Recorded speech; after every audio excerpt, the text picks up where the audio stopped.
You seriously suspect the system you're bound to has a screw loose, because it insisted on pointing at the cockroach circling by your foot and shrieking that it was an ancient, terrifying beast king. The moment you casually lifted your foot, brought it down, and with a crisp crunch squashed it into goo just to get some peace and quiet, a mechanical voice filled with horror and shock exploded in your mind without warning. Ding! Host detected exceeding rank to slay a king rank star beast immortal cockroach. Tenfold amplification rewarded. In an instant, a furious, burning hot current rushed through your limbs like a breached river. Before you could even complain, lines of golden data streamed wildly across your retina. Acquired divine ability, immortal body, acquired 60 years of power level. Your originally fragile mana veins instantly burst and reformed with mana. Simply by crushing a bug, you unexpectedly ascended to the heavens in one step, directly entering the quasi-innate stage, a realm mortals only dream of. 0011 stomp, 1 splat. You call this a beast king? Chin, can we grab dinner after work? At the entrance of Jianghai Martial Arts Library, a pretty girl invited Chin. No, I have something to do at home. Chin shook his head, directly refused the girl's invitation, and turned to leave. This guy is so boring, such a waste of a handsome face. Watching Chin's retreating figure, the girl stomped her foot in annoyance, then rolled her eyes and left. After work, Chin walked along the street, looking up at the 10 black hole-like openings that appeared in the sky, his eyes somewhat bewildered. He was a transmigrator from Earth. He had died after consuming seafood contaminated by nuclear wastewater and had transmigrated to this parallel world, which was extremely similar to Earth. The civilization of this world was originally much like Earth's. But exactly 500 years ago, 10 openings suddenly appeared in the sky, and a mysterious power surged into this world from within them. After absorbing this mysterious power, all living beings' bodies would be strengthened, gaining extraordinary power. Humans named this power stellar energy, and those who absorbed stellar energy to become stronger were called stellar warriors.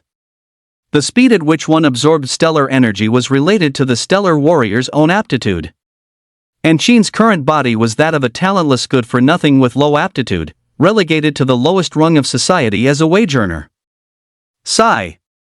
Chin sighed inwardly, never expecting to be a wage earner in his previous life. And after transmigrating, he was still destined to be a wage earner. The cheat system he brought with him was utterly useless. That's right. Chin did have a cheat system. And it was just one system. However, Cis-Bro, after transmigrating, merely offered a single reminder. Detected this world as a Xuanhuan world, extremely high danger. Host, please do not be high profile, be careful to preserve your life. After that, the system vanished directly. No matter how Chin called, there was no response. This made Chin feel a bit disheartened, and he resignedly settled into working as an employee. Fortunately, his current job was quite good. He was an administrator at the Jianghai Martial Arts Library. The Jianghai Martial Arts Library is the largest library in the entire Jianghai city, housing a vast collection of skills techniques left behind by martial arts predecessors for future generations to consult. As an administrator at the Jianghai Martial Arts Library, Chin now earns a monthly salary of 3,000 yuan, with food and accommodation included, and there's air conditioning inside the library. These conditions already made Chin quite satisfied. After all, in this dangerous fantasy world, for someone with low aptitude like him, being able to live a stable life was already very good. For him, staying alive was the most important thing. After a leisurely 20-minute walk, Chin finally returned to his rented little shabby room. Because the library only provided a 500 yuan housing allowance, Chin could only choose to rent a cheap old house, whose decorations looked somewhat dated. Pouring himself a glass of water, Chin went to bed, preparing to scroll through videos and relax for a while. Whoosh! Just then, he frowned, suddenly hearing a few unusual noises coming from under the bed. Rats? Chin immediately got up, took out his phone, turned on the flashlight, and crouched down to look under the bed, where he saw a dark shadow scuttling across the floor. Chin only thought it was a rat, so he took out a broom and directly swept the dark shadow out. Huh, is this a cockroach? After seeing the true face of the dark shadow, Chin was instantly surprised. This dark shadow was actually a large cockroach, about the size of a rat, covered in a layer of reddish-brown carapace, very different from ordinary cockroaches. As expected of a fantasy world, even cockroaches are unique. Sheen clicked his tongue in wonder, immediately wanting to stomp this giant cockroach to death. Although this cockroach was large, it was still just a cockroach. He wasn't afraid of it. Just then, the long-absent system prompt suddenly sounded in his mind. Ding! Detected King Rank Star Beast, Immortal Cockroach. Warning, danger. Host's current gap with the King Rank Star Beast is too large, please escape as soon as possible. Please escape as soon as possible. The system's prompt carried a hint of panic, as if it had encountered some kind of danger. Immortal Cockroach. King Rank Star Beast. After Sheen reacted, he looked at the giant cockroach in front of him, and his mind suddenly went blank. In this world, stellar warrior ranks are divided into acquired stage and innate stage. The acquired stage is divided into 9 levels, and to break through to the innate stage, one must absolutely be a 1 in 10,000 genius. Humans absorb stellar energy to become stellar warriors. Non-human creatures can also become stronger by absorbing stellar energy, transforming into terrifying star beasts. And they can also acquire certain special abilities. Humans can hunt star beasts and extract their star cores to increase their power level. Star beasts, likewise, can devour humans to enhance their strength. Therefore, humans and star beasts stand on inherently opposite sides. The strength of a king rank star beast is equivalent to a human innate stage martial artist. But now the system was prompting that this big cockroach in front of him was actually a beast king capable of contending with an innate stage expert? He was currently just an ordinary person unable to absorb stellar energy. Facing a king rank star beast, he would absolutely have no power to resist. Ding, please host escape as soon as possible, otherwise your life will be in danger. The system's prompt continued to ring in his mind. But Sheen looked at the big cockroach under his feet with a bewildered expression. Sis bro, are you mistaken? This is just a big cockroach. Although its size is a bit bigger. But to say this is a beast king, isn't that a bit too exaggerated? And just as Sheen's gaze lingered on the big cockroach, a light screen suddenly appeared before his eyes. Race, Immortal Cockroach contains ancient demonic insect bloodline. Level, King rank. Talent ability, Immortal body. Traits, violent temperament. It really is an immortal cockroach? Looking at the information before him, Sheen was suddenly a bit surprised. Can it even show hidden information? Could this large cockroach really be a beast king? Alert, alert! Immortal cockroach has a violent temperament, extremely dangerous, host please escape for your life as soon as possible. Sheen's heart tightened, and he instinctively took a step back. But he saw the large cockroach circling on the ground, seemingly unable to find its way home. This silly thing is a beast king? Seeing the large cockroach's harmless appearance, Sheen immediately relaxed. This system, there must be something wrong with it. Immediately, he thought of its talent ability, immortal body, and an idea suddenly sparked in his mind. The next moment, Sheen stomped down hard on the large cockroach. Crunch! Along with the sound of a shattering carapace, the large cockroach burst open. Sheen looked at the large cockroach, which was unmistakably dead on the ground, and immediately scoffed. This is called a beast king? An immortal body, it burst open with one stomp. This system really has some major issues. 002 host is truly a hero. System, speak up. Looking at the immortal cockroach that was unequivocally dead on the ground, Sheen called out to the system in his mind. He needed a reasonable explanation. The system seemed a little shocked, silent for a moment, before finally speaking up. Host is truly a hero. Worthwhile of being the host chosen by this system, you crushed a beast king with a single stomp. Detected host slaying a beast king above their level, rewarding a 10-fold increase, gaining divine ability, immortal body, and 60 years of power level. The system's tone was full of admiration, as if Sheen had just done something extraordinary. Question mark. A huge question mark appeared above Sheen's head. Are you insane? Literal, do you eat oil cakes? What he wanted was a reasonable explanation. not to listen to the system's nonsense and crazy talk. But before he could continue complaining, he felt a surge of immense energy suddenly pour into his body. Sheen's expression changed, revealing a look of pain. No. Sis bro, are you serious? Thinking of the 60 years of power level rewarded by the system, Sheen reacted, his eyes wide. Feeling the energy coursing through his body, Sheen gritted his teeth against the pain, yet his heart was filled with anticipation. Immortal body. 60 years of power level? To what extent could it make him grow? A moment later, the energy within Sheen's body finally calmed down. Feeling no more pain, Sheen immediately let out a sigh of relief. He clenched his fists, instantly feeling a surge of power within him. Is this mana? Sheen's face showed excitement. Stellar warriors absorb stellar energy, condensing it into mana within their bodies. Now that he possessed mana, wouldn't he also become a stellar warrior? This filled Sheen with immense excitement. This was a fantasy world where the strong reigned supreme and danger was extreme. Only by becoming a stellar warrior could one protect themselves. Now, he had merely stomped on a cockroach and directly become a stellar warrior. How could this not excite him? But what is my power level now? Just as this thought emerged in Sheen's mind, a light screen appeared before him. Name, Sheen. Age, 19. Aptitude, low. Power level quasi-innate stage. Divine ability immortal body. Skills techniques, none. Sheen's gaze fixated on the words quasi-innate stage, his heart filled with shock. Quasi-innate stage? System, are you sure you're not joking? The first realm of a stellar warrior was the acquired stage, divided into 9 levels. And quasi-innate stage, as the name implied, was only half a step away from the innate stage. I can't believe I'd become this strong.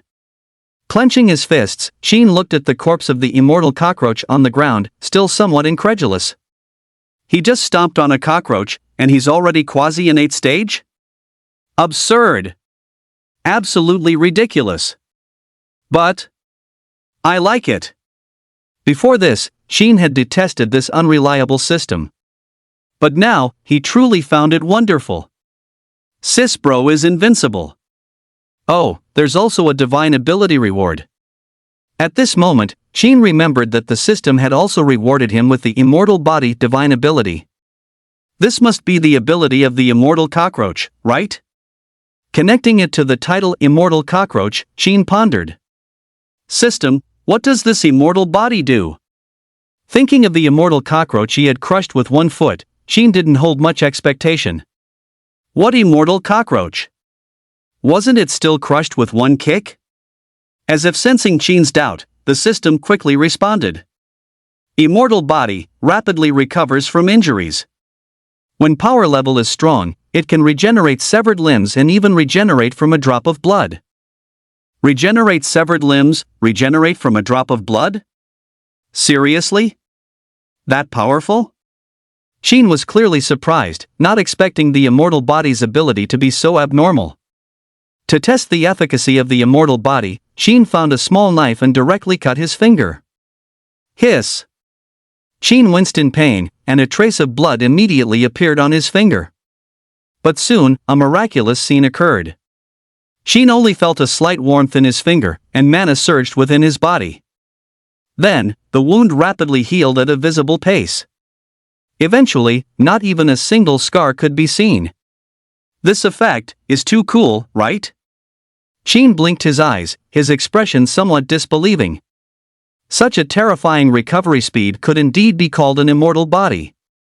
Moreover, according to the system's explanation, this immortal body's ability will become even more potent as his power level increases in the future.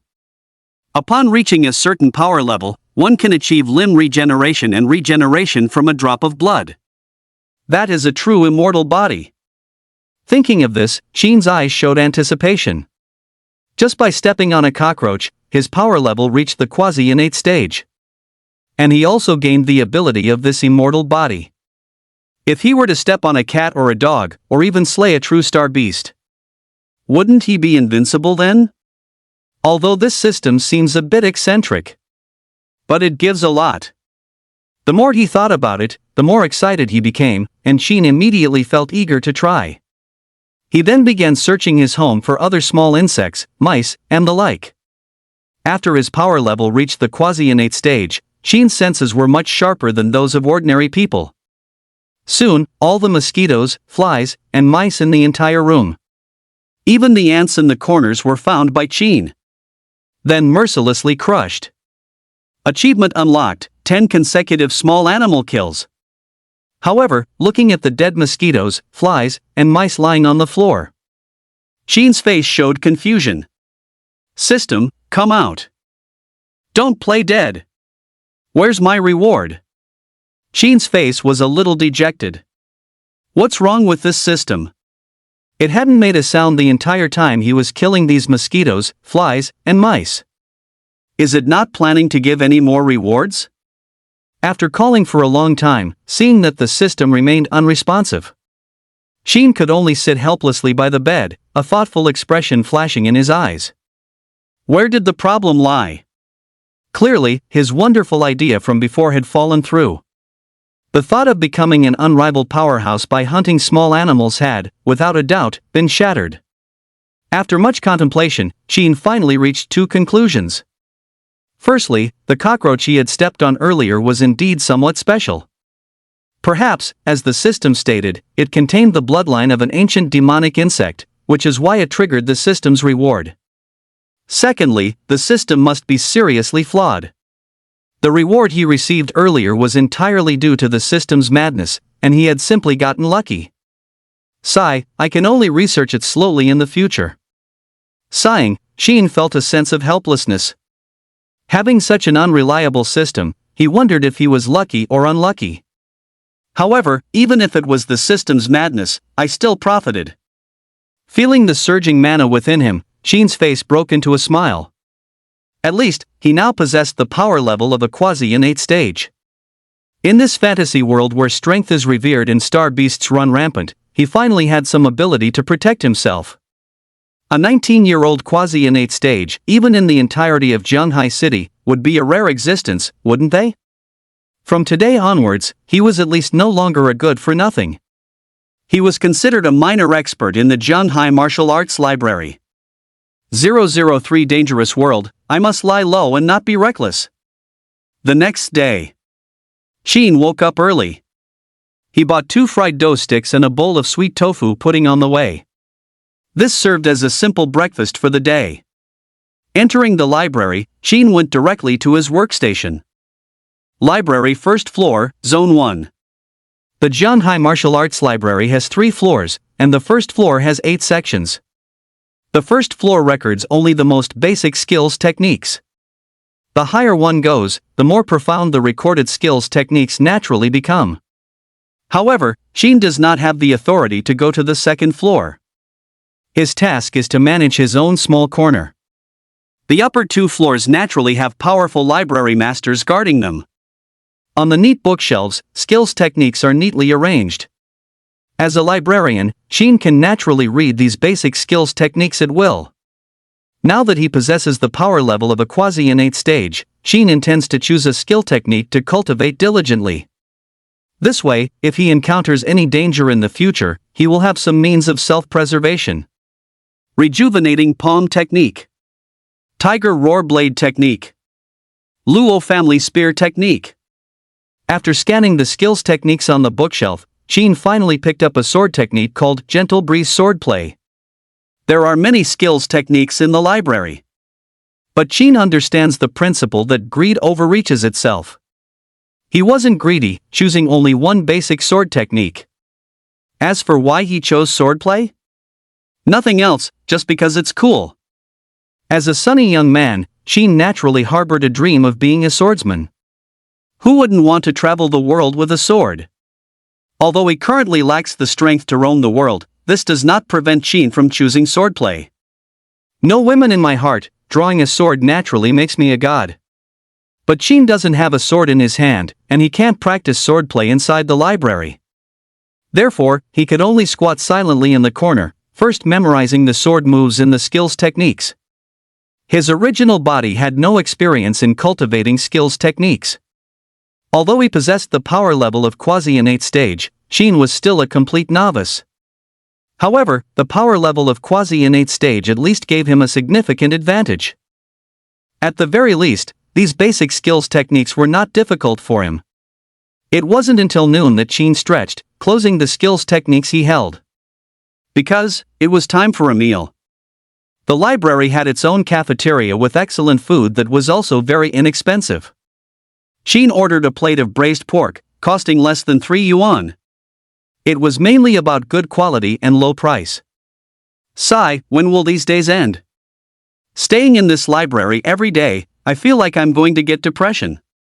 While Sheen enjoyed his braised pork, his other colleagues in the cafeteria looked listless. Who told us our aptitude isn't good enough? We're destined to be laborers our whole lives. Keep practicing hard.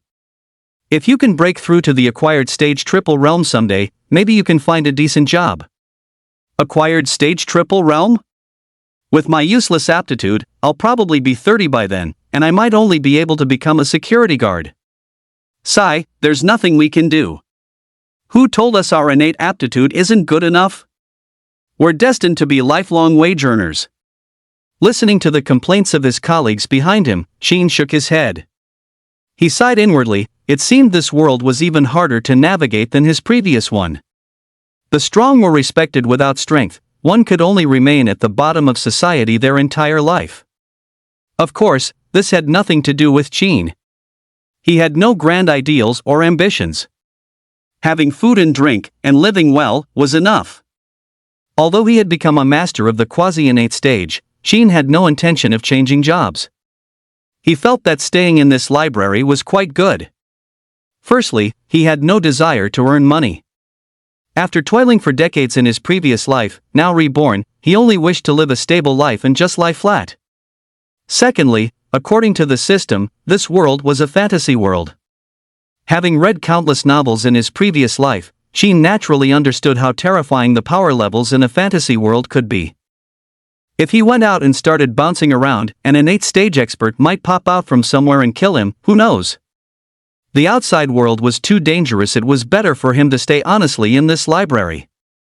A life of fighting and killing was not what Sheen wanted. Thirdly, the cheat system was too unreliable. Sheen still hadn't figured out what was going on with this cheat system. This quasi-innate stage power level also came about in a muddled way. Even if he went outside, he had no way to become stronger. Although the system had boosted Sheen's power level, his useless aptitude remained unchanged. His speed of absorbing stellar energy was still as slow as a snail. Even though he had reached the quasi-innate stage, only half a step away from the innate stage. But Sheen knew in his heart that with his aptitude, crossing that half step would likely be extremely difficult.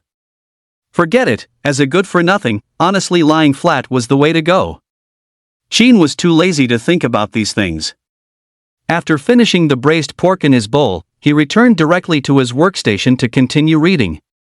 Time flew by, and another month passed. Every day, Sheen either read books or ate his meals. His days passed very peacefully. And the system, after its last appearance, had once again vanished without a trace, as if it had never existed.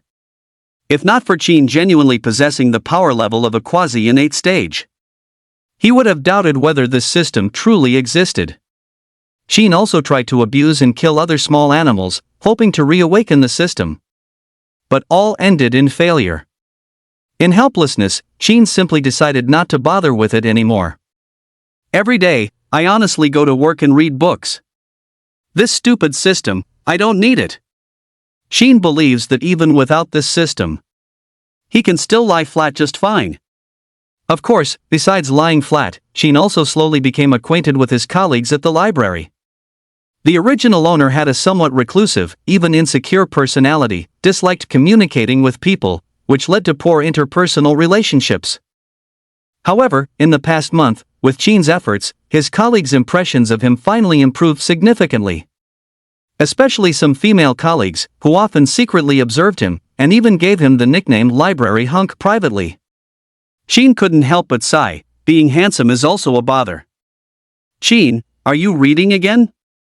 Let's go, it's lunchtime. A figure suddenly appeared beside Qin, giving his shoulder a sharp pat. Qin, who was reading, was startled and glared at the person irritably. Can't you give a heads up, kid? This person, named Leo, is the administrator of Zone 2 on the first floor of the library and is one of Qin's closer male colleagues. If Qin was passively forced to lie flat at the library due to life's circumstances, then Leo was active in his choice. It is said that he comes from a wealthy family, with affluent parents, making him a rich second generation within the library. However, due to his low aptitude in being the only child, his parents didn't want him to venture out, so they could only let him live off them. Hee, next time for sure, for sure. Leo chuckled, putting an arm around Qin's shoulder, casually. 004 Is there a beast emperor hidden in the library? Is the system going crazy again? Old Qin, want to go sing at the Platinum Palace tonight? Upon arriving at the cafeteria, the two ordered their preferred meals and took a seat.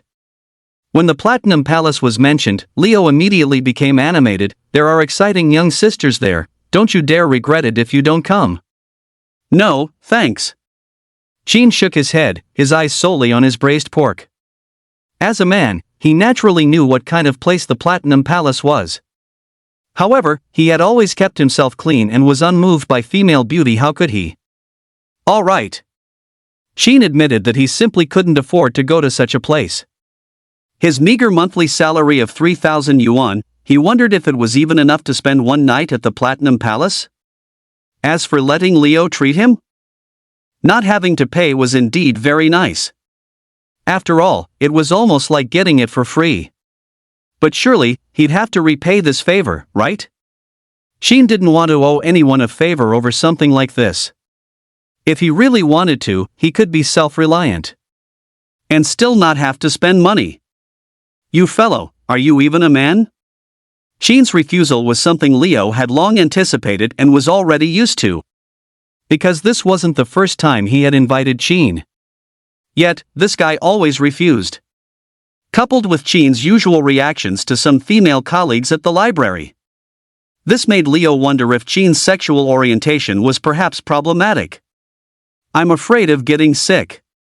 Qin put on a righteous face. Listen to your brother's advice, it's best to stay away from places like that. Here we go again, here we go again. Leo looked helpless. You're more nagging than my parents. Fine, if you're not going, I'll go by myself. If I don't show up tomorrow, remember to help me check on Sector 2. Qin nodded. District 1 and District 2 were adjacent. Moreover, the library hadn't had many people lately, so managing both districts simultaneously wasn't stressful. This wasn't the first time Qin had helped Leo with something like this. After dinner, the two went behind the cafeteria, squatting by the door to smoke and chat.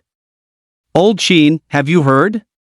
Recently, a Grandmaster stage expert from the Imperial capital will be coming to our Zhanhai city. This expert supposedly originated from here. A Grandmaster stage expert. Qin was a little surprised. Grandmaster stage was above innate stage. Such figures were usually elusive, rarely seen. Reading during this time also allowed Qin to catch up on the martial arts information of this world. After reaching the Grandmaster stage power level, one could traverse the void and have protective astral energy around them, making them impervious even to cannons.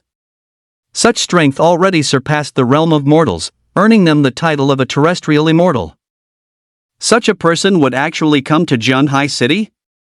That's right, I heard this Grandmaster stage expert used to be a student at Zhanhai Martial Arts Academy. This time, he's returning to his alma mater for a visit, and to give back, he'll even give a public lecture. This is a martial arts lecture by a Grandmaster stage expert. Do you want to go and see it? Leo's face showed reverence. In this world where the strong are respected, a Grandmaster stage expert was definitely in existence, admired by thousands. We're not from Zhanhai Martial Arts Academy, can we still go? Qin's heart was instantly stirred. He was currently stuck at the half-step innate stage. With his aptitude, he didn't know when he would be able to break through to the innate stage. If he could attend a martial arts lecture by a Grandmaster stage expert, he might be able to find an opportunity to break through to the innate stage. Don't worry about that, my dad has a good relationship with the director of Jianghai Martial Arts Academy. As long as you want to go, leave it to your brother. Leo spoke with confidence, indicating his family's connections were indeed very strong. After work, Sheen didn't go straight home. Instead, as usual, he found a secluded open space to practice his swordplay. After memorizing all the moves of the Gentle Breeze swordplay, Sheen spent a hefty 500 yuan to buy an iron sword online to practice his sword skills. After more than half a month of practice, supported by his quasi-innate stage power level, Sheen had initially mastered this sword art. The next day, Sheen arrived at the library on time. Leo must have had too much fun last night. Sure enough, he didn't show up. That guy's going to die in a woman's bed one of these days. Sheen cursed sourly, then, as usual, started looking for a book to read. Having mastered Gentle Breeze swordplay, it was time to find a movement technique to learn next. After all, being a swordsman was the dream, but movement techniques were crucial for escaping at critical moments. If he couldn't win, at least he could run. After careful selection, Sheen picked up a skills techniques book called 7 Stars Footwork from the bookshelf. The name sounded promising, but if it was placed on the first floor of the library, it definitely wasn't anything high grade. Of course, there were cases of finding gold in a pile of junk. However, that was the treatment for novel protagonists, and Sheen didn't believe he had such luck. Holding the 7 Stars Footwork skills techniques, Sheen went to Zone 2 to read. Since he had promised Leo, he naturally had to keep an eye on things for him. As Sheen was engrossed in 7 Stars Footwork, a spider web slowly descended from the library ceiling. At the end of the web hung a small purple spider, positioned directly above Sheen. A fleeting blood-red glow seemed to flash in the tiny eyes of the purple spider as it stared at Sheen below. No! To be precise, its gaze was fixed on the 7 Stars Footwork in Sheen's hand. If someone were to observe closely at this moment, they would be shocked to discover a human-like look flickered in the purple spider's blood-red eyes. It stared at Sheen's skills techniques as if it could truly understand, a thoughtful expression flashing in its eyes. Ding, detected Beast Emperor aura, extremely dangerous. Host, please evacuate quickly, or your life will be in peril. Host, please evacuate quickly.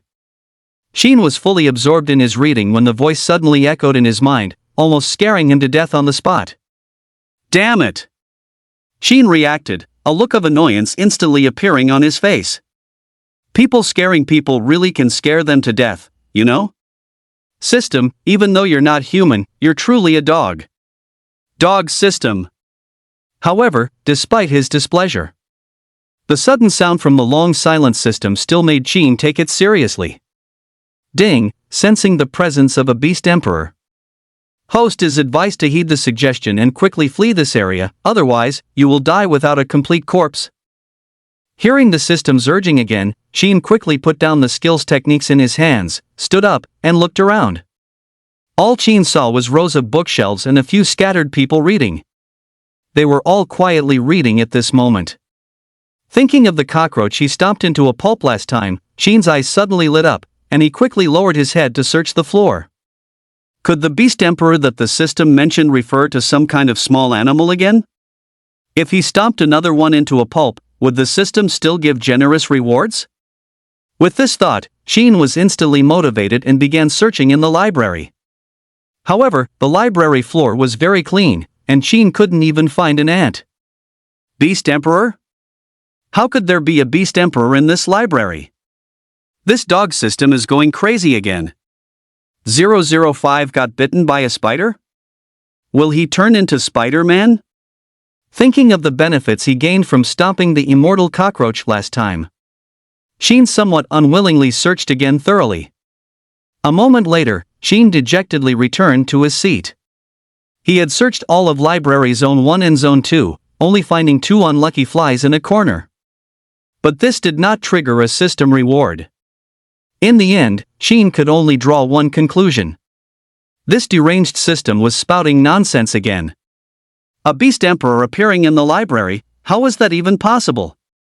What was a Beast Emperor? That was an existence even more terrifying than a Beast King. In terms of strength, a beast emperor was a star beast powerful enough to rival even human grandmaster stage experts. If there truly was a beast emperor in this library, then not a single person here would escape. Thinking of this, Qin immediately ignored this idiotic system. If there really was a beast emperor, with his current strength, he wouldn't be able to escape anyway. The more Qin thought about it, the more frustrated he became, wondering why he was stuck with such an unreliable system. Ding, a beast emperor has been detected. Host, why aren't you fleeing? Are you trying to die? With host's current strength, you can't possibly contend with a beast emperor. Host, please don't overestimate yourself and die in vain. Seemingly seeing Qin's inaction, the system's tone grew a little anxious. It urged him on incessantly, even sounding somewhat angry at his lack of initiative. WTF? Qin rolled his eyes, unable to stop himself from cursing silently. After the system's commotion, he lost interest in reading and simply closed the book, 7 Stars Footwork Skills Techniques. And seeing Qin close the book, the small purple spider hanging above him flashed a crimson light in its eyes, then vanished along its thin silk thread into the ceiling. Finally, it's quiet. Coming outside for a cigarette, the system's alerts finally stopped, and Qin breathed a sigh of relief. If this idiotic system kept calling out, he really would have gone crazy. Time flew by, and it was noon. Qin headed straight for the cafeteria. If you're not eager to eat, there's something wrong with your head. As a qualified rice eater, someone who eats heartily, Qin was usually the first to arrive at the cafeteria. Leo actually didn't show up for work all day. Looks like he really had a wild time last night. Qin didn't see any sign of Leo even when work ended in the afternoon. The next morning, Leo finally appeared. What happened to you? Did someone steal your kidney? Qin couldn't help but ask, watching Leo limp in. Could it be that this guy ran into a honey trap last night? Leo had a look of utter despair. Don't even mention it, I've had the worst luck imaginable. Subsequently, Leo explained the reason for his absence yesterday. The night before last, Leo did go to Platinum Palace and even called over some pretty young ladies. However, before he could even enjoy himself, he happened to encounter a Stellar Guard anti-vice raid.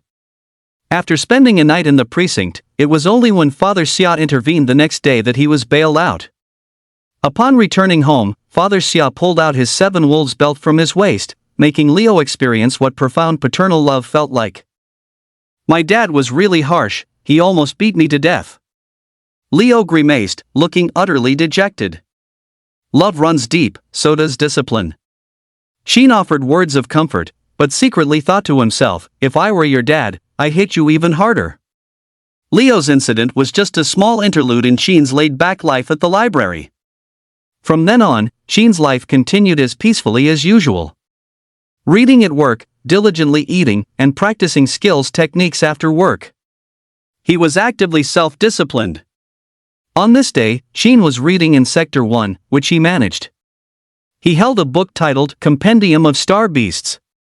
Star beasts, like humans, are born from ordinary animals that absorb stellar energy, activate a certain bloodline within them, undergo transformation, and thus acquire various peculiar abilities. These abilities are bizarre and vary in strength. There are terrifying star beasts that naturally command supernatural powers like wind, fire, lightning, and electricity. Some star beasts can even transform directly into human form, possessing high intelligence and infiltrating human society. What humans fear most are powerful star beasts with terrifying destructive capabilities and violent temperaments. Whenever such a star beast appears in the human world, it is bound to cause a disaster. When star beasts of the Beast King or Beast Emperor level appear, unless innate stage or Grandmaster stage powerhouses step forward, even human conventional weapons cannot stop these terrifying beings. Hey, uncle, are you alright? What's wrong with you? There's a SPI, der. Bang! Qin, come here quickly. Just as Qin was immersed in the world of his book, Leo's somewhat panicked voice suddenly came from Zone 2 next door. What's that guy up to now? Qin frowned, then dropped the book in his hand and quickly went to Zone 2. Uncle, how are you doing? He saw a middle-aged uncle lying on the ground, with Leo squatting beside him, asking questions somewhat at a loss. Sheen walked closer and saw the uncle's face was purple, he was foaming at the mouth, and his body was convulsing uncontrollably. Is he having a seizure? Epilepsy? SPI, spider. The middle-aged uncle barely managed to utter a word before passing out directly. Spider? Sheen was stunned, then his gaze sharpened, looking at the middle-aged uncle's neck. He saw a black-purple area on the man's neck, which looked somewhat eerie. Could it be a poisonous spider bite?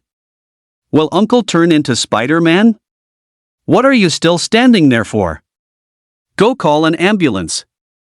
Lives were at stake, leaving no room for hesitation. Sheen kicked the dazed Leo, then notified the library's security personnel. Moments later, the ambulance arrived and took the unfortunate uncle to the hospital. Afterwards, several security guards came to Area 2 to inquire about the specific situation. I'm not sure either. He was sitting there reading, perfectly fine, and then suddenly he started convulsing, foaming at the mouth. It nearly scared me to death. Leo explained to the quiet security personnel, looking somewhat dejected. Isn't there any surveillance? Sheen couldn't help but interject. The security captain's face looked grim. The spot he was sitting in was a blind spot for the cameras. He could only pray in his heart that this incident had nothing to do with the library. Otherwise, if the library leadership blamed him, he wouldn't be able to continue as security captain. Sheen, is that uncle going to kick the bucket? Leo looked somewhat shaken, clearly frightened by the uncle's sudden medical emergency. The incident happened in his supervised area. If anything went wrong, he would likely be held responsible and might even be fired from the library. You ask me, who should I ask? He had his incident on your turf. Sheen rolled his eyes, but his gaze swept across the library ceiling. Spider? Did the uncle see it wrong, or was he really bitten by a spider? 006 didn't make a mistake, did it? This little spider is a beast emperor? The next day. Shortly after Sheen arrived at the library, Manager Tao called a meeting for all staff on the first floor. The reason for the meeting was, naturally, yesterday's unfortunate uncle. And Sheen also learned about the uncle's subsequent condition. The good news is, the uncle is still alive. The bad news is, the uncle is in a vegetative state. The hospital's diagnosis was severe poisoning. The hospital confirmed that the unfortunate uncle was likely bitten by some kind of venomous insect. The venom in this insect is extremely potent. If the uncle hadn't possessed some power level, he would have already met his maker.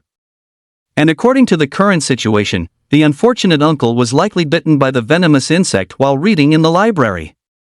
Upon receiving this news, everyone's expressions turned grave. There are venomous insects hidden in the library? If someone accidentally gets bitten, won't they end up like that unlucky uncle? Thinking of this, even Sheen's face turned somewhat grim. Why does he like working in the library? It's simply because it's stable and stress-free. And now he's told that staying in the library also carries a risk of death. This simply leaves him no way out. In this day and age, can't one even find a place to simply lie flat and do nothing? A moment later, the meeting concluded, and the steward assigned tasks to everyone regarding the matter. A comprehensive deep clean. All venomous insects must be cleared out. Evidently, the unfortunate uncle's poisoning incident brought considerable negative repercussions to the library. The higher-ups issued a strict order that this problem must be resolved swiftly. Absolutely no recurrence of such a situation will be tolerated. Sheen, can you check for me? Is my glabella turning dark? After the meeting, Leo asked Sheen. Question mark.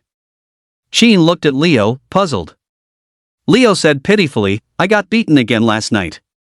The unlucky uncle's incident happened in Leo's district too, so as the administrator, he naturally couldn't escape responsibility. Although the library resolved the trouble, accountability still needed to be pursued. Speaking of which, it must be said that Xia's dad is indeed very capable. If the incident had occurred in Sheen's District 1, he, with no background whatsoever, would probably have been kicked out of the library by now. After all, there always has to be a scapegoat. But Leo was able to return to work safe and sound, without receiving any punishment. It was clear that Xia's dad was exerting influence behind the scenes. However, Leo wasn't entirely unpunished. Looking at his despondent expression, it was obvious he had experienced the comfort of fatherly love again yesterday. Look on the bright side, you should be grateful it wasn't you who got bitten, Sheen couldn't help but console him. Leo was stunned for a moment, then nodded in agreement. Sheen, you're right, luckily it wasn't me who got bitten. Thinking of the unfortunate uncle's fate, Leo instantly felt a chill down his spine. If I had been bitten, wouldn't those ladies at the Platinum Palace lose a huge amount of business? They're already so pitiful, I must preserve my useful body to help them out properly. Sheen. You're surprisingly kind. I'll draw a curse circle to curse your kidneys to be harvested. Sheen turned and left, not wanting to bother with this scoundrel. Hey, Sheen, where are you going? Sheen gritted his teeth. What else? A big clean-up. Leo feared death, but Sheen treasured his life even more.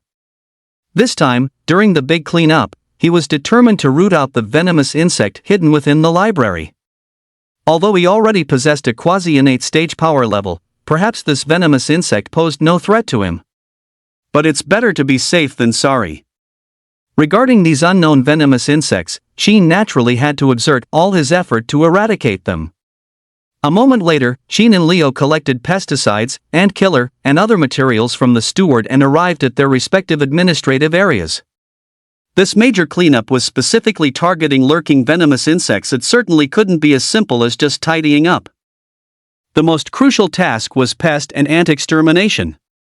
For the sake of his own life, even the usually unreliable Leo was very serious this time, holding a can of insecticide and diligently disinfecting area 2. He strove to clean every corner thoroughly, ensuring no venomous insect was overlooked. Sheen, furthermore, meticulously flipped through every single skills techniques book and sprayed insecticide into every dead corner of the bookshelves. Phew! I'm exhausted. After finishing, Leo collapsed into a chair, letting out a sigh of relief, then offered Sheen a cigarette. Sheen took the cigarette, and the two began to puff away. During the big cleanup, Sheen meticulously checked everything and ultimately achieved a 9-kill streak. However, what made Sheen somewhat puzzled was that neither he nor Leo had discovered any spiders. Thinking of the spider mentioned by the unlucky uncle in his delirium yesterday, Sheen frowned slightly. Could it be that he misheard? Where are there any spiders here? Ding, detection of a beast emperor presence, please host quickly evacuate. Warning, warning. Please host flee for your life quickly. Just as Sheen was filled with doubts, a system prompt suddenly rang in his mind. Sheen's hand trembled with fright, and after realizing what happened, his face immediately turned grim. There it goes again. This damn system is acting up again. Couldn't it give a heads up beforehand? You're going to scare me to death one of these days. Leo looked at Sheen with a puzzled expression. What's wrong with you? Sheen shook his head, but then his gaze suddenly sharpened, his eyes fixed on the roof behind Leo. A tiny purple figure quickly crawled across the roof. A spider. A purple spider. Alert! Alert! Beast Emperor Star Beast Purple Soul Fiend Spider detected approaching. Host, please escape quickly, otherwise, it will be a dead end. Host, please escape immediately. Escape this place immediately. The moment Sheen saw the purple spider, the system's voice rang out again. Moreover, its tone sounded extremely anxious, showing immense panic and apprehension. It seemed as if Sheen didn't leave immediately, there would be no escape. Purple Soul Fiend Spider. Beast Emperor? Listening to the system's somewhat familiar introduction, Sheen immediately recalled the immortal cockroach from last time. However, Sheen simply didn't believe it. This small spider is a Beast Emperor? What kind of joke is that? The small purple spider just now did indeed look a bit different from other spiders. But to say it's a terrifying Beast Emperor. Sheen wouldn't believe it for a second. A Beast Emperor, that's an existence even a Grandmaster stage wouldn't dare provoke. You're telling me it's hiding inside this small library? This is simply an outlandish tale. Clearly, the system was going crazy again. Suddenly, a light screen appeared before Sheen. Race, purple soul fiend spider contains ancient demon spider bloodline. Level, emperor rank. Innate abilities, death spider venom, purple soul domain. Characteristics, purple soul fiend spiders are naturally intelligent and enjoy studying human skills techniques. Sheen was startled as he looked at the light screen before him.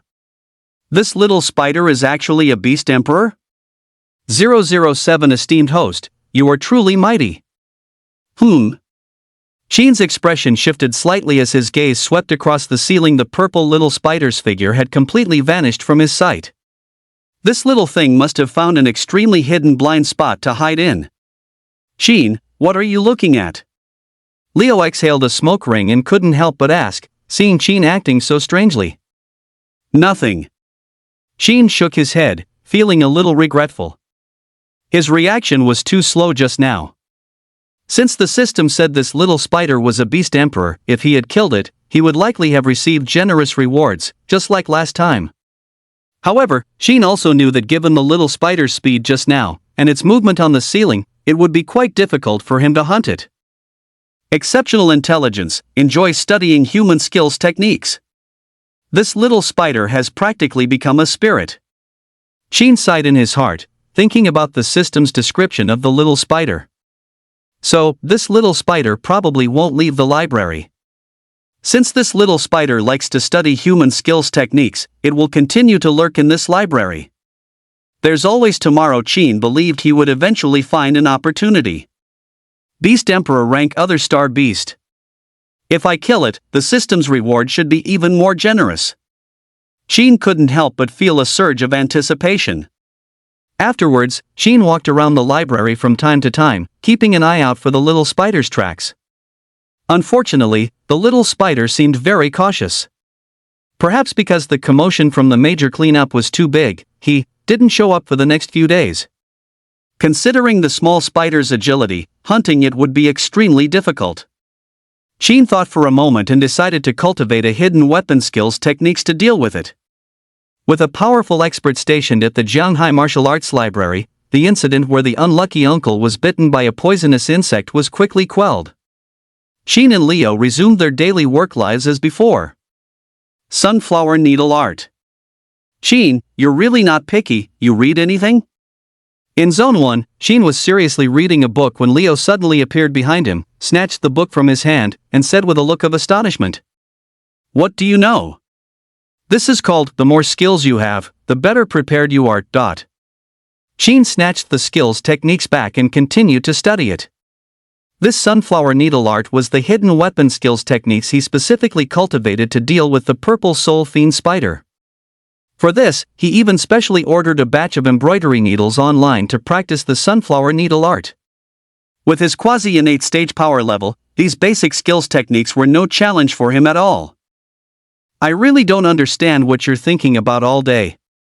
Leo did not understand Sheen's actions. Why read so many books? What's the use? He had naturally inquired about Sheen's martial arts aptitude long ago. Since he had a useless aptitude, shouldn't he just lie flat like himself? Coming to the library to be an administrator, wasn't it just to drift through life? Everyone else is lying flat, and you're here to involute? Sheen couldn't be bothered to pay attention to him. If I don't read books, should I go to Platinum Palace to fool around with you every day? Do you think everyone has a good dad like you? After Leo left, Sheen continued to read. At that moment, a fly landed on the corner of a nearby table. Sheen's eyes lit up. He immediately pulled a formation box from his pocket and held an embroidery needle between his fingers. Activating the mana within him, he enveloped the embroidery needle in his hand and flicked his finger. The next instant, the tiny embroidery needle shot from Sheen's fingers, precisely pinning the fly to the table. Not bad, not bad. This needle technique is really useful. Sheen nodded in satisfaction. Hunting small insects would be much easier from now on. As for this sunflower needle art, he has already reached the stages of initiate, adept, mastery, and perfection. Sheen was confident that if that little purple spider dared to reappear in his sight, it would surely be a one-way trip for it. It was a pity that he had been searching for traces of the little spider all this time. but had found no sign of it whatsoever. Sheen wondered if perhaps the spider had fled directly after too much insecticide was sprayed during the big cleaning that day. If that were the case, it would be a huge loss. Sheen, time to eat. Stop looking. It was noon, and Sheen and Leo arrived at the cafeteria for lunch right on time. Sheen, have you heard? Recently, a blood fiend appeared in our Jianghai city. Leo suddenly spoke in a mysterious tone. Sheen was stunned. Blood fiend. That's right, a blood fiend. It specifically sucks human blood. It said that yesterday the Stellar Guard discovered a corpse that had become a mummy, with all the blood drained from its body. It's terrifying. Mentioning the blood fiend, Leo's face showed a look of dread, clearly indicating some fear. I suspect this blood fiend must be cultivating some evil art, requiring blood to enhance its power. Sheen's expression was also somewhat solemn. This world was simply too terrifying. Not only were there terrifying star beasts, but also demonic individuals cultivating evil arts. Sheen asked Leo, doesn't the Stellar Guard do anything about it? Of course they'll deal with it, but this blood fiend is too cunning. Several people have been killed recently, yet not a single trace has been found. I just hope they can capture this blood fiend soon, otherwise I won't even dare to go to the Platinum Palace, Leo said with a dejected expression. Sheen. Can't you go one day without mentioning the Platinum Palace, you rascal? The blood fiend incident further opened Sheen's eyes to the dangers of this world. Like that unlucky uncle. And those tragically killed by the blood fiend. Even with the protection of the Stellar Guard, where martial artists gather, many dangers still exist. However, he wasn't overly worried.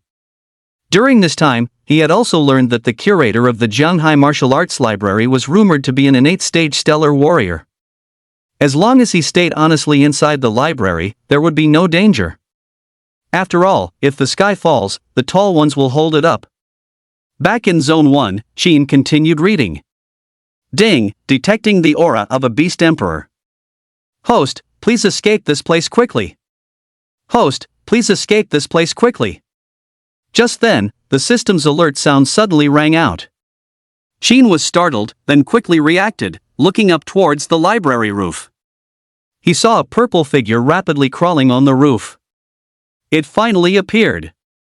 Sheen quickly pulled out an embroidery needle and shot it at the purple spider. Thwack! The next moment, the embroidery needle accurately landed on the little spider. The little spider immediately fell from the roof, struggling violently to get up. Seeing this, Sheen quickly shot another needle. Struck by two needles, the little spider twitched twice, then stopped moving. Looking at the motionless little spider, Sheen quickly stepped forward, overjoyed. Then, he called out to the system in his mind. System, where the hell did you go? Speak up. After Sheen called for a moment, the system finally seemed to react. Its tone was extremely exaggerated. Oh my goodness, what do I see? The host actually killed a beast emperor rank star beast. Respected host, you are truly magnificent. Ding, congratulations to the host for slaying an emperor rank star beast beyond your rank, receiving a 20-fold bonus, gaining 008 a 20-fold bonus. Divine comprehension. Ding, congratulations to the host for slaying an emperor rank star beast beyond your rank, receiving a 20-fold bonus, gaining divine comprehension, and 20 years of power level. Hiss. Listening to the rewards given by the system, Sheen couldn't help but gasp. 20 years of power level was fine, after all, he had already received 60 years of power level last time. Sheen could still handle it mentally. But this divine comprehension. How heaven-defying could it be? Sheen was already eager to try it out. The next moment, Sheen's expression changed slightly, and a familiar sensation quickly surged over him. Sheen only felt a surge of pure energy flowing into his body. Hastily calming his mind, Sheen focused entirely on refining this power. Driven by this energy, the bottleneck in Sheen's quasi-innate stage power level, which had been stagnant, actually began to gradually loosen. Am I about to break through? Sheen suddenly opened his eyes, his brows tightly furrowed. Absolutely cannot break through inside the library. Breaking through to the innate stage realm would inevitably cause a huge commotion. There are strong practitioners on the second and third floors of the library. Perhaps the mysterious librarian, possessing an innate stage power level, is stationed on the third floor. If Qin chose to break through inside the library, he would inevitably expose himself. A teenage innate stage strong practitioner. Yes, this is indeed a peerless genius. One could even call him an exceptional prodigy. But the problem is, Qin's waist aptitude is well known throughout the library. If he suddenly revealed an innate stage power level, well, actually, exposure might not be a big deal. It is said that there are only 3 innate stage strong practitioners in the entire Jianghai city. If Qin breaks through to the innate stage, he would be one of the 4 people standing at the pinnacle of Jianghai city. Who could possibly do anything to him then? Qin simply wants to lie low. While a peerless genius undoubtedly enjoys immense glory, it inevitably comes with all sorts of troubles. Qin just wants to honestly stay in the library and lie flat. This is a fantasy world, and innate stage is just the beginning. There's still the Grandmaster stage, and even stronger existences above it. Before possessing invincible strength, Qin doesn't want to expose himself. He has no ambition to dominate the world, he just wants to live well. Leo, watch my spot for a bit, I'm going out to buy something. Forcibly suppressing the surging mana within his body, Qin called out to Leo next door and then quickly left the library. What did you say? Ha? Why are you running so fast? Leo, who had been dozing off, was woken up, looking utterly bewildered. No one should discover this place. A moment later, Qin appeared in a small grove within a park. It was just past noon, and there were hardly any people entering the park. No, I can't hold it in. Qin's face was grim, as if constipated, and he finally stopped suppressing the energy within his body. The next moment, the stagnant energy surged forth like a burst dam. Phew! A look of relief spread across Qin's face. As the mana in his dantian grew denser, Qin continued to push forward in one go, attempting to break through the bottleneck to the innate stage. Bang! Not long after, a muffled thud sounded from within Qin's body. Joy appeared on Qin's face. Innate stage realm. It's done! Haha, I'm an innate stage master now too. Qin couldn't help but laugh out loud. Although he had a very laid-back personality and preferred to lie flat. Such a good thing as breaking through to the innate stage still made him uncontrollably excited. Feeling the mana surging wildly within his body, Qin's mind stirred, and a wisp of mana rushed into his fingertips, then broke free from his body. Bang! The mana struck a nearby tree trunk, instantly piercing straight through it, leaving a thumb-sized hole. Mana detachment. Stellar warriors who reach the innate stage can project the mana within their bodies outward, achieving the effect of a long-range attack.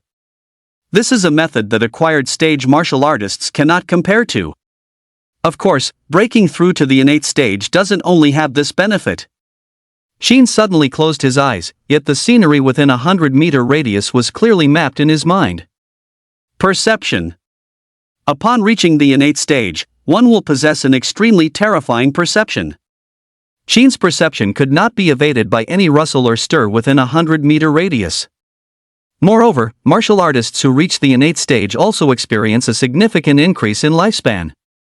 Martial artists in the innate stage possess extremely abundant qi in blood, generally living to about 150 years old. Now I can be considered to have some ability to protect myself. An unconcealable look of joy appeared on Qin's face. Even if this world conceals many powerful individuals, an innate stage practitioner is certainly no longer a weakling. Oh, right. I almost forgot about another reward. Recalling the divine comprehension mentioned by the system, Qin quickly composed himself, concentrating and allowing his consciousness to delve into his mind. The next moment, he saw a hazy gray space within his mind. As his consciousness entered the space, Qin immediately felt his mind become clear and empty. When the content of Gentle Breeze swordplay flashed through Qin's mind, various insights immediately surged into his heart. The Gentle Breeze swordplay, originally only at the initiate, adept, mastery, and perfection levels, rapidly improved in proficiency as various sword Dao insights arose. A moment later, Qin's gentle breeze swordplay had already reached the initiate, adept, mastery, and perfection realm. However, this was not the end. Qin's mind was immersed in the gray space, continuously absorbing the sword Dao insights pouring forth from his mind. The gentle breeze swordplay, which had just reached the initiate, adept, mastery, and perfection realm, advanced further under the impetus of these sword Dao insights. Buzz! As a wisp of clear breeze swept past, a sound like a sword's hum seemed to emanate from all around Qin. Faint sword chi surged from Qin's body, merging into this wisp of clear breeze, drifting unsteadily yet traceable. Suddenly, Qin abruptly opened his eyes, which gleamed with sharp light. Gentle breeze swordplay initiate, adept, mastery, perfection. Divine comprehension, it would be more appropriate to call it the enlightenment space.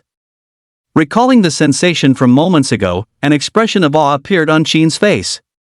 As his consciousness sank into the enlightenment space, it was as if he had entered a state of epiphany. Whatever he thought, countless insights would rapidly well up in his mind.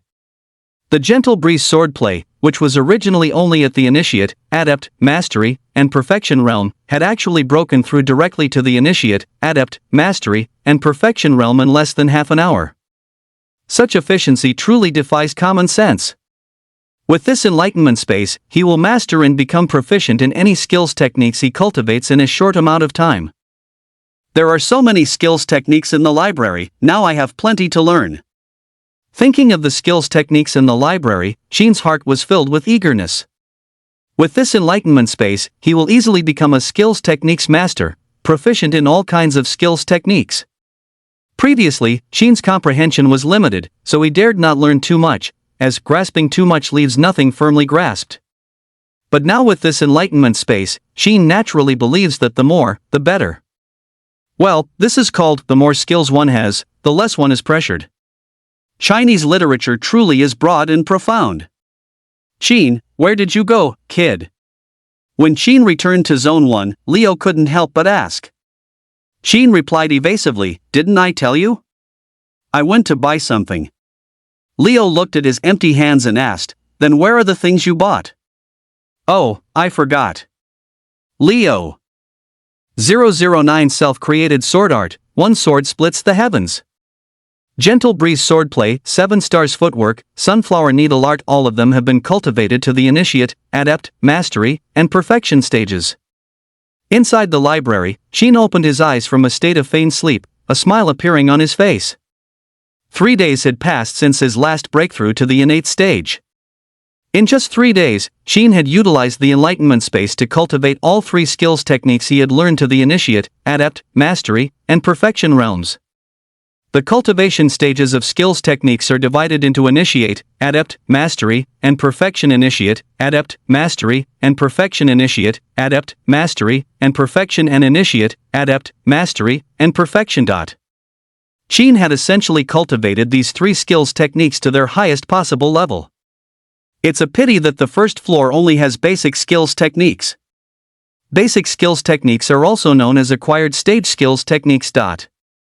Above those are innate stage skills techniques and grandmaster stage secret techniques. Qin had now reached the innate stage, yet he hadn't cultivated a single innate stage skills techniques. If he were to fight against other innate stage existences, Qin would inevitably be at a disadvantage. As the largest library in the entire Jianghai city, the Jiangdao Martial Arts Library must surely contain innate stage skills techniques on its upper floors. However, with Qin's current status, he wasn't qualified to go up yet, unless he exposed his innate stage power level. Wait. With the enlightenment space, perhaps I can try to create my own innate stage skills techniques. Suddenly, a light gleamed in Qin's eyes.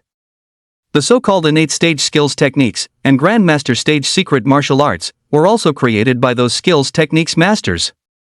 Since others could do it, could he, with his enlightenment space, not do it?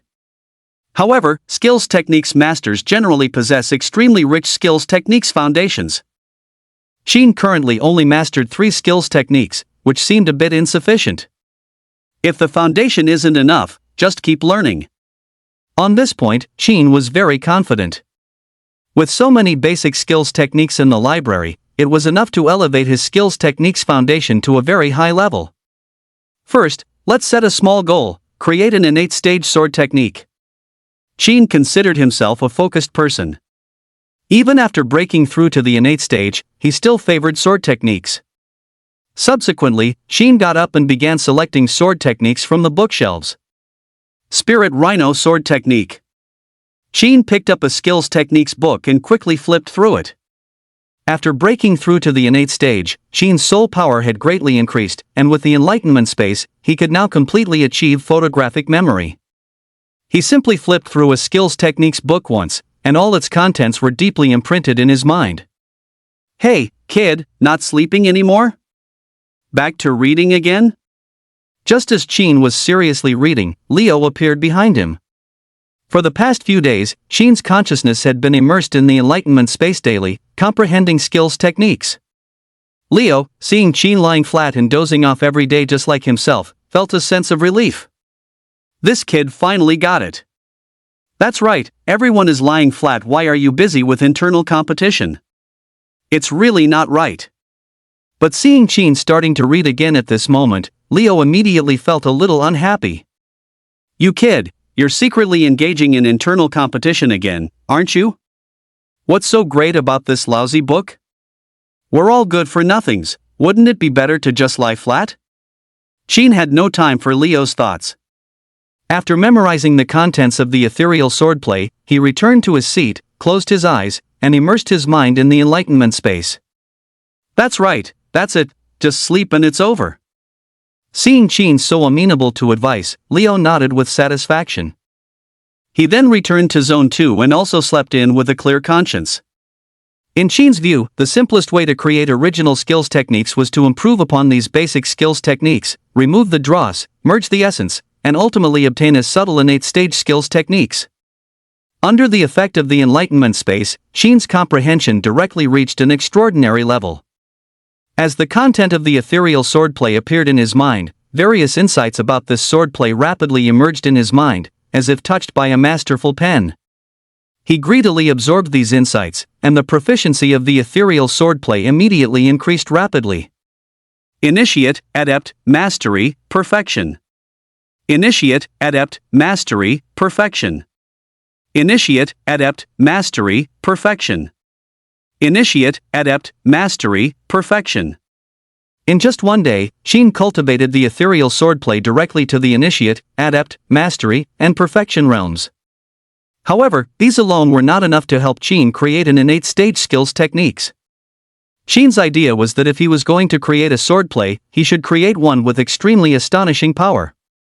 He planned to almost finish learning the swordplays on the first floor of the library before making a move when he was fully prepared. Just like that, in the following days, Qin behaved exactly as Leo had hoped. He spent every day dozing off in the library, but was actually comprehending various swordplay skills techniques in his mind. Qin not only learned all the swordplays in Zone 1 and Zone 2. He also found an excuse to go to several other zones and memorized all the swordplay skills techniques. In just half a month, Qin had learned over a dozen basic swordplays and cultivated them all to the initiate, adept, mastery, and perfection realms. Now, he possessed an extremely profound foundation in swordsmanship, enough to be called a master of the sword. Late at night, in the suburbs of Jianhai City. That's enough. Having learned so many basic swordplays, Qin finally stopped. Next, what he had to do was leverage the divine comprehension provided by the enlightenment space. He removed the dross and extracted the essence from the dozen or so sword skills techniques in his mind. Ultimately, he fused them into a single, powerful innate stage sword skill technique. Creating an innate stage skill technique would inevitably cause an unusual phenomenon. For this, he specifically went to the outskirts, not wishing to be disturbed. Looking at the quiet nightscape around him, Qin closed his eyes, and the dozen or so sword skills techniques in his mind flashed before him, one by one. Qin's brain operated rapidly, like a highly advanced machine. As Qin continued to comprehend, a faint light emerged from his body, attracting numerous mosquitoes and insects. However, when these insects approached within 10 meters of Qin, they suddenly seemed to suffer a heavy blow, turning into powder and vanishing into the air. If a master of insight were present, they would clearly perceive an invisible sword aura enveloping Qin, like a domain of sword qi. In the air, one could almost hear the crisp buzzing sound of swords. Thus, Qin stood motionless in place. It wasn't until dawn approached that he suddenly opened his eyes, which seemed to flicker with sword light. Finally successful. With a thought, Qin's internal mana surged rapidly, and then a sword chi, condensed from mana, appeared in his palm. As Qin continuously infused mana, the sword chi grew longer and longer, quickly transforming into a 10-meter-long beam of sword light. Feeling the sharp sword chi within the sword light, Qin's face showed excitement as he looked at a mountain peak in front of him. This move shall be called a single sword splits the heavens. As Qin's voice fell, the sword chi in his hand shot out abruptly, transforming into a 100-meter-long sword chi in the void, directly slashing towards the mountain peak before him. 010 The shock of an innate stage expert. The magnificent sword light blotted out the sky and sun, tearing through the air in its path, emitting terrifying, sharp screeching sounds. The rumbling tremor was like rolling thunder, and the sword light cut through the top of the mountain peak as effortlessly as a hot knife through butter. Chaos. The next moment, the peak of the mountain astonishingly collapsed and crumbled, the entire mountaintop instantly sliced into two halves. A single sword cleaving a peak. Such a terrifying scene was as horrifying as a natural disaster. The vast mountain peak split before Qin, loose rocks constantly sliding into the valley below, a continuous roar echoing. Excellent, excellent. This power is easily comparable to a missile. Qin gazed at the long sword in his hand, a profound sword intent emanating from it, feeling a surge of emotion. No wonder human thermal weapons are completely ineffective once a power level reaches the Grandmaster stage. With just the immense power of a single sword strike, no matter how many missiles attacked, it would be a matter of simply obliterating them with one swing. If one sword wasn't enough, then two swords. To achieve such a feat at just the innate stage, what kind of spectacle would it be to reach the Grandmaster stage? Thinking of this, Qin couldn't help but look forward to his future cultivation even more. If he truly grew strong, he might easily be able to tear apart the very sky and earth. Truly worthy of a fantasy world. Just as he was lost in thought, suddenly, several presences rushed towards him. Their speed was incredibly fast, clearly surpassing ordinary martial artists. Did they hear the commotion? Qin frowned slightly. Currently, he had no intention of interacting with other powerful individuals. Too many troublesome detours, not suitable for him. With this thought, Qin simply activated his 7 stars footwork, his figure flickering, and he vanished from the spot. The crisp night wind swept through the valley, its howl echoing wildly through the mountains and forests. Without the obstruction of the peak, the mountain wind became even more majestic. Just seconds after he had left, 4 figures swiftly arrived at Qin's previous location, floating above the broken peak.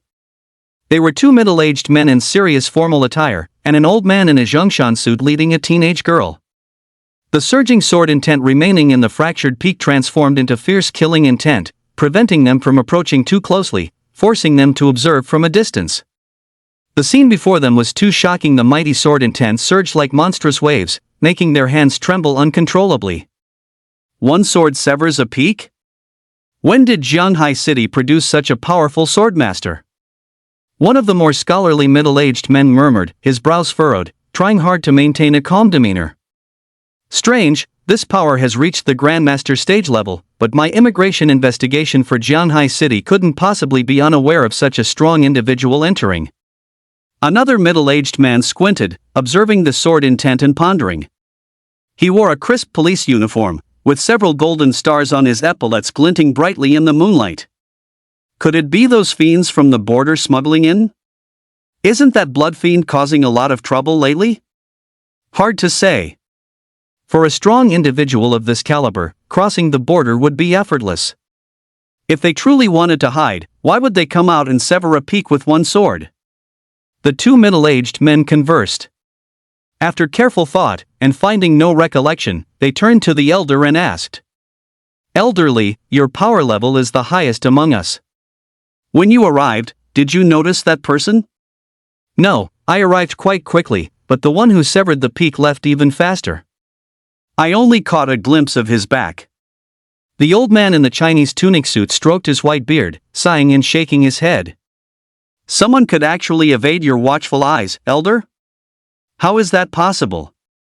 Upon hearing the elder's reply, the two middle-aged men were utterly shocked and found it incredibly hard to believe.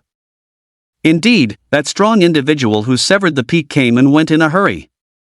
Not only was his swordsmanship profound, but his movement technique was also extraordinary. The elder gazed at the smooth-cut surface of the mountain peak, sighing with a touch of helplessness. I wonder if this person who severed the peak is friend or foe. Jianhai City may not be peaceful in the future. Following the elder's assessment. Suddenly, the scene fell silent. Crickets chirped in the valley, but their hearts found no peace. The one who severed the peak was no longer there, but the cleaved mountain struck their hearts like a heavy hammer. Whether the other party was friend or foe was unknown, everything was uncertain. The girl accompanying the elder silently observed the severed peak, her heart thumping wildly. The pressure from the sword intent that erupted on the mountain almost suffocated her. It was thanks to the elder's protection by her side that she was able to glimpse this terrifying miracle. She heard all the conversations between the three seniors who brought her, and she was even more astonished. You must understand. The old man who brought her here was the dean of Jianhai Martial Arts Academy, who had taught countless talented students. And the identities of these two middle-aged men were even more remarkable. One was the commander of the Stellar Guard, responsible for the Star Beast defense plan for the entire Jianhai city. The other, who had a more scholarly air, was the curator of the Jianhai Martial Arts Library himself, having read countless skill and technique manuals. The fact that all three of them found the situation difficult to handle was a testament to the terrifying power of the person who had severed the peak. Alright, it's useless to say more here. The Stellar Guard commander waved his hand and said, I'll have this area sealed off in a moment, and no one will be allowed to enter. Wait, Commander, this old man has an impertinent request. Seeing this, the dean hurriedly stepped forward and spoke. Elderly, please speak. There's no need to be polite, the Stellar Guard commander said with a slight nod. It's not a big deal, but this sword intent is extraordinary. It would be of great benefit for the students of my academy to observe it. The dean spoke slowly. I hope the commander can make an exception when the time comes. Don't worry, elderly. I'll just have to say the word. At the same time, while the outside world was in an uproar, Qin, the cause of all this, had long since returned to his rented apartment. Along the way, he constantly replayed the details of that move, discovering that there was still much room for improvement. Although the power of this sword strike is immense, the cost is also considerable. Qin raised his hand, gently made a swinging motion with his sword, and sensed the flow of mana within his body. Ever since he unleashed that peak-severing sword strike, the mana consumption had been immense. Although one strike could fend off a million-strong army. This world was simply too dangerous, with all sorts of bizarre star beasts emerging one after another. There was no guarantee that after killing the young ones, some peerless old monster hiding behind the scenes wouldn't appear. Once mana is depleted, I'm no different from a lamb awaiting slaughter. So, I must find a way to remedy this drawback. It seems it's time to cultivate stellar energy skills techniques. Qin's thoughts raced, and he quickly made a decision. As far as he knew, after entering the innate stage, cultivators could actively absorb vast stellar energy by cultivating stellar energy skills techniques. And whether one could actively draw upon the mighty power of the stars to forge their own body. That was the biggest difference between an innate stage practitioner and an acquired stage martial artist. I remember there seemed to be two basic stellar energy skills techniques on the first floor of the library. They happened to have complementary flaws, making them perfect for creating a new skill technique. 011 want to become my disciple? Then first kowtow. The next day, as dawn broke, Qin woke up early and couldn't wait to head out, rushing towards the library to punch in for work. Now, this library was like a treasure trove to him. Working, slacking off, and gaining strength just by lying around. It was incredibly satisfying. Where else could he find such a good job? However, just as Qin arrived at the library entrance, he suddenly heard a message on his phone. He pulled it out to check. It was a mass message in the workgroup regarding a supervisor. Everyone, please come to the conference room as soon as possible for an emergency meeting. The curator himself is present. The striking message made Qin pause. Why was the library curator here? In his impression, the curator had always been an elusive figure, like a dragon whose head is seen but not its tail. His personal presence now likely meant there was something important to convey. Thinking this, Qin didn't hesitate. He immediately got up and headed to the library's main conference room. The large conference room, capable of holding 100 people, was already packed with a bustling crowd and constant noise, as all staff members gathered together. Qin quietly lowered his head and, as usual, walked into the room, finding an inconspicuous corner to settle in. After taking his seat, he looked up at the stage. Standing there was a middle-aged man in a sharp suit, with temples slightly grayed, exuding an air of refined scholarly grace, his every gesture composed and proper. Yet, despite this, a subtle trace of stellar power still emanated from him, which he couldn't completely suppress. This is... Qin stared at the curator on stage, a little surprised in his heart. No matter how well the other party concealed their strength, it couldn't escape his judgment. The curator was indeed an innate stage expert? However, on second thought, this was only normal. A place like the Jianghai City Library, housing countless skill technique scriptures for cultivation, naturally needed a powerful expert to guard it. Once all the staff members had arrived, the curator on stage placed his right fist to his mouth and lightly cleared his throat. Everyone, please quiet down. A clear and gentle voice emerged, not loud, yet it managed to completely override all the noise made by everyone present. The crowd instantly fell silent. Seeing that the atmosphere in the room had settled, the curator continued. Excellent, everyone quiet down. I don't intend to take up too much of your time today, I just want to give a few words of advice. Recently, when dealing with those who come into the library to read, you must show extra respect and never neglect them. Especially some unfamiliar elderly individuals you haven't seen before, pay special attention to them, there must be no slackening whatsoever. Following this, most of the matters he instructed were concerning the staff's attitude.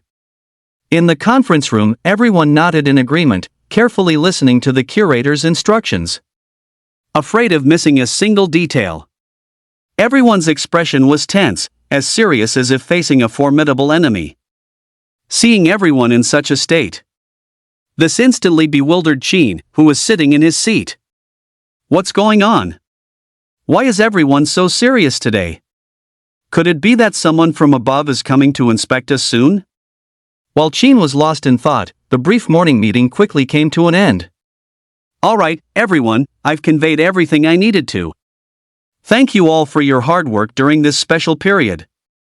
The curator scanned everyone present and calmly said, "You may return to your posts and follow the instructions I just gave." With the curator's command, everyone rose from their seats and began to leave the meeting room.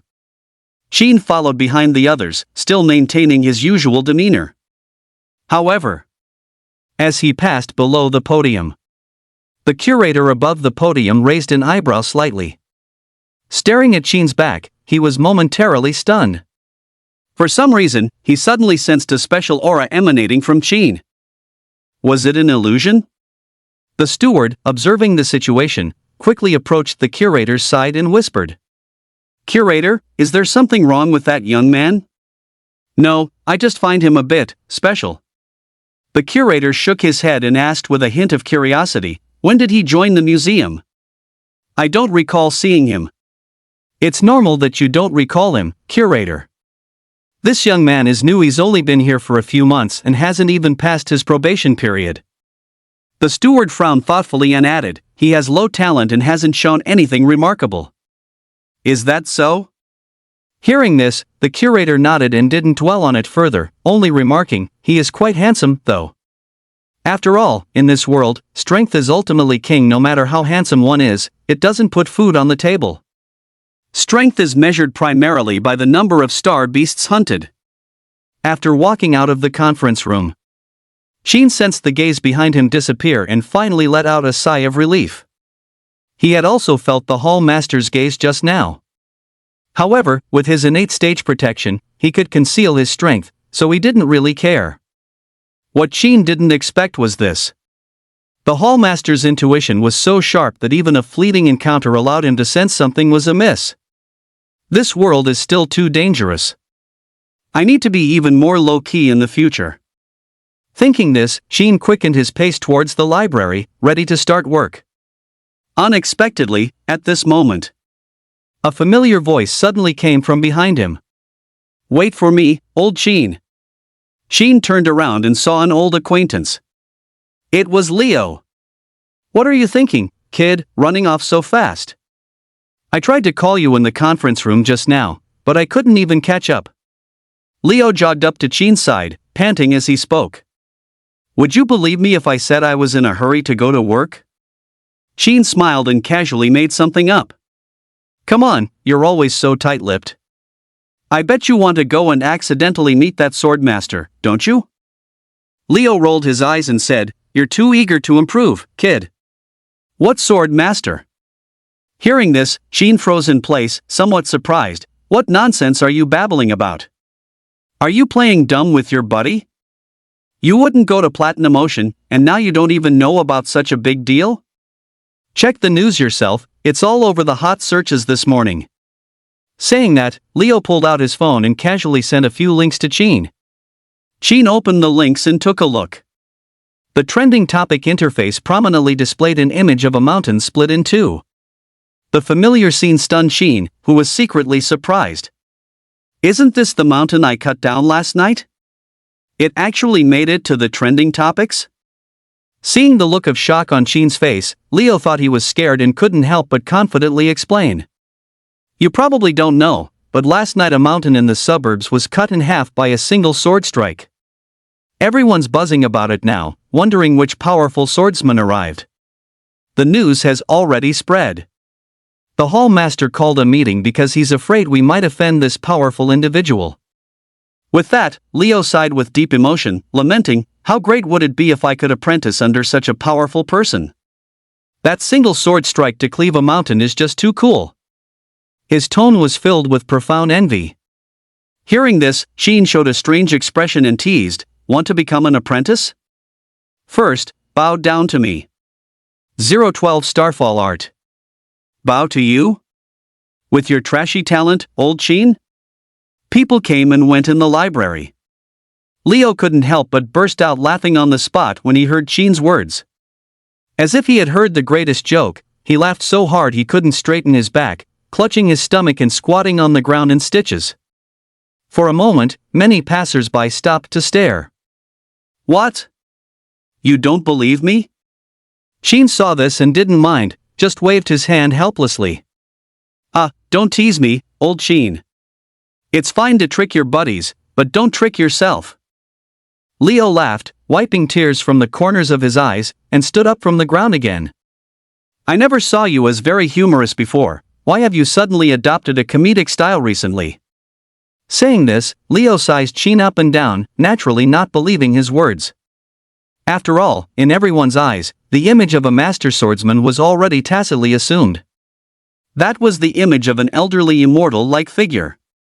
And as for Qin's current appearance, well, aside from being a billion times handsomer than ordinary people, just a librarian who didn't even pass his probation. Where's the image of a reclusive master?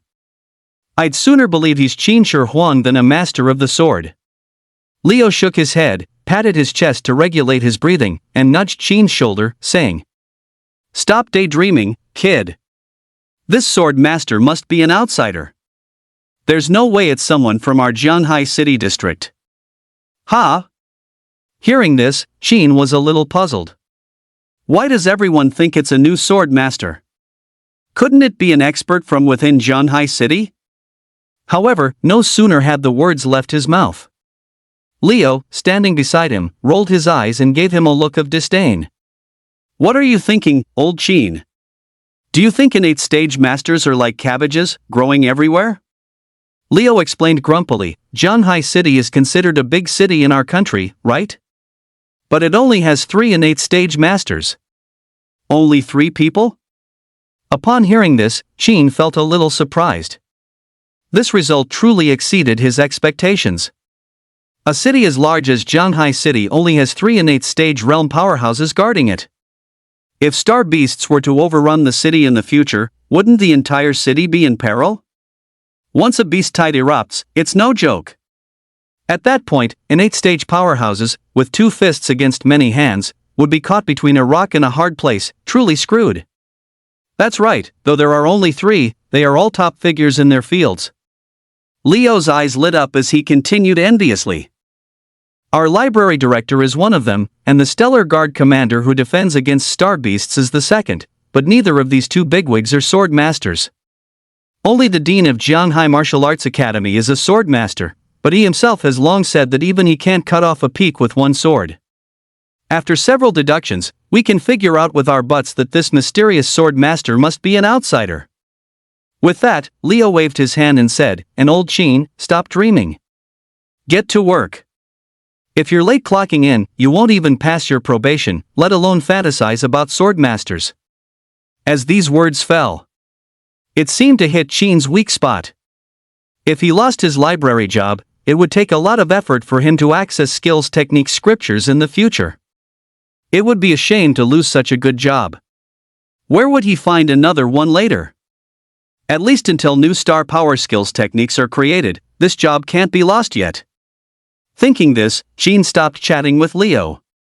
The 2 immediately rushed to the first floor of the library. Library first floor. The air was filled with the scent of books, the atmosphere quiet and serene. People sat reading scriptures, and the faint rustle of turning pages could be heard. After Leo and Sheen arrived on the first floor, they each clocked in separately. Then they went to their respective workstations to start work. This was a moment for Sheen to be alone. Excellent, excellent, this is the perfect time for innovating skills techniques. Sheen was very satisfied with the current atmosphere. He looked around and saw that no one was paying attention to him. He then followed the memories in his mind and walked towards the bookshelf containing basic star power skills techniques. Before long, he found the skills techniques he needed. The scriptures were placed in the innermost corner, and because no one had taken them for a long time, their covers were already covered with a thick layer of dust. The 2 skills techniques are too flawed, like a chicken rib. Innate stage experts look down on them, and acquired stage cultivators can't use them until they reach the realm. In the end, it benefited me. Sheen blew a puff of air onto the covers, dusting off the dirt, and couldn't help but inwardly chuckle. Opening the scriptures, he read 10 lines at a glance. Relying on his heaven-defying comprehension bonus, his memory was greatly enhanced. He only needed to casually glance twice to firmly memorize the content of the scriptures, word for word. A moment later, the contents of the 2 basic star power skills techniques were all firmly memorized by Sheen. Alright, time to try the deduction. Sheen fumbled through his memories. The flaws in these 2 basic Star Force skills techniques were significant, which was why no one had ever attempted to merge them. Sheen thought for a moment, found an inconspicuous corner, and began his daily slacking off. Leaning back on a resting bench, he closed his eyes, recuperating. His consciousness directly sank into the enlightenment space. Within the enlightenment space, the characters of the 2 Star Force skills techniques were dismantled and peeled away one by one, forming an ocean of words within his skull, constantly floating and leaping. Everything I have today is due to my own hard work. Enlightenment space, deduce for me. As Sheen's thoughts stirred. The next moment, innumerable skills techniques contents were scrambled, then reassembled.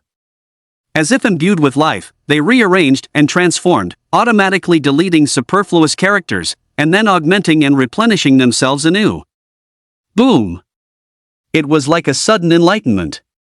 Sheen instantly comprehended everything. A moment later, a brand new basic Star Force skill technique finally appeared in his mind. It's done! Sheen's face lit up with joy, surprised it happened so quickly. This efficiency was simply outrageous. Perceiving the Star Force skill technique in his memory, Sheen realized this new skill technique still lacked a name. In the future, I will certainly have many more Star Force skills techniques, so let's call it the Starry Sky Art. After creating the Starry Sky Art, Sheen was overjoyed. However, merely merging two basic Starforce skills techniques was ultimately still incomplete. Once I merge more Starforce skills techniques in the future, blending all techniques into one art, that will be the true Starry Sky art. Work hours were short. Sheen hadn't been slacking off for long when lunchtime arrived. Clocking out on time. Sheen adhered to this iron rule, swiftly punched out, and headed to the cafeteria with Leo to get food. I heard that Blood Fiend has been out harming people again these past few days. Now Jianghai City is in a panic. Old Sheen, watch your step when you go out from now on. Inside the cafeteria, Leo chewed his food, speaking somewhat indistinctly. You want me to watch my step? Sheen picked up a piece of braised pork hock and put it into his mouth, puzzled. You're such a handsome lad, with fair skin and tender flesh, you're exactly what those evildoers like. Leo shook his head inside. Old Sheen, you're so weak even the combat aftermath of an innate stage expert could shake you to death. I don't have many brothers, and you, Old Sheen, are one of them. If you really encounter trouble, just run first if you can, don't hesitate. Indeed, this world is too dangerous. After listening, Sheen understood Leo's good intentions and didn't dwell on it further. He just felt a bit emotional, thinking that when the sky falls, there are always taller people to hold it up. He hadn't thought about eliminating evil for the people. Let alone having the heart of a great hero, serving the country and its people. He just wanted to be an ordinary person, living a good life, that's all. 013 Has the Blood Fiend finally been caught? Time flew by, and several days passed in the blink of an eye. News on the internet updated and iterated. The craze for the innate stage expert who cut off a peak with a single sword came and went quickly. People were busy with the trivialities of life and soon mostly forgot about it. After all, the battles of innate stage experts were ultimately too far removed from the lives of ordinary people. They were an existence that could be hoped for but never reached. For ordinary people, daily necessities were the true meaning of life. It's good that they forgot it was getting a bit out of hand before. In the library, close to closing time, Sheen skillfully slacked off while scrolling through the trending topics on his phone. He finally let out a long sigh of relief after seeing the trending topic at the top of the hot search disappear. Recalling his previous actions, he couldn't help but feel a little fortunate. Who would have thought that single sword strike would be so powerful? He had just casually swung it. And directly leveled a mountain. He couldn't be blamed for this, it was entirely because the mountain was too fragile. If he had known how powerful it was beforehand, he probably would have tried it out on a smaller hill first. I wonder what level of power my sword strike has reached now. Sheen put away his phone, casually flipped through two basic swordplay manuals, and then put the books back on the shelf. Boring. Over the past few days, he had already browsed through all the books on the first floor of the library. The first floor of the library had 6 major sections. And during these days, Sheen hadn't been idle. He found an excuse to actively take on tasks and toured all these sections. Even the person in charge couldn't help but sigh after seeing him. Ambitious young men like Sheen were rare. So, they simply opened up the other sections, allowing Sheen to clean them all. Taking advantage of these brief cleaning sessions, Sheen read through all the basic swordplay manuals he could find. He had reviewed at least 25 basic swordplay techniques in total. However, what left him speechless was most of these basic swordplay techniques had a lot of repetition.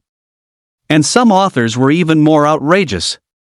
It was one thing for the content to be similar, but later on, they simply copied other books word for word into their own swordplay manuals. For a moment, even Sheen couldn't tell who the original author was. All writing is a copy of a copy. So, who copied whom? Sheen was speechless. Fortunately, however, even though these sword techniques were similar, they still had their merits. Taking the essence and discarding the dross. With the help of the Enlightenment space, extracting the useful parts from those books was not difficult. Having now fused numerous sword techniques, Sheen's understanding of swordsmanship soared. The power of one sword splits Heaven's Gate reached an even higher level. I wonder how much it has actually improved. Thinking this, Sheen felt an itch to continue testing his sword. But the commotion from one sword severing a peak had only just subsided these past few days. The power of his current sword strike was even more terrifying than before.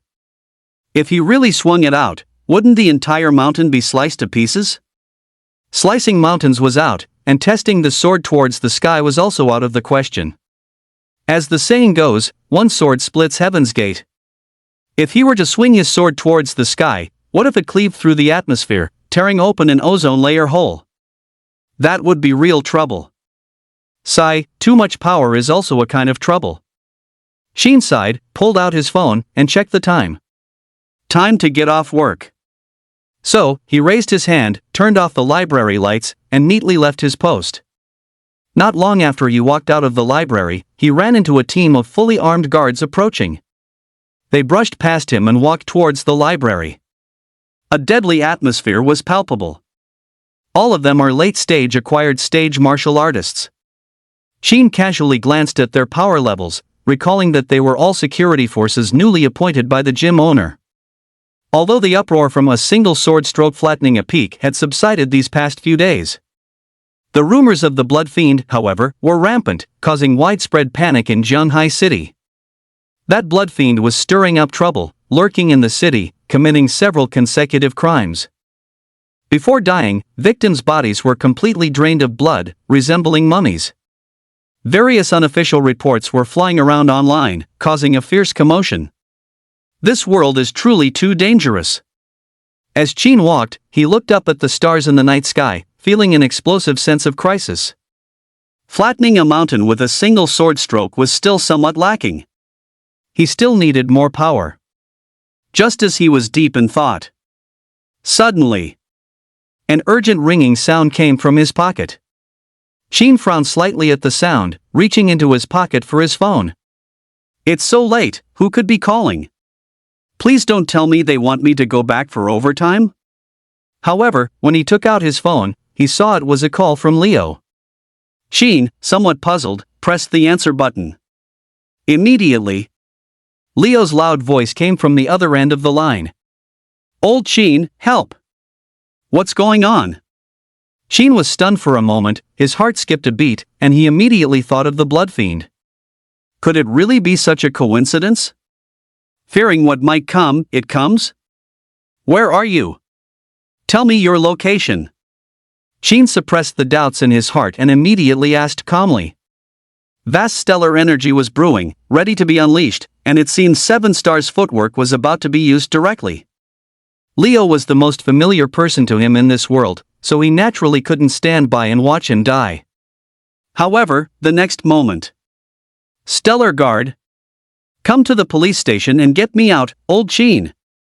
Leo's tearful voice came through again. Huh? Stellar Guard? How did you end up there?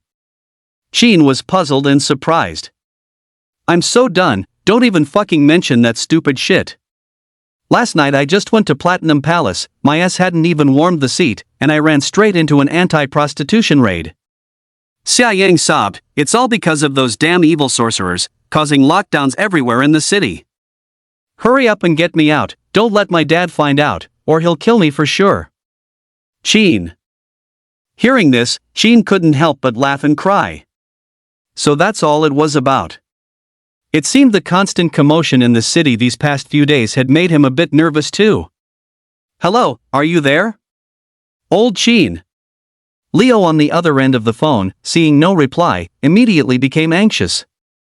Hurry and get me out. Old Sheen, bah. Dad Sheen.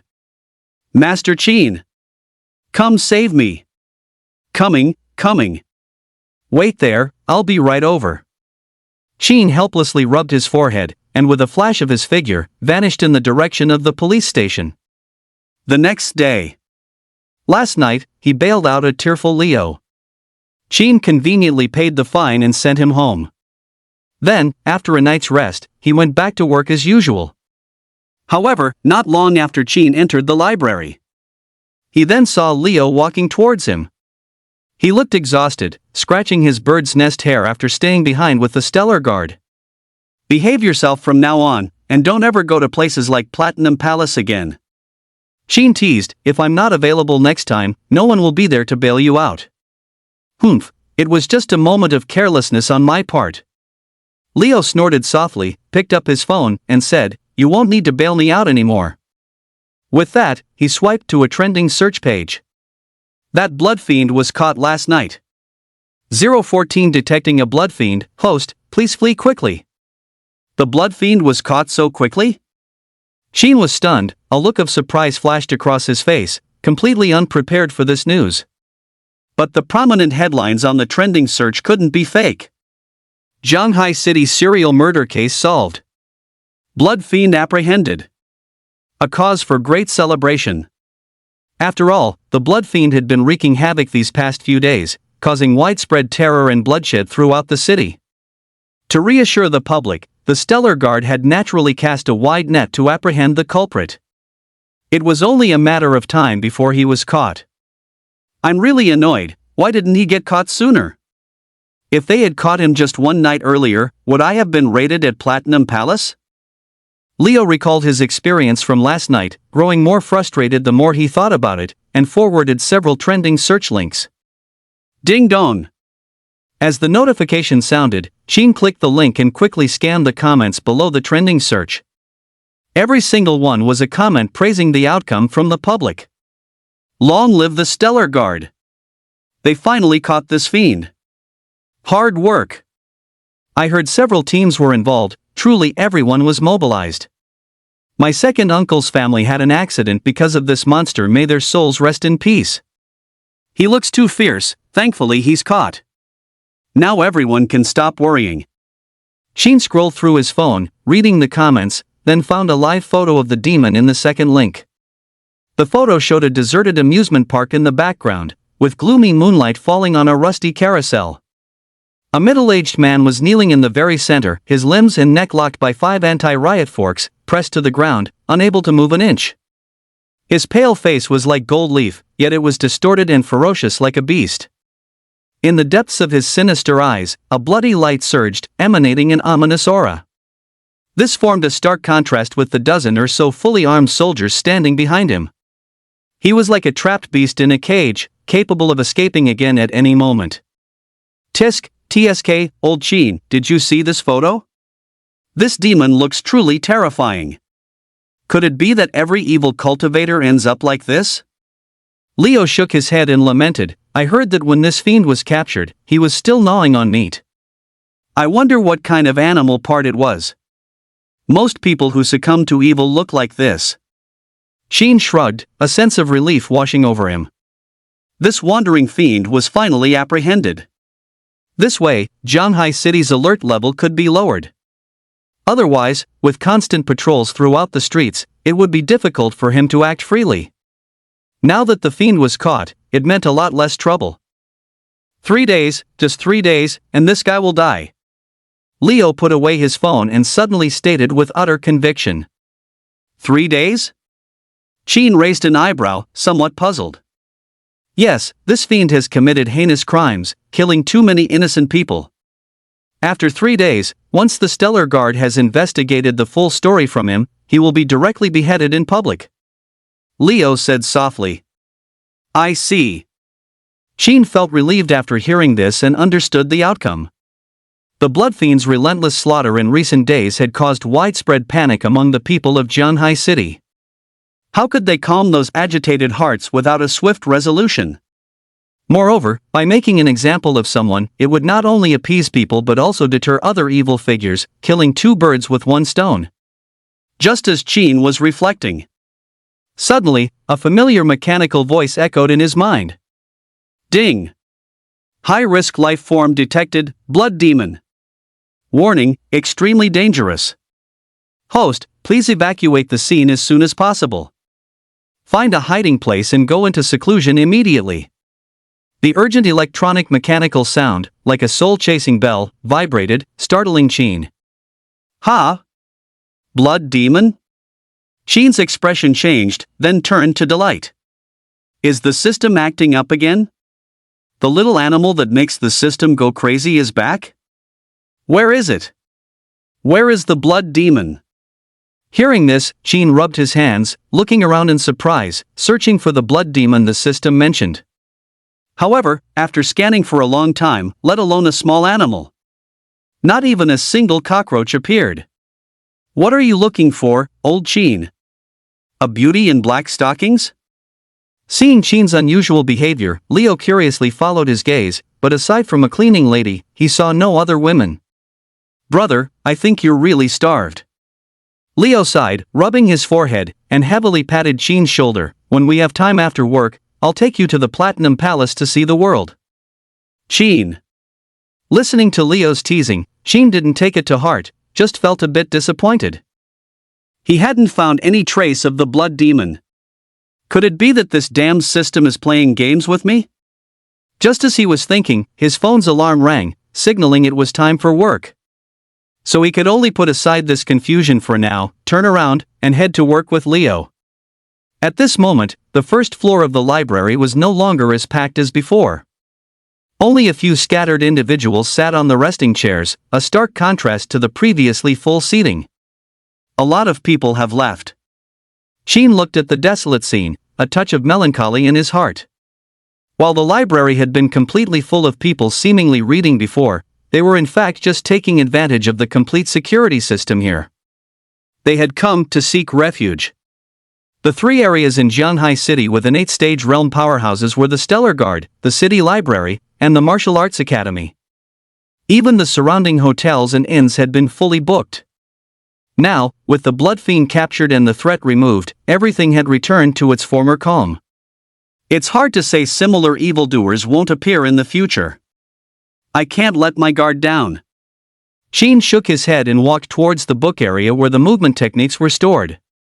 He had learned a lot of sword techniques in the past few days, but the escape movement techniques couldn't be neglected either. Even if he couldn't win a fight, he had to be able to outrun them. As long as disaster couldn't catch up to him, there would always be a chance to turn things around. Thinking this, Qin began to search for movement skills techniques on the first floor of the library. After several searches, he ultimately found only 6 suitable movement techniques. The movement skills techniques on this first floor are too scarce, several times fewer than sword techniques. Qin browsed through the movement technique books. They were mostly just basic footwork. With divine comprehension, he instantly grasped the core of these methods. The core principle was to emulate mountains and various beasts. Perhaps a deer leaping through the forest, or a fish diving in a stream, or a bird flying high in the sky. Mimicking mountain beasts to escape? Qin pondered briefly and soon had a bold idea. If he could integrate these movement technique scriptures, could he cultivate a new skill technique applicable to various terrains? Let's try it. With this in mind, Qin didn't hesitate, closing his eyes to organize the details of the 6 movement techniques.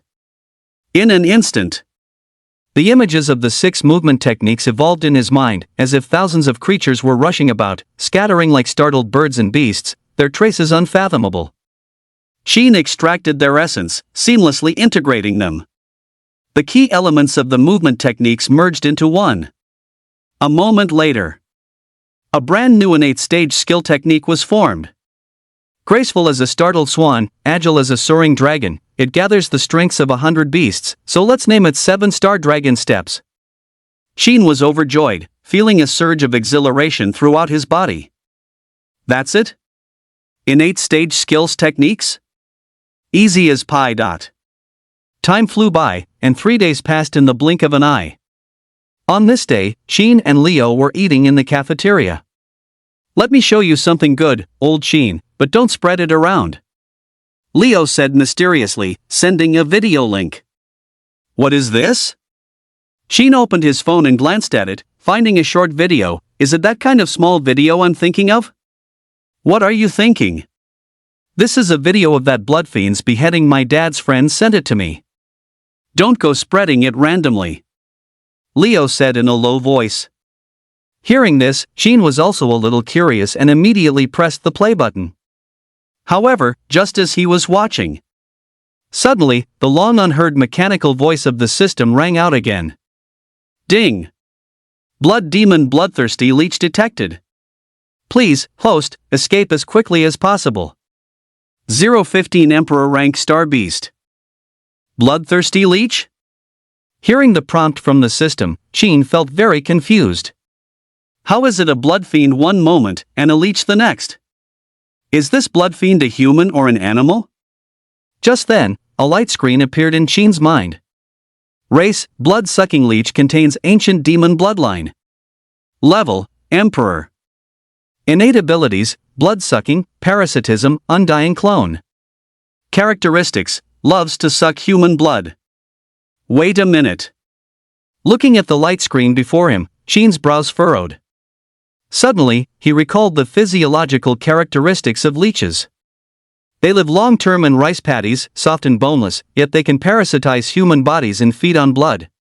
Once a leech's sucker attaches to the skin, it's very difficult to remove by hand. Could it be that the blood-sucking leech system is currently warning about is parasitizing a human being? As Sheen thought this, a chill ran down his spine, and he instantly felt an explosion of danger. Could it be that the bloodthirsty demon isn't dead? With this thought, Sheen shifted his gaze back to the video in front of him, focusing on its content. The video's progress bar slowly advanced. In the video, guards were stationed around the execution ground. The blood fiend, wearing a sack over its head and a black and white striped prison uniform, knelt with both knees touching the ground. An executioner, responsible for carrying out the sentence, took out a long saber, gathered energy, and forcefully struck towards the demon's neck. Put. Gulp. The blade fell swiftly. As the head in the beheading video hit the ground, rolling away, it declared the blood fiend's life extinguished. At this moment, Leo chewed loudly on roasted pork slices, pointing at the headless corpse in the video, and mumbled, "This old demon finally died, and good riddance. It's damn good for dinner." It was as if he had personally avenged himself, feeling incredibly happy. However, Sheen didn't respond, merely furrowing his brow as he suddenly realized the situation was dire. Blood fiend, he. Is it really dead? If it's truly as he had just imagined, that the blood-sucking leeches were behind it all, then wouldn't the Stellar Guard's decapitation execution have been for nothing? After all, a human possessed by a leech is nothing more than a puppet. For the blood-sucking leeches, discarding it will pose as no problem. After losing a body, it just needs to spend a little more effort to find the next one, and that's it. In other words, the Stellar Guard's decapitation operation had no effect whatsoever. Body snatching and resurrection, what's the difference from an immortal body? Sheen pondered this irritability, growing a little worried. An unkillable, tenacious life, coupled with the art of controlling human puppet substitutes, was indeed extremely dangerous. After the Emperor rank star beast, is it the Imperial tier star beast? Thinking of this, Sheen felt a pang of apprehension. What are Emperor level star beasts like? He had never heard of them at all. Not even the comprehensive beast encyclopedias in the library had any related records. Their unknown nature is their most terrifying aspect. The reason no one recorded them is probably because those who encountered Emperor-level star beasts were devoured on the spot right after meeting them. They didn't even have time to leave a dying message. Sheen deduced the power level of Emperor-level star beasts in his mind. Undoubtedly, star beasts of their tier must have already reached the Grandmaster stage. No, even higher. Perhaps even Grandmaster stage experts are just ants that can be casually devoured in front of them. Terrifying, this is too horrifying. Sheen shook his head, his mind filled with uncertainty. This world is indeed still too dangerous. Although the system's prompts are always a little bit inaccurate. But he absolutely couldn't completely relax. It's not that I'm afraid the system's prompts are inaccurate, it's that I'm afraid one day they'll suddenly be accurate, then something truly big will happen. If a world-destroying star beast appeared, and he still approached it with the attitude of stepping on a cockroach, with no preparation at all, it would undoubtedly lead to a certain death. Thinking of this, Sheen secretly made up his mind. It was still the same old saying. Stay low, develop, and don't take risks. As for actively seeking out the bloodthirsty leeches, that was even less of an option. When the sky falls, the tall ones will hold it up. There are many capable people in the Stellar Guard, and they will naturally find solutions. And for a common citizen like himself, why worry unnecessarily? It was better to just live an honest life. Burp. Chin, are you free after work tonight?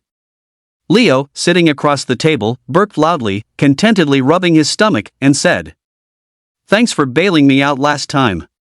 Tonight, to celebrate the death of the blood fiend, I'm taking you to the Platinum Palace to have some fun." Upon hearing this, Chin's mouth twitched immediately. Here he goes again, this guy.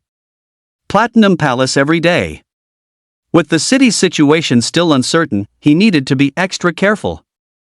So Chin decisively raised his hand and politely declined, "I have some plans tonight." "Next time, definitely next time." "Next time again? What's going on with you, kid?" Hearing Chin refuse, Leo frowned slightly. "This time I'm treating you to repay the favor for bailing me out last time." "You don't want a free entry ticket?" "No need, I feel like Jianghai City hasn't been peaceful these past few days." As Chin spoke, he suddenly remembered something and whispered a warning, "You should also pay attention to your safety when you're out and about. Be careful?" "Oh, old Chin, I really don't understand what you're so afraid of.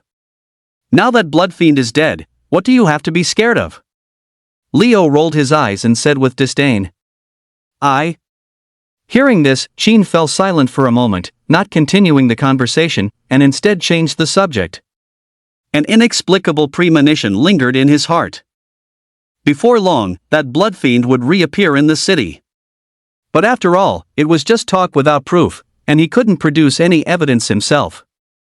Even if he told others, what good would it do? In their eyes, you're just a low-talent librarian. Who would believe you? In the end, my strength is still too weak. In the time that followed, Chin refocused his attention on the enlightenment space, beginning to continue merging skills techniques. He prepared to make another new breakthrough. Late night. Stellar Guard, crematorium. The massive incinerator roared, and hot winds swept through the dim room. A headless male corpse lay horizontally on a cold slab, his eyes wide open and bloodshot, staring fixedly at the ceiling, unwilling to rest in peace. Put! With a strange sound of flesh tearing. The next moment, a massive blood-red leech burst out of the body, falling with a thud to the floor, extremely eerie. Just then, a series of hurried footsteps came from outside the door. The crematorium door slowly opened, and a staff member walked in, holding a phone to their ear. "Hello, wife, can you hear me? The signal's bad in this morgue. I have to work overtime tonight, an urgent task from above. I'll head back as soon as I'm done. You go to sleep first." He held the phone to his ear, put on plastic gloves, and prepared to start cremating the body. "I can't talk right now. Tonight's work is heavy.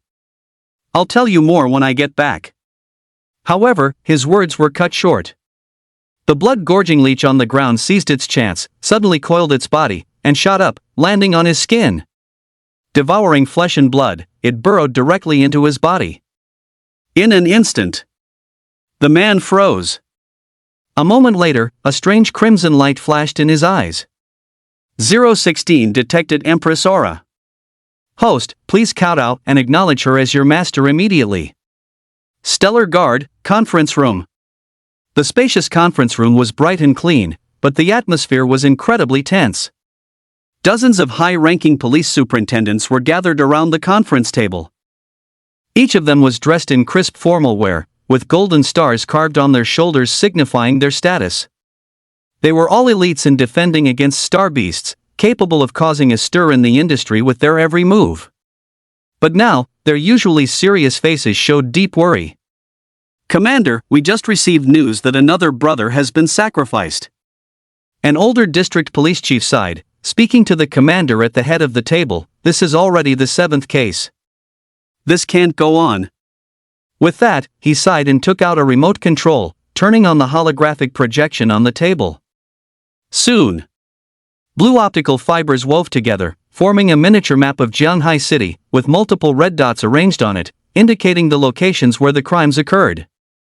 In just these 3 short days, multiple murder cases had emerged in Jianghai City. Several of these crimes even happened at the exact same time. As a result, the Stellar Guard could already confirm one fact. These blood fiends were not just one person. It was very likely a group crime. The demon caught by the superintendent might just be the tip of the iceberg. I understand what everyone means. The commander of the Stellar Guard rested his chin on his hands, his eyes flickering and his face extremely grim. Following the capture of the previous blood fiend, over the past 3 days, Shanghai City District has still not found peace. On the surface, it seemed as if everything was over. But in reality, undercurrents stirred, making it extremely dangerous. Ever since the demon was apprehended, this arrest operation by the police had angered the demon's other accomplices, causing their killing spree to intensify. Their targets were no longer limited to ordinary citizens. Instead, they all became attacks on the members of the Stellar Guard. This is blatant retaliation. A hot-headed senior police officer slammed the table, angrily exclaiming, "These beasts don't put our Stellar Guard in their eyes at all. All of you, take a good look at our brothers who were tortured to death by them." As soon as he finished speaking, the counselor in charge of adjustments didn't hesitate and quickly pressed the remote control. The next moment, the holographic projection on the table changed accordingly, the city map dissipated, turning into a series of corpses in Stellar Guard uniforms. Those deceased officers had withered faces and shriveled flesh, their deaths extremely tragic, all having been bled dry by the blood fiends. Such a horrific and tragic sight caused even seasoned police veterans, who had been in the force for many years, to helplessly turn their heads away, unable to bear looking any further. "Don't panic, everyone calm down." The superintendent's face was grim, seemingly contemplating something. Upon hearing him speak, the others also quieted down, awaiting his next command. The atmosphere in the conference room fell silent. The commander's gaze shifted, scanning the images of the deceased officers on the projection. He naturally understood in his heart. The situation was critical. The blood fiend's misdeeds couldn't be allowed to continue any longer. If they weren't eradicated soon, their police superintendents would no longer be able to answer to the citizens. How many citizens currently know about this incident? The commander asked the nearest high-ranking police official. None, not a single one. "Commander, rest assured, we immediately sealed off all information across the board after the incident," the official explained. "Very good. Continue to seal off the information and increase the manpower for patrols," the commander said in a low voice. "Judging by the current situation, that group of demons has clearly shifted their focus of slaughter entirely onto our police force. We just told the citizens that the blood fiends have been dealt with, and they've only just settled down. They can't be disturbed again. Yes, your subordinate will see to it immediately." After several rounds of discussion, the emergency meeting adjourned. In the following days, the police presence patrolling the Shanghai City jurisdiction quietly doubled. However, to the commander's relief, those evildoers, upon hearing the news, seemed to have been deterred. After the meeting, there were no more reports of blood fiend crimes. The storm seemed to have quieted down. And just as the pursuit operation was in full swing, in the Stellar Guard prison, the midday sun was just right, shining into the cell from outside the window. A gaunt prisoner faced the dazzling sun, suddenly convulsing, his face drained of all color. He simply gasped his last breath and died inside the room. "Damn it, another one dead." The patrolling guard, hearing the commotion, rushed over and cursed angrily. Deaths were common in the Stellar Guard prison. Most of the incarcerated prisoners were wicked individuals, practicing various bizarre and life-shortening demonic arts. Sometimes they'd only been here a few days, barely settling in before they managed to get themselves killed. The jailer spat on the corpse without a second thought, immediately moving it to be taken for cremation. Such was the daily routine in the prison. Meanwhile, on the first floor of the library, a few people borrowing books walked past the shelves and suddenly noticed Chin in the corner, resting with his eyes closed. "Hey, look, the administrator is slacking off again. Don't bother. People like him have mediocre talent, they won't become cultivators in the future. He'll probably just be an administrator his whole life." Oh, he opened his eyes.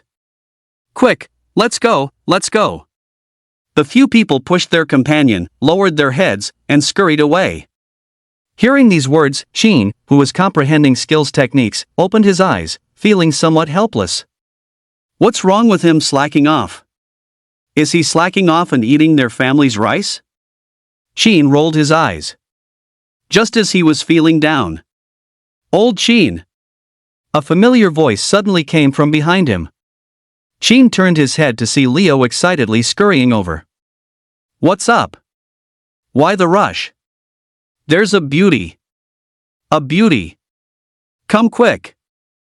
Leo eagerly pulled Sheen, dragging him towards the entrance. This one is definitely stunning. Hundreds of times better than those slutty hussies in black stockings. Something good like this exists?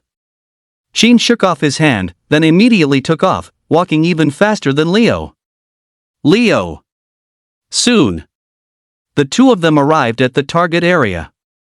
In the library's rest area. A girl, about 17 or 18 years old, was quietly reading a book.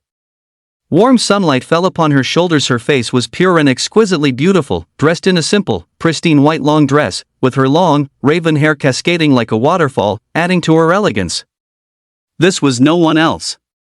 It was precisely the young woman who, after the sword-cleaved peak incident, followed beside the dean of Jianghai Martial Arts Academy. And just then, Sheen suddenly heard a prompt from the system in his mind. Ding! Empress information detected. Host, please immediately kowtow and acknowledge her as your master. 017 This system is actually 500 years early. Sheen heard the system prompt in his mind and looked utterly bewildered. Empress? What the heck? And it's telling him to kowtow and acknowledge her as his master? Sheen squinted, looking at the girl in front of him with suspicion and uncertainty. Her looks were, of course, beyond reproach, easily 12 out of 10, an exceptionally high standard. If they walked down the street together, they would surely be a handsome pair, turning heads left and right. But what could this have to do with an empress? Is this darn system not intentionally trying to trick me? Just as Sheen was feeling bewildered, a light screen suddenly appeared in his mind. Name, Li Zixuan. Age, 516. Power level, Peak Emperor Realm.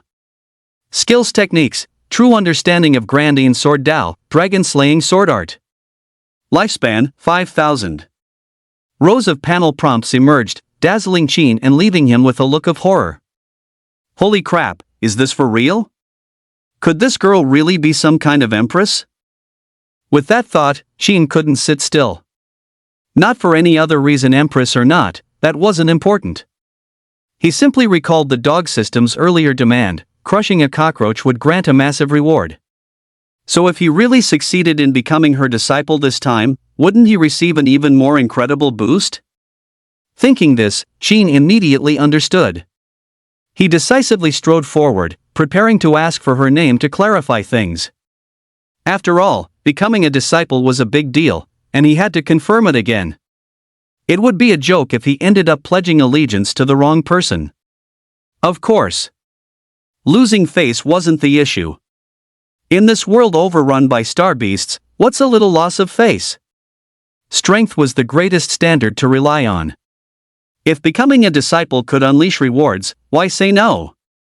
Sheen strode towards the girl with large steps, a powerful aura about him, his posture calm and composed. Leo, standing nearby, saw this and immediately gaped, frozen in place, his brain's CPU almost burnt out. Ha! Where's old Sheen going? Just charging in like that? Who gave you the courage? He didn't understand, but his heart was greatly shaken. Is this still the old Sheen I know? Could it be that the quiet one is finally going to open up today? Leo found himself understanding this guy less and less.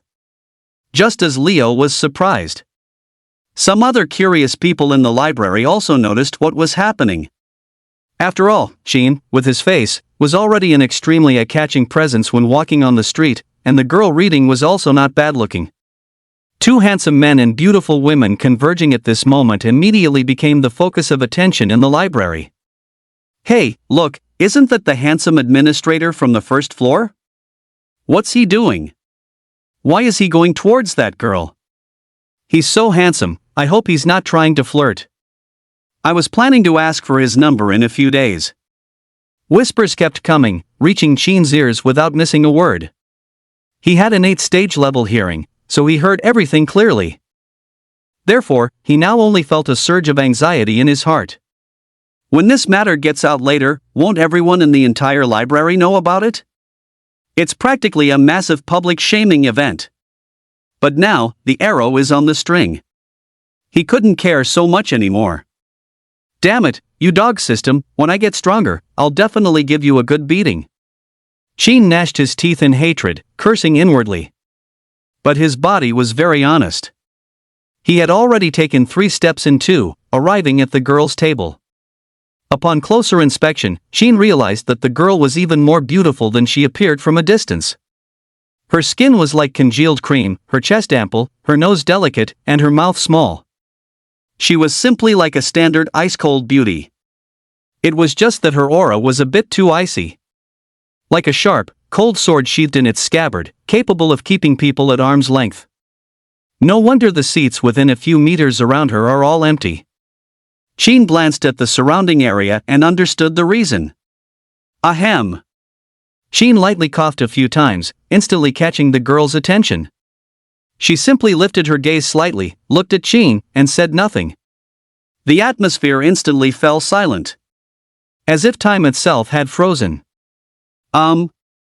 Seeing this, Qin's mind raced, trying to figure out how to start the conversation for a long time. But then he remembered, he wasn't here to pick her up.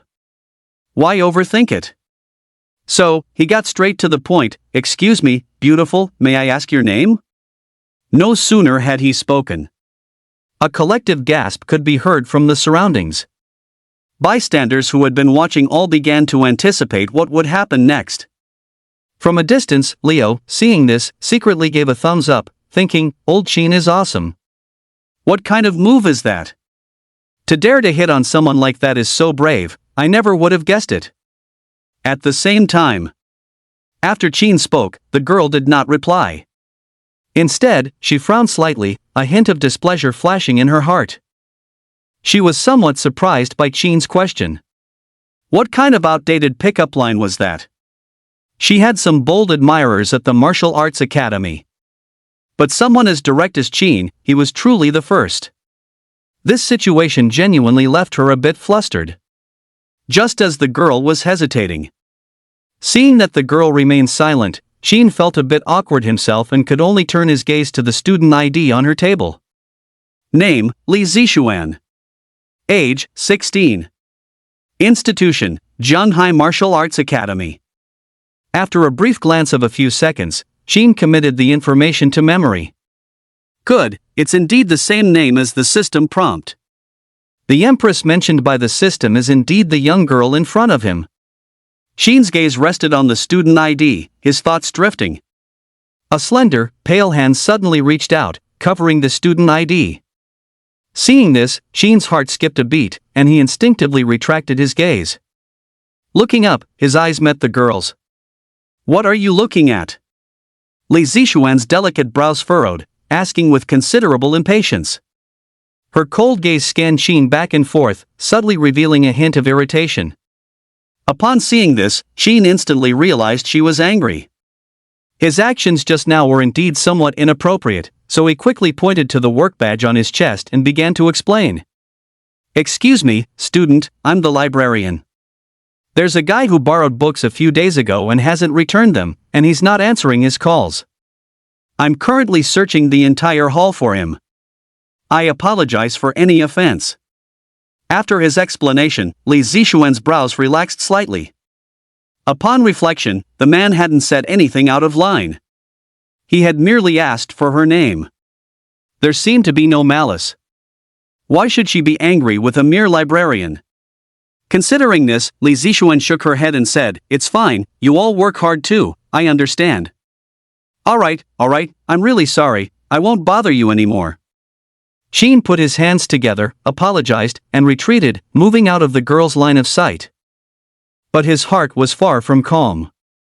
The student ID clearly shows 16 years old, so why does the system say 516 years old? Could it be, this means the system has actually advanced the timeline by 500 years? Suddenly, a startling thought flashed through Qin's mind. 018 wants me to become a disciple of a 16-year-old girl. What kind of joke is this? Has the system really advanced time by 500 years? Thinking of the erratic and insane prompts that occasionally popped up from this damn system, Qin gradually understood. Whether it's the immortal cockroach or the purple soul fiend spider. These creatures, though weak today and can be squashed with a single foot, might be a different story 500 years from now. After centuries of evolution, coupled with the stellar energy blessings of this world. No matter how weak a creature is, as long as it can survive for several centuries. Even a pig would probably evolve into a powerful beast king, or even a beast emperor. Good heavens, this is too buggy. The more he thought about it, the more shocked Qin became. This damn system truly doesn't play by the rules at all. Perhaps I misjudged the damn system before. Qin shook his head with a bitter smile, suddenly understanding something. It seems the damn system really wasn't lying. The cockroaches and small spiders he had stepped on were indeed Beast King and Beast Emperor-like existences. It's just that they would only achieve the form it described 500 years later. These future overlords, today, 500 years ago, were merely weak ants. 50 years of prosperity here, 50 years of decline there. Do not bully. I've already crushed them 500 years in advance. Have I also made a contribution to humanity? Beast kings, beast emperors, these beings are an absolute immense threat to humans. I've nipped the danger in the bud. And that girl just now was indeed an empress-level powerhouse. Similar to those future beast kings, she too would only reach the level displayed by the system 500 years from now. Am I, in some sense, peeking into the future? Qin glanced back at the girl, his expression unreadable. At this moment, a new prompt suddenly echoed in his mind. Ding, detecting that host is moving away from the empress.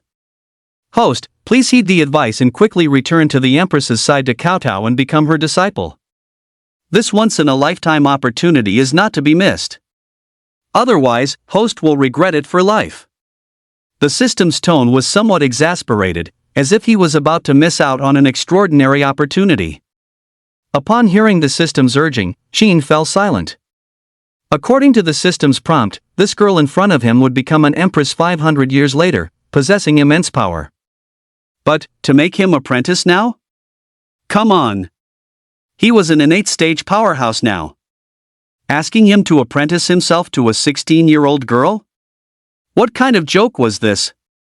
No. Qin waved his hand irritably, trying to dispel the voice in his mind.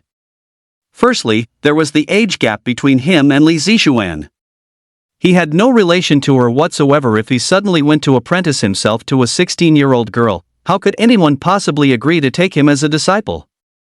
I might be taken for a lunatic.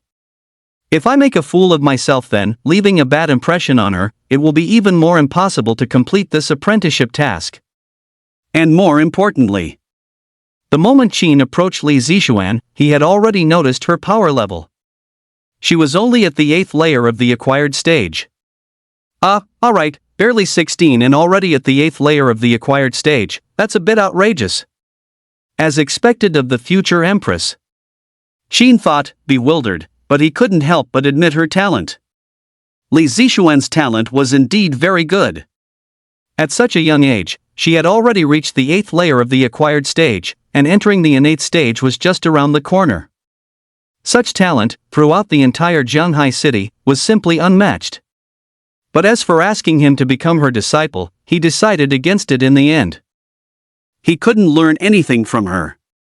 Just after Qin left, the onlookers also dispersed one after another. The usual calm returned around Li Zixuan. Finally gone. She glanced at Qin's retreating figure, not taking this minor incident to heart. After all, these librarians were of ordinary status, just ordinary people, not enough to disturb her state of mind. She was the recognized #1 genius of Zhanghai Martial Arts Academy. She wouldn't bother arguing with a librarian over such a trivial matter. Li Zixuan tucked a strand of hair behind her ear, then took out her earphones and put them on, continuing to read the sword technique classics in her hand. In her earphones, gentle Taoist music played, with astonishingly beautiful singing and grand human voices chanting supreme sword ballads, combined with the true explanations of the sword technique illustrations in the book. This caused her understanding of the way of the sword to advance rapidly. These unique sword-related musical pieces were all resources arranged and sent by her family. They strung together the insights gathered from kendo masters into a ballad, attempting to forge Li Zixuan's sword heart with it. From childhood, she had always received the best resources. Even after entering Jianghai Martial Arts Academy, she studied under the dean, a kendo master himself, specializing in swordsmanship. But in reality, Li Zixuan never liked kendo before. After all, under the immense family pressure from a young age, she had almost no time to pursue her own interests. The family had long been in decline for centuries, and it wasn't until Li Zixuan's generation that a kendo prodigy like her emerged. Thus, everyone's expectations piled onto her. No entertainment, only countless hopeful gazes, and day and night spent holding a sword, seeking enlightenment. Living like that for 16 years, anyone would feel disgusted. She was no exception. Until that day, Li Zixuan secretly scanned her surroundings. Seeing no one nearby, she cautiously opened her phone, gazing intently at a photograph. It was a mountain peak sliced flat by a sharp weapon, the cut neat and even. The wielder of the sword, with immense power, had directly severed the peak with a single strike, taking off the mountaintop. This photograph was precisely what Li Zixuan had secretly taken that day, up close. Now, that mountain peak had long been sealed off by the Stellar Guard, and all the photos on the internet were merely the result of difficult shots taken several miles away. Though awe-inspiring to look at, they were still somewhat blurry. As for the photo in Li Zixuan's hand, the reason it could be taken so closely and preserved, it was all thanks to the dean's intervention. A single sword strike to sever the peak. Looking at the photo in her hand, Li Zixuan's heart pounded, imagining the demeanor of that senior's strike. For a moment, she was captivated. Since witnessing the scene of the severed peak that day, it had remained etched in her memory, finally sparking her interest in kendo. So, the might of kendo's initiate, adept, mastery, and perfection levels can actually be this formidable. As long as one cultivates to the absolute peak. Naturally, they can cleave through anything that obstructs them, nothing is uncuttable. Unconsciously, a seed of kendo sprouted in Li Zixuan's heart. She quietly put away her phone, then continued to read the kendo book with intense focus. One day, I too will become a peerless sword master like Senior. And then I will personally seek guidance from Senior. P.S. Is anyone reading? Dear readers, could you please give a vote to support the author? 019 While the empress is young, take her as a disciple? Meanwhile, Sheen returned to Leo's side and immediately noticed that something wasn't quite right. Leo's eyes kept darting towards him, and the corners of his mouth were turned up so high, they were harder to suppress than an AK. You sly dog. Old Sheen. Leo, barely suppressing his laughter, gave a thumbs up and playfully teased, what kind of medicine have you been taking lately to become so flamboyant? Sheen. Sheen was speechless, rolling his eyes at his rotten friend. Hiss, what do you mean by that look, old Sheen? I'm complimenting you here. Leo gasped, clucking his teeth, and leaned in to put his arm around Sheen's shoulder. This is a compliment. I don't mean to belittle you in the slightest. You're full of it. Sheen couldn't be bothered to play along, directly shaking off Leo's hand, his mind racing with thoughts about the system from earlier. Although he had vaguely unraveled the mystery in his heart, he still found it somewhat unbelievable. Based on the previous hints given by the system, not just any living creature could trigger a hint. Only those living creatures that would still be alive 500 years later could trigger the system's hint. And living creatures capable of surviving for 500 years without dying would undoubtedly be extremely terrifying existences according to the system's hints. It's still the same old saying. Even a pig, if it lived for 500 years, could become a beast king. As for things like an immortal cockroach, a purple-souled demonic orb, a blood-eating leech, or beings containing ancient bloodlines within them, can become a powerful star beast after 500 years. It's understandable, then. As for other ordinary star beasts, no matter how great the opportunities they encountered daily, they would have long since kicked the bucket after 500 years. And the same goes for some of the powerful individuals of this era.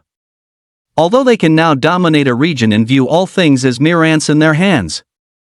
But if they can't overcome the passage of time, it's all in vain. Once they die after 500 years, it means they can no longer trigger the system's prompts. Therefore, when he encounters them now, he naturally can no longer trigger the system's prompts. Without the system's prompts, after he interacts with them, by the same token, there's no possibility of getting rewards. That's right, that's the logic. Sheen nodded to himself, suddenly enlightened. He recalled the girl he had just met again. No, she was the future empress. According to the system's prompt, as long as I apprentice myself to this little girl, I can get a new reward? However, this task of taking an apprentice was indeed a bit difficult.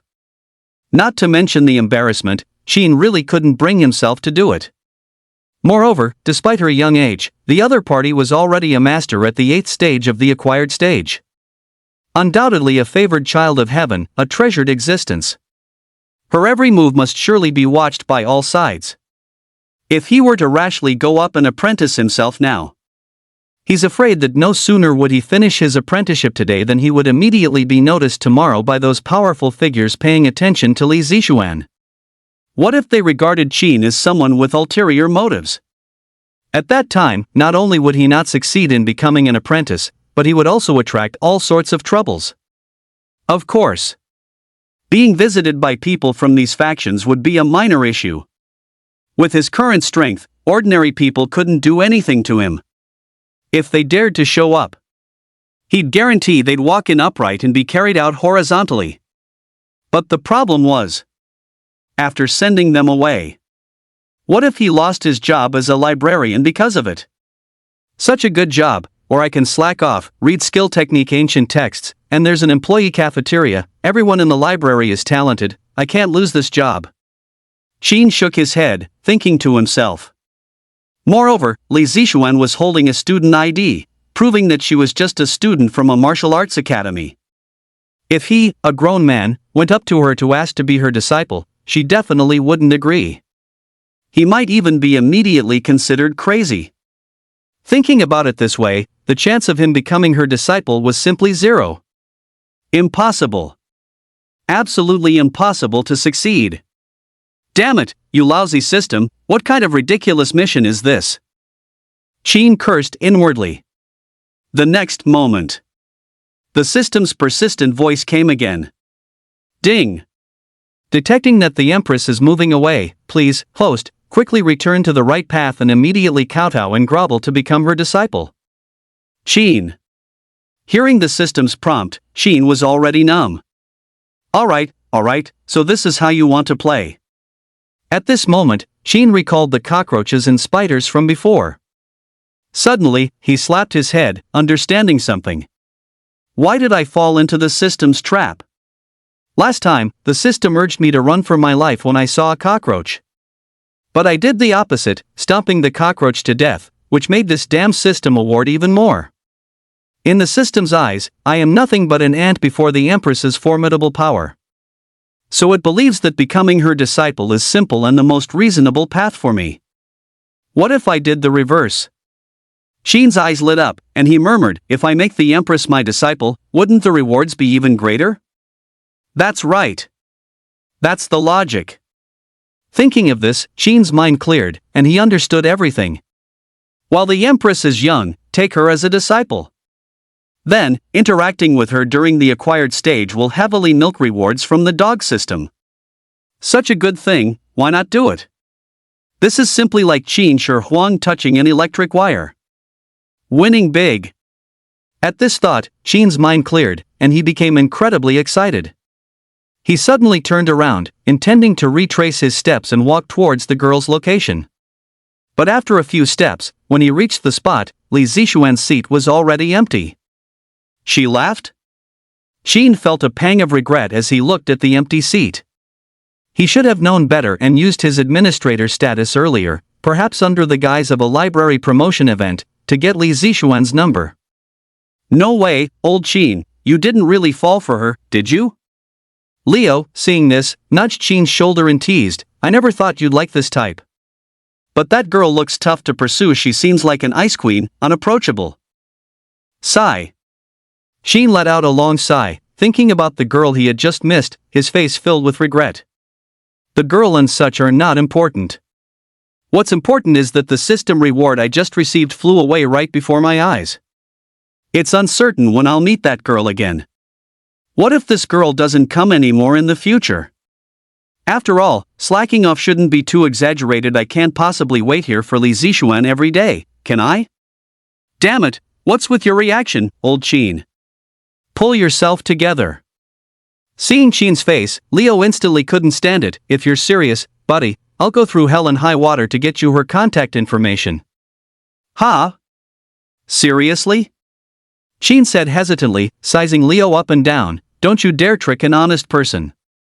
Hearing this, Leo raised an eyebrow and said, why would I trick you? This library has people coming and going, and I know quite a few.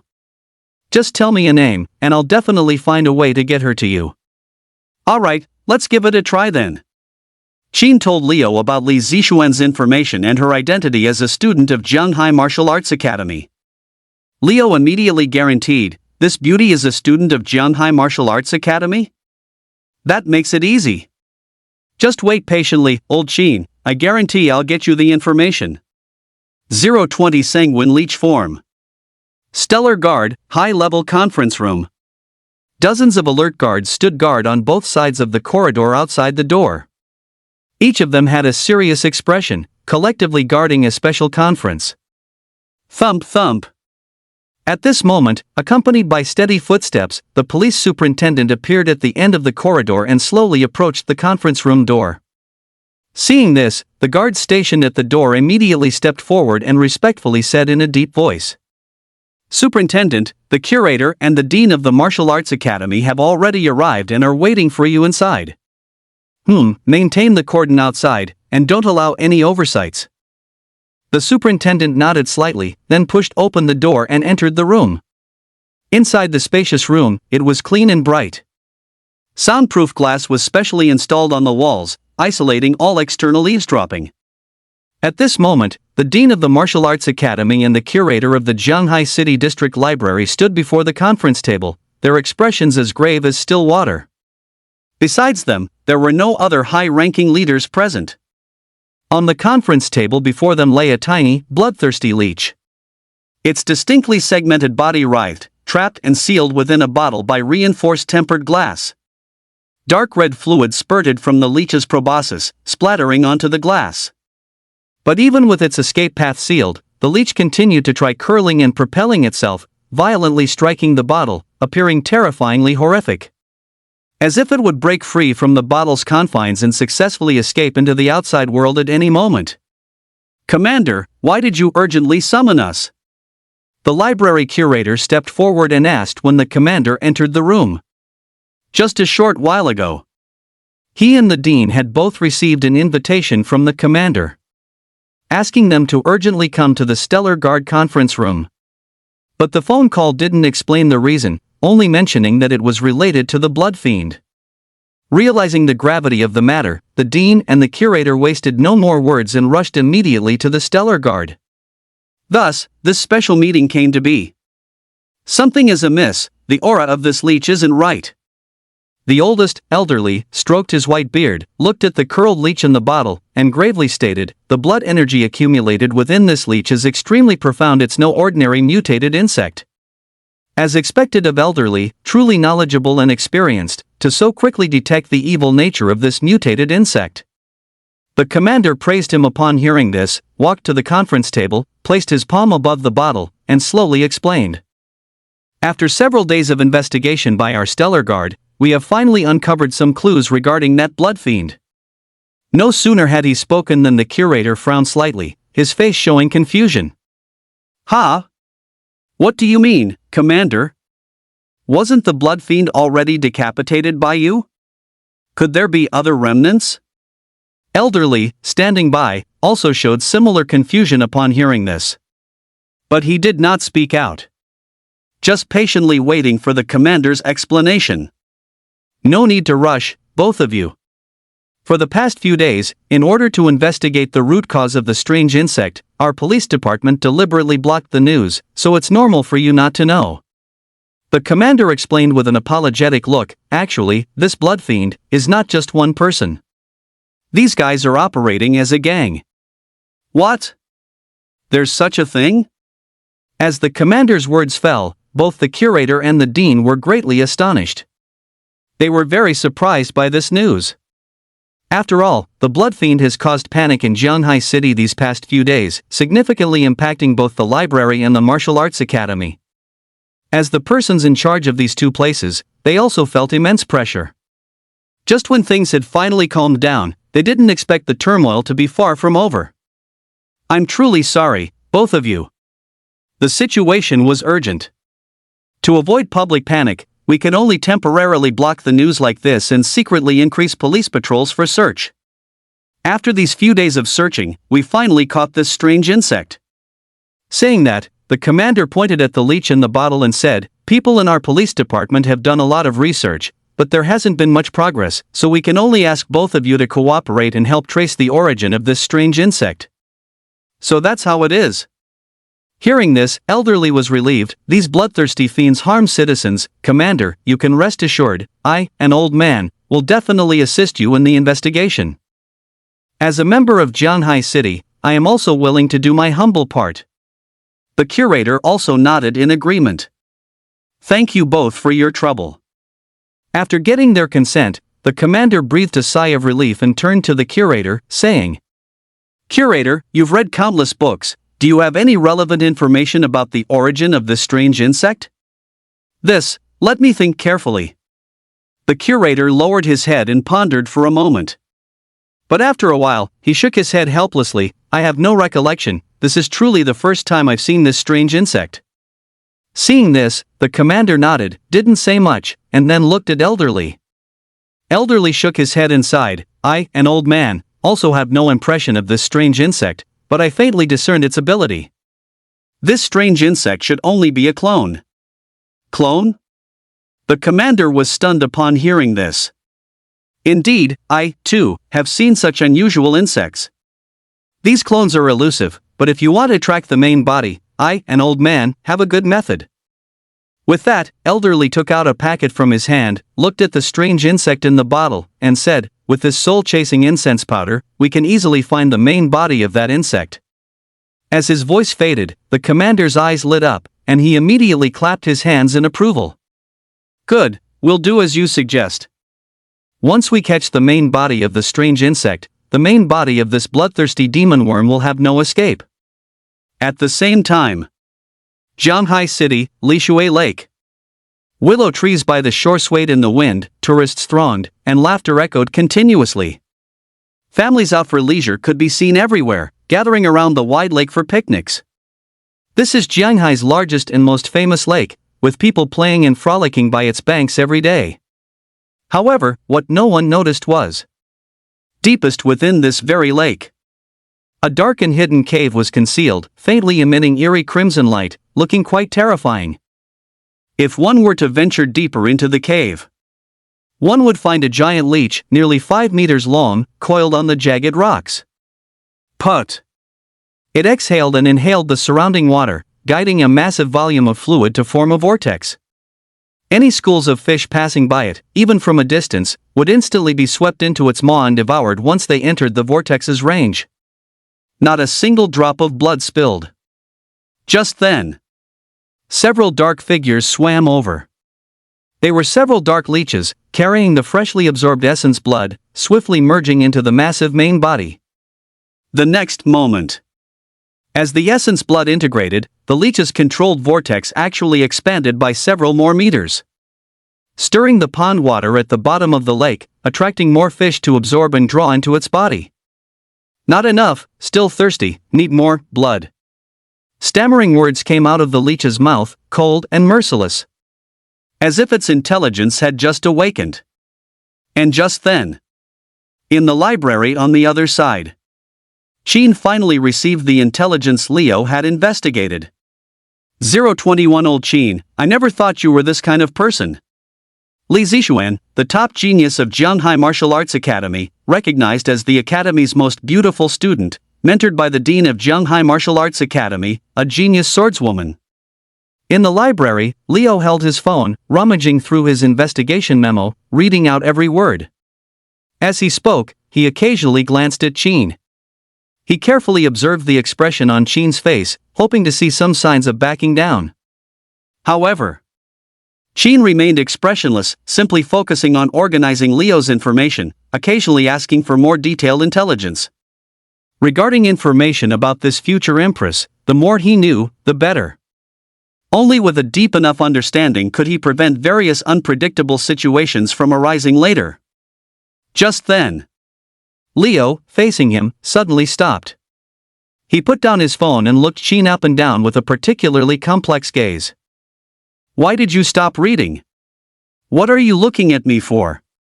Seeing Leo suddenly stop, Qin frowned slightly and quickly urged, keep reading. No, buddy, are you seriously interested in Li Zixuan? Leo's face fell, and he frowned, saying, can't we be realistic? You know so much information, you should realize it's hopeless by now, right? It's no use, old Qin, let's just give up. With that, he beat his chest and stomped his feet in exasperation, sighing like a seasoned veteran. The reason was simple. In Leo's eyes, there were too many instances of people like Qin, who were like toads trying to eat swan meat. They never came to a good end. No matter how handsome Qin was, it was useless. It still couldn't change the fact that he was a cultivation nobody. Old Qin, what I'm saying might sound harsh, but honest advice is often unpleasant to hear, and it's all for your own good. Leo put his arm around Qin's shoulder and earnestly advised him, she's a proud prodigy, why would she ever look twice at an ordinary person like you? Perhaps she finds me handsome? Qin chuckled softly, unconcerned. Yes, old Qin, you are handsome, I'll grant you that, but have you ever considered that with her immense power and noble status, she could find any handsome man she wants? Why would she choose an ordinary person like you? Leo put on a look of disappointment, as if Qin were a piece of iron that couldn't be forged into steel, and exclaimed, brother, I'll always be on your side, but your strength really isn't up to par. Listen to me, old Qin, this beauty, you truly can't handle her. Alright, stop with the nonsense. Qin rolled his eyes and continued to ask, you still haven't told me where Li Zixuan lives. As soon as the words left his mouth, Leo's heart skipped a beat. Good heavens, he just met her once and he already wants her home address. What would he want next time? He didn't even dare to imagine. Thinking of this, he quickly grabbed old Qin, his face full of concern, and pressed, what do you want her address for? Don't tell me you're thinking of doing something foolish. What kind of person do you take me for? Am I that crazy? Qin rolled his eyes at Leo again. I'm not joking, old Qin. You really mustn't. It'll be terrible if you get discovered.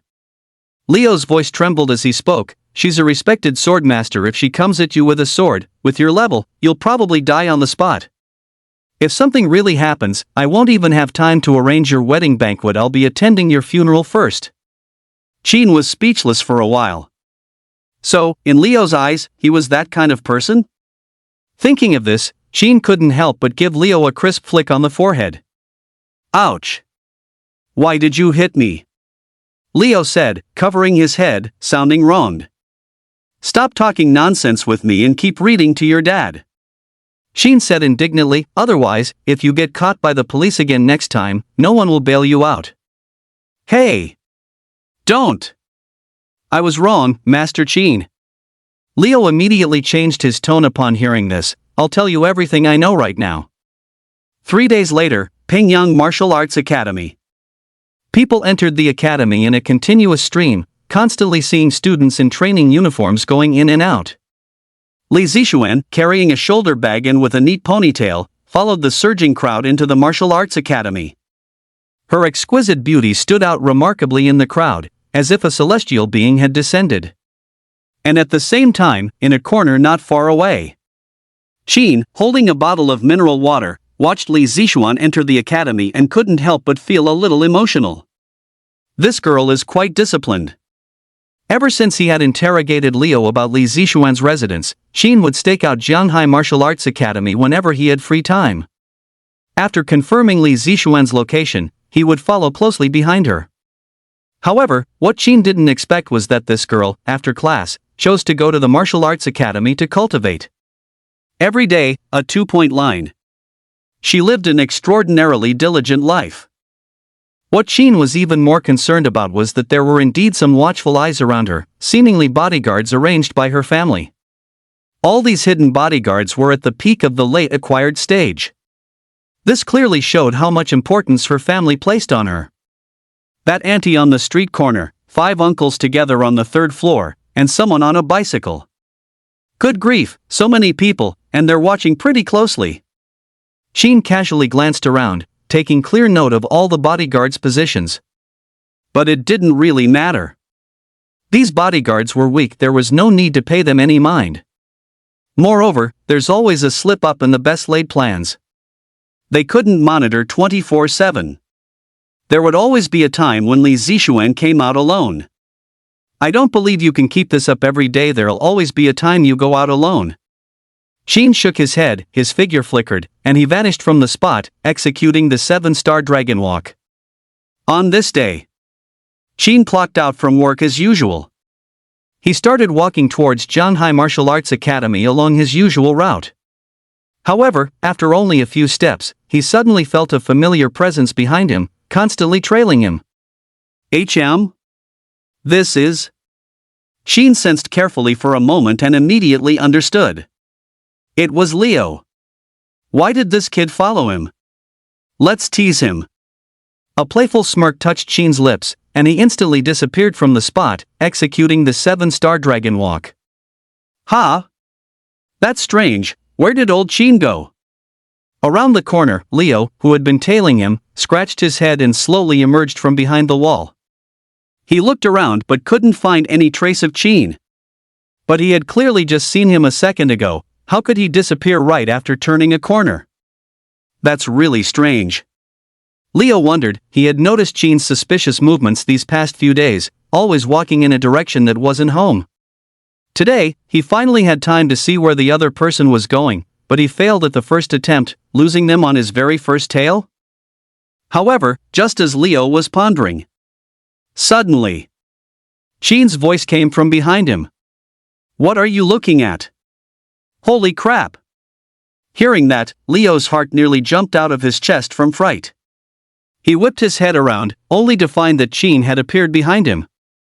Damn it, old Qin, are you a cat? How do you walk without making a sound?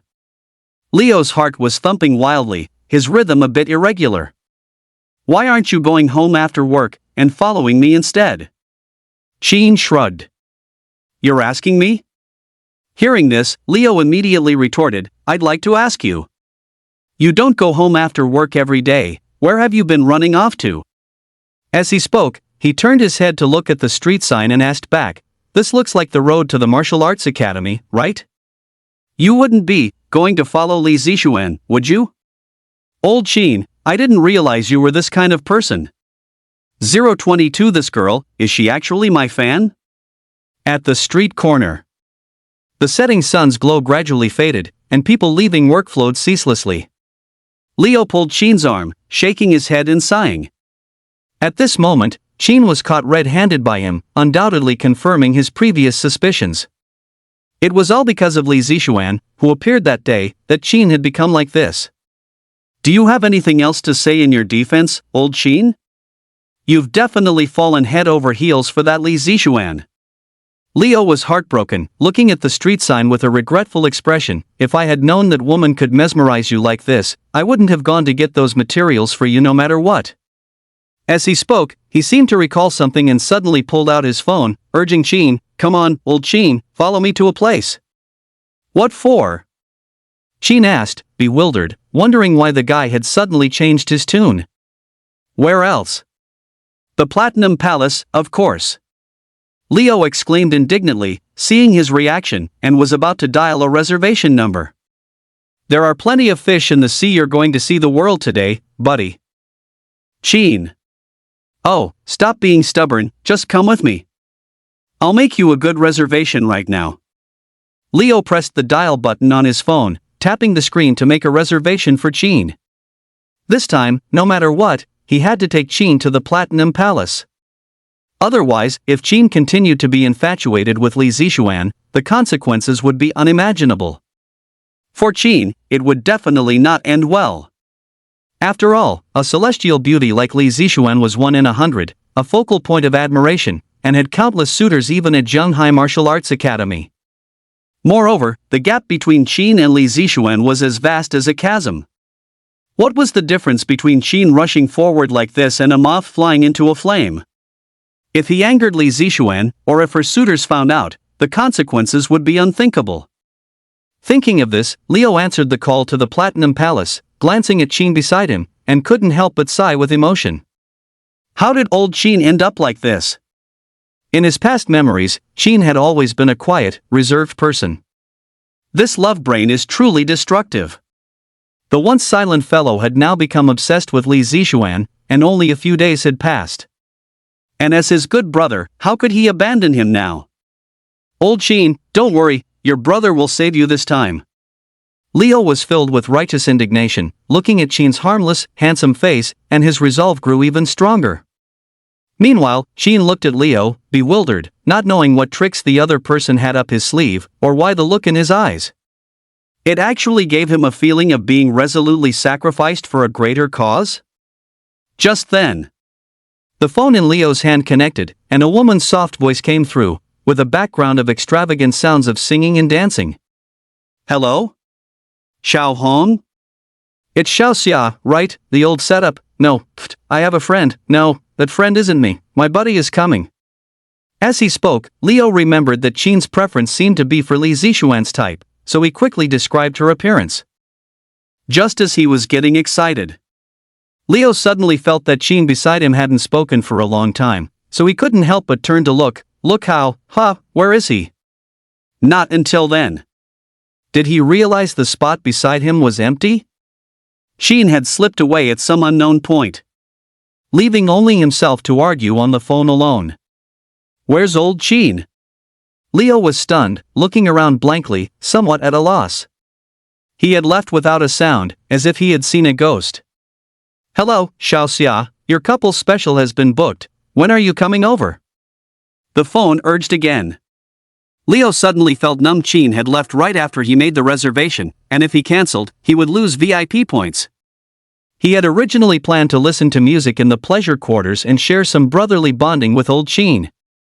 Wouldn't it be wonderful, 2 dragons playing with a pearl? But now, he had to face the crowd alone. Damn it, old Chin, you're absolutely hopeless. If you don't listen to your brother Xia, you'll suffer in front of you, old Chin, you'll regret it sooner or later. Leo answered the phone angrily, having no choice but to bite the bullet and continue, I'll be there soon, you guys wait there. After quietly leaving Leo's side, Chin followed the previous path directly to the vicinity of Zhenghai Martial Arts Academy. Students entering and exiting the school gate were in an endless stream. Chin concealed his aura and returned to the previously scouted position to continue observing. Before long, he saw Li Zixuan walk out from the school gate. This direction doesn't seem to be towards the martial arts hall. Chin noticed that after Li Zixuan left, she drove directly to the suburbs. Where are we going? Chin was a bit puzzled by this, but seeing that there was progress, she no longer hesitated, calling a car to follow behind. The 2 cars drove unhurriedly on the evening road, which was a bit congested during rush hour, but Chin was not in a hurry, patiently following all the way. After a stretch of road, the destination was getting closer, and the population was increasingly sparse. Chin looked ahead and suddenly found the surrounding scenery a little familiar. The mountains were lush and green, undulating like waves, and migratory birds returning to their nests chirped in the forest. Not far away, stood a uniquely shaped, majestic peak, but only its very top was smooth as a mirror. Young man, are you a tourist checking in, or a student from the academy? The driver held the steering wheel, looking at the distant green mountains and said, if you're not a student of the martial arts academy, this broken peak mountain isn't easy to get into. I'm not going into the mountains, I just have some things to handle. Sheen did not respond directly, brushing it off with a casual fabrication. What's the situation with this mountain? You don't know? It was a big deal a while ago, some immortal or another split this mountain. TSK, truly awesome. The driver couldn't help but exclaim, now this mountain is sealed off. I heard it's for those students to perceive some sort intent, ordinary folks like us aren't even allowed to get close. Hearing this, Sheen couldn't help but chuckle. Well, he hadn't expected that a casual strike back then would be regarded as a treasure by the Academy. Wait a minute. Now Li Zixuan is heading towards this peak, could she be going to comprehend sword intent? Just as Sheen was thinking this, Li Zixuan, who was in the lead, indeed stopped her car, then got out and directly used her movement technique to walk into the mountains. At the same time, the aura of all the acquired stage masters around her lingered outside the mountain, no longer following. After all, comprehending sword intent was a major matter that required solitude no outsiders could ever observe. Alright, I finally have you alone. Now all the acquired stage masters are outside the mountain, and it's precisely when Li Zixuan is separated from them. This is an opportunity not to be missed. Sheen got out of the car and immediately employed the 7-star drifting dragon steps, easily bypassing the scouts outside the mountain and stealthily heading into the mountain. At the same time, he couldn't help but feel a little puzzled. Vaguely, he noticed a hint of excited schadenfreude on Li Zixuan's face. What could make Li Zixuan so obsessed with entering the mountain, even skipping the martial arts academy? Could it be? Is this girl actually my fangirl? 023 little girl, would you like to become my disciple? Amidst the majestic mountains, Li Zixuan stepped lightly, effortlessly tapping across the treetops. The clear breeze brushed past her ears, stirring her hair, yet it couldn't conceal the excitement in her heart. Finally here! Li Zixuan closed her eyes, sensing the sword aura in the air. Ever since the mountain was split open that day, the valley had been filled with strands of Tao profoundness. This was a testament to the profound skill of the person who wielded the sword. What surprised her even more was that during this long day, it was only at this moment of comprehending the sword aura that she felt truly free. Only then would the bodyguard sent by her family allow her to be alone. A light feeling, like a migratory bird leaving its nest, spread throughout her body. It seemed even the heavy burden that had always rested on her shoulders had lightened considerably. In a short while, Li Zixuan arrived at the branch closest to the broken peak. She stood at the top of the tree, dressed in white, solitary and independent, quietly observing the incision above. The apex of this 1,000-year-old ancient pine was the closest point to the breakage, and also the safest place to comprehend the sword aura. To go any further into the mountain would put her life at risk. The surging sword intent was vast, like an undercurrent in the deep sea, and even after several days, there was no sign of it diminishing. Even the dean of Jianghai Martial Arts Academy dared not proceed further. How much less so for herself, who was only at the 8th stage of the acquired stage. What terrifying power, truly befitting a senior, even master cannot approach. Li Zixuan focused intently, feeling this powerful sword intent, and her admiration for that senior grew even stronger. The broken peak was smooth and flat, with a gentle breeze blowing past. The wind pressure, which originally had no power at all, had transformed into a sword edge capable of dismembering a person 1,000 times over, slaying any enemy who dared to step in. Vaguely, she seemed to feel that this gentle breeze strangely resembled the most basic gentle breeze swordplay in its essence. Returning to simplicity, could this be the ultimate meaning of swordsmanship that Master often speaks of? Li Zixuan murmured softly. No matter how many times she saw it, she felt incredibly shocked. What kind of realm must one reach to unleash such sword intent? Holding on to this confusion, she pondered for a while, then slowly closed her eyes, beginning to quietly perceive the sword intent for a deeper realization. Meanwhile, not far away, Sheen, with his aura concealed, had already taken in every move Li Zixuan made. Hiss, this girl isn't really my little fangirl, is she? After extending his perception to investigate and seeing Li Zixuan's eyes and expression, Sheen was momentarily stunned. His previous conjecture was becoming increasingly firm. And from this girl's expression, she's deeply infatuated. Sheen stroked his chin, and a bold idea gradually formed in his mind. If he were to appear before Li Zixuan as a so-called swordsmanship expert, wouldn't she immediately bow down to him? The future empress herself, bowing to me, a mere innate stage realm nobody, as her master? If that happened, wouldn't this damned system be scared into collapsing on the spot? Excellent, excellent, this is a good idea, logical and straightforward. I'll definitely milk rewards from this damn system. Sheen patiently waited for Li Zixuan to finish her contemplation, and observed the surroundings along the way, preparing a big surprise for her. A moment later. As the sun set, the bright moon hung above the clouds. Li Zixuan slowly exhaled a turbid breath, her mind focused and state composed. She had finally finished her realization. Alright, that's enough for today for now. Seeing that it was getting late, she took out her phone from her bag and carefully took a few daily check-in photos of herself. It was a young girl's vanity at play. After pouting and taking a few photos, Li Zixuan immediately straightened her face, reverting to her usual cold demeanor, as if she had done something shameful. Putting her phone in her pocket, she turned to leave.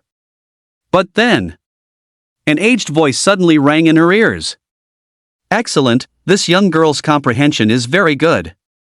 The unfamiliar voice was ethereal and elusive, its direction uncertain, as if it was everywhere. This was precisely the sound transmission secret art that could only be performed by someone in the innate stage realm. Previously, Sheen, having nothing to do, had figured it out for fun, a technique he had just pieced together. It wasn't very useful in combat, just a pure, useless little trick, but it came in handy today. The sudden voice instantly put Li Zixuan on high alert. Who is this master here? Please show yourself. Li Zixuan was flustered and alarmed, holding her long sword and looking around. The evening breeze blew through the valley trees, the pine needles rustling, forming a cacophony of sound. At this moment, the masters outside the mountain were all top experts in the late-acquired stage, and for the other party to enter the mountain without anyone knowing showed their terrifying strength. No need to panic, I mean no harm. Sheen, moving with the 7-star drifting dragon steps, appeared before Li Zixuan in just an instant. However, he had already donned a black robe, wearing a bamboo hat that concealed most of his face, making it impossible to discern any features under the cold moonlight. Even his voice was as aged and weathered as an old man nearing the end of his life. The two stood on different treetops, facing each other. Li Zixuan felt somewhat panicked looking at the black-robed figure who had suddenly appeared before her. Being able to transmit sound secretly meant that the other party's level had already reached above the innate stage realm. How could she, in the 8th level of the acquired stage, possibly contend? When did such a figure appear in Zhanghai City? After a long while, Li Zixuan cupped her hands and asked tremblingly, "Senior, you honor us with your presence. How may I serve you?" Sheen opened his mouth upon hearing this, just about to mention taking her as a disciple. The next moment, however, he heard a ding in his mind. Ding! Detecting the empress nearby, host, prostrate yourself and beg for tutelage as soon as possible. An opportunity not to be missed.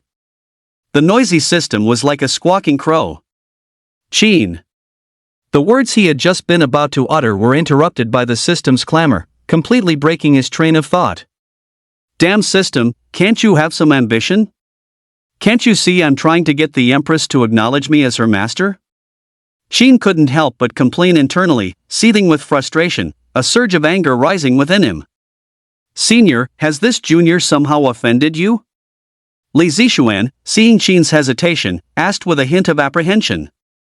No, it's just that the wind is a bit too boisterous. Sheen frowned, looking at the gentle breeze at the broken peak. The whistling mountain wind in his ears made him even more irritated. But he couldn't lash out, so he could only transfer the displeasure caused by the system to the mountain wind. As soon as he finished speaking, Li Zixuan opposite him was stunned, somewhat disbelieving. The gentle breeze in these mountains represented sword intent. Even her own master regarded it as a supreme treasure.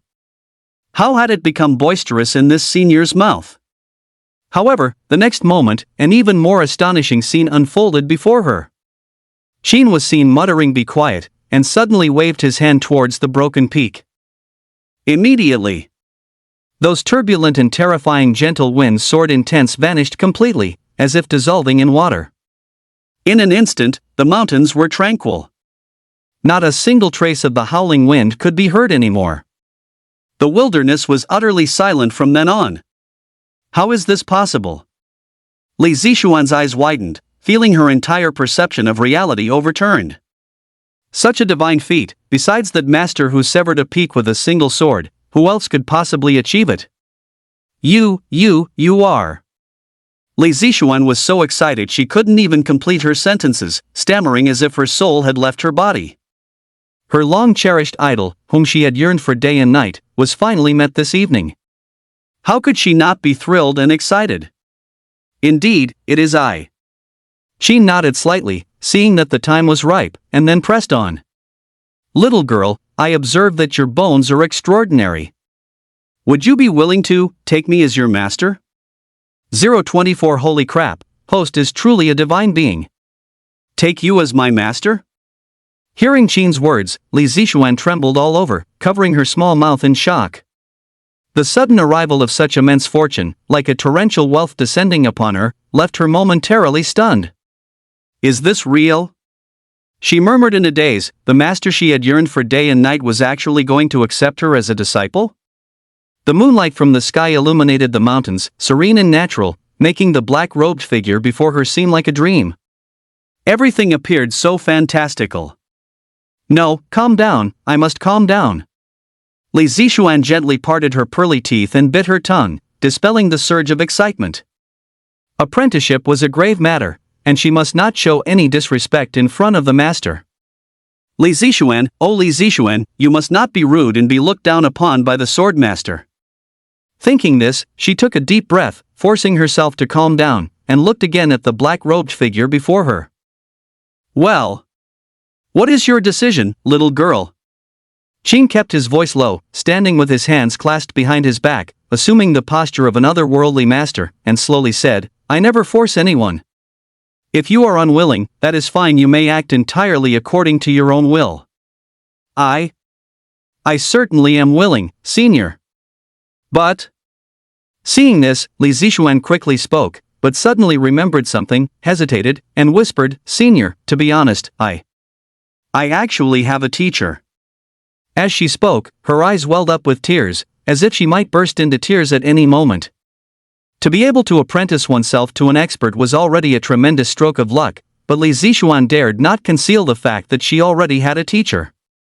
Otherwise, if the senior were to find out on a later day after today's apprenticeship, the consequences would be unimaginable. But the problem was, if she told the senior now, the other party might dislike her for already having a teacher. In that case, this hard-won opportunity for apprenticeship might just disappear. Is this my fate? To seek and not obtain, filled with regret.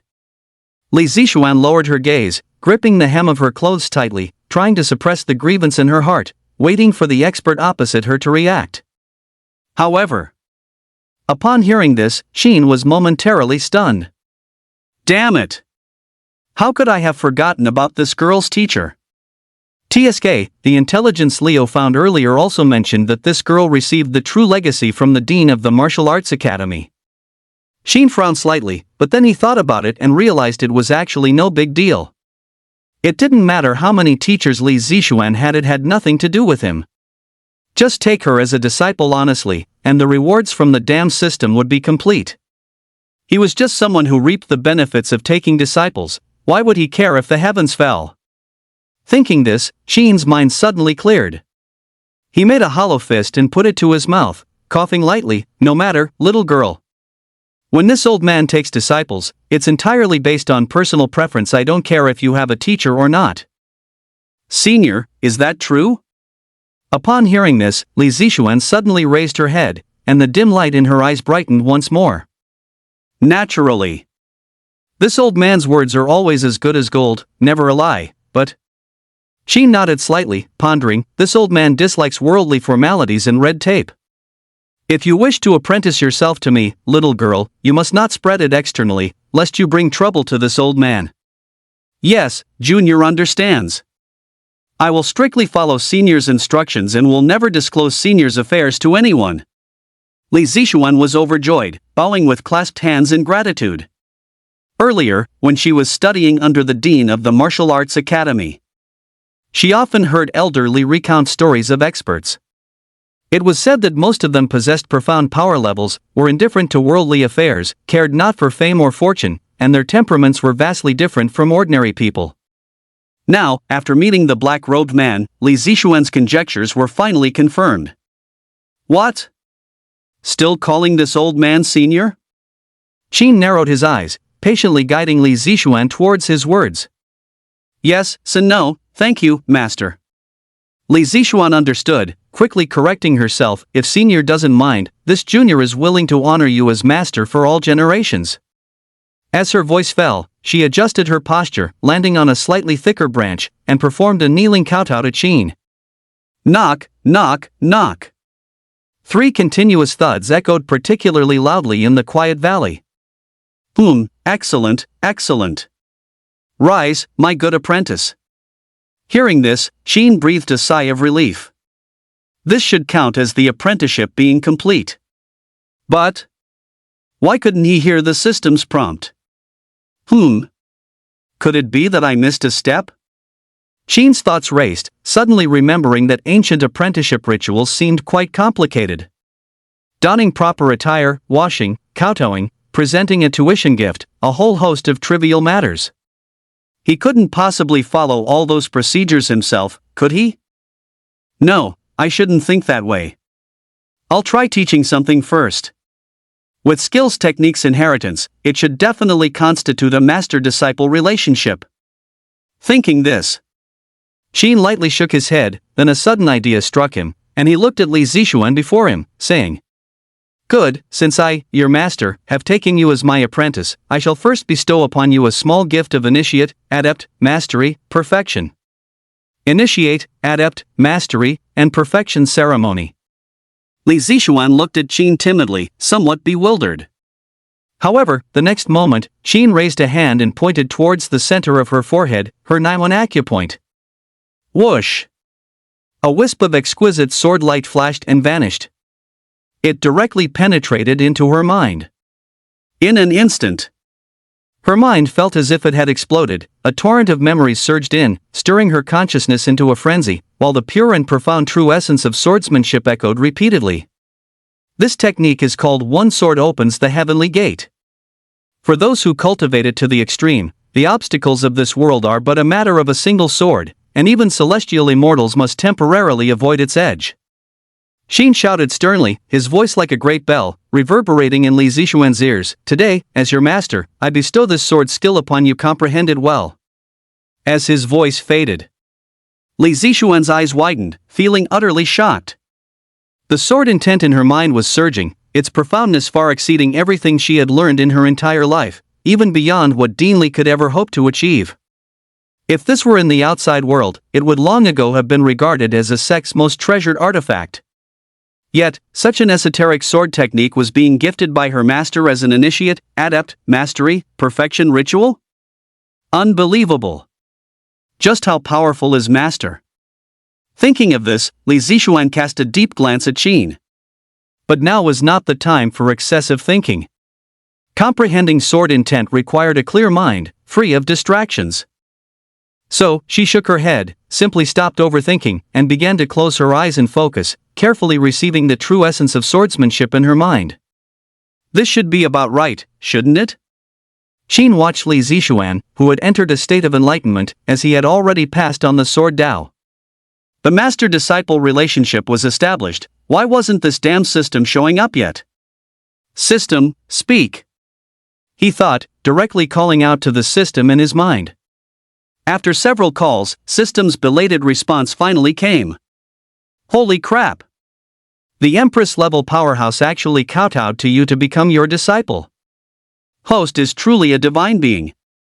Listening to System's mechanical voice, Qin snorted coldly and said, Don't try to fool your dad. Why didn't you respond just now? Host, sir, the information overload was too great just now, and this system didn't know what to do, entering a frozen state. Host is truly a ruthless person reincarnated. System's trembling voice came. This system kneels before you. 0.25 heaven-defying rewards. Ding! Detecting host taking an empress as a disciple, rewards are increased by 100-fold. Congratulations to host for obtaining the Z-Way Divine Sword. Congratulations to host for obtaining Grandmaster Stage Level Sword Intent. Congratulations to host for obtaining Emperor Level Skills Techniques, Sky-Shattering Sword Drawl. Congratulations to host for obtaining 50 years of power level. The next moment, a barrage of reward announcements echoed in his ears. This dog system finally released something big. A wave of quick, refreshing wealth. Sheen looked at the panels constantly popping up in front of him, feeling a wave of exhilaration throughout his body and immense excitement in his heart. He had waited so many days and nights to find a master along this journey, and the rewards had finally arrived. His trailing during this time was not in vain, it all came effortlessly. Thanks to my good disciple. Sheen glanced at Li Zixuan with satisfaction. She was currently in the process of comprehending the way of the sword, her face flushed and breathing lightly, her hair clinging to her skin with fragrant sweat. Her appearance in his eyes became more pleasing the more he looked at it. Not bad, truly worthy of being the future empress, the rewards she can bring are luxurious. Seeing that Li Zixuan was immersed in her enlightenment, and not wanting to disturb her, and having received his own rewards, Sheen immediately used his movement technique and quietly left Broken Peak Mountain. He then arrived at a slightly more distant valley. Secluded, deep. It's the perfect place to check rewards. Alright, let me see what good stuff I've got. Sheen gathered his inner thoughts, his mind focusing. The next moment. Buzz. A crisp sword hum rang out, and the light of the Z-Way star shot skyward, condensing into a 3-foot 6-inch longsword. The hilt was adorned with entwined dragons and phoenixes, its entire body glowing with a radiant aura. Illuminated by the moonlight, it actually reflected a sky full of purple glow as its sword light. What a magnificent sword! Sheen gazed at the Z-Way Divine Sword, his 2 fingers brushing along the blade. Instantly, the sword hummed in joyous response, lively and spirited. Undoubtedly, it had attained sentience, transcended the mundane, and reached the pinnacle of divine weaponry. And the emergence of such a divine sword must be accompanied by extraordinary phenomena. Sheen looked up at the night sky. The boundless crimson glow had already overshadowed the bright moon and stars, forming a magnificent and grand celestial phenomenon. In the city center, neon lights flickered, and traffic flowed ceaselessly. Passing pedestrians stopped one after another, looking towards the suburban night sky, all dumbfounded, and quickly pulled out their phones to take pictures. Holy moly! Wife, look over there, there really are immortals. Could it be that innate stage expert from last time again? Hey! Driver, don't drive any further, head straight towards that light. It must be a treasure appearing. For a moment, the entire city was in an uproar. The roaring human voices, the honking of horns, the shocked screams of the crowd, the entire city center became a chaotic mess, and traffic instantly devolved into utter gridlock. The previously open highway leading to the suburbs was now completely jammed. Shoo! Shoo! Just then, people heard the sound of clothes tearing through the air above their heads, and dark figures moved. They looked up. It was several powerful stellar warriors, performing exquisite movement skills techniques, swift as lightning, speeding past the congested roads. Many strong cultivators in Jianghai City heard the news and moved, all rushing towards that secluded valley. Old Li, you are so knowledgeable, have you ever seen such an unusual celestial phenomenon? The library curator performed his movement technique, like a hawk, while not forgetting to converse with Old Li beside him. Their power level was already at the innate stage realm, so their position on the journey was far ahead of other cultivators. This celestial phenomenon looks more like some extraordinary treasure appearing. Old Li sped alongside the curator, his white beard fluttering in the wind. My thoughts align with yours. The curator nodded, convinced, and said, ancient texts once stated, if there is a violet-purple aura between the stars Do and Nyo, then the essence of a precious sword will reach the heavens at Deir. Does the curator mean, a divine sword is being born? Old Li raised his white eyebrows, startled and uncertain. Exactly. As early as ancient times, purple aura imagery also appeared, and beneath the ground corresponding to that celestial phenomenon, the precious swords Longquan and Taiye were unearthed. The curator looked at the glowing celestial phenomenon not far away and speculated, now that an unusual phenomenon has appeared, we naturally cannot stand idly by. Of course. Oldly nodded, then suddenly remembered something and looked towards the valley, saying, that girl Xiaoxian is comprehending the way of the sword nearby. I hope she won't be affected. At the same time, on Broken Peak Mountain, Li Zixuan slowly opened her eyes, and a wisp of swordlight emerged. Then, as if a hidden sword was returned to its scabbard, it vanished into invisibility. Finally, it's done. She licked her lips. Comprehending one sword opens heaven's gate had consumed a great deal of her mental effort, and at this moment, she was already drenched in fragrant sweat, completely soaked. Her thin, form-fitting shirt clung to her skin, clearly outlining the developing curves of her waist. Oh, it's all wet. Li Zixuan suddenly remembered that her master was still present, and a blush immediately rose on her fair neck. However, it was at this moment. The tranquil atmosphere around her brought her back to her senses. Huh, where's master? Li Zixuan looked around blankly and suddenly noticed the glow on the nearby mountain peak. The sky-piercing glow covered the night sky, making her momentarily lost in thought. So beautiful. Did master create this? Li Zixuan gazed at the glow, wishing she could rush over immediately. But before seeing master, first, she needed to change out of her soaked clothes. Meanwhile, on this side, the culprit behind the city-wide tremor, Qin, was lying on the grass, admiring the glow with a look of pure contentment. The Ziwei divine sword lay beside him, casually placed by the weeds. If cultivators knew a divine artifact was placed like this, they would probably die of anger on the spot. Nice, this glow is really beautiful, quite like the aurora borealis. Qin yawned, put away the Ziwei divine sword, already feeling rather bored. It's time to collect the next wave of rewards. He opened his panel and checked the information. The reward after the Ziwei sword was Grandmaster stage level sword intent. Directly giving me Grandmaster stage level? Qin's mouth twitched, this reward completely stumped him. As far as he knew, the sword intent levels in this world were roughly divided into 5 major realms: rudimentary, initiate, adept, mastery, perfection, and grandmaster stage. Now, with this wave of the empress acknowledging him as a master, the system just went all out. Alright, 100-fold rewards are indeed amazing. If it were a normal apprenticeship process, this darn system would probably just give me a rudimentary realm and make me upgrade slowly. Upgrade what? Upgrade a market? Qin was overjoyed. With a thought, he directly merged with the Grandmaster stage sword intent.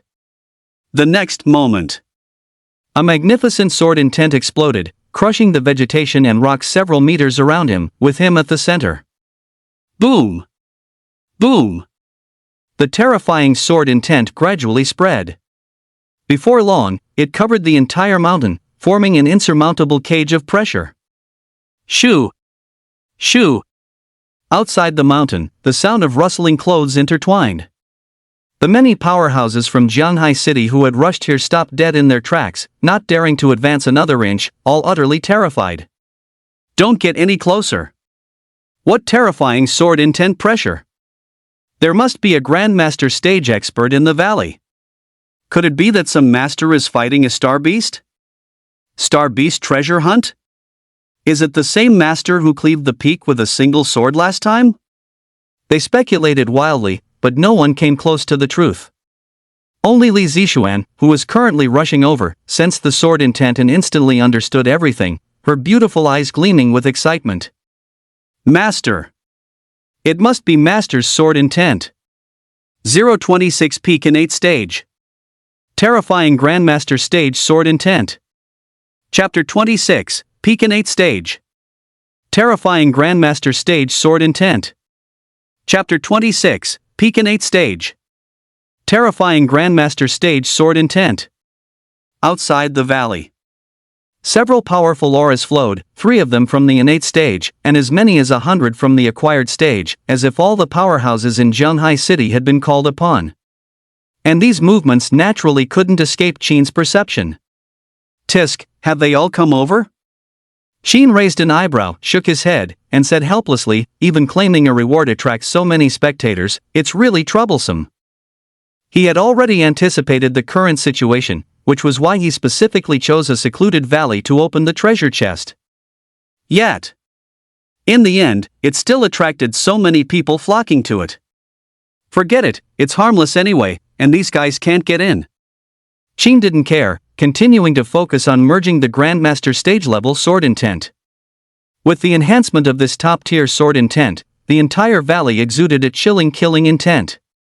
A small group of acquired stage practitioners would be shredded to pieces if they entered. No matter how powerful you are in Jianghai City, whether you're a dragon or a tiger, once you enter our valley, you'll have to behave yourself. This is the terrifying aspect of the Grandmaster stage-level. Crossing levels is like traversing mountains and oceans. Finally, it's done.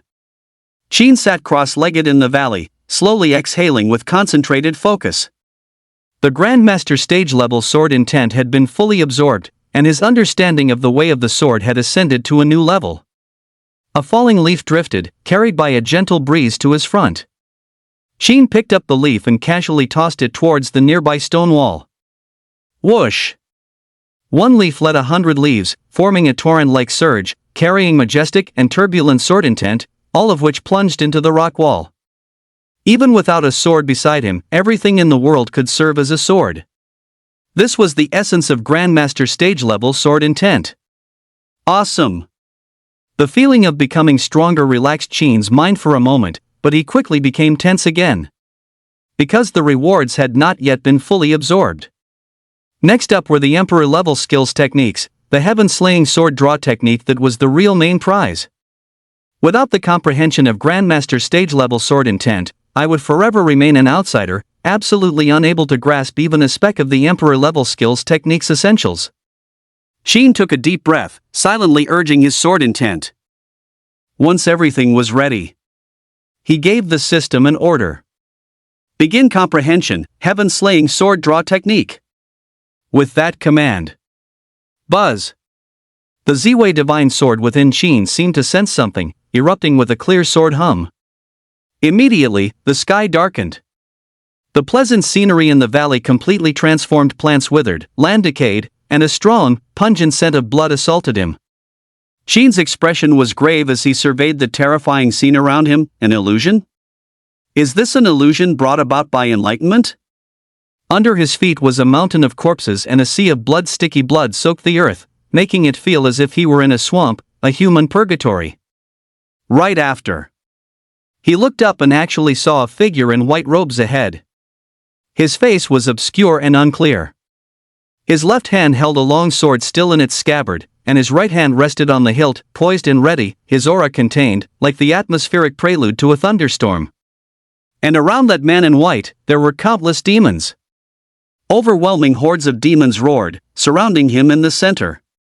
They continuously bellowed but dared not press forward, nearly scraping the ground in apprehension.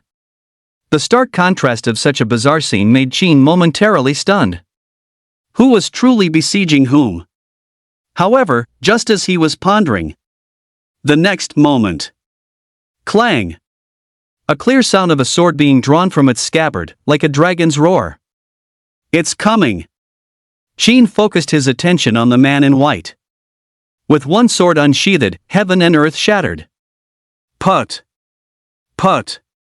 Put! The sounds of flesh being ripped apart were incessant, as if connected, creating a synchronized echo. Countless twisted demon heads flew up, and a continuous rain of blood fell. Killing intent!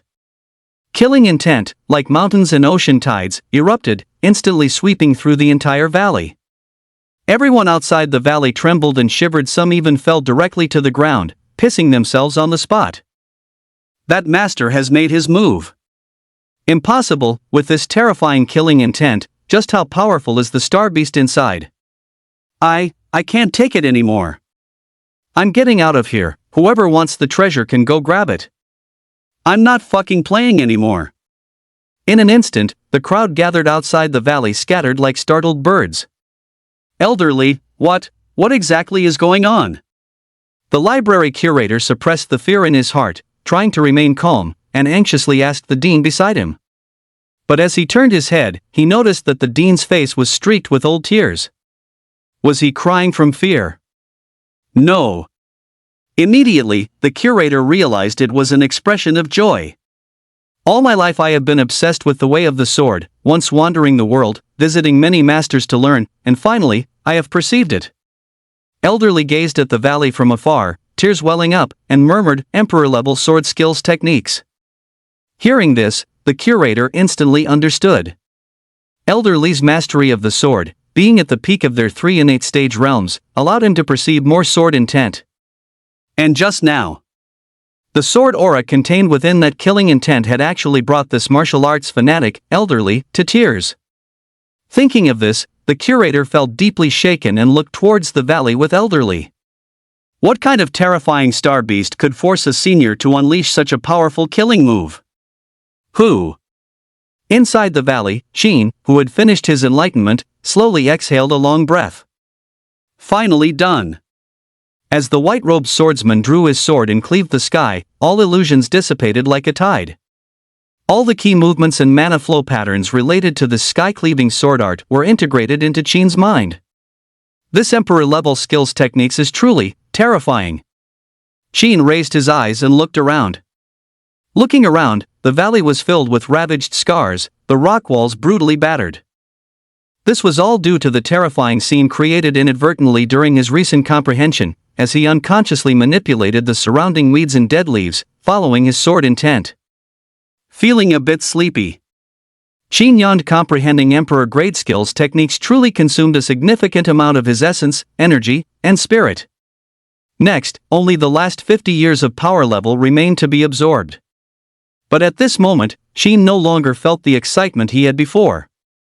After all, having witnessed the charisma of that sword wielder, in comparison, this so-called innate stage realm was nothing more than looking at the sky from the bottom of a well.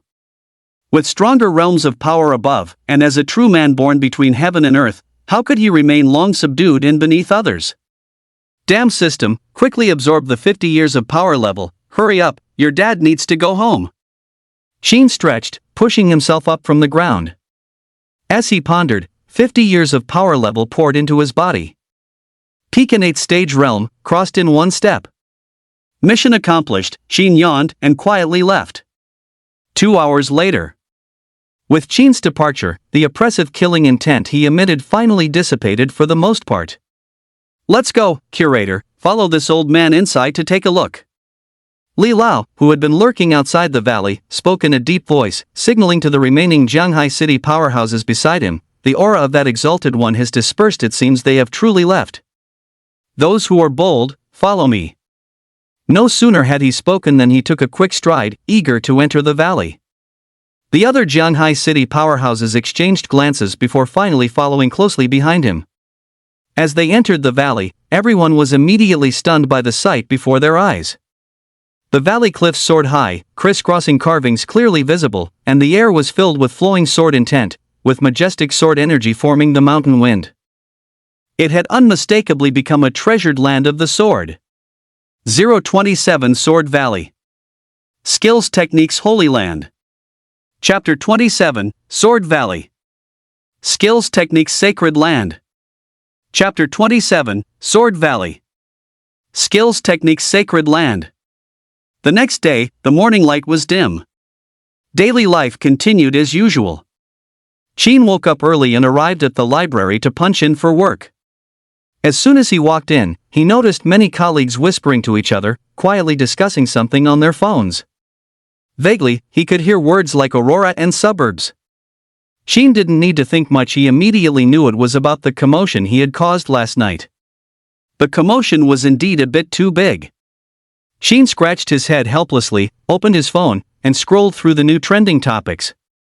As expected, he was once again at the top of the hot searches. The internet was buzzing, and countless news outlets and self-media rushed to report, pushing keywords related to Sword Dao Master straight to the #1 spot. In the comments section, many netizens came forward to share their experiences, showing off photos of the celestial phenomena they took last night. Genuine and fabricated information mixed together, leading to diverse theories.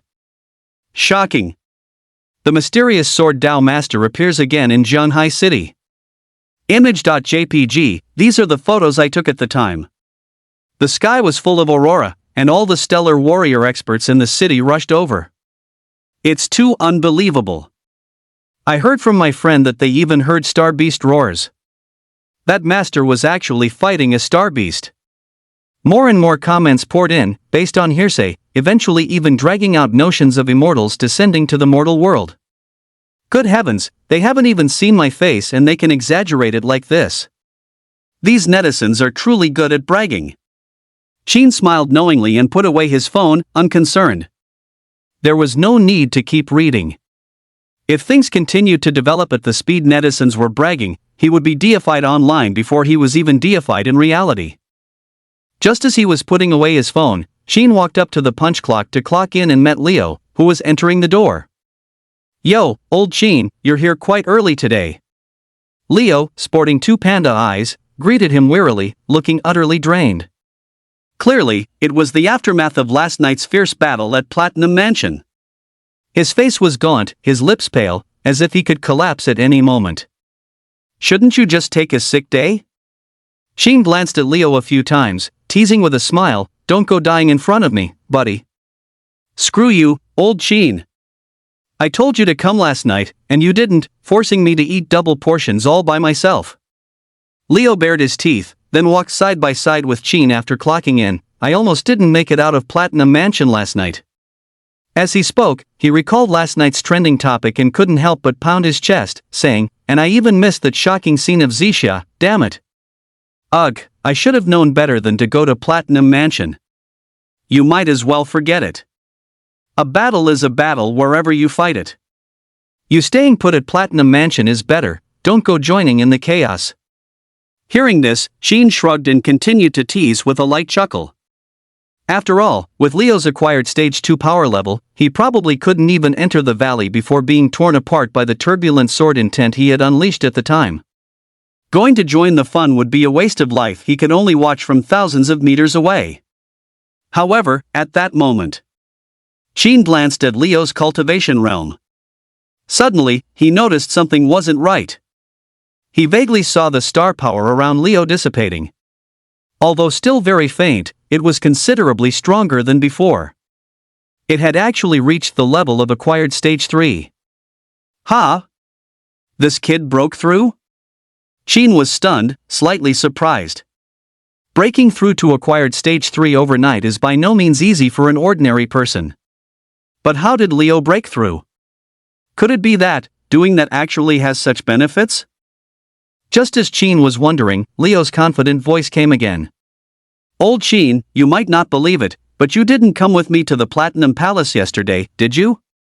You wouldn't have expected that I, your humble servant, had a splendid night and even broke through. Leo, with a smug look, leaned back and said, I, your humble servant, am now also at the acquired stage triple realm. From now on, if you need anything, just come to me, I'll protect you. Hearing this, Sheen's lips curled slightly as he tried hard to suppress his laughter. Fortunately, he had received professional training, otherwise, he would have burst out laughing. What? You don't believe me? Seeing this, Leo immediately rolled up his sleeves and said, I'm not making this up, old Sheen. I believe it, of course, I believe it. Sheen smiled and asked perfunctorily, how did you manage it, kid? Old Sheen, I still say the same thing. If you want to know, you'll find out when you come to the Platinum Palace with me. Leo said evasively, smiling as he invited him. Next time, definitely next time. Sheen rolled his eyes and waved his hand dismissively. Never mind if he wouldn't tell. This kid was being secretive, always trying to set him up. He wasn't someone who could be easily manipulated. Anyway, there was plenty of time in the future, and eventually, the truth would come out. After a few more casual chats, the two quickly parted ways and went to their respective posts to start work. The first floor of the library was quiet and pleasant, with the faint scent of ink and books in the air, and the soft rustle of turning pages. Rows of bookshelves flashed past his eyes. After many days of slacking off, Sheen skillfully found a blind spot in the monitoring area and squatted down, avoiding everyone's watchful eyes. With my current strength, it wouldn't be a problem to instantly kill an ordinary Grandmaster stage practitioner. He stretched out his palm, and majestic star power emanated from his fingertips as he began to account for the 50 years of power level he had gained last night. A full 50 years of power level. In just one night, I reached the peak of the innate stage realm, which is comparable to ascending to heaven in a single step. Coupled with that emperor-level swordsmanship skills techniques and the divine sword Z-way. With all these max-level gear buffs, is it wrong for someone in the innate stage realm to crush a few grandmaster stage powerhouses? It's not an exaggeration to call them a bunch of nobodies. Speaking of which, this damned system with its 100-fold amplification only gave me 50 years of power level as a reward. So, how much did it originally plan to give me? Sheen frowned slightly, pondered for a moment, and then simply decided not to delve into it further. Instead, he continued to indulge in the stimulating work of slacking off. In the following days, Shanghai City was in turmoil. The persistent purple glow phenomenon above the valley finally dissipated. The sky returned to its usual night, but the valley incident intensified, continuing to ferment. At this moment, just outside the valley, a cordon had long been set up, with rows of stellar guard vehicles coming and going, and armed guards visible everywhere. And directly above them, the police commissioner and elderly were suspended, overseeing the big picture, watching the busy people inside. Elderly, do you mean you suggest opening this valley to the public? The commissioner looked down at the crowd below, discussing with elderly in a deep voice. The sword chi in this valley is omnipresent. For stellar warriors who cultivate swordsmanship, it's a treasure trove for enlightenment. Elderly nodded slightly, and said softly, since it was created by that senior, our Shanghai City cannot monopolize it. Understood, elderly, you are indeed magnanimous. The commissioner remarked with emotion. No, commissioner, I dare not accept such praise. All of this is the masterpiece of that senior. We are merely benefiting from his grace and passing it on to the world. All right, I will report your suggestion to the higher-ups in the next few days to see what their opinion is. Several days passed, and after discussions among the higher-ups, Shanghai City finally named the valley Sword Valley. Benefiting from the rich sword intent within, Sword Valley naturally became a martial arts sanctuary in Shanghai City. In the years to come, swordsmen from all over the world traveled thousands of miles to make pilgrimages, to observe the true essence of sword intent within, jointly forging a beautiful legend. 028 With our seniors present, these bloodthirsty devilworms are nothing to worry about. Chapter 28 With our seniors present, these bloodthirsty devilworms are nothing to worry about. Chapter 28 With our seniors present, these bloodthirsty devilworms are nothing to worry about. Time flew by, and in a blink of an eye, a week had passed. Various pieces of information flooded the internet, and news about Sword Valley gradually subsided. Citizens' lives also returned to their usual tranquility. No more demons or star beasts appeared. Many citizens even regarded the purple sky glow of that day as an auspicious sign, thanking the experts for their help, and even actively searching for their presence all over the streets. Meanwhile, in an unremarkable rental apartment, Sheen ate half an apple, watching the people below through the blinds, having long noticed these search parties. Sigh, why do I feel like I have more and more fangirls and fanboys? Sheen couldn't help but shake his head with emotion. He had no intention of revealing himself to these people searching for him. Paths like becoming an idol hero were not for him. Whoever wanted to be one could be one. He just wanted to be an ordinary little administrator, slacking off every day and living a nice little life. Just lie flat, it's pretty good not to compete or contend. Sheen finished his last bite of apple and continued to immerse himself in the enlightenment space for contemplation. Today was a rare weekend, perfect for elevating his understanding of the heaven-slaying sword drawing art from initiate, adept, mastery, perfection to initiate, adept, mastery, perfection. Sheen closed his eyes and concentrated, pondering the details of this emperor tier skills techniques. The heaven-slaying sword drawing art was extremely profound. It remained silent, its sharpness fully concealed, like a state of readiness. But the moment the hidden sword was drawn, it was like a swift thunderbolt, its extreme shadow causing heaven and earth to rumble and perish. Such a terrifyingly powerful sword art. It's very difficult to fully grasp. During that day's enlightenment in the valley, he had imprinted the white-clad swordsman's figure in his mind, but truly executing it required much more practice and understanding. Even a tiny difference, off by a hair's breadth, could take some sword practitioners decades to comprehend. This is the difficulty of the sword Dao. No wonder there are so few sword Dao masters, highly sought after by various forces and treated as honored guests. Difficult, difficult, difficult. Qin shook his head, filled with emotion. But fortunately, I have the enlightenment space. Come, enlightenment space, deduce and integrate for me. With a thought, Qin focused and recalled the sword technique in his mind. The next moment. Buzz. The Ziwei sword hummed in response, and the figure of the white-clad swordsman reappeared.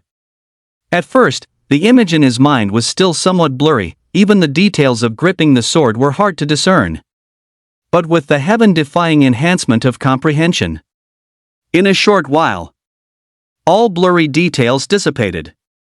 Soon, the swordsman's figure was clearly visible, like a holographic projection, every detail sharp and distinct. A large amount of muscle memory formed, from initiate, adept, mastery, perfection to initiate, adept, mastery, perfection. The heaven-slicing draw sword technique became as natural as moving an arm. It's done! Qin slowly opened his eyes, filled with pleasant surprise, eager to experiment with its power. But testing it with Ziwei was definitely out of the question. It might not even be fully unsheathed before the entire building would be split apart. Qin looked left and right, finally picking up the fruit knife he had used to peel an apple earlier. He walked to the window and opened it. A gentle breeze wafted in, and white clouds unfurled in the sky. You'll do. Qin's right hand gripped the hilt, his left hand clutched the plastic sheath, and he gently pulled towards the distant white clouds on the horizon. Clang! The metal blade scraped against the plastic, emitting an almost inaudible sound as it was drawn. The next moment, the magnificent sea of clouds instantly split into two, revealing the clear, azure sky in the middle, forming a spectacular sight akin to the East African Rift Valley. The boisterous crowd below looked up at the sky, all dumbfounded. Shanghai Police Department. Inside the conference room, silence hung heavy and oppressive. The displayed PPT showed the search data for the blood fiend from the past few days. The three innate stage powerhouses of Shanghai City once again gathered to discuss the results of this search. Recently, after our police department's search, we found that all blood fiends have vanished without a trace. The commander looked at the PPT above and said in a deep voice, "No one has been harmed, it's as if they all went into hiding." I wonder what your thoughts are. In my opinion, there are probably two possibilities for these blood fiends hiding. Elderly stroked his beard and slowly said, "Two possibilities?" Upon hearing this, the commander's expression became serious, and he said earnestly, "I'd like to hear more, Elderly, please elaborate." "No need to be so polite, it's just a humble opinion of mine." Elderly shook his head and whispered, "The first reason is very simple, it's related to the senior sword Dao expert from before. The blood fiends might have sensed the powerful aura and dared not act rashly, temporarily lying low." As soon as he finished speaking, the curator and the commander both nodded, expressing their agreement. Ever since that day the purple cloud celestial phenomenon appeared. Let alone these blood fiends. Even the star beasts within a 100-mile radius of Shanghai City had all chosen to retreat 3 paces from humans due to that terrifying sword Dao aura. They dared not make any rash moves, fearing they might provoke that powerful being and bring disaster upon their own clan. "And what about the second reason, Elderly?" the curator asked in a deep voice. "The second reason, that's not so good." Elderly frowned deeply, slowly saying, "If this bloodthirsty demonic worm isn't hiding out of fear, then it can only mean it has absorbed enough blood, and the consequences would be unimaginable." As Elderly's words fell, the faces of everyone in the conference room grew solemn. They quickly realized the gravity of the situation. Such a massive crisis could not be underestimated. If the alien worm were to emerge, the consequences would be unthinkable, leading to widespread devastation. "I wonder if that sword Dao Senior is still in the city." Elderly hoped, if we could get his help, suppressing this bloodthirsty demonic worm would be as easy as flipping a hand. Elderly is right, but we Stellar Guard cannot just sit idly by. The commander's face was grim as he said in a low voice, "I have made the worst case preparations, and currently, the bloodthirsty demonic worm's nest has been located." With that, he changed the PPT in his hand to the next slide. It displayed the satellite location of Lishui Lake. Upon seeing this, the library curator was instantly aghast. "It's here?" Zhanghai City's largest freshwater lake, visited by a large number of citizens and tourists every day. If a worm plague were to truly break out, it would undoubtedly cause countless casualties. "That's right." The commander nodded, speaking coldly, "but the Lishui Lake area is simply too vast. All I can do now is send people to cordon off the area and prohibit others from entering. And then dispatch a large number of acquired stage masters to be stationed nearby. But this waiting for a rabbit by a stump is not a long-term solution after all." Elderly sighed softly upon hearing this. "We must prepare for the worst." At the same time, at the bottom of Lishui Lake, the water gushed incessantly, and schools of fish had disappeared over a large area. Inside the jagged rock cave, the bloodthirsty leech slowly stirred, its plump, dark body like a lump of rotting flesh, continuously expanding and elongating grotesquely. It looked as if it was about to fill the entire rock cave. A layer of crimson, bizarre bloodlight covered the area above, exuding a terrifying and horrifying aura. 029 Please, host, dispatch the Empress's disciple to kill the blood demon. Chapter 29, Please, host, dispatch the Empress's disciple to kill the blood demon. Chapter 29, Please, host, dispatch the Empress's disciple to kill the blood demon. 3 days later, at noon. The scorching sun, like fire, caused a large amount of water vapor to rise from the surface of the Li Water Lake under the high-temperature baking, with some distorted air tremors faintly visible. Large schools of dead fish floated to the surface, emitting a pungent, foul odor. Buzz, buzz, buzz. Green blowflies gathered on the dead fish, forming a buzzing black cloud that made one almost retch. Squad 3, all personnel, proceed to garrison the southeast direction. Squad 4 is responsible for the north corner. A steady command was heard. The commander stood on the shore, giving out orders in an orderly manner. Multiple teams of fully armed guards moved at the sound, holding rifles with full magazines, blocking off every corner of Li Water Lake, all looking at the lake surface with tense expressions. Dozens of acquired stage stellar warriors hovered above these guards. They radiated powerful stellar energy, almost forming a tangible pressure. Leveraging this stellar pressure, they enveloped the area around Li Water Lake, instantly forming the unique perception field of stellar warriors. Any disturbance beneath the water would be detected immediately. Currently, the situation was critical, already reaching an urgent point.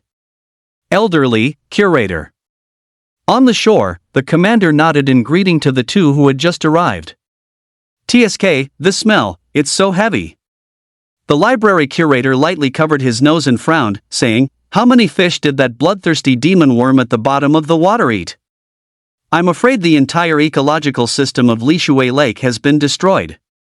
The commander shook his head bitterly, looking at the lake surface and saying, "Based on the density of the blood and fish carcasses floating up, we have preliminarily identified several areas. But the problem is, underwater is not our human domain after all. Once in the water, even a stellar warrior in the late acquired stage would find it difficult to move freely." The commander is absolutely right. Upon hearing this, Elderly nodded slightly, understanding the commander's dilemma. Going to war underwater is by no means a wise move. It would be extremely disadvantageous for their side. Firstly, the underwater environment is unpredictable. Even stellar warriors skilled in water would not dare to venture deep rashly. Secondly, aquatic star beasts have special enhancements underwater. Home field advantage, water affinity, just these two factors can increase the strength of these beasts several times, making them far more dangerous than on land. Even with the advantage of an innate stage expert, Elderly and the others dared not directly venture deep into the water. One wrong move and getting a water burial is not impossible. Elderly, you are knowledgeable and experienced. Do you have a way to lure this beast out? The commander asked with a grave and worried expression. Commander, rest assured. Since this old man has come, it's certainly not just to watch the show. Elderly stroked his white beard, looking at the distant bloody lake surface and said, "The method of luring it out is actually very simple. It can be found right on the surface of this lake." The lake surface? Both the commander and the curator were stunned and utterly confused upon hearing this. What did that mean? Could it be that the wool comes from the sheep's back? They followed Elder Lee's instruction and looked towards the lake surface.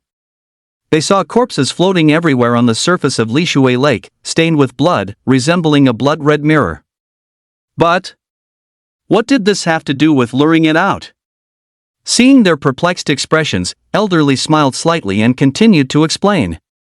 Have either of you two ever considered something? These leeches are naturally bloodthirsty, greedily devouring all blood, yet now they only kill fish and don't absorb their blood? Your meaning is...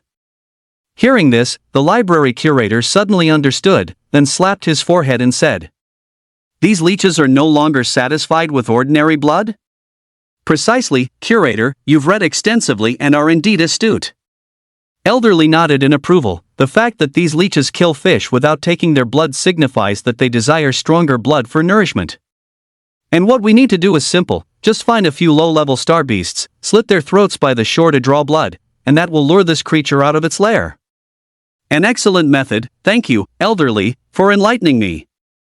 The Stellar Guard commander beside him nodded, cupped his hands, and expressed his thanks. He then turned to immediately dispatch guards to carry out the mission of apprehending the star beast. Elderly and the curator stood still, watching the busy figures on the shore, their expressions as grim as water. After all, this bloodletting to lure monsters had only just begun. How to deal with the bloodthirsty demonic worms next? That was the real main event. At the same time, the library. "Old Sheen, why haven't you been going to Jianghai Martial Arts Academy lately?" Leo and Sheen leaned against the railing on the first floor, expertly teaming up to slack off. As he spoke, he turned to look at Li Zixuan, who had appeared not far away, serene and calm, quietly poring over ancient texts at a round table, her expression extremely focused. But Sheen didn't react much to her appearance this time, not even glancing sideways. This made Leo wonder. Not long ago, Sheen was still obsessively following her. Why did he suddenly become so uninterested today, not caring at all? Why would I run to the martial arts academy for no reason? Sheen rolled his eyes, casually dismissing Leo's probing question. It was always you who was creating drama for me. When have you ever seen me at the academy? You. Hiss, I. Hearing this, Leo gasped, suddenly left speechless. Thinking about it carefully, it really seemed to be the case. He had indeed never personally seen Sheen enter the academy. The last time he intercepted her, it was only halfway there. There was no evidence whatsoever. Damn it, you're a tough one. Leo snorted softly and turned his head away. Their bickering continued without end. Li Zixuan, who was reading in the distance, looked up at the sound and glanced over. Is that the administrator from last time? Li Zixuan frowned slightly, still having some impression of Sheen. After all, his sudden approach to ask for her name last time had left an indelible mark. Forget it, it's none of my business. Li Zixuan shook her head, lowered it, and continued to read intently. The ancient text in her hands was precisely the true interpretation compendium of Gentle Breeze swordplay. Such basic and easy to understand initiate, adept, mastery, perfection books, Li Zixuan wouldn't even spare a second glance at before. But now, she was reading it with great relish. It really does have many congruities with one sword splits the heavens. Li Zixuan's gaze swept over the explanatory notes in the book, feeling increasingly shocked. The sword technique passed down by my teacher is truly derived from these initiate, adept, mastery, perfection sword arts. As expected of teacher, to be able to create such an exquisite and peerless sword technique using only commonplace foundational sword arts. Li Zixuan's heart pounded, her admiration for her mentor's talent growing even stronger. I wonder when I'll meet teacher again. Just then. In the distance, Sheen finished his slack-off break and was about to return to work. Suddenly, a terrifyingly bloody aura surged from outside the library. This is the direction of Lishui Lake? Qin's expression changed, and his gaze turned towards the window. Immediately after, the system's prompt echoed in his mind. Ding! A blood fiend has been detected, extremely dangerous. Please, host, escape as soon as possible. No, please, host, immediately send the empress disciple to eliminate the blood fiend. 033 Innate Stages vs Bloodthirsty Leech. Chapter 30, 3 Innate Stages vs Bloodthirsty Leech. Chapter 30, 3 Innate Stages vs Bloodthirsty Leech. Let my empress disciple go slay the blood demon? Upon hearing the system notification, Qin frowned, glancing at Li Zixuan, who was reading. Merely at the 8th level of acquired stage. With her current cultivation level, how could she fight the blood demon? What's the difference from just throwing her life away? This damn system is still the same, completely unreliable. A bit of intelligence, but not much. Qin shook his head, indicating he was gradually getting used to it. With 500 years of temporal disruption, he absolutely couldn't follow this system. Otherwise, he might truly not gain any benefits at all. Speaking of which, with the blood demon appearing now, if I personally slay it, will I receive new rewards? Qin wondered, suddenly remembering the previous 100-fold reward amplification. To get a big haul from the dog system, he absolutely couldn't follow its routine. And the head of this bloodthirsty leech, he had to claim it himself. Yes, that's exactly it. Thinking of this, Qin's thoughts became clearer as he sensed towards Li Shui Lake. The terrifying aura from the blood demon grew thicker, as if it could appear at any moment. He was determined to get this wave of head rewards. If I'm late and someone else snatches it, that would be a huge loss. At this thought, Qin no longer hesitated, resolutely leaving the railing and preparing to walk out the door. Hey, hey! Old Qin, where are you going? Seeing this, Leo immediately reached out and stopped him, saying, It's still work hours. I'm going out to buy something, keep an eye out for me, and help me cover for a bit, I'll be back soon. Qin shook off Leo's hand and impatiently walked towards the main entrance at a rapid pace. Leo, watching from behind, was stunned in place. Buy something? What could he be buying at this time? Leo watched Qin's retreating figure, then turned to look at Li Zixuan, who was reading a book, and suddenly had a flash of inspiration. Could old Qin still not give up, and he's going to buy flowers to confess to Li Zixuan? Leo thought worriedly, sighing helplessly. Remembering that all his previous advice had been useless, he couldn't help but feel concerned. Old Qin, please don't court disaster. Meanwhile, at the reading table, Li Zixuan seemed to sense something, suddenly looked up, her delicate brows furrowed as she gazed towards the southeast. Strange, such a strong scent of blood. It's coming from the Li Shui Lake direction. What's happening over there? Li Shui Lake, on the shore. The roars of low-tier star beasts faintly echoed along the lakeside. Yellow and black caution tape was strung along the shore, with dozens of armed guards stationed, using riot forks to subdue several star beasts. The restrained star beasts roared, their noise instantly engulfing the entire shoreline. The sound carried for miles. It's time. Prepare to draw blood, everyone to your positions.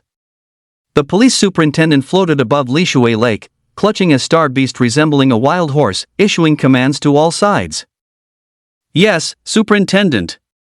Other acquired stage martial artists moved upon hearing the command, grabbing the star beasts assigned to them, and flew in unison to the superintendent's side. Good. Today, we are Jianghai City's human defense line. There can be no slack whatsoever. The superintendent placed one hand on the star beast's neck, tore it open abruptly, and roared, "Bleed them!" Tear! A tearing sound of flesh ripped through the air, the low-tier star beast's skin burst open, flesh peeled away, and foul-smelling blood gushed out. Blood rained down, splashing onto the surface of Li Shui Lake, instantly creating ripples. Thump! Thump! Star beast corpses plummeted from the sky, crashing into the water. Corpse blood ran out, stirring up waves. After all the star beast corpses had fallen, there was a deathly silence. Everyone on the shore held their breath, their attention focused on the lake, waiting for the prey in the water to bite. The superintendent stared intently at the lake, sweat trickling down his back from tension, murmuring, "Come out, beast." Vast stellar energy covered the water, forming a massive sensory field. At this moment, everyone sensed something moving beneath the water. A terrifying aura shot up from the bottom of the lake, dragging millions of pounds of water, rapidly approaching the surface. What kind of terrifying size could cause such a profound sensory impact? Sensing that aura, Old Lee's face grew solemn, his withered hand resting on his long sword, poised for action. At such a critical moment, he dared not hesitate in the slightest and chose to directly unleash his ultimate move. And this sword drawing style. It was precisely the sword technique he had comprehended from that murderous intent during their last encounter in the valley. Even if it was only a glimpse of an emperor-level skills techniques, it had already surpassed the peak of swordplay that Old Lee had mastered in his entire life. "Senior, since I have received your kindness, this old man will certainly not fail the mission." Old Lee gripped his long sword, poised to strike, then suddenly raised his weary eyes and locked onto the southeast corner of Lishui Lake. "They're here! Everyone, join forces with me!" The commander's expression tightened, and he roared sharply. No sooner had his voice fallen. The surface of Lishui Lake boiled and churned, as if brought to a rolling boil, with a massive whirlpool occupying more than half of the lake. Boom! A deafening explosion resounded. A huge column of water shot into the sky, white mist permeated the air, and sunlight piercing through it formed dazzling rainbows. A colossal black monster burst out of the water, like a fleshy pillar that supported the sea and sky, and the pungent, putrid smell of blood instantly filled the entire Lishui Lake. The bloodthirsty leech appeared. When such a massive body emerged, everyone was instinctively stunned at the sight. Such an enormous size, as vast as a mountain, had already exceeded everyone's expectations. Some weaker stellar warriors shivered, unable to control their bodies, trembling instinctively. "Everyone! Don't panic!" The commander gave the order, his voice like a great bell, reverberating in everyone's ears. Faintly, it even contained the ability to calm people's hearts. Upon hearing this, everyone's turbulent and panicked hearts calmed down, no longer as chaotic as before. Humans, so many. The bloodthirsty leech twisted its fleshy limbs, sensing the floating auras on the lake, and even uttered halting human words. "Die!" The words fell. Everyone present frowned, their recently settled hearts once again filled with panic. "It can speak human words. This is a demon insect that has awakened its intelligence." Elderly dared not be negligent, gripping the sword hilt, bending his knees and waist, adopting a sword drawing stance. Killing intent fully contained, power brewing. However, the next moment, the main body of the leeches in the center of Lishui Lake rotated its mouthparts, as if sensing something, and suddenly turned towards Elderly. "You are very dangerous." A certain sense of crisis instinctively made it shift its attention to Elderly, who had the highest power level. Seeing this, Elderly no longer concealed his surging anger, the veins on the back of his hand throbbing, and he directly drew his sword. "Die, beast!" 031 The Power of the Bloodthirsty Leech. Chapter 31 The Power of the Bloodthirsty Leech. Chapter 31 The Power of the Bloodthirsty Leech. Clang! The longsword unsheathed, sword light instantly bloomed, dazzling even more than the daylight in the sky. A powerful slash appeared, instantly cutting across the lake's surface, causing water waves on both sides to spray up over 10 meters. Good swordsmanship! The library curator couldn't help but cheer. As expected of an innate stage master, Elder Lee's talent in swordsmanship is a rare existence nationwide. The curator's heart was invigorated, and he followed suit immediately. Other stellar warriors who came for support also quickly followed, unleashing their ultimate moves. The next moment, countless streams of light intertwined, simultaneously striking towards the bloodthirsty leech, the burst of sound reverberating, shattering the glass of the buildings by the lake. Poochie! Poochie! Massive attacks submerged into the bloodthirsty leech's flesh. Due to the enormous size of the behemoth, it had no way to dodge and could only passively endure. In an instant, black blood splattered, making everyone's blood boil. Some passers-by, seeing the commotion, stopped, irresistibly drawn by the noise, and began whispering outside the cordon. "What's going on?" How did a star beast appear in the city? The Stellar Guard has quite the presence. No wonder they haven't allowed entry to the lakeside these past few days. I even smelled a fishy odor a while ago. Pedestrians along the bank walked and stopped, some moving away from the scene, trying to avoid the residual effects of the battle as much as possible. But there were also some bold thrill seekers who chose to linger near the cordon, pulling out their phones to frantically film the Lishui Lake. Click. Click. Onlookers recording videos, citizens taking photos for excitement, and even influencers doing live streams. Soon, videos were uploaded online, reposted and shared by netizens, and quickly went viral. Look at that old man, isn't he the dean of the martial arts academy? Yes, it's elderly. The hall master and the commander are also here. Are they suppressing a star beast? Holy crap, all three innate stage powerhouses in Zhanghai City are here. Just how terrifying must this star beast be? For a time, panic spread online. More and more hot comments emerged, divided into various viewpoints. Some worried about future battles, some believed in Elder Li's intervention, and some doubted whether the star beast problem could be properly resolved. After all, this was the first time in Zhanghai City's history that a star beast had been found in a densely populated area. But from the current situation, it seemed that the leech was being crushed. Humanity held the advantage. However, just when everyone was attacking relentlessly, thinking victory was assured. Some stellar warriors, however, suddenly noticed something was amiss. Strange, why has it taken so many attacks, and this leech still isn't down? In the Glasswater Lake, the bloodthirsty leech endured all attacks, but strangely, its dark body would merely squirm a little, and it remained completely unharmed. As if it didn't care about these fierce attacks at all. How is this possible? After drawing his sword for a strike, Old Li narrowed his eyes, also sensing that something was wrong. Although the swordsmanship he had just unleashed couldn't compare to true emperor-level skills techniques, it was already the ultimate an innate stage cultivator could achieve. However, after enduring the strike in silence, the leech merely trembled slightly, then made no further movement. It was as if he had thrown a heavy punch, only to hit something as powerless as cotton. What's wrong? Is it at the bottom of the lake? Elderly keenly sensed the situation, sheathed his sword, preparing for a second drawing technique. At the same time, he focused a wisp of mana into his eyes, extending his gaze into the lake's depths to search. Immediately, the conditions beneath the lake water became clearly visible before him. Underneath the blood-stained, undulating lake surface, the bloodthirsty leech's main body was surprisingly not free swimming. Instead, it was formed by countless dense, tiny leeches connecting, forming a sky-reaching rope-like link, continuously devouring the essence blood of fish schools. They spread out, collecting blood from the lake, then rapidly swam back to the main body to replenish what was lost.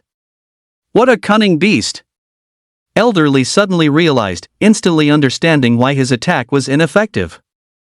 With the abundant fish in Lishui Lake, the bloodthirsty leech relies on these avatars to maintain its energy, practically making it invincible. And for himself and the other stellar warriors to attack blindly was nothing more than a futile effort. Elder Li looked around, noticing that their current situation was very grim. As time gradually passed, in order to maintain the previous attack intensity, they had already consumed a significant amount of mana from many stellar warriors.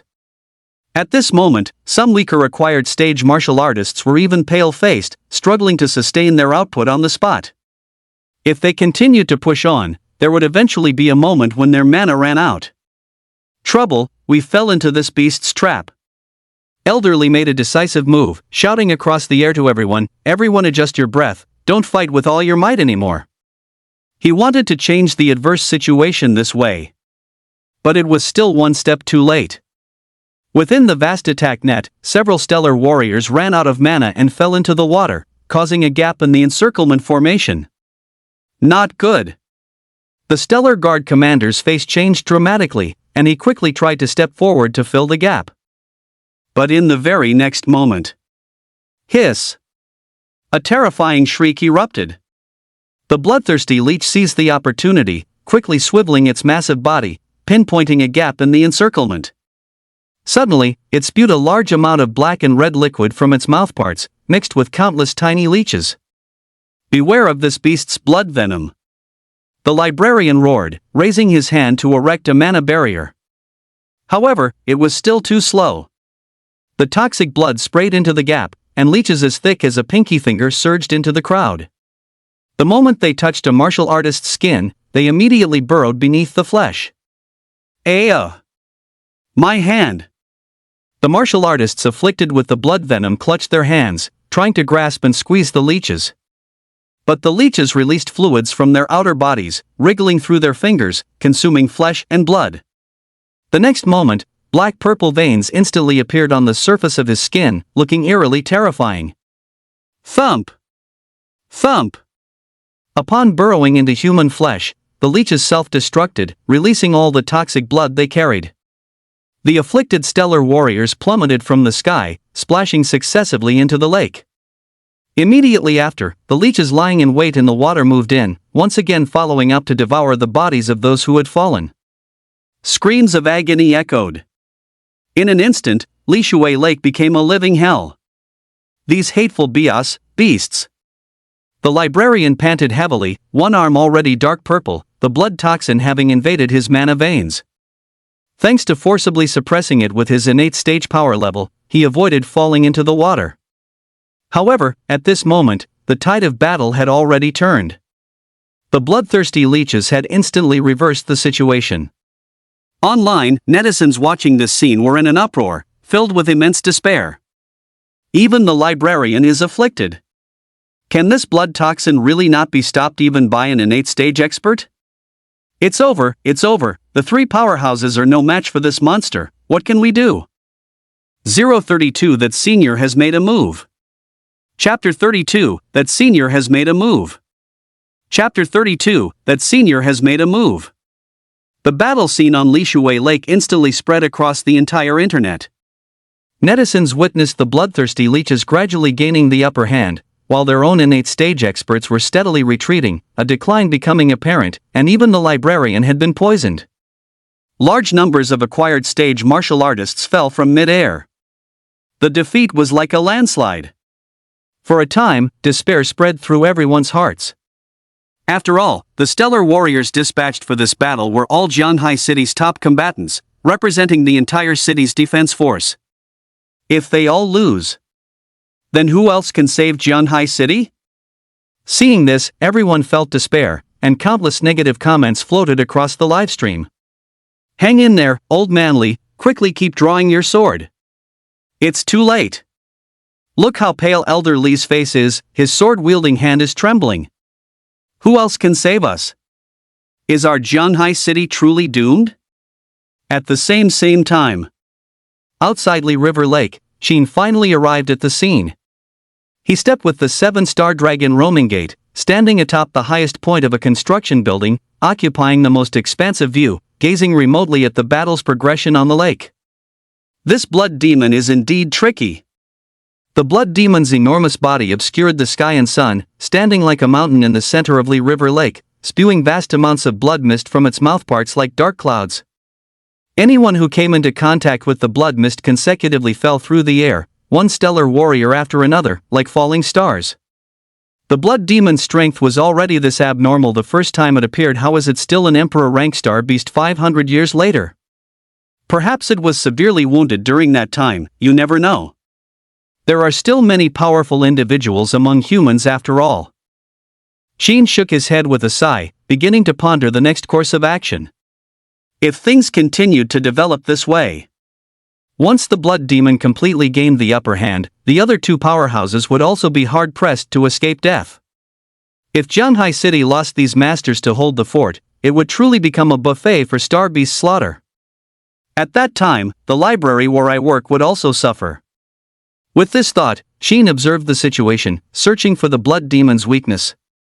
A reckless move was not advisable. Everything still needed to be steady, better safe than sorry. If he truly were to act, he must first ascertain the blood demon's weakness to achieve a one-hit kill. Otherwise, haphazard action would not only be ineffective but also thankless and exhausting, only leading to the same fate as those stellar warriors, toiling in vain. TSK, this blood demon is so strong, I wonder what great rewards it might drop.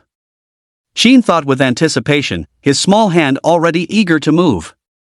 Unexpectedly, at this moment, a mechanical sound suddenly rang out. Ding! Blood demon detected, extremely dangerous. Warning! Host, please evacuate this location immediately and dispatch your female apprentice to slay the blood demon.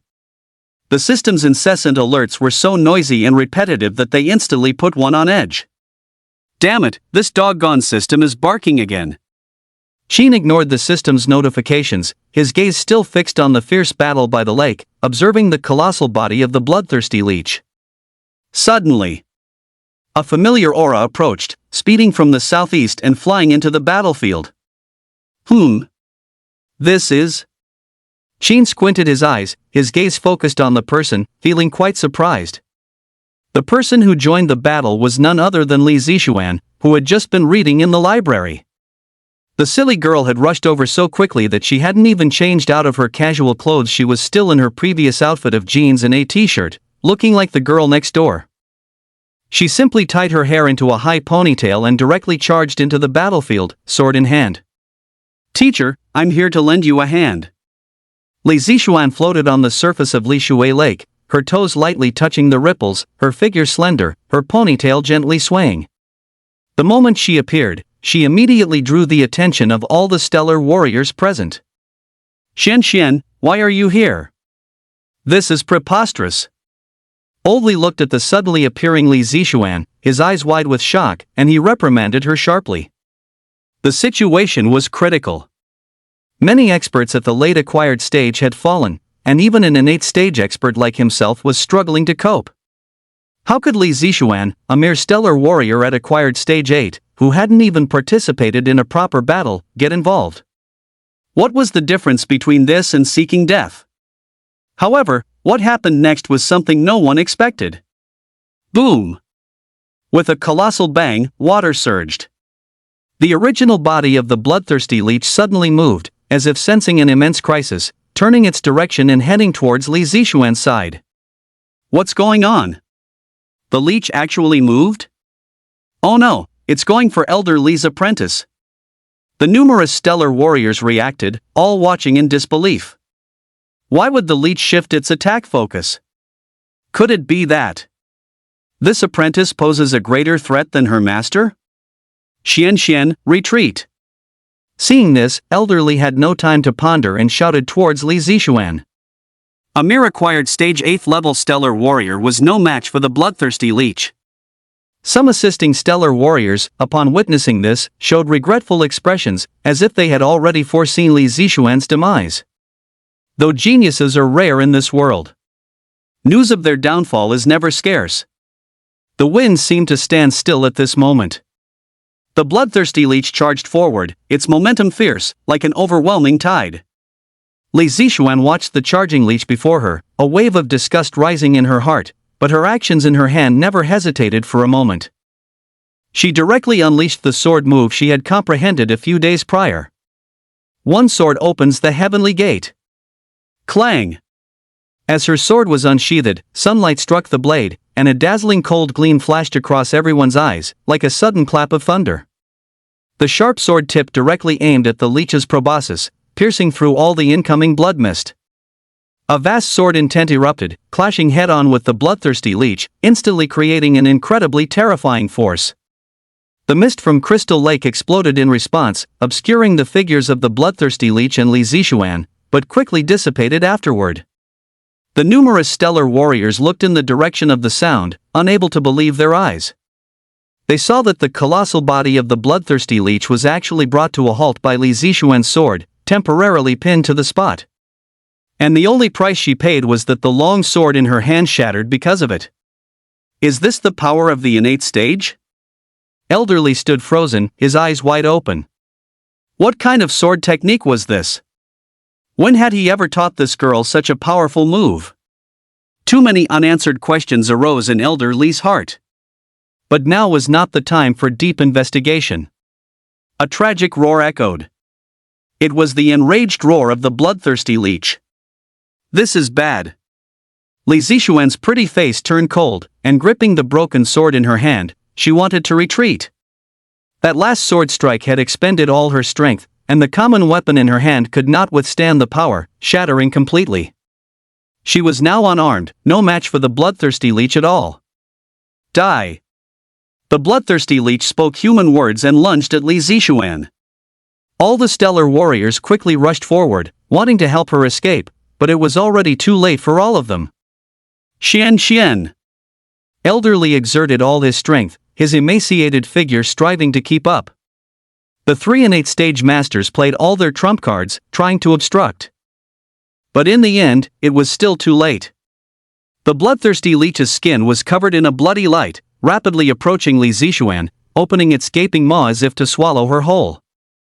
However, just as Elderly and the others were despairing, suddenly, a dazzling purple light flashed from the horizon, shooting straight into the sky.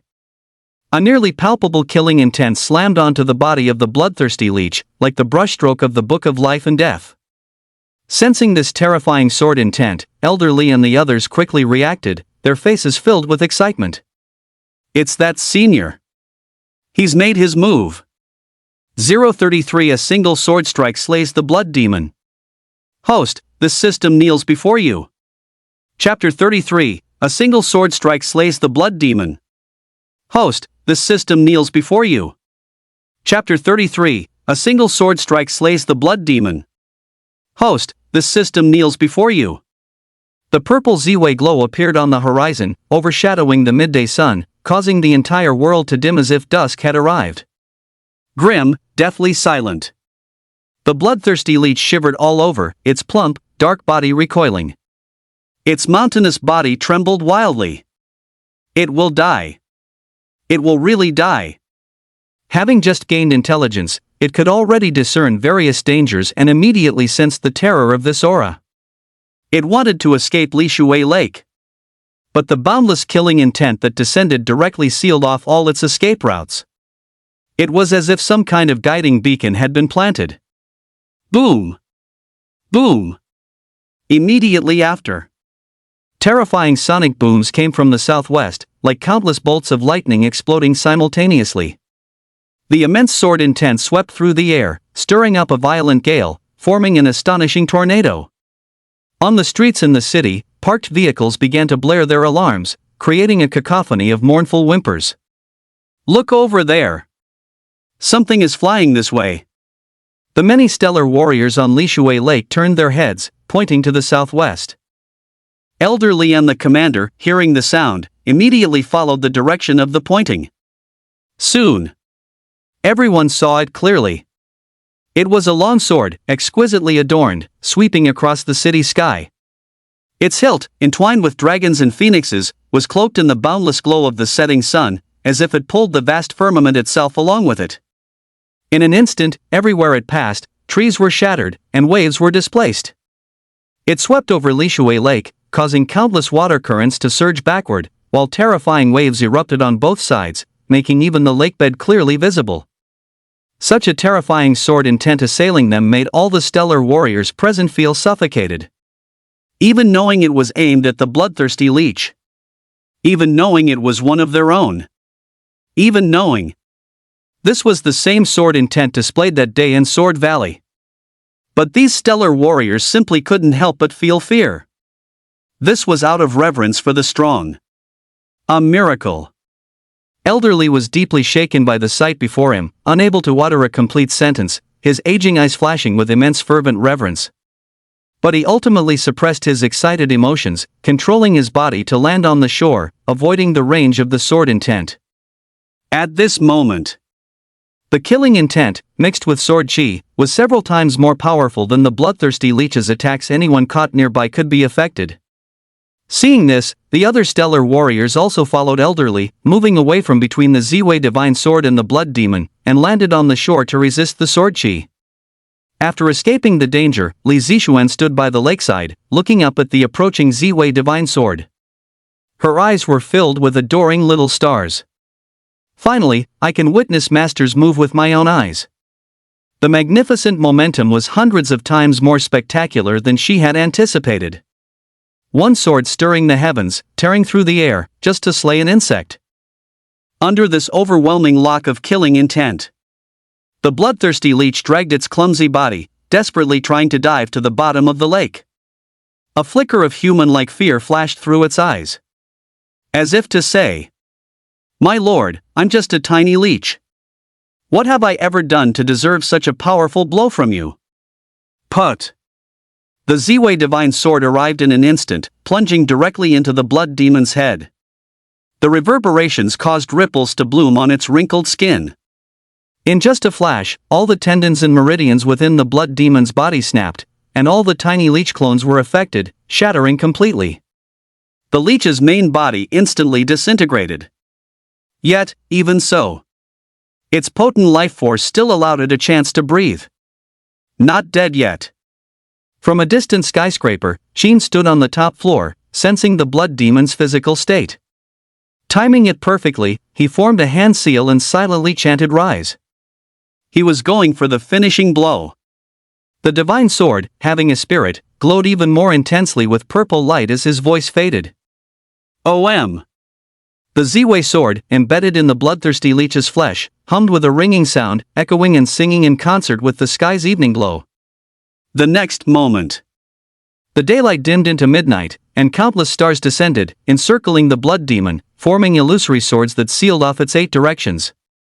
Elderly gazed up at the magnificent sight, murmuring, "A sword formation! The senior is setting up a formation to slay the bloodthirsty demonic worm." Many years ago, he had been fortunate enough to witness a Grandmaster stage sword cultivator set up a formation. But that consisted of only a few short swords, a far cry from the immense power of the Ziwei sword formation before them. Upon hearing this, the other stellar warriors stared at the Ziwei sword formation, utterly awestruck. They had never witnessed such a spectacular sight and were all frozen in place. Puff! Puff! Within the sword array, the blood demon had nowhere to escape, enduring the torture of 1,000 cuts and a myriad of slices. The mighty sword chi tore its body apart, reducing its flesh to fragments. The Ziwei divine sword erupted with high temperatures, evaporating even its blood, mixed with lake water, into white smoke. The previously arrogant blood demon was now like fish on a chopping board, wantonly shredded in this sword array. Seeing this scene, everyone present erupted in a frenzy, falling into extreme fanaticism. Truly worthy of a senior in the way of the sword. One sword. It was only one sword. Truly a divine feat. This must be the divine sword that emerged from the heavenly mountain valley that day. It's too beautiful. Li Zixuan listened quietly beside them, proudly raising her head. "Humph, impressive, isn't it? That's my teacher."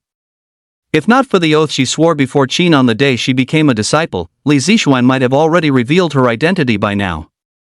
Meanwhile, the Stellar Guard commander, watching this scene, was filled with emotion. This senior's strength is astonishing. He can already form an army by himself. "Commander, you're understating it." Old Li shook his head, gazing at the sword array with respect. "This one sword can already hold off 100,000 troops." This was a magnificent miracle. In the live broadcast room, countless netizens witnessed this scene, leaving countless shocked comments. "So cool. Sword chi spanning 30,000 li, one sword chilling 19 provinces. Ridiculous. Is it really over? Where's the immortal? We only heard of his sword, not his person?" The blood demon was so powerful, fighting 3 innate stage realm masters, yet it couldn't even draw out the expert's face? Big shots up. One sword, instant kill, what else is there to say, brothers? At the same time, Qin stood on the rooftop, sensing the aura in Li Shui Lake. Only after confirming that there was no trace of the bloodthirsty leech's life force did he let out a long sigh of relief. Done, finished. The progenitor of this blood demon is finally eradicated. Nip it in the bud, eliminate future troubles forever. This was the first time he had encountered such a strong enemy. It actually took one sword to completely destroy it. Time's almost up. Qin stretched, sat by the rooftop, guiding Ziwei back while summoning the system in his mind. "System, speak up. A moment later, the system's terrified voice arrived as expected. "Oh my goodness, the host actually killed it with one sword. This system kneels before you. Stop spouting nonsense with me." Sheen rolled his eyes, interrupting directly. "Hurry up and present my reward." 034 Blood God Art. Grandmaster Stage. Chapter 34 Blood God Art. Grandmaster Stage. Chapter 34 Blood God Art. Grandmaster Stage. Ding! Detecting host has slain a beast emperor rank blood demon, granting a 30-fold amplification. Congratulations, host, you have obtained the Blood God Art. Congratulations, host, you have obtained 20 years of power level. With 2 consecutive system prompts ringing in his ears, Sheen's expression brightened. Another wave of fortune. Previously, thanks to 50 years of power level, he had reached the peak of the innate stage realm, already faintly touching the threshold of the Grandmaster stage realm. Now, relying on the power level boost brought by this latest event, breaking through to the Grandmaster stage is but a thought away. Not bad. Sheen nodded in satisfaction. All this way, he seemed to have barely trained properly, truly covering 50,000 miles in a day while sitting, leveling up just by lying down. After reviewing 20 years of power level, Sheen turned his attention to the new skills techniques, the Blood God Art. According to the memories in his mind, the so-called Blood God Art is actually a skill technique derived from the blood demon's true form.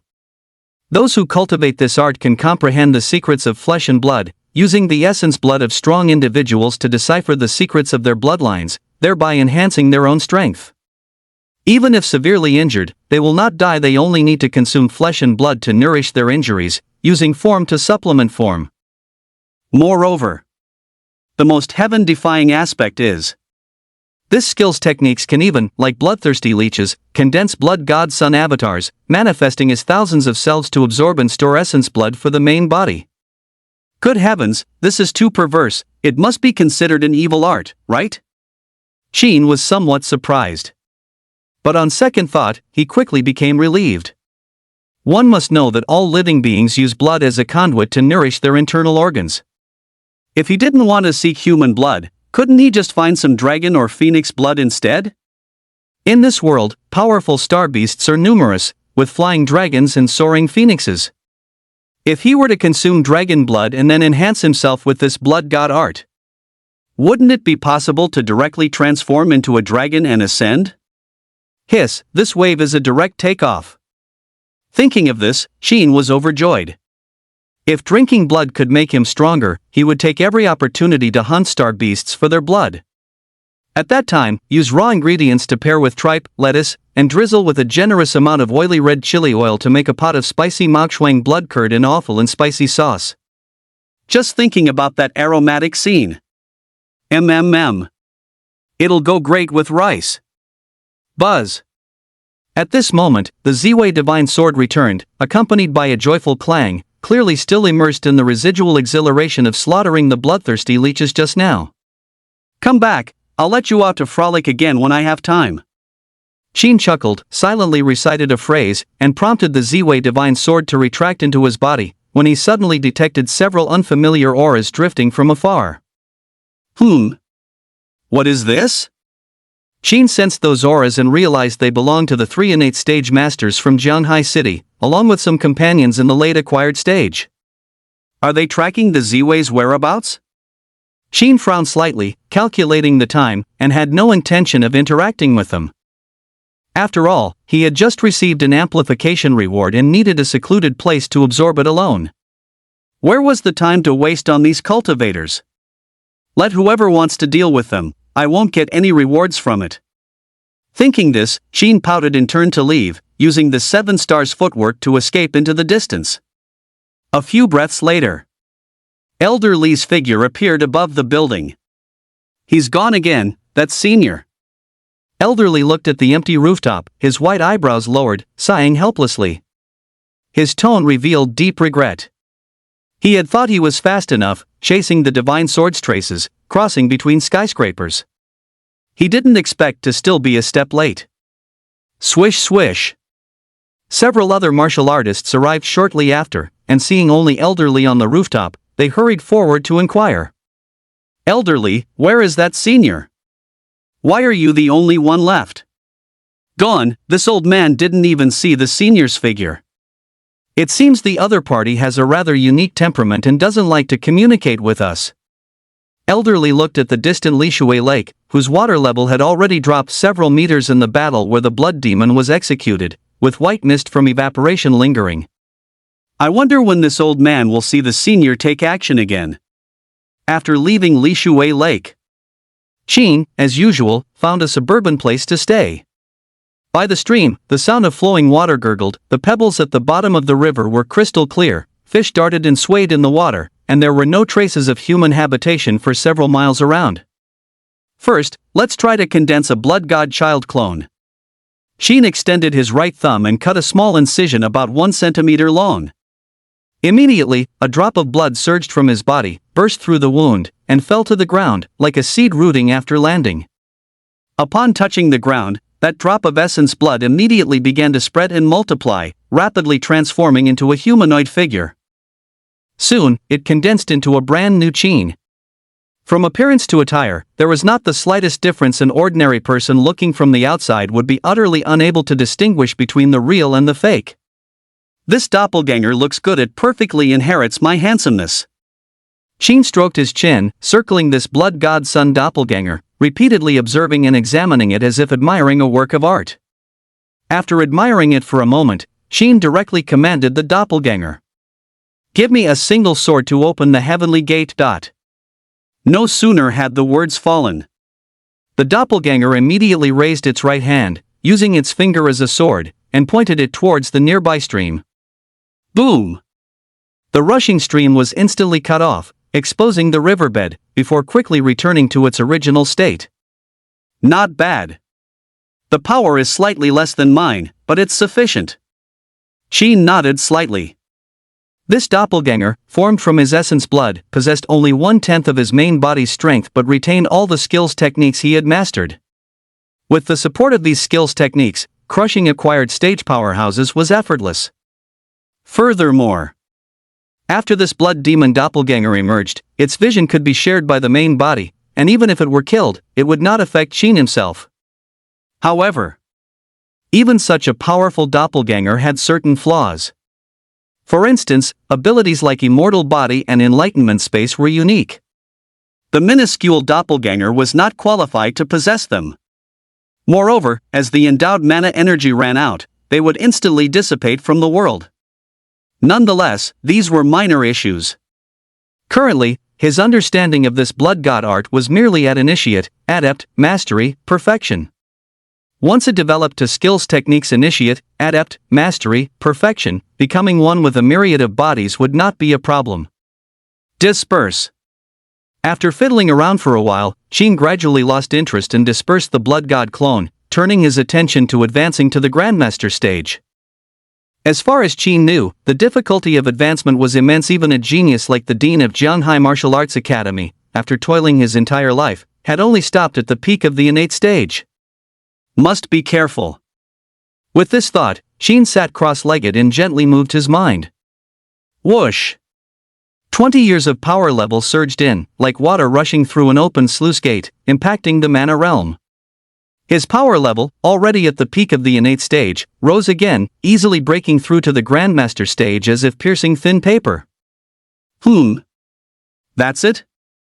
It was that simple? Qin was stunned for a moment, slowly opening his eyes. The difficulty, it seemed, was lower than he had anticipated. Whoosh! He raised his hand, feeling the vast protective aura covering his body. He no longer feared human thermal weapons and could easily withstand human missiles. He took a step forward. Crack! His figure instantly appeared 100 meters away, freely traversing the void. This was the terror of the Grandmaster stage. A mortal body, rivaling gods. 035 Jianghai Sword God. Chapter 35, Jianghai Sword God. Chapter 35, Jianghai Sword God. Meanwhile, matters concerning Lishui Lake continued to ferment on the internet. In today's era of advanced networks, even trivial old news could trend, let alone a miracle witnessed by millions of netizens. Thus, Sheen's name as a sword Dao expert once again exploded across the entire internet. Less than an hour later, videos of flying swords piercing the sky and slaying blood demons spread like wildfire across social media, dominating the national trending topics. Major news and marketing accounts, catching a whiff of the hype, went into a frenzy of editing and production, leading to an overwhelming flood of popular videos with accompanying BGM appearing online. Beneath the videos, countless netizens eagerly discussed the event, with various points of focus. That sword is too cool. The purple chi from the east and a single sword strike to kill the enemy is simply a divine touch. What a pity, I didn't see any trace of that master swordsman. With such powerful strength, it must be an old man, perhaps even older than elderly. What are you talking about? Maybe they're an unprecedented genius? Why do you assume their age? Following this incident, Stellar Guard's public opinion department also issued a related announcement, reminding everyone not to approach the Lishui Lake surface in the short term, and strictly prohibiting unauthorized swimming or playing in the water. But this still couldn't stop the netizens' enthusiasm for checking in. Some even gave Qin, who didn't show up that day, a nickname, respectfully calling him the Jianghai Sword God, protector of countless homes and their peace. From then on, the title of Jianghai Sword God spread by word of mouth, gradually becoming a significant news symbol of Jianghai City. By the side of Lishui Lake, the Stellar Guard personnel were wrapping things up, dressed in hazmat suits and using fishing nets to clear scattered debris from the lake. It was either severed limbs with exposed white bone stubs, or rotting, putrid dead fish, and many tiny leeches' corpses. Busy and bustling. 3 innate stage masters stood by the lakeside, observing the scene. Curator, how long do you think it will be before this lake can reopen? The Stellar Guard commander asked with his hands behind his back. At this moment, the curator was sitting cross-legged on the grass, his aura contained. The sleeve of his right arm was torn off, revealing a strong arm as he circulated mana to resist the invasion of blood poison in his body. Elderly, beside him, took out an ointment and applied it to his body, helping to remove the remaining toxic blood. It will take at least 10 days to half a month to reopen. This blood poison is truly terrifying. The curator said hoarsely, his condition having clearly recovered somewhat, no longer as weak as before. But he still had lingering fears. Lishui Lake, ravaged after the Great Battle, had become a terrifying toxic pool. Even an innate stage master like himself, if exposed to the blood poison, would end up in such a sorry state. There was no need to mention the ordinary citizens. Instant death upon contact. In my opinion, to be safe, no one should be allowed near it for at least half a year. Elderly sighed as he applied medicine to the curator, looking at the darkened lake water. That would be safer. Elderly and curator, rest assured, I will handle it properly. With that, the commander turned to look at Lishui Lake. Clusters of dead fish covered the lake surface, and 1 or 2 bodies, all unfortunate acquired stage stellar warriors who had sacrificed themselves, could vaguely be seen. The once popular tourist spot had become such a cruel sight, truly heartbreaking. However, this was already a blessing in disguise. Elderly and the others still had lingering fears, as if they had just returned from hell, remembering the power of the bloodthirsty leeches from before. The opponent was an almost overwhelmingly powerful existence. If it weren't for the sword god's timely intervention this time, it's likely the entire Jianghai city would have fallen because of it. What a blessing, truly a blessing. The hall master sighed, suddenly noticing Li Zixuan standing by the lakeside. Her gaze was fixed, as if in a daze, staring blankly at the putrid lake water. So he turned to Elderly and pointed, Elderly, isn't that your student? How did she end up there? Xian must have been shocked. Elderly stroked his beard, shaking his head. Don't disturb her, let her have some quiet time. After all, this is the first time this silly girl has witnessed such a scene. The faint sounds of their discussion drifted over. As the wind rustled through the willow branches, Li Zixuan was oblivious to the surrounding discussions, focusing intently on the center of Lishui Lake, lost in thought. At this moment, the leech's corpses in the lake's center had long been smashed to bits, not a trace of life remaining. Is this teacher's strength? Li Zixuan thought to herself, a hint of regret unconsciously flashing through her heart. She hadn't expected that even with such a commotion, teacher wouldn't appear. A single sword strike was enough to instantly kill the bloodthirsty leech. I really wish I could hear teacher's teachings again. The more Li Zixuan thought, the more regret she felt. Her actions this time were truly terrible. Rash, reckless. Why didn't she exercise more judgment before acting? Why did she rush forward directly, unnecessarily putting herself in danger? Why? Too many mistakes, like an exam paper riddled with red crosses. Teacher saw it, they must be very displeased. Thinking this, Li Zixuan bit her lip lightly, her eyes blurred with tears, yet it seemed she had made some kind of decision. She was not someone who gave up easily. The path of swordsmanship is long. All problems boiled down to her own lack of strength. Because I was weak, I almost lost my life here. But if I cultivate one sword to open heaven's gate to initiate, adept, mastery, perfection, and can truly unleash its full power, then teacher will be satisfied and will naturally come out to see me. As she thought this, Li Zixuan tucked a strand of hair behind her ear, her gaze firm, and walked towards the martial arts hall. The next day. Library. Beep. The punch clock at the entrance let out a monotonous long beep. Punched in, Sheen, workday start time 7:59 a.m.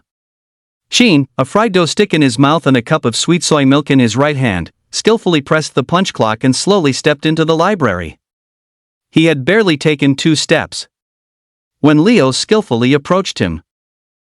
Cutting it close again, playing it to the limit, old Sheen.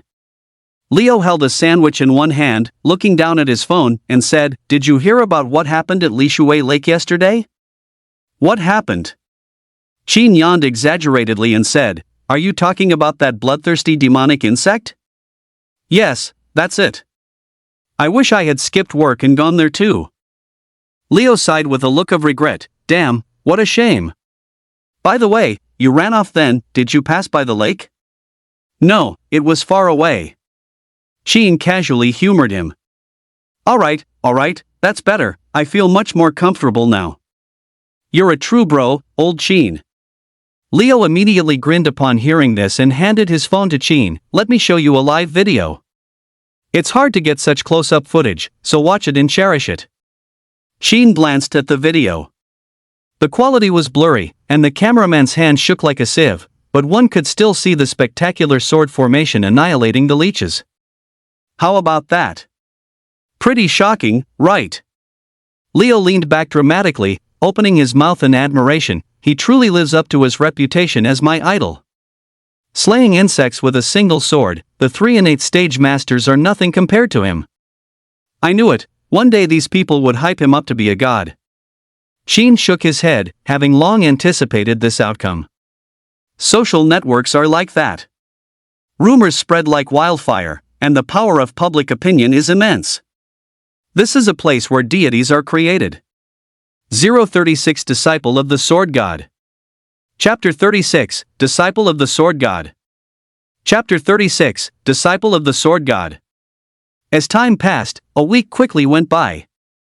Online, the hashtag Lishui Lake finally fell from its throne on the 6th consecutive day of topping the trending searches, and its popularity gradually subsided. However, the buzz surrounding Zhanghai Sword God continued to ferment in Zhanghai City. Related media outlets reported extensively, and coupled with the widespread circulation of the video of him slaying the demonic insect with one sword, many young people in Zhanghai City regarded the Zhanghai Sword God as their idol. As for how fanatical it got. In weapon shops, swords went from being a niche item on the shelves to a flagship bestseller, with explosive sales and overflowing orders, even leading to temporary stockouts.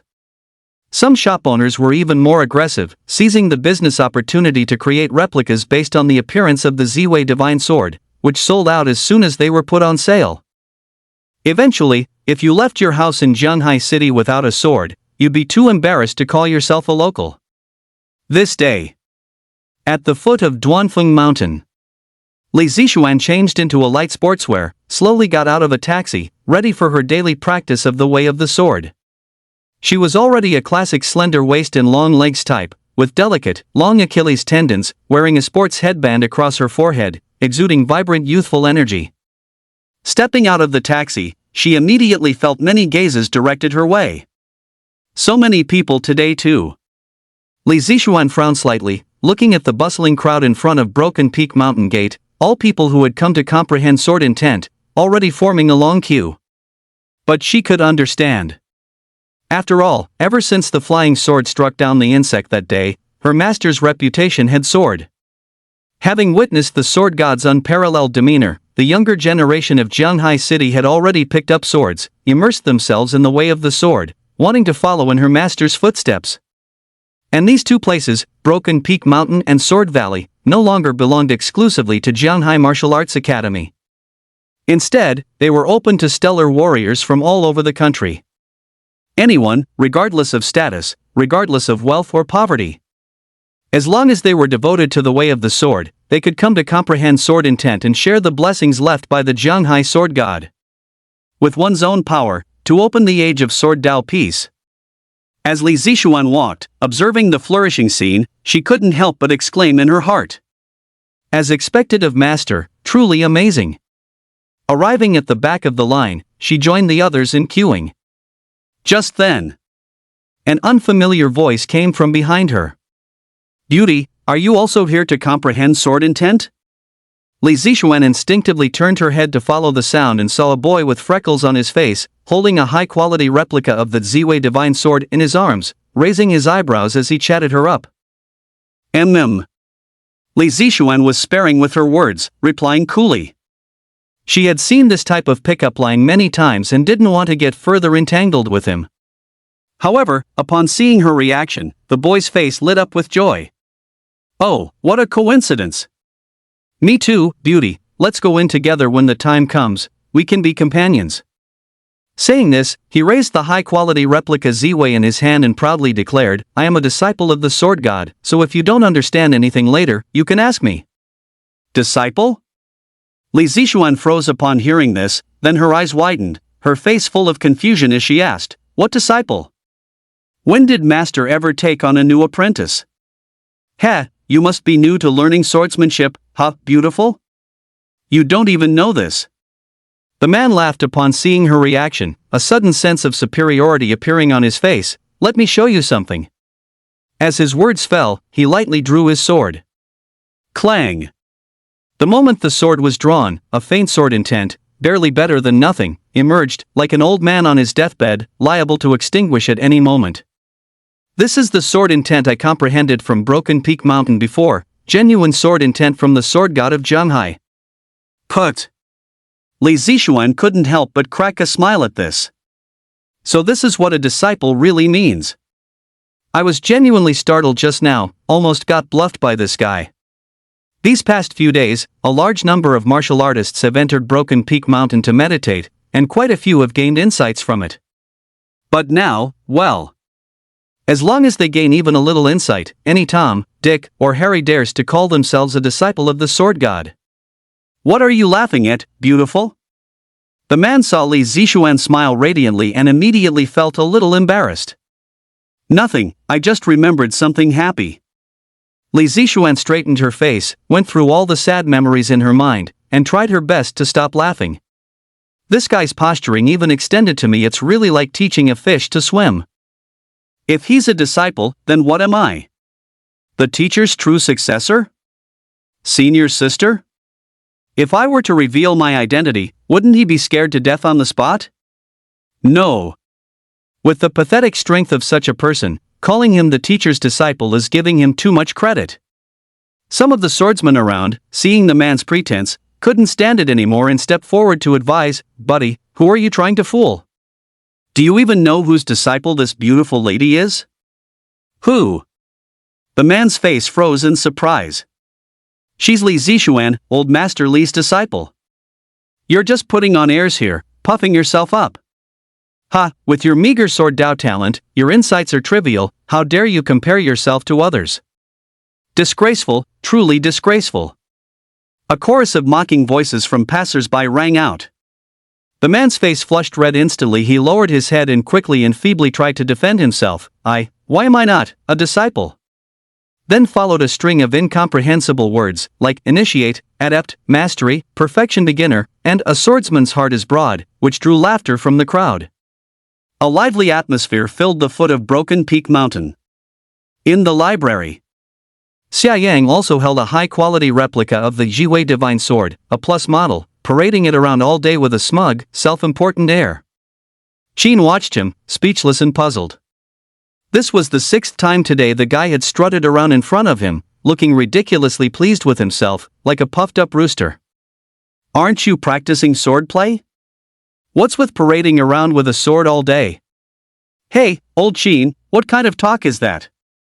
That's too much. Leo affectionately stroked the replica Jiwei, saying, I don't practice swordplay, but my dad does.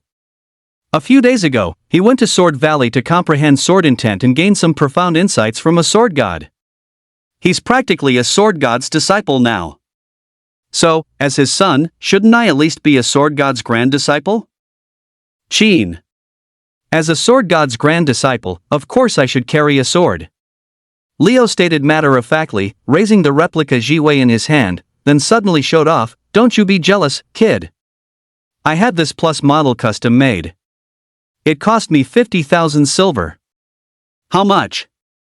50,000? Qin heard this and was utterly speechless, feeling a pang of pain. This pirated replica Jiwei was worth several months of his salary, and the quality wasn't even good pure industrial garbage.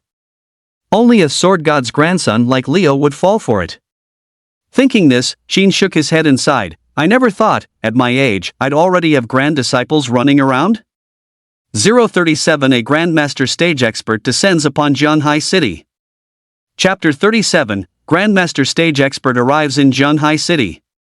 Chapter 37, Grandmaster Stage Expert arrives in Jianhai City. Old Qin, remember the Grandmaster Stage Expert from the Imperial Capital I mentioned last time? I heard he's coming over in the next few days. He'll be giving a lecture at Jianhai Martial Arts Academy. We can go listen together. Leo said, then suddenly pulled out 2 prepared vouchers from his pocket, gesturing, I pulled some serious strings to get these. Want to come along? A lecture from a Grandmaster Stage Expert. Hearing this, Qin pondered for a moment, then froze. He vaguely remembered that a few days ago, as the Sword God incident was fermenting, rumors of a Grandmaster Stage Expert's arrival had already begun circulating online. However, its popularity was consistently overshadowed by the Jianhai Sword God, which was why it hadn't caused a bigger sensation. Why are they sending powerful experts down so quickly? Qin and Leo walked side by side towards their posts, Qin asking softly, perhaps it's because of that Lishui Lake incident before? That must be the only reason, what else could it be for? Leo yawned, holding Jiwei Plus in his arms, and said, Who would have thought that bloodthirsty demonic worms appeared earlier, directly collapsing the combat power of our Jianhai city? If it weren't for Sword God Senior's intervention, we would have all been dead by now. Since the incident with the bloodthirsty leeches, everyone nationwide now knows that Jianhai City's combat power is insufficient. Even the mayor was dismissed and punished because of it. So now that Grandmaster Stage Experts are arriving, it's highly likely they're here to rectify our combat power. And old Qin, honestly, this sudden arrival of Grandmaster Stage Experts might indicate some ill intent. Leo suddenly leaned closer to Qin and whispered, Ill intent? What does that mean? Qin raised an eyebrow and looked at Leo, somewhat puzzled. Think about it carefully, old Qin, these people are coming, are they really just here for teaching? Leo said in a deep voice, in my opinion, rather than just teaching, they might have some ulterior motives. For example, wanting to find traces of the Jianhai Sword God? Upon hearing this, Qin's thoughts raced, and he immediately picked up Leo's suggestion. After all, he had previously drawn his sword to intercept and kill the leeches. His strength had already demonstrated terrifying power capable of destroying cities and fortresses, long reaching the standard of a Grandmaster Stage Expert. And for such top-tier combat power, how could those high-ranking officials in the country sit idly by? And these Grandmaster Stage Experts dispatched this time are very likely using the pretense of teaching, with an ulterior motive. Oh, not bad, old Qin, when did your mind become so sharp?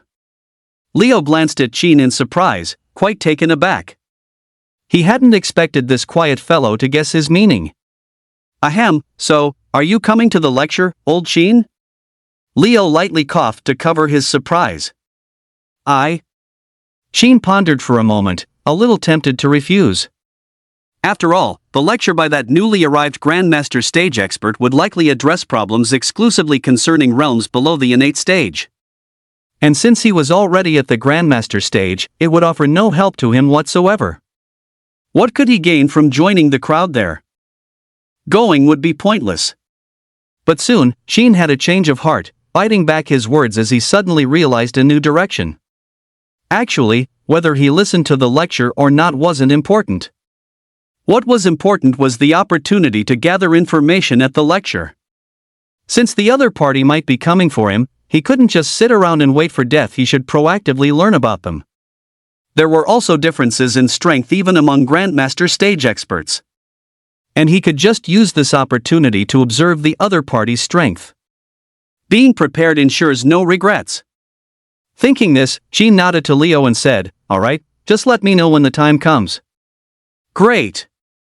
You can rest assured, old Qin." Seeing Qin agree, Leo immediately beamed with joy. At the same time, on Broken Peak Mountain, the sound of the stream flowed gurglingly. Li Zixuan sat cross-legged on the ground, perceiving the surging sword intent around her, continuously strengthening her understanding of the way of the sword. Her current position was already near the mountain's fault line, just a step away from the center of Broken Peak Mountain. A powerful storm of sword intent raged around her, and besides her, no other stellar warrior could be seen. Almost there. Li Zixuan looked at the center of the broken peak in the distance, feeling excited. Ever since witnessing her master's immortal sword strike that day, she had become even more engrossed in the way of the sword, dedicated to mastering one sword, opening heaven's gate to initiate, adept, mastery, perfection as soon as possible. From practicing swordsmanship at the martial arts hall, to studying basic sword techniques in the library, and comprehending sword intent on Broken Peak Mountain. This three-point line lifestyle, though monotonous and boring, has finally paid off. Now, Li Zixuan has gradually mastered the sword intent of Broken Peak Mountain, and it can no longer harm her body in the slightest. The day she reaches the center of the peak will be the day of her sword path's initiate, adept, mastery, perfection. 3 days later. At the entrance of Zhonghai Martial Arts Academy. In front of the magnificent stone gate, a crowd surged, noisy and bustling, awaiting the arrival of a Grandmaster stage expert. Elderly, dressed in a Zhongshan suit, led the academy's senior leaders in a line, personally standing by the roadside to welcome and wait. Before long, a black luxury sedan approached from a distance, raising a cloud of dust, and soon stopped by the curb. The car door then slowly opened, and a young man stepped out. With sharp eyebrows, starry eyes, and dressed in a smart, understated luxury suit, he immediately drew the gaze of everyone present. "Mo Feng, welcome to Zhonghai Martial Arts Academy. You must have had a tiring journey." Old Li stepped forward, greeting him warmly. "Teacher, you're being too polite." Upon seeing this, Mr. Lin's face showed respect, and he humbly replied, "I will always be your student, no matter when." After a moment of mutual deference, the two walked towards the academy auditorium, surrounded by other academy leaders. Seeing this scene, the crowd around them became even more enthusiastic, pulling out their credentials and following closely behind. Leo and Qin moved with the flow of people. Along the way, Leo looked at the young Grandmaster stage's retreating figure and couldn't help but exclaim with admiration. To achieve the Grandmaster stage at such a young age, his future is truly promising. "What's this young man's background?" Qin asked. "This guy is far from simple, old Qin. His name is Lin Mofeng, a bona fide young prodigy." Leo slowly explained to Qin, he also came from Zhonghai Martial Arts Academy before, with extraordinary talent. He reached the Grandmaster stage before turning 30 and is now a mentor at the Imperial Capital Divine Skills Techniques Academy. Hearing this, Qin sensed the aura around Lin Mofeng. His aura was completely internalized, as if in harmony with nature, his every move seemingly one with heaven and earth, a clear hallmark of the Grandmaster stage. His strength was indeed undeniable, very powerful. However, compared to himself, he was still just a tad short. With this realization, Sheen finally felt at ease. It seems my current strength far exceeds that of an ordinary Grandmaster stage. 038 Incomplete Grandmaster Stage Astral Power Skills Techniques. Chapter 38, Incomplete Grandmaster Stage Astral Power Skills Techniques. Chapter 38, Incomplete Grandmaster Stage Astral Power Skills Techniques. Along the main avenue of the academy, the birch forests on both sides were lush and vibrant. Lin Mothing and Oldley strolled down the path, followed by a throng of teachers and students, observed by thousands. Everything in the school is still the same, nothing has changed. Lin Mothing looked at the birch trees, a nostalgic expression appearing on his face, and said to Oldley beside him, "I used to be so stubborn and always made you angry, teacher." "Mo Fong, what are you talking about? Young people are bound to be impetuous." Elderly smiled, clapped his hands and said, "Shanghai Martial Arts Academy is, after all, shallow water, but with your extraordinary talent, you have become the true dragon of this land." "Teacher, you flatter me." Lin Mothing's eyes dropped as he cupped his hands and said, "If it weren't for your teachings, teacher, I wouldn't have gained my family's recognition, let alone achieved what I have today." "No need to say more, Mo Fong. These past years, if it weren't for the martial arts skills techniques you gifted, our Shanghai Martial Arts Academy wouldn't be in its current state." Elderly thanked Lin Mothing. Upon hearing this, everyone around turned their gaze towards Lin Mothing, filled with envy. One must know that the Shanghai Martial Arts Academy's status used to be very ordinary. It was far from its current flourishing state. It was only mid-ranked nationally, at most reaching the level of an ordinary institution. But later, after Lin Mothing was promoted to a Grandmaster stage expert, one person's rise elevates all.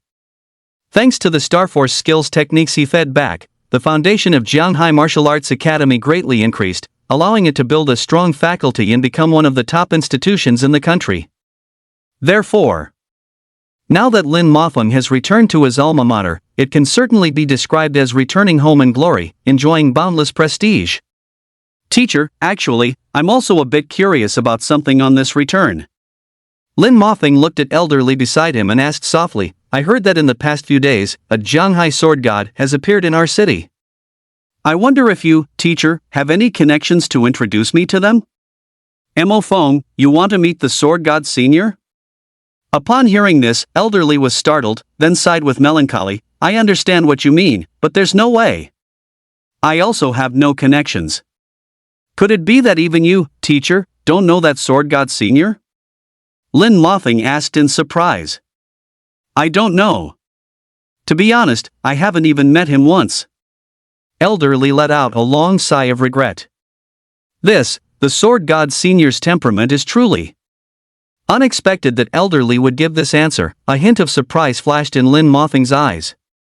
After pondering for a moment, he slowly said, "Truly peculiar." As he spoke, he stopped in his tracks, looking towards the academy square ahead. In the vast and spacious square, a few students hurried to class, while White Dove soared and landed on a black uncarved stone in the center. This stone was just moved here a few days ago. Seeing Lin Mothing looking at the stone, Elderly began to introduce, "It hasn't been artificially carved yet, and we're waiting for a suitable design." Hearing this, Lin Mothing pondered for a few seconds, nodded, and suddenly decided, "How about here, teacher? Let's skip the auditorium. I'll give my lecture to everyone right here." "Give a lecture here?" Elderly was taken aback by this reply, finding it quite unexpected. Seeing his reaction, Lin Mothing explained, "The auditorium is too small to accommodate many people. It would be better to give the lecture here in the square, so all teachers and students in the school can hear." Good, Mothing, you're so thoughtful." Elderly immediately narrowed his eyes and smiled, nodding with satisfaction. The other school leaders, seeing this, acted even faster, immediately sending out messages to all class groups and arranging a unified day off for the entire school. Soon, in the empty academy square, other students, hearing the news, rushed over one after another, filling the entire space in less than 10 minutes. After all, this was a lecture by a Grandmaster stage realm expert. To hear it was to gain something. Thus, Lin Mofing stood in front of the uncarved stone to lecture, quickly surrounded by a dense crowd of students, the square filled with a noisy mix of voices. Thank you, junior schoolmates, for taking the time to come. Please quiet down a little. Lin Mofeng cleared his throat. Using the innate stage realm's secret voice transmission technique, he clearly conveyed his voice to everyone's ears. Instantly, the square fell silent. Countless eyes blinked, staring intently at Lin Mofeng, awaiting the lecture. First, let me say that as your senior, coming back to the academy today, I won't be talking about innate stage realm or grandmaster stage realm things. After all, these are too distant for you, grand and empty, and would only disturb your cultivation. Lin Mofeng pointed to the sky and slowly said, "What I am about to discuss is the fundamental secret of the stellar warrior. Whether one is in the grandmaster stage or the acquired stage, all operate according to this ultimate truth. As everyone knows, the fundamental power of us stellar warriors relies on condensing mana from the stellar energy in the sky. Ancient texts once stated, grasp the celestial stars to observe the movements of the stars, sun, and moon, to foresee the changes in the world, and discern their auspiciousness or misfortune. By mapping the stars, distinguish the lands of the 9 provinces. Each fiefdom has its corresponding star for observing omens. As early as the previous dynasty, stargazers had already begun observing celestial phenomena, deducing the trajectory of all things on Earth through the principle of interaction between heaven and Earth.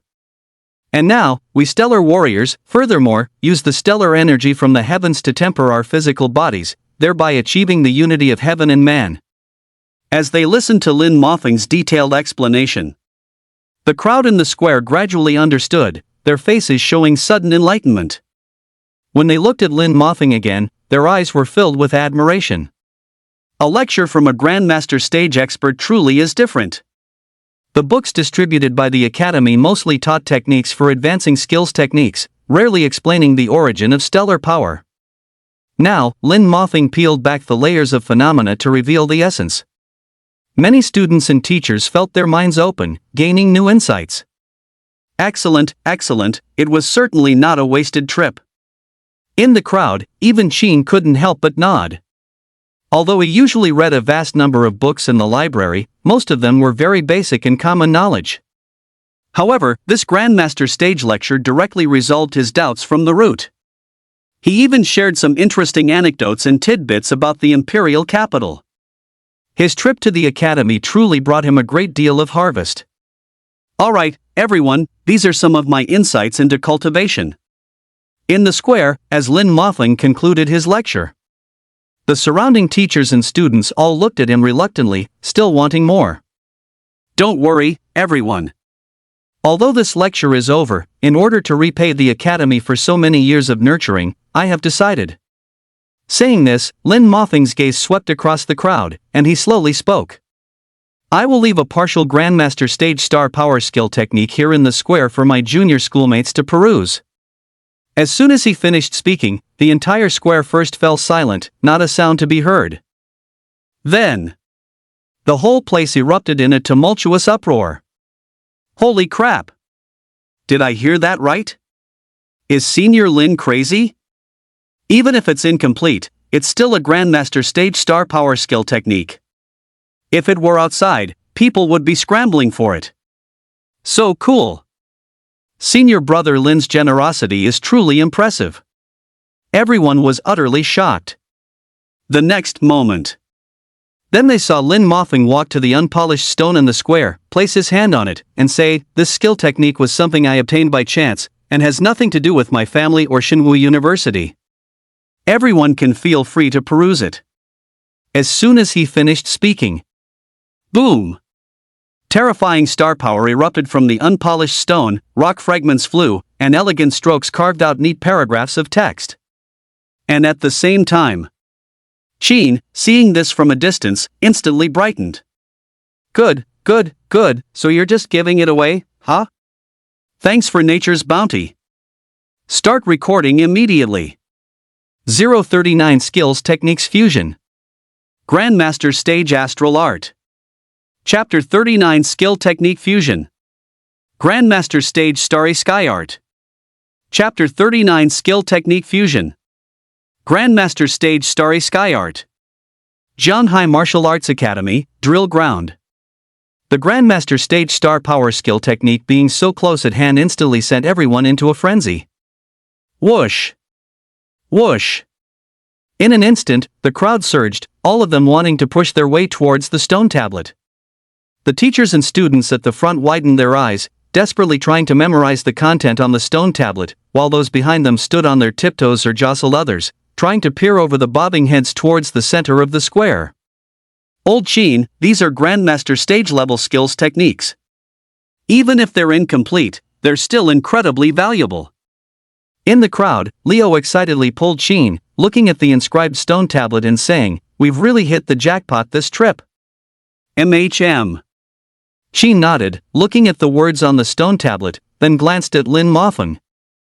A sudden surge of goodwill arose in his heart. It has to be said. This guy truly has a big heart. He genuinely saved good stuff for his junior classmates, without holding anything back. Coming here with Leo for the lecture, and getting to stand in the first row thanks to the pass they acquired, was truly awesome. It's like Qin Shi Huang knocking on a door. He's one big. The surrounding teachers and students were also emotionally stirred, their faces full of excitement. Senior Lin is amazing. If these skills techniques were sold, we'd achieve financial freedom directly, yet he's giving them to us for free? You only have that much ambition. What's Senior Lin's status? How could he possibly be short of money? Spreading the myriad laws, paving the way for all beings, this can rival Shanghai Sword God's Sword Valley and Broken Peak Mountain. Praises continuously erupted, surrounding Lin Mofeng. Without a doubt, he would top the trending searches tomorrow and his fame would spread far and wide. After all, everyone treats Grandmaster stage-level skills techniques as family heirlooms, keeping them hidden away. But for someone like Lin Mofeng to openly disclose them to the public without charge, this is unprecedented. After a commotion from the teachers and students, Elderly stepped forward, raising his hand to signal to everyone. "All right, everyone quiet down." A thunderous voice boomed, instantly quashing the square's noisy chatter and drawing everyone's gaze to him. "This old man knows you are all very excited, but the lecture is not over yet. Please maintain proper etiquette and do not disgrace the academy." Speaking, Elderly turned to look at Lin Mofeng beside him, remarking with gratified emotion. "Mofeng, it's been years, and you've truly grown so much. Even I can't keep up with you now. You're too kind, teacher." Lin Mofeng nodded, humbly saying, "I've left these skills techniques, firstly for my junior schoolmates, and secondly to help you break through to the Grandmaster stage." The words had barely left his lips. Elder Li's gaze towards Lin Mofeng softened even more. One must know, he had been stuck at the innate stage for over a decade. But now, with these Grandmaster stage skills techniques, there was naturally a glimmer of possibility for him to break through the innate stage. Later, he would invite the Stellar Guard commander and the head librarian to observe it together. Who knows, Shanghai City might soon have 3 Grandmaster stage powerhouses, with combat strength increasing exponentially. Thinking of this, Elder Li's eyes were faintly glistening with tears, and he said with relief, "Excellent, excellent, you've put a lot of thought into this, truly. This Grandmaster stage stone tablet is an unparalleled treasure. Our Shanghai Martial Arts Academy will guard it well, forbidding anyone from approaching within 3 meters, only allowing observation from a distance." Lin Mofeng heard this and nodded slightly, saying, "I'll leave everything according to your instructions, teacher." Since the skills techniques were already engraved on the stone tablet, they were like spilled water, all belonging to the academy's management. At this point, the lecture had also ended. Lin Mofeng chatted with Elderly for a while, then left the plaza with him. A small number of teachers and students continued to follow them away. However, most people stayed behind, wanting to observe the stone tablet. Nevertheless, the academy staff moved swiftly, arriving and immediately forming a human wall, keeping the teachers and students 3 meters away and dispersing the students. Only after the plaza was properly arranged tomorrow could it be reopened. In the crowd, Leo saw this and couldn't help but curse loudly. "Damn it, this token of mine is only good for one use. What am I supposed to look at after this? He had just tried to take a picture of the stone tablet with his phone. However, it turned out that the steel carved by Lin Mothing contained a massive burst of star power, directly forming an interference field. This caused the photos taken to be blurry and utterly unwatchable. As for trying to memorize it purely by mind, that was even harder. Skills techniques at the Grandmaster stage already faintly resonated with heaven and earth. Without excellent comprehension assistance, ordinary acquired stage martial artists would find it like water off a duck's back, gaining very little. It wouldn't be an exaggeration to say it was like reading a book and forgetting the words. "How much did you remember, old Sheen?" On the way back, Leo, crestfallen, asked Sheen. "Not much." Sheen thought for a moment and casually brushed him off, "Just a tiny bit." "Only a tiny bit?" Leo immediately felt relieved upon hearing this, grinning as he put his arm around Sheen's shoulder. "Don't be discouraged, old Sheen. I probably memorized a few more lines than you. If you don't understand something later, just ask me." Joking and chatting along the way, the two quickly returned to the library to continue their work. Sheen was unhurried, slowly making his way back to the slacking off zone. He found a comfortable old spot and settled in. Enlightenment space, activate. After his consciousness entered the enlightenment space, Sheen checked the Grandmaster stage skills techniques he had just memorized. Not a single word was missing. Everything had been copied completely. It was as if the steel's inscriptions had been moved into his mind, ready to be browsed at will. What memory obstruction! It's nothing in the face of divine comprehension. In the corner, Sheen chuckled foolishly, grinning from ear to ear. Grandmaster stage astral power skills techniques. Come to me. After some perusal, Sheen roughly understood the incompleteness of this star power skills techniques. Approximately 26% of the content was missing, and it didn't even have a name for the skills techniques. He had no idea which remote gully Lin Mothing had dug it out from. For an ordinary Grandmaster stage expert, creating a complete set of content is extremely difficult and comes with significant risks. One wrong step, and they could create something that leads to chi deviation. That would mean losing everything, both wife and army, even the principal. However, for Sheen, none of this was an issue. Enlightenment space, let me see your limits. Deduction, activate. Sheen's thought stirred. The next moment. Buzz. Characters flew and danced in his mind, evolving the missing content, restoring ancient skills techniques that had been severed for thousands of years to their complete form in an instant. Halfway done. Sheen slowly exhaled, wiped the sweat from his brow, and then began to merge it with the star incantation he cultivated. Immediately. In his mind, the characters of the two skills techniques appeared, separating and recombining again, constantly being trimmed and advanced, evolving as if they had a life of their own. This time, the difficulty was slightly greater. A full 5 minutes passed.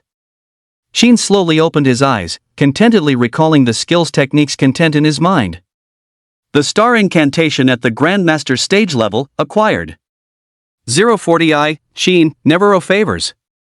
Chapter 40I, Sheen, never o favors. Chapter 40I, Sheen, never o favors. The power of a Grandmaster stage star energy skill technique is already extraordinary. With every move, one can draw upon the stars in the heavens, integrate them into oneself, and temper the physical body to an unmatched degree. And now, after the merger, the star incantation directly stepped into the Grandmaster stage level, achieving a qualitative leap, one could say. That was satisfying. Sheen couldn't wait to activate the Starlight chant and try it out. He looked around, then walked to a spot near a skylight. At this moment, the sky outside the window was gradually darkening, and brilliant stars could be vaguely seen hanging high in the sky, shimmering between the clouds. It was the perfect time to draw stellar energy. Sheen stood under the skylight, closed his eyes, concentrated, and subtly moved his thoughts. The next moment, the stellar energy from the night sky answered his call, countless threads of it, transforming from a stream into a gradually expanding ocean, surging non-stop, all converging into his body, being wantonly devoured like a deep-sea vortex. Such incredible speed! Feeling the surging stellar energy within his body, Qin was immediately overjoyed. This speed surpassed that of ordinary Grandmaster stage-level skills techniques by several times. It was the difference between a common family car and a top-tier sports car. Excellent, excellent. Qin opened his eyes, satisfied. Deep within his eyes, a galaxy of stars seemed to dance, incredibly brilliant, subtly aligning with the cosmic Tao. This was the formidable aspect of the Starlight Chant, its incredibly fast speed in drawing stellar energy, far exceeding that of ordinary Grandmaster stage-level stellar energy skills techniques. It was like a calf riding an airplane. Absolutely mind-blowing. After several trials, Qin, bathed in starlight, exhaled and stopped operating the Starlight Chant. Good, this time's gains are significant, all thanks to the lecture at Zhanghai Martial Arts Academy. The Starlight Chant's immense progress to this point was due to Lin Mofeng's selfless sharing. This was undoubtedly a debt of gratitude that must be repaid. Otherwise, if it remained unpaid, it would become a lingering burden on his heart. After all, Qin Feng, never owe favors. But the question is, how to repay it? Qin frowned slightly, suddenly recalling the recently completed Star Force skills techniques. Wait. If I directly return this Grandmaster Stage Star Force skills techniques, wouldn't that easily conclude this karma? Thinking this, Qin glanced at the darkening sky outside the window. No time like the present. Tonight. Cut the Gordian knot, and directly send this complete Star Force skills techniques to the Academy. Late night. The moon was bright, stars sparse. Zhanghai Martial Arts Academy, Martial Arts Plaza. A bright flashlight beam swept across. 2 patrolling guards passed by the stone monument, shining their flashlights and checking the surrounding bushes. After confirming there were no signs of any living creatures, they leisurely departed. Faintly, a few of their low whispers could be heard. Strange, old Zhang, why do I keep feeling like someone's watching me? No one could have broken in, right? What are you thinking about? It's just your imagination. The Academy is heavily guarded with layers of personnel now, and we're at the very center. Who could possibly get in this deep? You're right, maybe I'm just too tired from overtime. Accompanied by soft footsteps, the two of them walked further and further away. However, exactly 2 seconds after they left, rustle.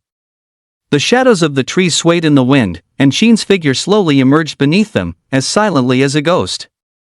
That little guard just now had quite high awareness. Qin chuckled and shook his head, glancing in the direction of the stone tablet. Then, with a single step, his figure flickered and vanished, reappearing directly in front of the stone tablet. Buzz!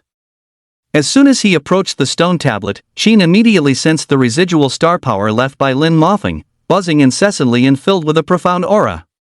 Neatly carved characters adorned the surface of the dark rock, but fortunately, large blank spaces remained for him to fill. This will do. I won't just take your incomplete skills techniques to merge with the starfall art for nothing. I'll return the favor with a complete one, which I suppose is a win-win. Qin raised his hand, enveloping it in protective qi. With his mana circulating, he used his finger as a sword, completing the remaining star power skills techniques on the stone tablet. Clatter, clatter.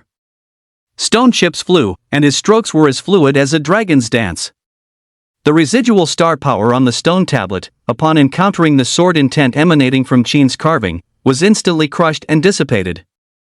In just a short moment, the carving was complete, and the Grandmaster Stage star power skills techniques were once again whole, with Lin Mofeng's residual star power also completely gone. Damn it, no way, this kid's star power is too weak, he can't even take a hit. Qin was speechless, looking at his fingertips, feeling a bit puzzled. Forget it, anyway, the skills techniques are complete now, no harm done. Qin shook his head, stepped on the 7-star roaming dragon pace, and disappeared from the spot. The next day, the sky was bright. In the high-level reception room of Zhanghai Martial Arts Academy, elegant tea fragrance filled the air, and various fresh and delicious pastries and sweet teas were laid out on the antique rosewood table, lavish to the extreme. Junior sisterly, you haven't even reached adulthood yet, but you're already at acquired stage 8, truly with a promising future. On the sofa, Lin Mofeng picked up his teacup, blowing away the steam rising from the tea surface, and said with a smile to Li Zixuan across the table. No, senior brother Lin, you flatter me.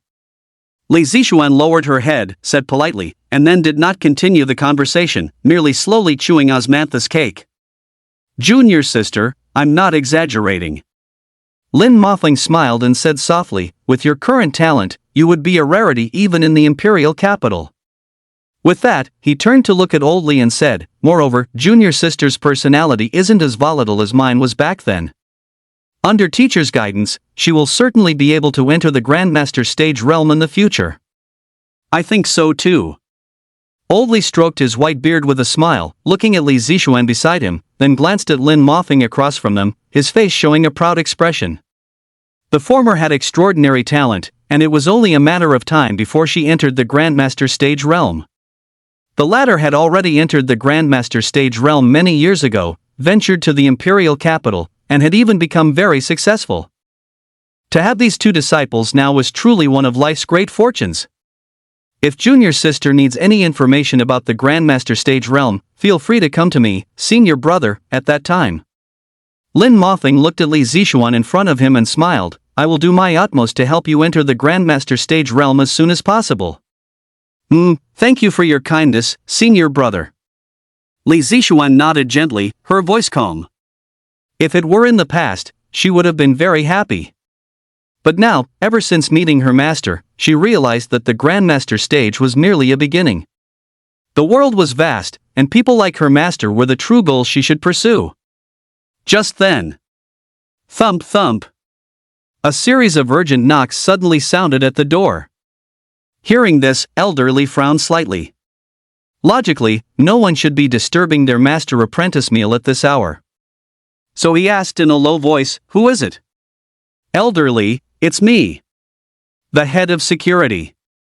The voice from outside came, urgent and panicked. Something terrible has happened. This morning's guard just discovered, the stone tablet has been maliciously damaged. 041 Lin Mofeng's shock. Senior sword god is truly unfathomable. Chapter 41 Lin Mofeng's shock. Senior sword god is truly unfathoma. Chapter 41 Lin Mofeng's shock. Senior sword god is truly unfathomable. What? Hearing this, Elder Li's face suddenly changed, and he instinctively slammed the table. Bang! The precious sandalwood table instantly shattered into splinters. Tea spilled from the table, and pastries and snacks immediately fell to the floor. Li Zixuan and Lin Mofeng, who were nearby, were both terrified, exchanging glances and not daring to utter another word. Without a doubt, Elder Li was truly enraged. Just yesterday, he had ordered strict precautions, prohibiting anyone from approaching the stone tablet. Yet, this act of sabotage happened first thing in the morning. This was a resounding slap in the face. Who did it? Elder Li's face was grim. He strode to the door, pulled it open, and demanded of the rushing security chief. Boom! As the words were spoken, a terrifying pressure was unleashed upon the director, as if Mount Tai was pressing down, instantly causing him to buckle to the ground in fear. I don't know. Elder Li. This morning I went to take a look, and found someone had carved words on it. He said tremblingly, fearing that in the next second, Elder Li would strike him down with a palm. Teacher, please calm down first. Seeing this, Li Zixuan, who was behind him, stepped forward and whispered, let's go to the site to check the situation first. Junior sister is right, teacher, please don't be angry. Lin Mofeng, who was beside him, chimed in, but he too felt a hint of displeasure. After all, this was a gift he had given to his alma mater. Before the younger students could even get a good look at it, it was defiled the very next day, which was truly infuriating. But constrained by his good upbringing, he suppressed his unhappiness and advised Elder Li. The three of us will go to the stone tablet first to see. If it's not severe, I can repair it myself. Hearing this, Elder Li, who was standing at the doorway, also realized his loss of composure. Who He closed his eyes and let out a heavy sigh of turbid air. Only after his anger was suppressed did he help up the head of the security department from the ground, saying, "Today's incident is a major dereliction of duty by your security department. I will settle this account with you later, but for now, follow me to check the damage to the stone tablet." Yes, thank you, elderly," the head of the security department said tremblingly, leading the way. Elderly, stooping with his hands behind his back, followed behind, his expression still grim. Li Zixuan and Lin Mothing followed closely beside Elderly. The group went downstairs and headed straight for the martial arts plaza. Looking from afar, the plaza was crowded with people, buzzing with chatter and sounding very noisy. "They're here. The dean is here. Everyone make way. How hateful, who on earth did this? To dare to carve indiscriminately on even the stone tablet, it's truly outrageous. Alas, I finally got a Grandmaster stage-level skill technique, and I barely had time to glance at it before it was ruined like this." Sighs reached Elder Li's ears. Making his already poor mood even more agitated, his Dao heart in disarray. "Everyone, silence yourselves, now!" Elderly roared suddenly, his voice like thunder exploding, reverberating throughout the entire training plaza, instantly stunning everyone in their tracks. Silence, quiet. Countless gazes converged on Elderly, but not a single sound was heard anymore. The crowd parted to both sides, clearing a wide path. Elderly, with his hands behind his back, walked quickly through the crowd to the stone tablet, nervously examining the inscriptions on it, and immediately his heart sank to the bottom. Indeed.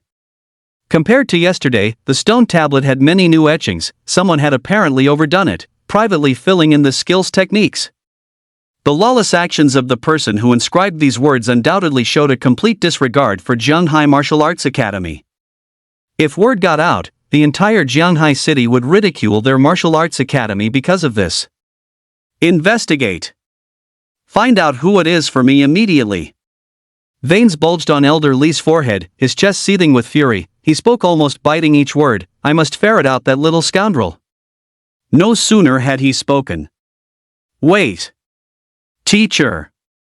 Lin Mothing suddenly stepped forward, sensing the starlight on the stone tablet more closely, and said in surprise, "The inscription on this stone tablet seems a bit off." Elderly heard this, puzzled. "Mothing, what do you mean?" "Please wait, teacher, let me take a closer look." With that, Lin Mothing took a step closer, releasing his starlight to cover and sense the stone tablet. However, as soon as it covered it, his face suddenly changed dramatically, shock, confusion, followed by an incredible expression, and he murmured, "How is this possible? My starlight is gone." At this moment, on the stone tablet.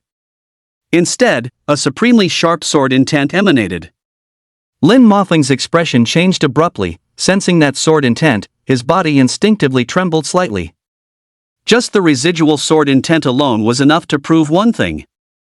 The person who carved those words possessed terrifying strength, and their comprehension of swordsmanship had reached a pinnacle, far exceeding his own understanding. At the same time, Elderly also calmed down. He had been momentarily overcome by the sudden situation. Perceiving it carefully now, he also noticed the surging, sharp sword intent on the stone tablet, emanating an imposing aura. "Ha! What's going on with this skills techniques content?"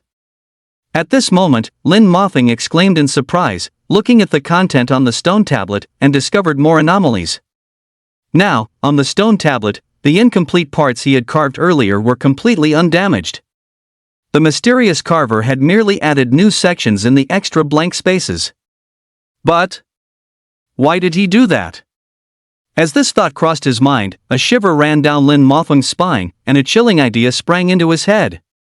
Did that person complete this Grandmaster stage skills techniques? Impossible, absolutely impossible. One must know, this was a Grandmaster stage star power skills techniques. The difficulty of completing a Grandmaster stage skills techniques was immense. It might not even be finished after spending more than 10 years. Even the esteemed old professors in the imperial capital wouldn't easily attempt it. And in this small Jianghai city, how could such a powerful figure appear? However, next, Lin Mothing, with a skeptical attitude, tried to circulate the mana within his body according to the supplementary steps on the stone tablet. The result? It was truly smooth and unimpeded, without a single obstruction. The mana flowed through his mana veins incredibly smoothly, as if it were perfectly natural. Facts don't lie. Lin Mothling stared at the stone tablet, his expression dazed, feeling that his worldview had been greatly impacted. That person really completed the skills techniques, teacher. Lin Mothling choked, muttering to himself. At this moment, his Tao heart was shattered. The incomplete skills techniques, which had been lost for 1,000 years, were effortlessly completed by someone overnight. Unheard of. What kind of person could possibly possess such incredible power? What? Old Li, standing nearby, was equally shocked upon hearing this. Because when he and Li Zixuan stepped forward together to feel the sword intent emanating from above, he suddenly found it somewhat familiar. This is Senior's sword intent. Senior completed it. Old Li raised his white eyebrows, exclaiming in shock, immediately understanding everything. Li Zixuan, by his side, also caught on, her face instantly filled with adoration, her eyes sparkling with excitement. Teacher, you truly live up to your reputation. 042 Old Sheen, at this rate, you'll be ruined sooner or later. Chapter 42 Old Sheen, at this rate, you'll be ruined sooner or later. Chapter 42 Old Sheen, at this rate, you'll be ruined sooner or later. In the square, the stone tablet stood in the center. The engravings on its surface were clearly visible, and faintly, sword intent flowed ceaselessly. Lin Mothling gazed at the inscription, trying to calm his surging emotions, finally recovering from his shock. The strength of this Jianghai sword god was terrifying, 100 times more formidable than he had imagined. Just this profound sword intent inscribed on the tablet. He himself would never be able to come close to it in his entire life. There are always people beyond people, and heavens beyond heavens. Lin Mothling finally understood this truth now. One must know, how difficult is it to complete a Grandmaster stage star power skill technique? Even the old professors in the imperial capital couldn't do it. But what about now? The Jianghai sword god not only completed it but did so in just one night. This matter must not be spread.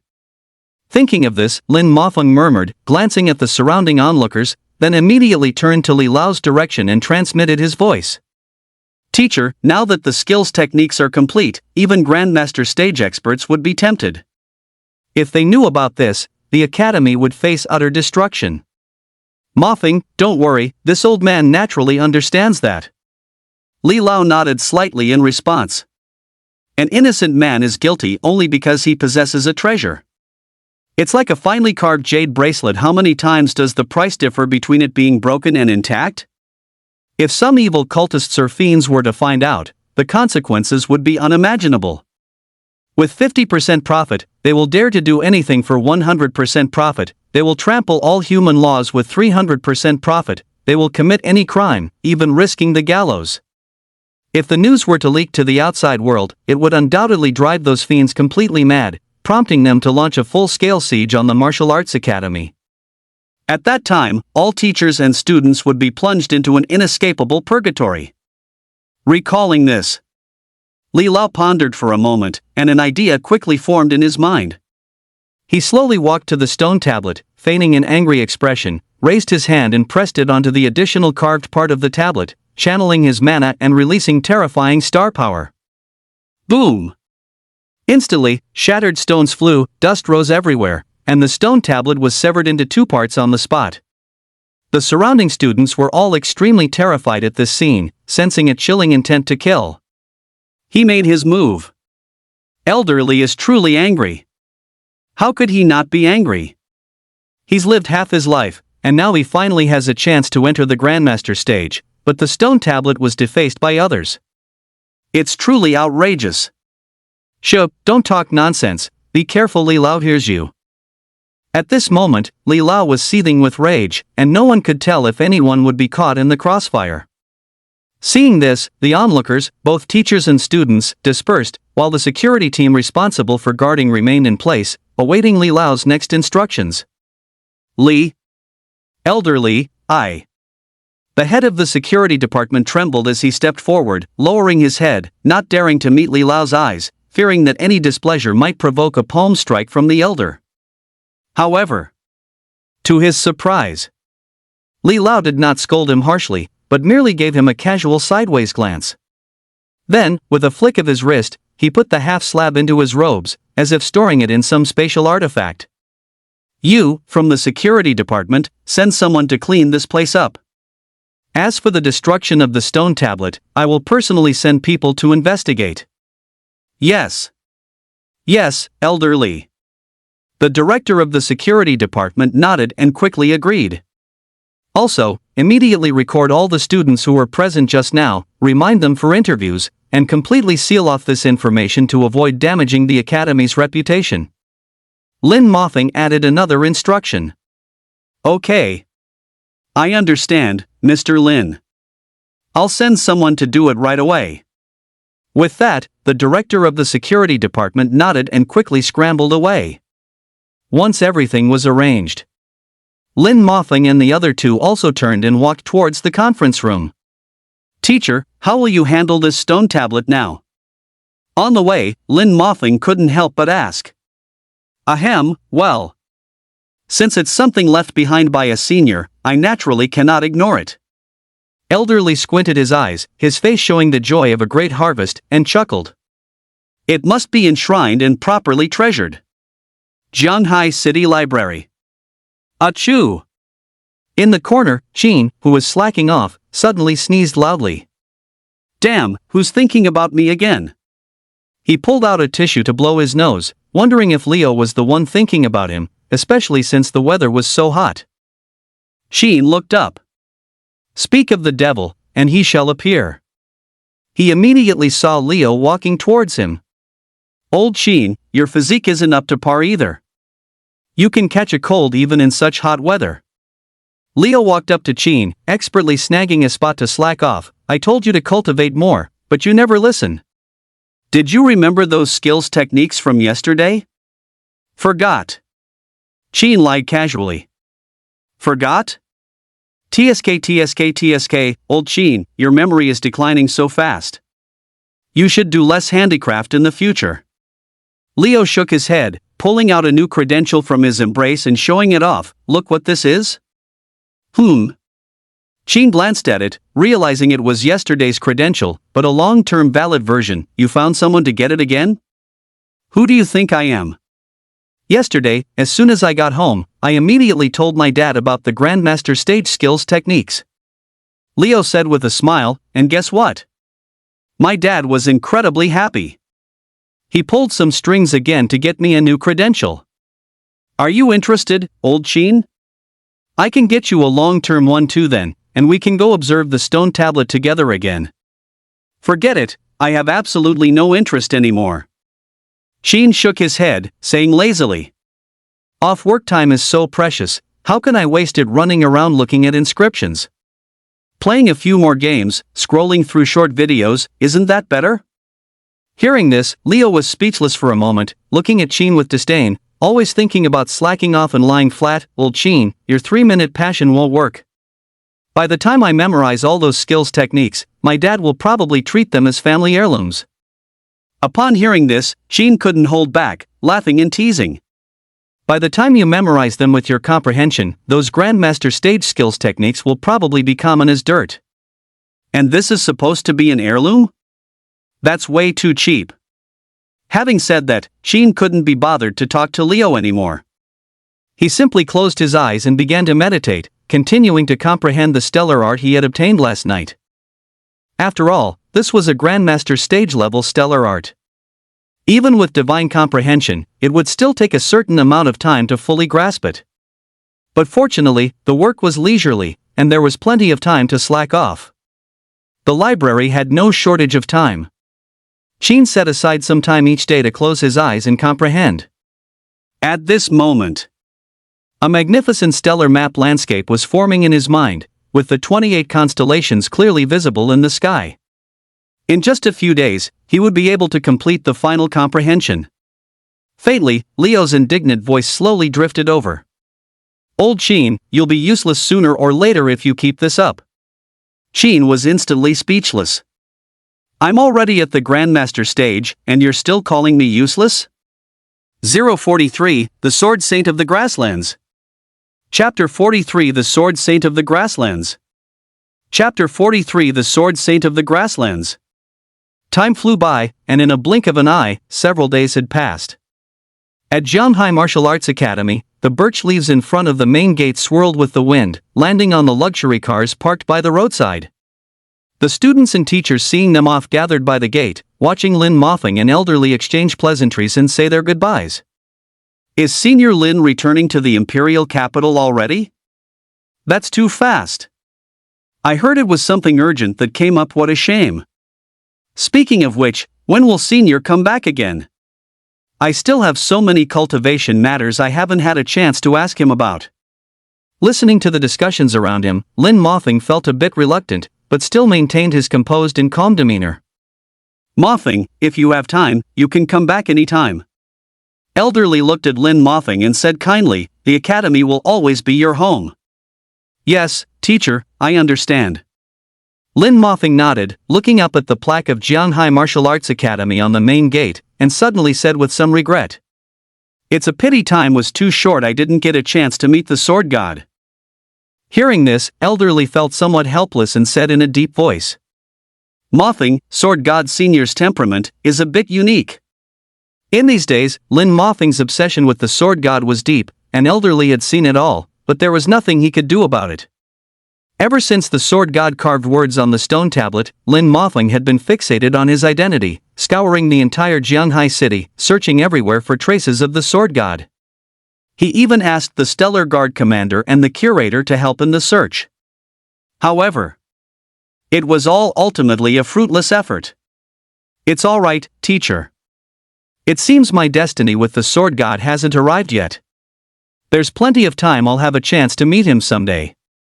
Lin Mofeng said softly, recalling the sword intent he felt earlier when heading to Sword Valley, still feeling a lingering sense of trepidation. Mountain peaks were severed, cliffs collapsed, and the majestic natural landscape was altered by one person.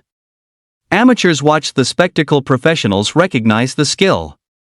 Unlike experts like Elderly, who are in the innate stage, Lin Mofeng had long since entered the Grandmaster stage, making him more capable of sensing the terrifying power of the sword intent. Initially, he even doubted his own life and developed intense jealousy. Why was this Jianghai sword god so powerful? Was heaven really so partial to him?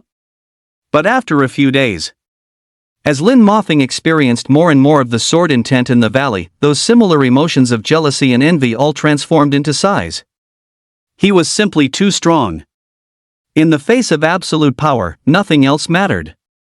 If the difference was only slight, people would feel envy, jealousy, and hatred. But if the difference was as vast as a galaxy, no amount of jealousy would remain, eventually leaving only immense adoration in one's heart. It's just that real. There's always someone better. Lin Mofeng shook his head, looking at Elderly, and said with a contrite expression. Teacher, I used to be too arrogant. When you told me that, I scoffed, but now it seems you were right. It's good that you know, Mofeng. Senior Sword God is indeed extraordinary. Elderly stroked his white beard, remembering the sword god's previous display, and smiled. It's a great blessing that Senior could come to our Jianghai city to take up residence. After all, he is a Grandmaster stage expert. Teacher, there's something I need to tell you. Lin Mofeng looked at Elderly, suddenly speaking seriously. Based on the sword intent I've sensed in Sword Valley these past few days, Senior Sword God's strength is likely above the Grandmaster stage. What? Elderly's eyes widened sharply at the words, and he asked in disbelief, Are you serious? Yes. Lin Mofeng nodded with conviction. The sword intent in Sword Valley reaches the heavens. Even I can't achieve such a move like him. Above the Grandmaster stage. Hearing this, Elderly murmured to himself, trying to buffer the impact of the explosive information, feeling his chest pound violently. What exactly is the concept of above the Grandmaster stage? There are very few such powerful existences, even among the top families in the imperial capital. Yet. And now one has appeared in Jianghai City? Can shallow water really nurture a true dragon? Teacher, take it easy, don't get too excited. Lin Mofeng saw Elder Li's emotions fluctuate and quickly whispered to reassure him, this is just my personal opinion, it doesn't mean it's definitely true, just a guess. But I can guarantee that the sword intent in Sword Valley is absolutely far beyond the Grandmaster stage level. Good, far beyond is great, Senior is indeed formidable. Elder Li clapped his hands in delight. Beside him, Li Zixuan also had a comfortable look on her face, a triumphant smile curving at the corners of her mouth. After all, this was praise directed at her own teacher. The better the praise, the happier she, as a disciple, naturally felt. Just then, Lin Mofeng glanced at Li Zixuan, suddenly remembered something, and reminded her, it's getting late, junior sister Li, there's one more thing I want to tell you before I leave. Yes, senior brother Lin, please speak. I will keep it in mind. Li Zixuan nodded. This matter is actually somewhat related to the sword god of Jianghai. Lin Mofeng slowly began, these past few days, I've received news that the sword saint of the grasslands is traveling the world with his disciple, challenging various masters of the sword.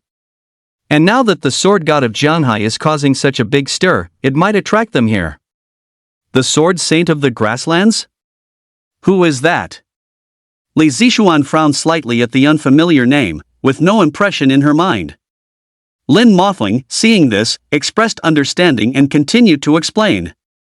This sword saint of the grasslands doesn't operate in the mainland, he comes from the great grasslands within the country. It's normal that you don't know him.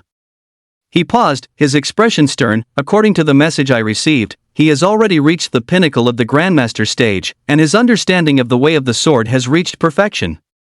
In the early years, the Emperor rank star beast Mammoth on the grasslands led a herd of elephants to surround and kill a pastoral settlement. He, alone with a single sword, annihilated them all. And his disciple is even more exceptionally gifted, having already defeated dozens of well-known Chinese prodigies. Now, the sword saint of the grasslands has brought his beloved disciple here to challenge the world's sword masters, defeating countless geniuses, all to forge a sword heart for his apprentice. Hearing this, Li Zixuan's expression became as serious as water, saying, are they so arrogant that they truly believe there's no one left in our mainland? This. Lin Mofeng was momentarily speechless, recalling the previously defeated masters, then shook his head, saying, Junior sister, I've been guarding Jianghai City these past few days precisely because I wanted to meet him, but now it might be too late. The sword saint of the grasslands loves to challenge masters worldwide, and his disciple is the same. Recently, the sword god of Jianghai has been making a splash online, which will surely attract them. As he spoke, he gazed intently at Li Zixuan, somewhat worried, and Jianghai Martial Arts Academy, as the face of Jianghai City, will likely draw his disciple to challenge them. At that time, as the leader of the younger generation, junior sister, I'm afraid you will have to step forward and meet the challenge. Yes, senior brother, don't worry, I understand. Hearing this, Li Zixuan's expression became resolute, and she nodded. As long as one cultivates one sword to open the heavenly gate to initiate, adept, mastery, perfection. This match will be a piece of cake, won't it? 044 Haunted Community? Chapter 44, Haunted Community? Chapter 44, Haunted Neighborhood? Beep. In the evening, at the entrance of the library, the time clock on the wall emitted a pleasant sound. Clocked out. Sheen, closing time is 1700 hours. Sheen let out a lazy yawn, retrieved his access card, and leisurely walked out of the library's main entrance. Another day of clocking out right on time. This was a good habit he had always maintained. After leaving the library, Sheen strolled leisurely under the setting sun. The surrounding streets were bustling with people, and many snack vendors had set up their stalls, oil sizzling in iron woks, creating a strong aroma of street food. With the end of the Blood Demon incident, Jianghai City had returned to its former tranquility, and he had resumed his previous relaxed life. Working 9 to 5 every day, plain and simple, even slacking off before clocking out, he was enjoying life. Just then, the prolonged honk of a car horn came from the street. Hey, old Sheen, heading home? Get in, I'll give you a ride. A luxurious red sports car pulled up and stopped by the curb. The window rolled down, revealing Leo's smug face. The eye-catching luxury car immediately drew the attention of many passers-by. "It's not far, I'll just walk back myself." Sheen waved his hand, glancing at the surrounding gazes, feeling a bit speechless. He had hung out with Leo for so long that he almost forgot this guy was a rich playboy. "Alright then, be careful on your way home, buddy. I'm off first." Seeing this, Leo didn't say anything more. He pressed the accelerator, and the luxury car sped away, leaving behind a cloud of exhaust fumes. Cough, cough, cough. Sheen covered his mouth and nose to block the dust, watching the departing car's rear, cursing silently. Rich playboy. Is being rich really that great? He was making his own way in the world, unable to compare with old capitalists like Leo who had strong family backgrounds. He could only afford to rent cheap housing. "Forget it, I'm not thinking about it anymore, I need to get home quickly." Sheen shook his head to clear his mind, bought a chive pancake on the street, and ate it as he walked, soon arriving back at his rented community. The community wasn't large, located somewhat far from the city center, and many facilities were showing their age. The elevator was either under repair or on its way to being repaired, and in winter, water pipes would burst from freezing now and then. Putting those drawbacks aside, it did have its advantages. Namely, it was cheap. After all, at this price, what more could you ask for? Sheen navigated the winding paths of the community, skillfully heading towards his unit. Just as he reached the unit door downstairs, he saw a moving company's truck. It seemed someone was moving, busily loading boxes of appliances into the truck. And the person in charge of directing the movers was someone he knew. It was his upstairs neighbor.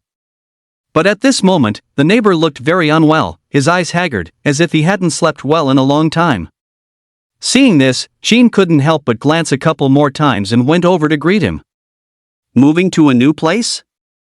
"Yes, moving, this place is unlivable." The neighbor shook his head helplessly, sighing, "Shanghai City isn't peaceful this year, full of calamities. I'm planning to go to Lincheng to avoid the trouble." "Indeed, life is tough." Sheen nodded in understanding upon hearing this. In this world, star beasts ran rampant, and powerful individuals could fly and burrow. But ultimately, it was the common folk like them who suffered. If he didn't have the system, what would he be like? He would probably also be like his neighbor, constantly seeking refuge to survive. By the way, you should also find a time to leave this place quickly. The neighbor glanced at Sheen, his bloodshot eyes studying him, and said wearily, "Our community isn't safe. It's best you move out soon.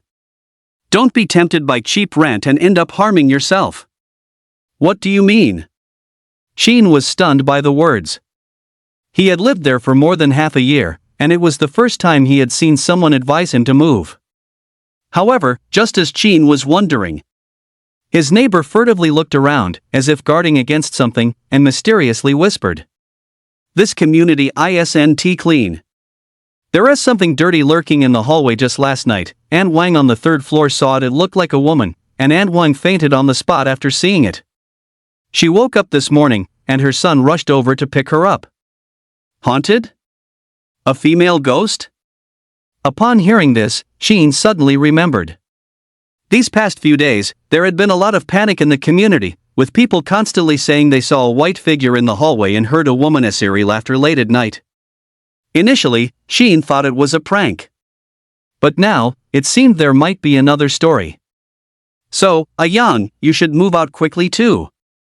The neighbor looked at Sheen, then looked up at the scattered lights on the upper floors and said, "In a few more days, most of the people in this building will have moved out. By then, you'll be living alone. Aren't you scared?" "Well, scared isn't the word." Sheen pondered for a moment and said, "I'm used to living here, the rent is cheap, and it'll be hard to find another place. Plus, with all this haunting business, I can even bargain with the landlord. When others are scared, I'm buying in. This is actually a huge profit." The neighbor was speechless upon hearing this.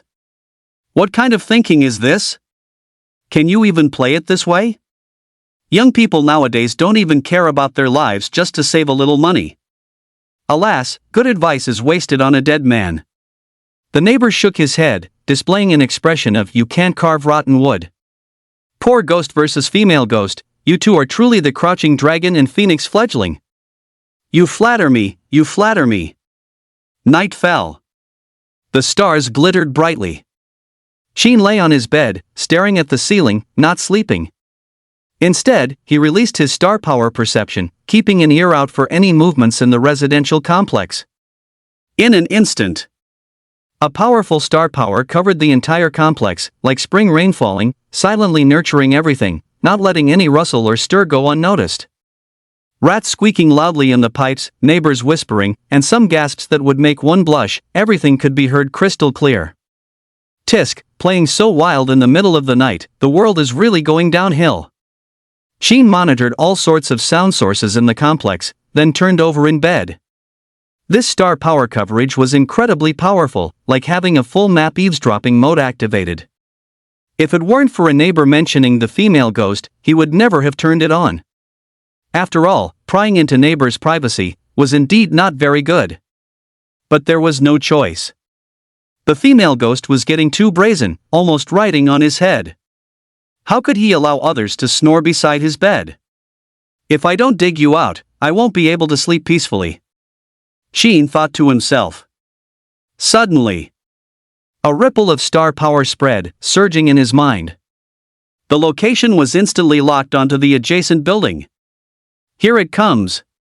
Seeing this, Sheen quickly got up, stepping directly with the 7-star roaming dragon step, moving towards the sound. A moment later, he arrived at the source of the sound.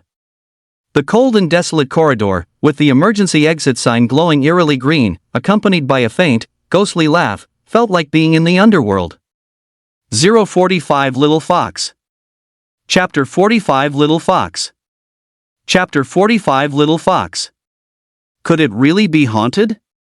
Sheen stood in the corridor, puzzled, and the cold night wind made his back feel even colder. A shrill laugh echoed through the corridor, creating overlapping reverberations after hitting the walls, repeating endlessly, sounding utterly terrifying. As if there truly was an evil spirit residing in the corridor. No, I must believe in science. Sheen steadied his mind, suddenly regretting that he hadn't brought a sickle and hammer with him earlier. And then he would throw 2 copies of A Star's Shine in the Human World at it to suppress it. What kind of ghost are you? Killed instantly. Just as Sheen was thinking, a prompt from the system appeared in his mind. Ding, detecting the aura of an Emperor rank star beast, the 9-tailed fox. Host, please leave immediately. Please summon the female Emperor's disciple to subdue it. 9-tailed fox? Hearing the system's prompt, Sheen was instantly overjoyed. Here it comes. The damn system is acting up again. This time it's actually a 9-tailed fox? This is a creature from myths and legends. A heaven-defying creature with 9 tails, living for thousands of years, capable of gathering the spiritual energy of all things for its own use. And now it's actually appearing here? No! Sheen then thought, considering the dog system's usual shenanigans. Last time, encountering a cockroach spider made it an animal emperor. So this 9-tailed fox encountered this time must be downsized too. Perhaps. It might just be a little fox that yelps. However, this isn't absolute. The previous blood demon is a counterexample even now. It's an extremely dangerous entity, and even the 3 innate stage experts of Jianhai City working together couldn't suppress it. I'd better play it safe. With this thought, Sheen dared not be careless and released his starlight to cover the building, perceiving his surroundings. In a short while, he understood the source of the starlight fluctuations. The movement was coming from the 7th floor. And the fluctuations weren't very strong. Judging by this state, the opponent's strength, at most, couldn't surpass the Grandmaster stage realm. They were no match for him. This should be stable. Above the Grandmaster stage, it's 1 for 1 below the Grandmaster stage, he is invincible. Thinking this, Sheen dismissed his doubts and confidently strode up the stairs, thumping his way to the 7th floor. A moment later, at the corner of the 7th floor, the incandescent light on the ceiling flickered, and an eerie wind howled through the corridor. A female ghost in plain white stood under the light, her long hair like a waterfall, and a laugh, like a baby's cry, emerged from her throat. And at the feet of this woman lay a middle-aged woman, unconscious from fright, her face ashen, with fruits and vegetables scattered from her basket. The 7th. The female ghost stared at the woman on the ground, muttering to herself as she counted, then bent down, supporting herself on all fours. The next moment, a wisp of green smoke drifted upwards. Her body suddenly shrunk, her white clothes dissipated, and she transformed into a small white fox. Its sleek fur was as white as snow, and 3 fluffy large tails stood erect. Its round fox eyes darted around, a glimmer of cunning flashing, full of charm and allure. As a wild fox wandering in the wilderness, it knew how difficult it was to take human form. Simply absorbing starlight from the sky was far from enough. Some animals were lucky enough to encounter opportunities with spiritual fruits, fortuitously gaining the chance to transform and become human overnight. But a wild creature like her, lacking such luck, would never encounter such an opportunity in her entire life. But fortunately, heaven's way is 49, one is escaped, there is always a way out for all things. And this sustained itself by feeding on human spiritual energy. It was one type of shape-shifting Taoist sect. The Fox clan gathers spiritual energy with its tails. 1 becomes 2, 2 becomes 3, until 9 is the peak, achieving a true immortal body. These past few days, it had been continuously stealing the essence from residents in the hallway, finally getting closer and closer to this goal. Almost at 4 tails. The white fox looked back at its 3 fluffy large tails, its eyes full of affection. It gleefully nudged closer to the middle-aged woman, rubbing her hand, about to continue absorbing her essence. Suddenly, a strange voice echoed in the hallway. So it really is a little fox. The sudden male voice, as if appearing out of thin air, immediately startled the white fox. There's someone else in the hallway? How did I not sense it? Its heart pounding, its small fox body trembled, and it suddenly turned, baring its fangs at the source of the sound. Sheen was seen emerging from the hallway entrance, still wearing his pajamas, with slippers on his feet, just like a resident who happened to be passing by. Another human? Seeing this, the white fox thought, utterly confused, its round little eyes full of doubt. It's 3 a.m. right now. Why is someone still out for a walk? And how did he evade my senses? Too many questions remained unanswered. The white fox shook its small head and instinctively activated its spell. The next moment, poof! Green smoke rose again, concealing its true form. It transformed once more into a terrifying female ghost, floating in the hallway. Dressed in pure white, her face was covered in putrid flesh, with glimpses of stark white bones, and blood continuously seeped from her cheeks. Under the dim light of the hallway, she looked like a vengeful spirit straight out of a horror movie, extremely terrifying and frightening. A normal human would have long since wet themselves and fainted from fear. However, not only did Sheen not run, but he also stayed put, arms crossed over his chest with keen interest, staring intently at the female ghost. His expression was calm, as if to say, "I'll just quietly watch your performance." For a moment, the atmosphere on the scene became awkward. Baihu and Sheen stared at each other, both remaining still. After a while, it was Baihu who began to feel unnerved. Why, isn't this human running? Am I not terrifying enough? Baihu was perplexed. She looked at Sheen, gritted her teeth, and unleashed her illusion once more. The next moment, in Sheen's vision, the surrounding stairwell scene suddenly changed.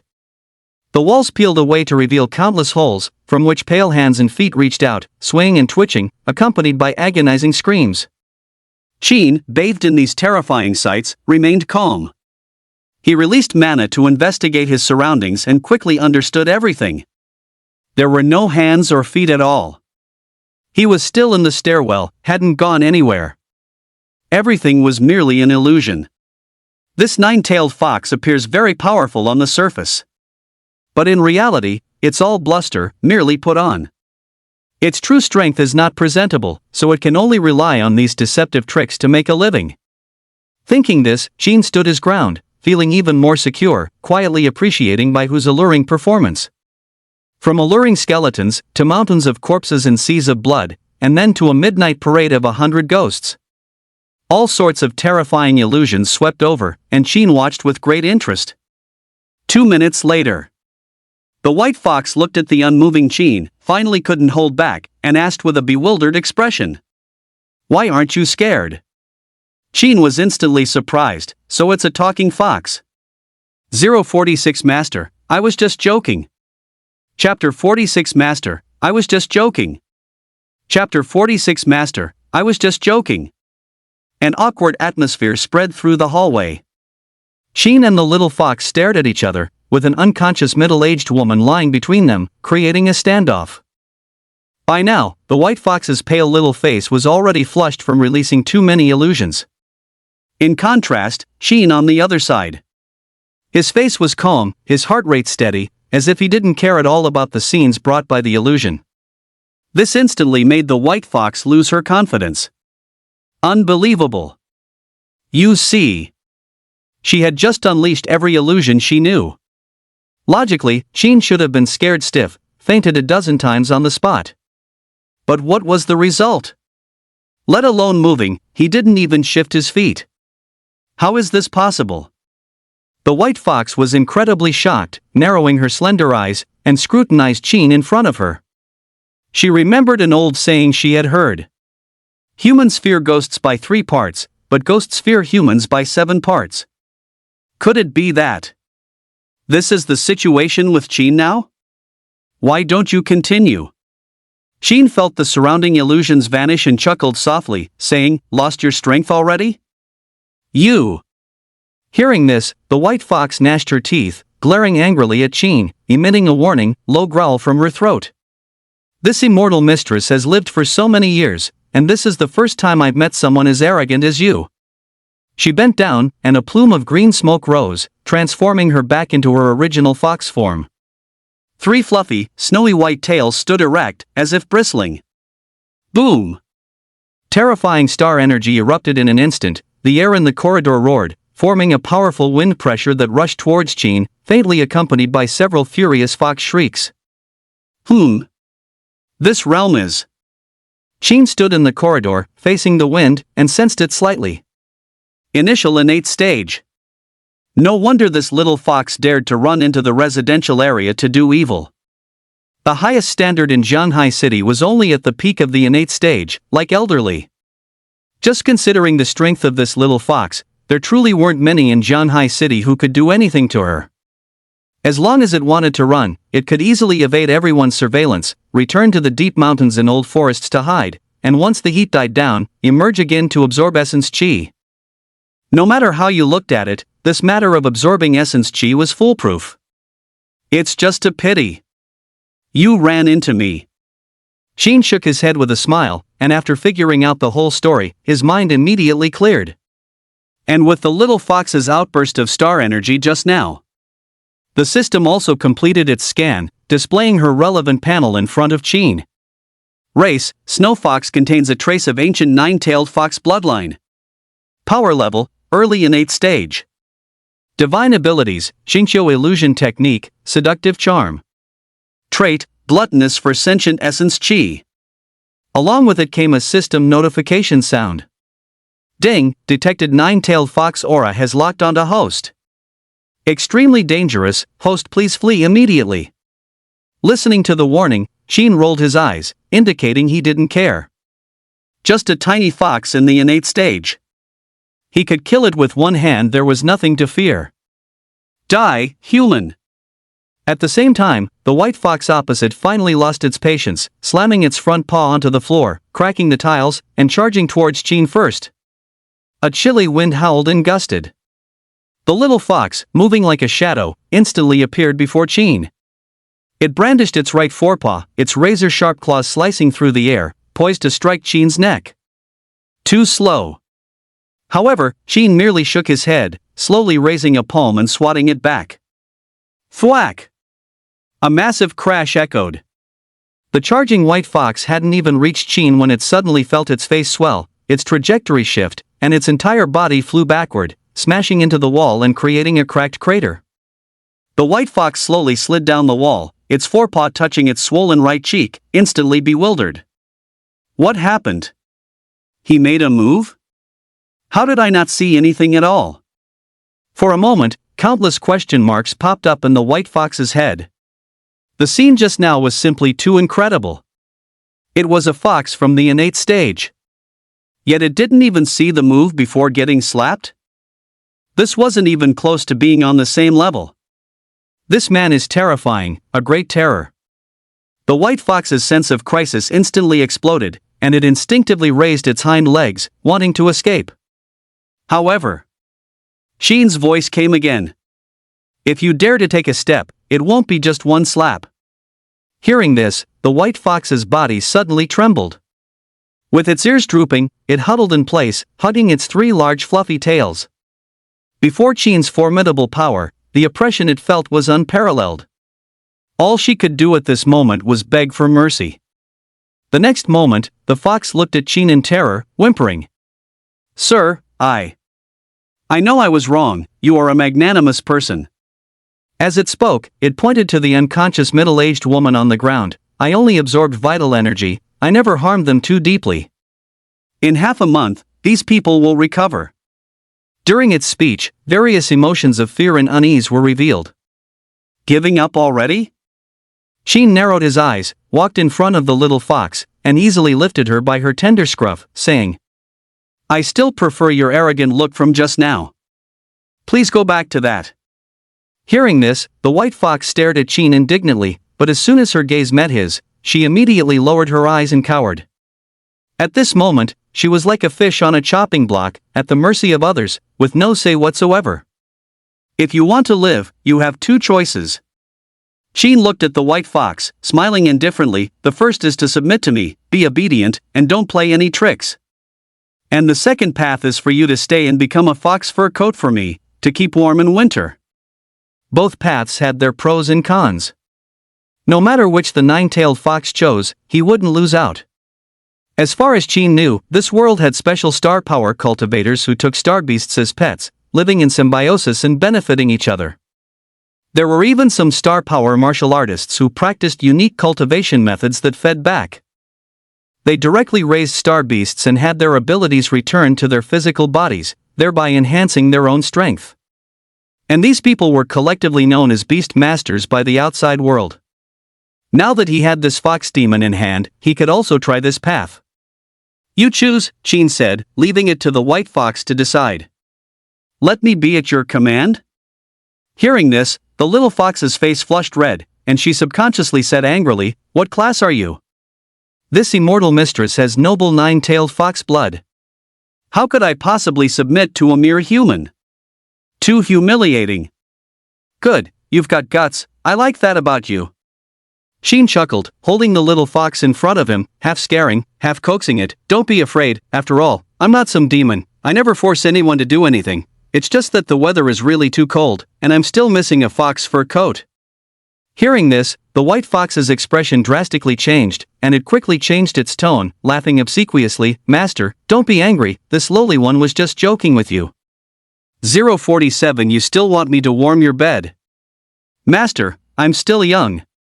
Chapter 47 You still want me to warm your bed? Master, I'm still young. Chapter 47 You still want me to warm your bed? Master, I'm still young. Giving up already? I still prefer your defiant look from earlier. Sheen said, shaking his head, and slowly placed the white fox in his hands on the ground. As the hand that had been pinching its scruff loosened, the white fox deftly flipped onto its feet, shook its body, and then came to Sheen's leg, circling it and rubbing against his trousers to curry favor. Master's power is profound. I was short-sighted before and didn't realize it. I will definitely serve Master well from now on. Ha. Hearing this, Sheen smiled as he stared at the white fox and asked, Is that really true? The internet says your mouths are very slick, and you can't believe a single word. Slander. This is all slander against our fox clan. The white fox's fur bristled again upon hearing this, and it gnashed its teeth, indignantly saying, It's all stereotypes, Master, don't believe those people's nonsense. Whether it's slander or not, I don't know, but I only care about one thing. Only by forging a covenant can I truly be at ease. Saying this, Sheen suddenly raised his hand, joined two fingers, and pointed them at the white fox's brow, then grazed the little fox's front paw, making a tiny cut that instantly caused blood to flow out. Hiss! The white fox instinctively gasped, enduring the pain. The next moment, a wisp of pure beast blood flowed from her paw, dripping to the ground with a soft sound. Seeing this, Sheen recalled the contract terms he had read in the library, wondering what kind of contract would be suitable. However, since we're master and servant now, it wouldn't be too much to go for the harshest life and death contract, would it? Having made up his mind, Sheen recited the incantation while pondering his memories. At the same time, he circulated the mana within his body, directly communicating with the laws of heaven and earth. The next moment. Buzz! In the corridor, a faint melody resonated. The blood on the ground fractally responded, connecting to the white fox's Naiman acupoint. Immediately, it constructed a life and death binding chain around her, which then vanished into thin air. Phew, it's done. Seeing the contract complete, Sheen finally breathed a sigh of relief. With the blood pact in hand, he now held absolute power over the white fox's life and death. If the white fox dared to betray him, no matter how far she went, he could remotely crush her sea of consciousness, sending her to drink Mengpo's soup on the spot. This way, with preventive measures as a safeguard, his contract was truly complete. Master. Sensing the changes within her body, the white fox also understood that the faint contract was now established and resigned herself to her fate. But soon, she cheered up again. After all, this world was inherently one where the strong preyed on the weak. What could she do when her skills were inferior? After enduring Sheen's palm suppression earlier, the white fox had long understood the immense disparity in their strength, like crossing oceans and mountains, utterly insurmountable. Under such terrifying power, no amount of cunning would be useful. Alright, now I suppose what you say can be believed. Sheen clapped his hands, feeling completely at ease. Foxes are inherently cunning. Without the restraint of this life and death blood pact, they would surely be full of lies. Truth mixed with falsehoods, falsehoods spoken as truth. It was always best for him to be as cautious as possible in his actions. Thinking this, Sheen looked at the unconscious middle-aged woman on the floor, then turned to the white fox and asked, "Tell me, why were you here playing tricks? And what's going on with this injured auntie?" "Master, I didn't hurt her." The white fox, with its nimble foxy body, came to the woman's side and said with a wronged expression, "I just borrowed a little spiritual energy from her, it won't cause any great harm. At most, this human will just have a low fever, and she'll recover quickly." "That's more like it." Sheen nodded slightly at the remark, thinking it over carefully. Although the neighborhood hadn't been peaceful these past few days, there hadn't been a single deceased victim either. During this time, the white fox had at most just been playing tricks in the apartment building. Then, it would use illusions to scare people unconscious and extract some vital essence to increase its power level, without doing anything out of line. "But you're quite bold, daring to trespass into human territory?" Sheen looked surprised and asked, "Aren't you afraid of being discovered by the city's masters and then being encircled and annihilated?" "Yes, I'm afraid." "Of course, I'm afraid, master." The white fox lay on its side on the ground, exposing the fur on its soft belly, and said with a tired face, "That's why I relied on illusions to lurk in the apartment building. Before, I deliberately avoided the bustling city center and chose such a remote, poor neighborhood precisely to avoid the 3 innate stage masters in the city. But who would have thought that I would meet you here, master?" The white fox rolled over to look at Sheen, its eyes full of resentment. It had calculated everything, thinking it had avoided all dangers. But unexpectedly, there was still a master. "Keep it low-key, low-key." Sheen waved his hand and then asked, "Where are your elders? Do your fox clan give birth in litters? Are there no other members of your clan in this apartment building?" "No, master, I'm the only one here." At this point, the white fox lay on the ground, its paws draped over its chest, and recalled. "After I got separated from my family in the last beast tide, I'd been on my own, relying on extracting a little vital essence to survive each day, barely increasing my power level, but I've managed to get by." Hearing this, Sheen remembered something. The so-called beast tide only occurred about once every 20 years. Each time it erupted, overwhelming star beasts besieged human cities, causing immense suffering. But this little white fox in front of him was clearly different from those fierce beasts. Her temperament was much gentler. Moreover, the fact that she had managed to survive in the city for so long indicated a high level of intelligence. She could be a good choice to assist him in the future. "Excellent, excellent, I've got a little nine-tailed fox for free. This is a good deal." She nodded with satisfaction, looked at the white fox, and asked, "What's your name?" "Bye. Bailey, master." Bailey's voice was a bit shy when she revealed her true name. "You can just call me Xiao Bai from now on." If her clan members found out that she told her true name to a human, her sisters would surely mock her. But with her life in Qin's hands now, she had no choice but to accept it. "Xiao Bai? That's a good name." Qin nodded, remembering the appearance of the female ghost he had just seen, and asked curiously, "Was that your original form just now?" "No, master, that was just an act to scare you humans." Xiao Bai stuck out her tongue, cheerfully circling Qin. "Let me show you my original form." The words fell. A wisp of green smoke filled the air. Xiao Bai's fox form dissipated, quickly coalescing into a new appearance. A little lowly with a bun hairstyle, appearing to be only 7 or 8 years old at first glance, exquisitely beautiful, dressed in green, with eyes flickering in the darkness, looking a little innocent and hazy. Qin looked, and clicked his tongue. "All right, this form is good. How is it, master?" Xiao Bai twirled around, showing off freely. "Cough, cough, not bad." Qin coughed lightly, paused, and said, "Since you are now my beast pet, you'll have to take care of the household chores from now on, things like cleaning, laundry, cooking, and warming the bed. You'll have to do them all." "Ah?" Xiao Bai was stunned by the words, "warming the bed too?" "Master, I'm still young." 048 Mental Power Secret Technique, Purple Sun Contemplation Method. "Someone like you is still young?" After hearing this, Qin glanced at Xiao Bai in front of him. Xiao Bai had a small stature, bare feet on the ground, snow-white long hair trailing, 2 animal ears drooping on her head, looking pitiful, just like a little paper doll. But since she had been in Jianhai City 20 years ago, her age was definitely not small. "Master, you don't believe me? I didn't lie to you." Xiao Bai raised her small fist and said, showing off. Seeing this, Qin smiled and shook his head, naturally not believing what she said. One must know that fox spirits are inherently cunning. After their intelligence first awakened, their lifespan also extended. Living for hundreds or even several hundreds of years was not uncommon.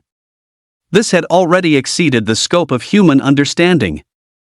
But even with such a long lifespan, they still had to diligently cultivate to transform into human form, which required a lot of time.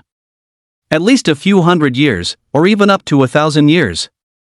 In other words, although Xiao Bai currently looked pitiful and like a lowly, her actual age might be older than several Qins combined. So, is she trying to act young with me? A fox who has lived for an unknown period of time is acting young with me. How lame. Thinking of this, Qin narrowed his eyes, smiling at Xiao Bai, but didn't expose her. Instead, he reached out and rubbed her small head, saying, "Let's go, we're going home." "Okay, master." Xiao Bai nodded, thinking Qin actually believed her, secretly feeling smug and delighted, a cute little canine tooth showing at the corner of her mouth. The two continued to playfully bicker like this, their figures fading away, and soon returned to Qin's home. The apartment Qin rented wasn't big, just a regular one-bedroom. Accustomed to living alone, he didn't often tidy up his room, so it was a bit messy. With Xiao Bai doing the housework, I'll be able to relax from now on. Just as he was thinking, Qin slapped his forehead, suddenly remembering another major event. Where's the system's reward? Logically, he had just subdued a star beast, so reward should have dropped by now, but why was the system silent? Did it swallow the reward? Thinking of this, Qin instantly lost his temper and muttered in his mind, "System? Where the hell are you? Get out!" Playing dead, are we? Following his questioning, the system in his mind quickly responded. Ding, host, please don't be impatient, this system has always been here, just too shocked. Host actually subdued a beast emperor without even breaking a sweat. This system is utterly impressed. Listening to the system's flattery, Sheen rolled his eyes impatiently and said, Cut the crap, are you trying to swallow my reward? Host, you exaggerate. This system is definitely not that kind of system. The system responded tremblingly, its tone revealing deep apprehension, as if terrified that Sheen might destroy it if he got unhappy. Sheen's move just now, it had been silently recording. Raising a hand to effortlessly suppress the Beast Emperor and even subjugate it under him was truly terrifying. Host, you are incredibly powerful. This system will now issue your reward. The system spoke, then began the settlement process. Ding, detecting that host has subdued a Beast Emperor, awarding a 20-fold amplification. Obtain Psychic Secret Art, Purple Sun Meditation. Obtain 20 years of power level. Upon hearing the rewards arrive, Sheen finally felt at ease. He then sent Xiaobai away, saying, Go, clean up the floor for me. Oh. I know, master. Xiaobai looked reluctant but ultimately obediently walked towards the kitchen, picked up a broom, and began to prepare for cleaning. Sweep it clean. Don't let me catch you slacking off. Sheen yelled at her, then returned to his bed, sitting cross-legged, eager to check the rewards given by the system. First, it was 20 years of power level accumulation. After absorption, he could instantly reach the early Grandmaster stage realm, saving cultivation time and skipping a large portion of the cultivation progress in one go. Not bad, not bad. Leveling up while lying down. I like it. Sheen sat on the bed, concentrating, slowly closing his eyes, and pouring all the power level into his body. Boom! In an instant. Mana circulated, 20 years of accumulated star power flowed through his limbs and bones, washing over his original body, along with countless insights into star power. It was as if 20 years of life memories flowed through him. Enlightenment. When Sheen opened his eyes again, the mana within him surged powerfully, like a river gushing, far greater than before. This is the peak of the early Grandmaster stage already? Comfortable. Sheen stretched, his body power filled him, and a faint starlight emanated. For an ordinary Grandmaster stage to reach the peak of the early stage, it would take countless hardships, but for him, it was easily overcome. What cultivation bottleneck? Non-existent. Good, next, let's continue. The remaining reward is the Psychic Secret Art. Sheen closed his eyes, returning to the absorption state he was in moments ago, as relevant memories began to surface in his mind. Ziyang Contemplation Method. As the name suggests.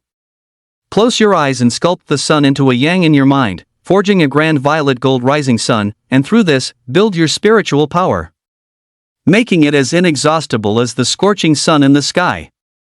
That's right, this visualization technique is quite good. My mental strength is indeed a bit lacking right now. Sheen recalled the techniques and secrets in his mind, feeling immensely satisfied. The cultivation of spiritual power, spanning initiate, adept, mastery, and perfection, is extremely difficult. The most challenging aspect is the lack of suitable contemplation methods.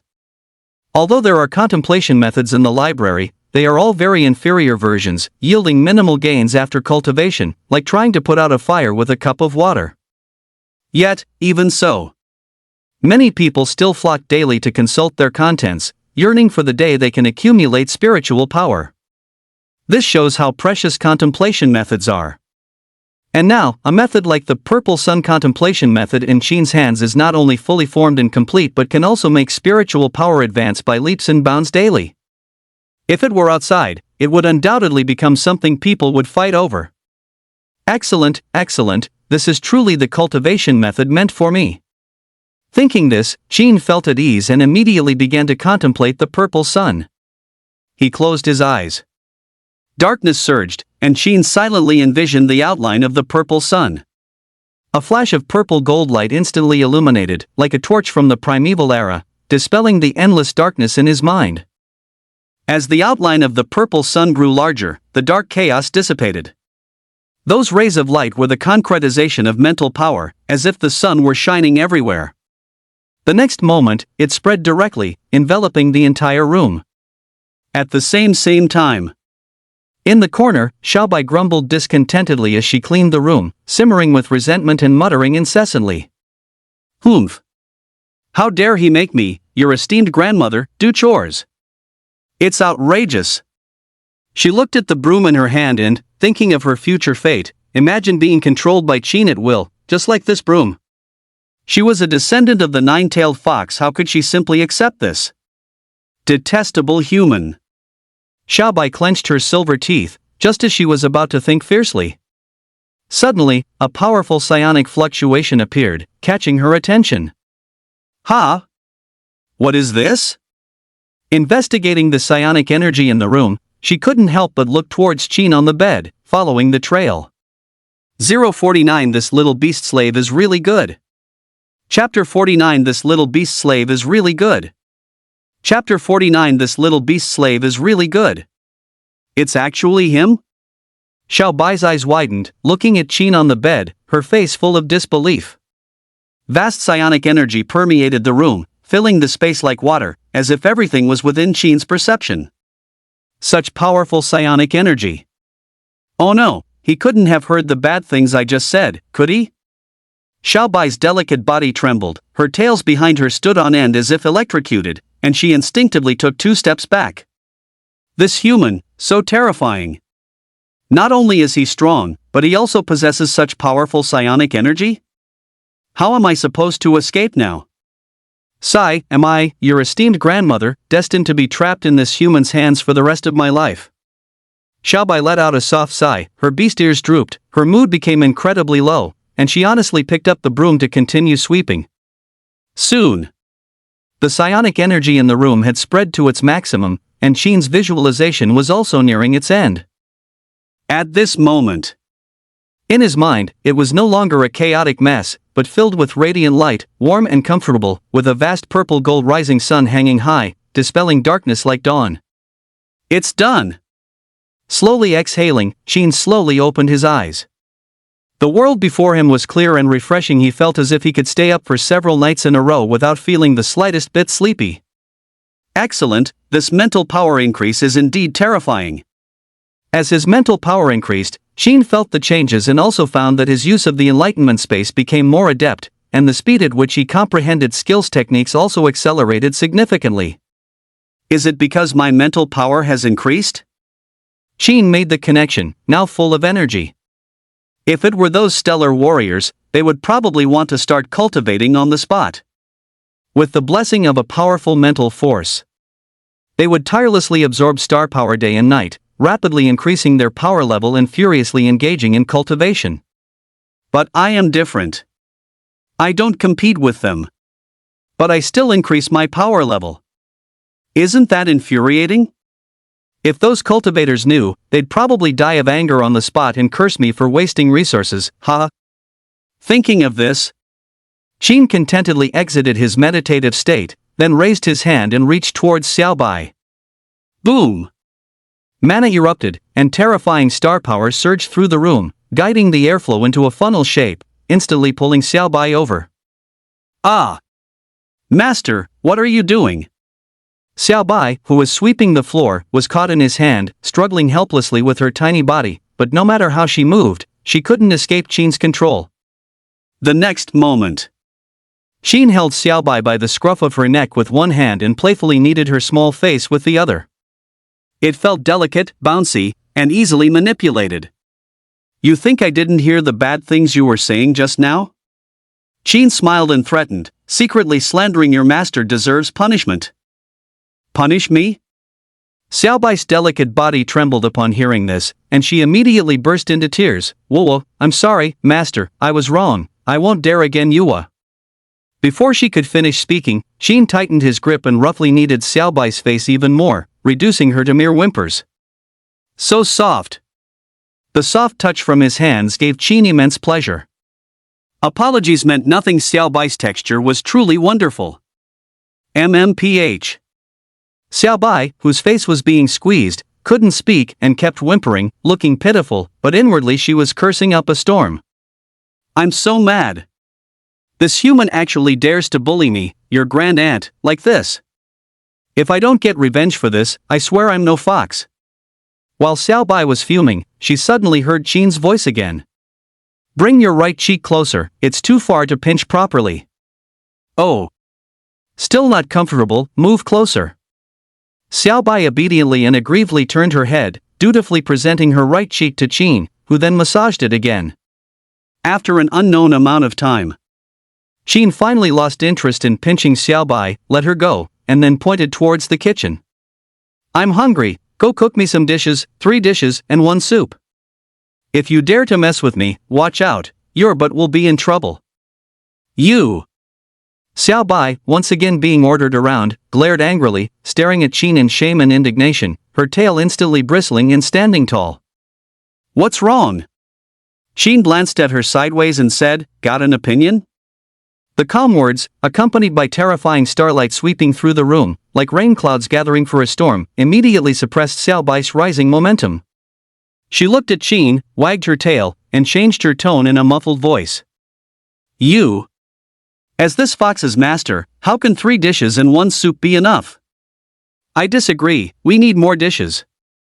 Qin! This little fox sure changes expression quickly. Fine, 3 dishes and 1 soup will do, just make sure it's good. Understood, master. Xiaobai nodded, quickly broke free from Qin's hand, and ran into the kitchen as if greatly relieved. Before long, the clatter of pots and pans, the thud of the chopping board, and the sizzling sound of oil carrying an enticing aroma of meat drifted out, making one's mouth water just by smelling it. A few minutes later, Xiaobai brought the dishes, placing them one by one in front of Qin.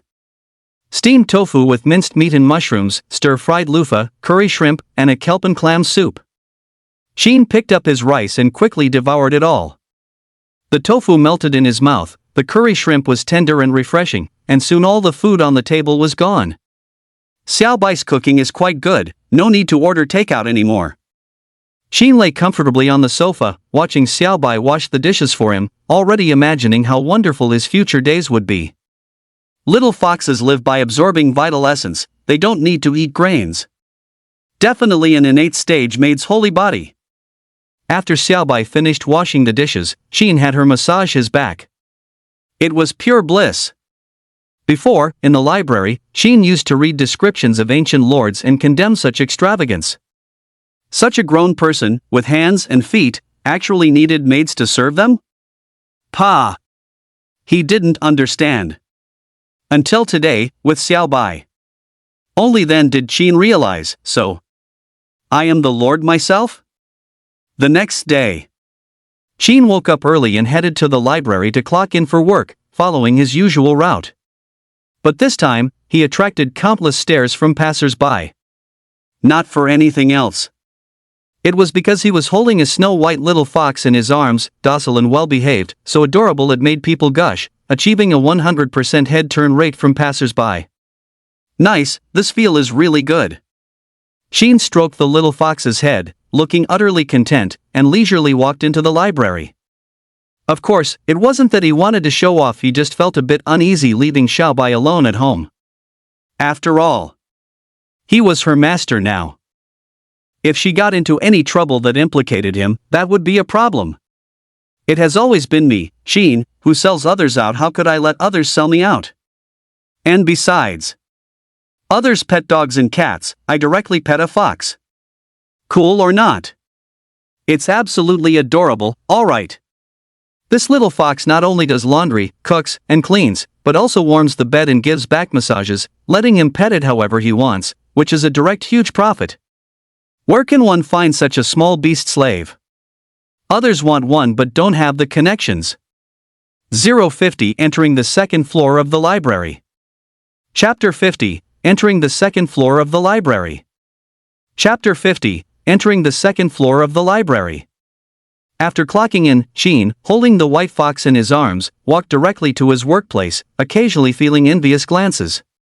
Passers-by around were exclaiming, "Wow, look at that person's arms, what a cute little fox." The administrator even has a beast slave now, amazing.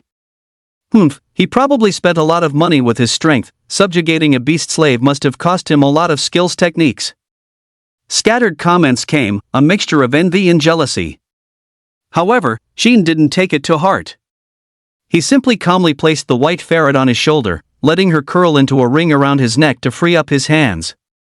Then he continued with his daily work. He wasn't worried about being driven away by the supervisor. In the library, the rules regarding beast slaves were very lenient. They didn't prohibit martial artists from bringing star beasts into the library. After all, these beast slaves, from the moment they were tamed, had already developed rudimentary sentience and were no longer wild like ordinary animals.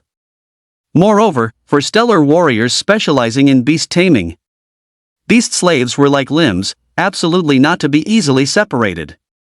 Bearing this in mind, the library curator was also very open-minded, making an exception and allowing stellar warriors to bring their beast slaves into the library.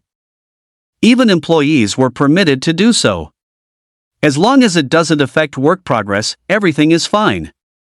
Yo, old Sheen, this little fox is quite cute. Is it your new beast slave? After seeing Sheen's fox, Leo couldn't contain his curiosity and came closer. MHM. Sheen nodded, stroking the little fox perched on his shoulder. Its posture was soft and boneless, and it even actively nuzzled its small head against his hand affectionately. Its docile and adorable appearance immediately made Leo's eyes light up. Damn, its temperament is too smart, isn't it? I want to get one too. Leo poked Sheen's shoulder, rubbing his thumb and forefinger to signal, money's not an issue, old Sheen, where did you get it from? Found it in the stairwell of the apartment building. Sheen answered truthfully. I'll believe you when pigs fly. Leo rolled his eyes. Fine, don't tell me, I won't force you. I've also been thinking about getting a beast slave recently. I'll get myself a mountain lord. Mountain lord? Are you talking about a tiger? Sheen asked curiously. Yes, I'll get a tiger-type star beast then. Are you interested? How about I trade it for your little fox, old Sheen? Leo stared at the white fox on Sheen's shoulder and slowly said, while your little fox is cute, its strength is low, certainly not as good as a tiger-type star beast. Forget it, let's not bother with a tiger-type star beast. Sheen shook his head, waving his hand to refuse. No matter what you say, I won't trade. Although tiger-type star beasts are powerful, their appetite is also huge. The amount of meat they eat in one meal can be 10 times that of other star beasts. Only big spenders like Leo can afford to feed them steak and pork. Everyday ordinary families would be forced to eat dirt after just a few meals. How can a humble librarian like myself afford to raise it? What's more, how could any other beast slave possibly be better than Little White? It can cook, sweep, and even give shoulder massages. It's simply too comfortable. Ah, alright, brother, I won't force you.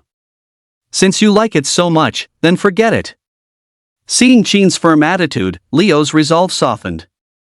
He looked longingly at the fox and said, but this little fox of yours is too weak. You'll have to keep a close eye on it from now on. The words fell. Little White, who had been nestled on Sheen's shoulder, perked up its ears, squinted its narrow eyes at Leo, and immediately became displeased. How dared he call Granny weak? How bold! I can't deal with my master, but I can't deal with you? Thinking this, Little White suddenly raised its head and met Leo's gaze. The next moment, at the instant their eyes met, a wisp of illusion instantly flowed into Leo's mind, planting an illusion seed. Hey, old Sheen, look behind you, there's a beautiful woman over there. And she's wearing black stockings. Leo suddenly pointed behind Sheen, exclaiming with surprise. Where? Sheen subconsciously turned his head to look, following the sound. There weren't many people behind him, just a middle-aged uncle who had just borrowed a book. Nevertheless, in Leo's vision, however, it was an entirely different scene. A slender-waisted, voluptuous beauty with a short skirt revealing two fair, long legs walked past. This stunner, old Sheen, I really like her, I must get her number. Wait. Sheen was about to call out to Leo, but he simply flung his hand and shot out like an arrow from a bowstring, impossible to hold back. In a short while, he stood in front of the uncle and began to pull out his phone to strike up a conversation. For a moment, the people nearby were stunned, looking at Leo in bewilderment, not understanding why. Seeing this, Sheen immediately felt that something was wrong. It's an illusion. Realizing this, he immediately understood. Rubbing Xiaobai's head, he leaned in and said, "Stop it right now, Xiaobai." "Humph, he called me names just now." Xiaobai grumbled softly, a reluctant expression on its face. But seeing Leo flirting with the uncle in the distance, and realizing its goal had been achieved, it finally released its illusionary control. Buzz! Leo's mind cleared, and his eyes became lucid, but upon seeing the uncle in front of him, he instantly froze in place. Who am I? Where am I? What am I doing? Where's the beautiful lady?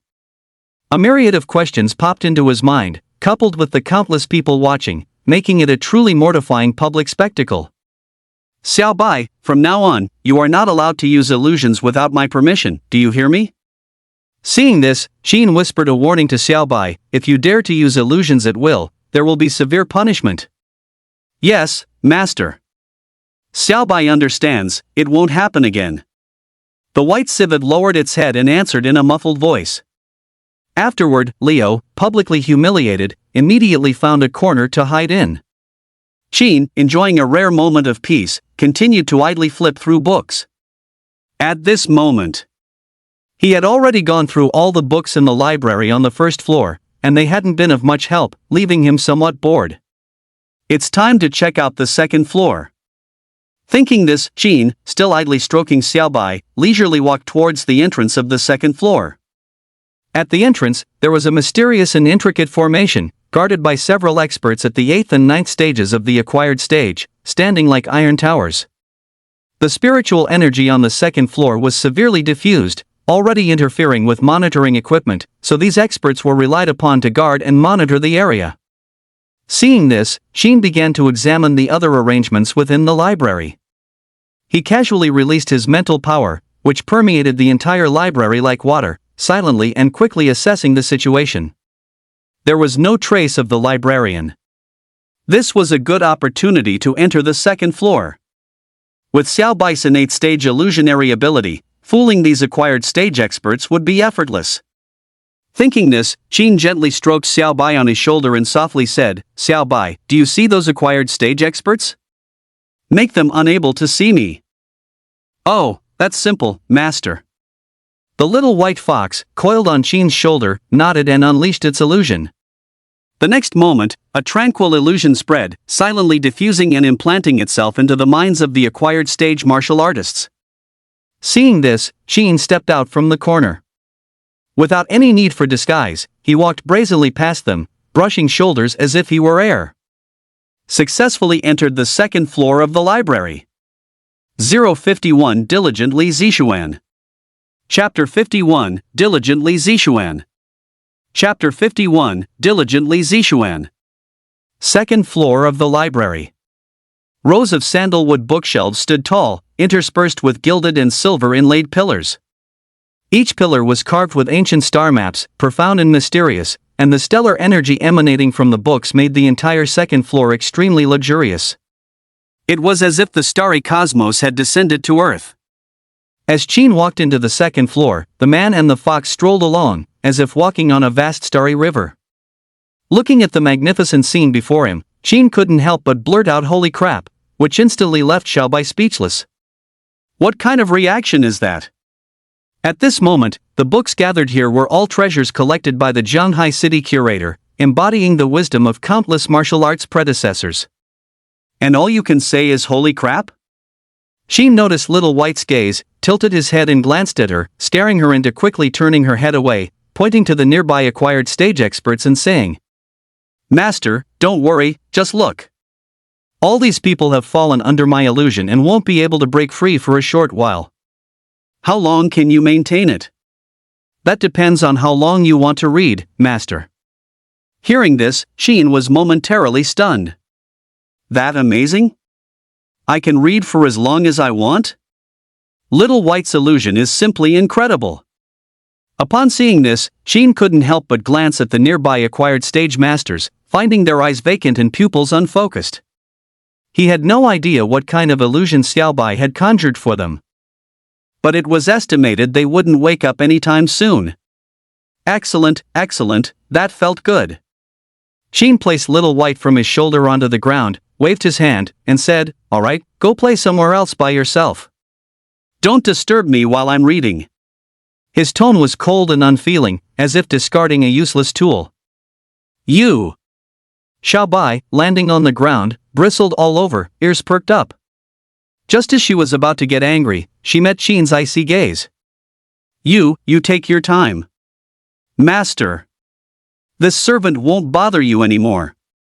Saying this, Xiaobai transformed into a white-haired lowly, her bare feet treading across a floor of stars, frolicking playfully among the bookshelves, innocent and carefree. After sending Xiaobai away, Sheen went to the swordplay section to examine the treasured profound insights into swordsmanship.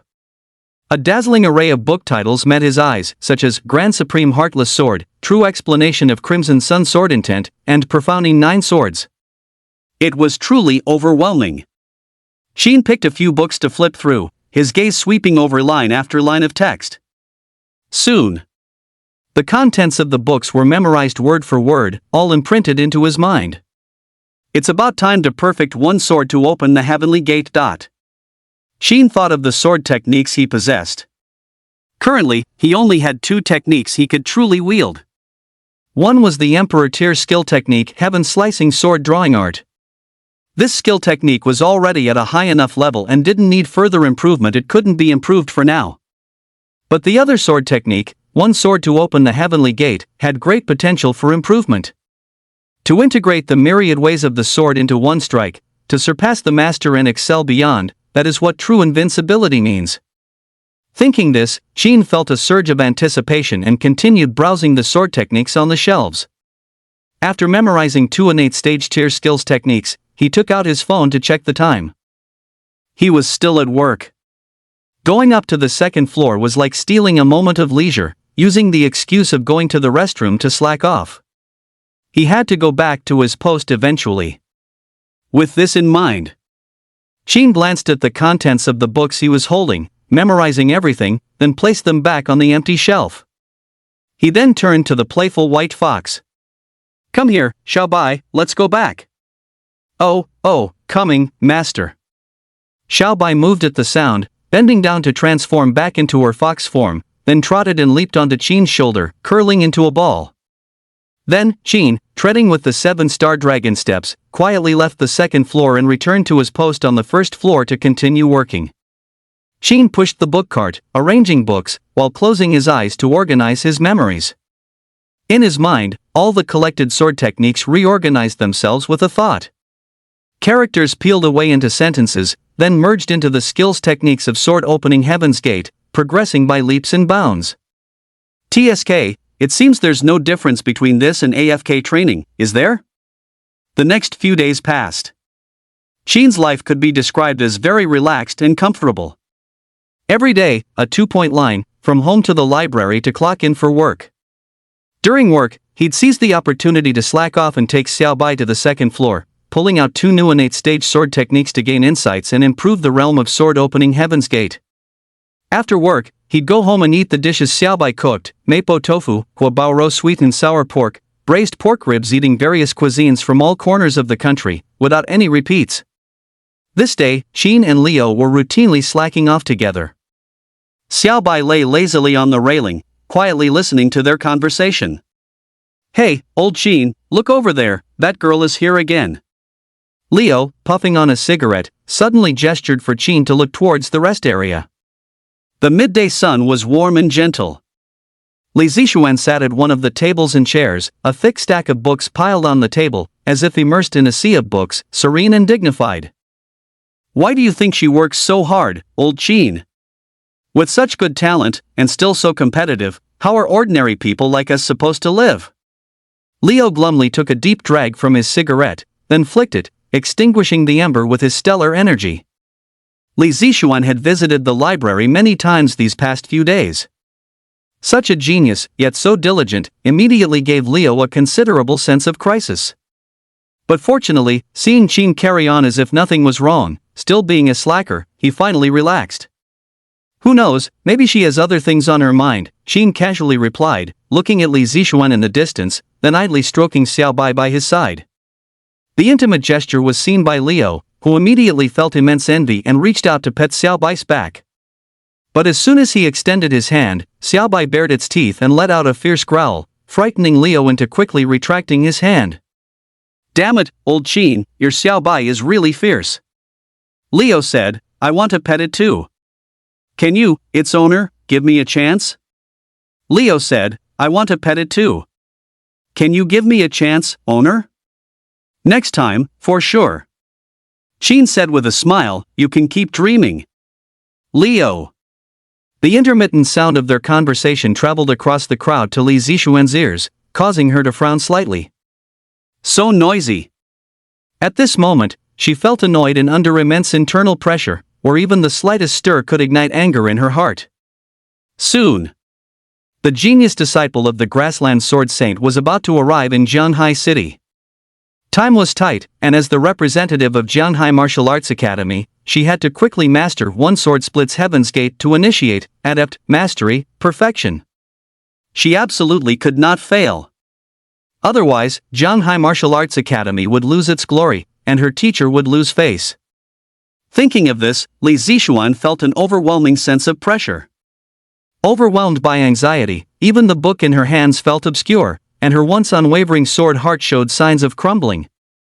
Her restless emotions unconsciously spread, inadvertently captured by Qin's spiritual power. "Old Qin, don't keep staring at her. You're not still harboring thoughts, are you?" Seeing Qin staring at Li Zixuan, Leo said. Qin didn't answer her, but frowned. His powerful sensing ability allowed him to instantly perceive that. Li Zixuan was very unusual at this moment. 052 Is Li Zixuan about to suffer a qi deviation? Qin lends a hand. Chapter 52, Is Li Zixuan about to suffer a qi deviation? Qin lends a hand. Chapter 52, Is Li Zixuan about to suffer a qi deviation? Qin lends a hand. In the library, people came and went. Qin looked at Li Zixuan's location and quietly released a wisp of spiritual power, like an almost imperceptible current of water, slowly swirling around her. In less than a moment, all information about her mental state flowed back into Qin's perception. Disordered aura, overwhelmed by anxiety. This is a sign of impending qi deviation. Seeing this, Qin was stunned, disbelief welling up inside him. What's going on? Could the empress also suffer from qi deviation? Under normal circumstances, Li Zixuan, as a prodigy who swept this era, shouldn't encounter such a dangerous situation. One must know that qi deviation has extremely severe consequences for martial artists. At best, it leaves a psychological barrier, greatly impacting one's cultivation realm, making it difficult to advance even a single step further in their entire life. At worst, it can even lead to death and the obliteration of one's cultivation. Tisk, if that's really the case, then it's going to be a bit troublesome. Qin frowned slightly, weighing the pros and cons. The situation was very bad now. First, as the empress chosen by the system, Li Zixuan's future achievements were limitless. In the future, she could resist thousands of star beasts and protect the peace of humanity. Logically speaking, with her exceptionally high talent in the way of the sword, and being so young still, she shouldn't have reached the point of qi deviation yet. But why did qi deviation come so early? Could it be that? Was it because of his own appearance? At this thought, Qin recalled the swordplay he had taught her on Broken Peak Mountain, and gradually some ideas came to mind. That's it. There was indeed such a possibility. My appearance has changed the future. After all, in a sense, his teaching swordplay to Li Zixuan was equivalent to another form of interfering with the future. Originally, Li Zixuan had her own path of the sword, whether difficult or smooth. It all depended on her own fate. But now, it was different. He took her as his disciple, forcibly intervened in her life, and changed her original destiny. At this moment, The core sword technique Li Zixuan used also became a sword to open the heavenly gate, no longer the sword Dao of her original destiny. could it be that the sword technique I imparted to her influenced her? Thinking of this, Qin couldn't help but glance at Li Zixuan's desk. Various complex sword Dao true interpretations were piled up like a mountain of books, almost suffocating, and Li Zixuan's delicate brows were furrowed as she was currently hunched over, taking notes, trying to strengthen her comprehension of the sword Dao. Vaguely, she was precisely stuck in a dead end. Sigh, what's so good about getting stuck in a dead end? After figuring out the whole story, Qin shook his head and sighed, stroking the soft fur on Xiaobai's head, feeling quite helpless. What to do next? I still need to get rewards from the system through Li Zixuan in the future. If she were to go berserk and something happened, wouldn't my identity as a cheap master be gone? How many more chances would I have to interact with the empress in the future? Without interaction opportunities, how could I farm rewards from the damned system? No, I must find a way to guide this girl. Qin thought to himself, looking at Li Zixuan. Helping Li Zixuan this time was also equivalent to helping himself. He had to preserve her, this big tree that could be farmed for rewards. Moreover, if he took the time to interact with her, perhaps some new system rewards might even pop up. No matter how he looked at it, he wouldn't lose out. With a simple gesture, he could achieve this win-win strategy. Old Qin, why are you still staring at someone else? At this moment, Leo, who was next to him, nudged Qin's shoulder and whispered a reminder, "That's very impolite. Stop looking, it won't be good if you make her angry later."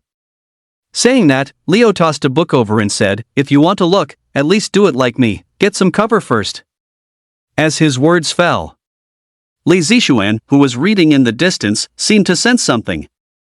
She looked up at the sound, her beautiful eyes lightly turning, and saw Qin's direction, feeling even more annoyed in her heart. It's these two again. She turned her gaze towards Qin, still having some memory of him.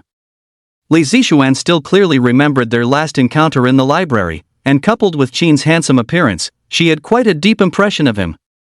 But for some reason, looking at the two of them now, Li Zixuan suddenly felt a bit irritated. No matter how she looked, they just seemed displeasing. Always idle, only knowing how to discuss others. Can't they focus on cultivation? If the star beast came, how long would they survive with such low strength? Are the humans I've sworn to protect all like this? Several delusional thoughts flared up in Li Zixuan's mind, assaulting her mental state. Bang! The sword heart, painstakingly cultivated, suddenly showed cracks. Countless distracting thoughts emerged, the mind monkey roared, and fury spread throughout her body. The path of cultivation is inherently difficult. Heaven and hell are but a single thought away. Li Zixuan held her pen, immensely agitated. Suddenly, an imperceptible spiritual force spread, permeating her body and mind, like spring rain falling, silently nurturing all things, easily dissolving her delusions. Li Zixuan was about to flare up, but then she suddenly realized something was wrong with herself. Strange, what's wrong with me? In the past, no matter how others talked about her, she wouldn't feel a ripple, yet now she was getting angry over two mere administrators? I shouldn't be like this. Is it because I've been watching for too long? Thinking this, Li Zixuan frowned, glanced at Qin and Leo, then stood up from her seat, slung her shoulder bag, tidily packed the books on her desk, and walked out of the library to get some fresh air. Leo watched her retreating figure and sighed to Qin beside him. See, old Qin, what did I tell you? Now she's really angry. Qin heard this but didn't reply, just silently stared at Li Zixuan's back, his eyes flickering. Evening. Migratory birds returned to their nests, and vehicles flowed endlessly on the roads. Outside the suburban area, Li Zixuan slowly got out of a taxi and entered Duanfeng Mountain alone, preparing to begin comprehending sword intent. She walked alone along the rugged mountain path, dressed in light, casual sportswear. Her mind was currently in turmoil. No matter where she was in the city, she couldn't find peace. Only by entering Duanfeng Mountain and feeling the sword intent left by her teacher could she momentarily regain a sense of relaxation. Teacher, when will you finally come to see me? Li Zixuan climbed over a massive boulder, arriving at the cliff face of Duanfeng Mountain, her thoughts drifting far and wide. The bright moon hummed high above her head, solitary and appearing utterly helpless. However, it was at this moment. Disciple. A familiar voice suddenly rang out, like the clear chime of a bell, drifting gently from behind her. Hearing the voice, Li Zixuan was instantly overjoyed and turned back sharply. Teacher, you've finally come to see your disciple. 053. So what if he's the sword saint of the grasslands? Do I have to fight him just because he challenges me? Chapter 53. So what if he's the sword saint of the grasslands? Does he have to? Chapter 53. So what if he's the sword saint of the grasslands? Do I have to fight him just because he challenges me? Under the moonlight, the pine forest undulated with the wind. Qin stood at the center of the peak, a roaring sea of trees behind him. With his appearance, the sword intent on Duanfeng Mountain seemed to gain sentience, circling around him, perfectly natural. Teacher! Li Zixuan raised a hand to lightly cover her small mouth, her pupils trembling slightly, unable to believe the scene before her eyes. It really is her teacher. The person she had longed for day and night finally appeared before her. For a moment, Li Zixuan was at a loss, quickly clenching the corner of her clothes. But she still couldn't hide her excitement, her hands trembling uncontrollably. Calm yourself, disciple. Seeing Li Zixuan's excited expression and heavily rising chest, Qin slowly said. Your Dao heart is unstable right now. This is not how you were when this old man took you in. The words fell. A word to awaken the dreamer. Teacher is amazing, seeing my abnormality at a glance. Li Zixuan raised a hand to tuck a strand of hair behind her ear, softly saying, recently, too many things have happened around disciple, and my mindset is indeed a bit unstable. Just an unstable mindset? Qin took a step, traversing several meters through the void in an instant, arriving beside Li Zixuan, and said with a solemn expression. Do you know how dangerous your current state is, my disciple? Ahead lies an abyss, and if you continue forward, I fear you will succumb to madness, falling into a state of eternal damnation. What? Hearing this, Li Zixuan's pretty face instantly turned pale with fright, and she quickly cupped her hands and asked, Please, teacher, guide me. Don't worry, my disciple. Qin released his spiritual power, calming Li Zixuan's heart, and smiled calmly. I've come to see you in person, of course, for you. Tell me, what troubles have you encountered lately? As his gentle words fell, it was as if an indescribable power instantly calmed Li Zixuan. Teacher, I'm going to have a martial arts match with the Sword Saint's disciple in a few days. Li Zixuan said with a sense of grievance, recounting her experiences of the past few days. There was a faint hint of a sob in her voice. Everyone is looking forward to my appearance. This match is very important. It concerns the reputation of the entire Jianhai city, and I absolutely cannot lose. The pressure is really immense, teacher. When she spoke the last word, her eyes were already clouded with tears, and her voice was filled with sobs. Just like a child who has suffered much injustice. Too much grievance accumulated in her heart, waiting to erupt. When no one was around before, she could tough it out alone, feigning strength. But at this moment, the person to whom she could confide had appeared. All the accumulated negative emotions erupted in an instant, like a tsunami and a mountain collapse, instantly engulfing her. Under the moonlight, Li Zixuan's shoulders trembled. Tears streamed uncontrollably down her face to the ground, like pear blossoms after rain. Qin watched the scene and was instantly dumbfounded. Why is she crying? I only asked one question. The destructive power is actually so great? Qin watched the sobbing Li Zixuan, reaching out to comfort her, but after a second thought, ultimately stopped. Sometimes crying is a great way to vent. All the eloquent words in the world are no match for the catharsis of a good cry. Qin patiently waited for Li Zixuan to release her emotions, his expression calm, showing understanding in his heart. Sometimes a person's breakdown can happen in an instant. The moonlight was serene, Li Zixuan's sobs gradually faded, disappearing with the wind swirling through the valley. A moment later, she finally composed herself, wiped away the tears from her face, and said, I'm sorry, teacher, I No need to say more, my disciple, your pressure is great, your master understands. Life is not easy to begin with. Sheen slowly said, adding, but from now on, if you suffer grievances, you don't need to fear anyone. Since your master is here, I will certainly protect you for life. This world is vast, and you were born free. Upon hearing this, Li Zixuan's hand, wiping away tears, paused slightly. Her tears suddenly stopped, and her hand also stopped trembling. Sheen observed her emotions stabilizing and breathed a sigh of relief. If Li Zixuan continued to cry like this, he wouldn't know what to do. Now he had to stabilize her condition, to keep her from the danger of succumbing to inner demons. Thinking of this, Sheen understood. He raised his hand and drew up a dark, round stone, condensing sword intent at his fingertips, and engraved it onto the surface of the rubble. Listening to your words just now, your master has generally understood. In the end, it all comes down to one word, stillness. Your master is now living in seclusion, with nothing external. I can only use this rubble as a medium to give you a good grasp of it. As his voice faded, the stone fragments had just finished falling. A steady and powerful character stillness abruptly appeared on the stone's surface, emanating waves of immense spiritual power, spreading outwards like water. Li Zixuan reached out and took the engraved stone, immediately feeling an inner calm. All previous worries dissipated, greed, delusion, and anger vanished, as if entering a state of Zen meditation, undisturbed and unperturbed. Take this stone, my disciple, and comprehend its mysteries on your own. You will surely gain something from it. Sheen said softly, while also checking Li Zixuan's mental state. Calm as an ancient well, completely different from moments ago. Seeing this, Sheen immediately felt relieved. This stone he gifted contained powerful spiritual energy. Any living being that approached it could attain eternal tranquility. Furthermore, combined with the sword intent used for engraving, it was precisely the sword Dao enlightenment Li Zixuan currently needed.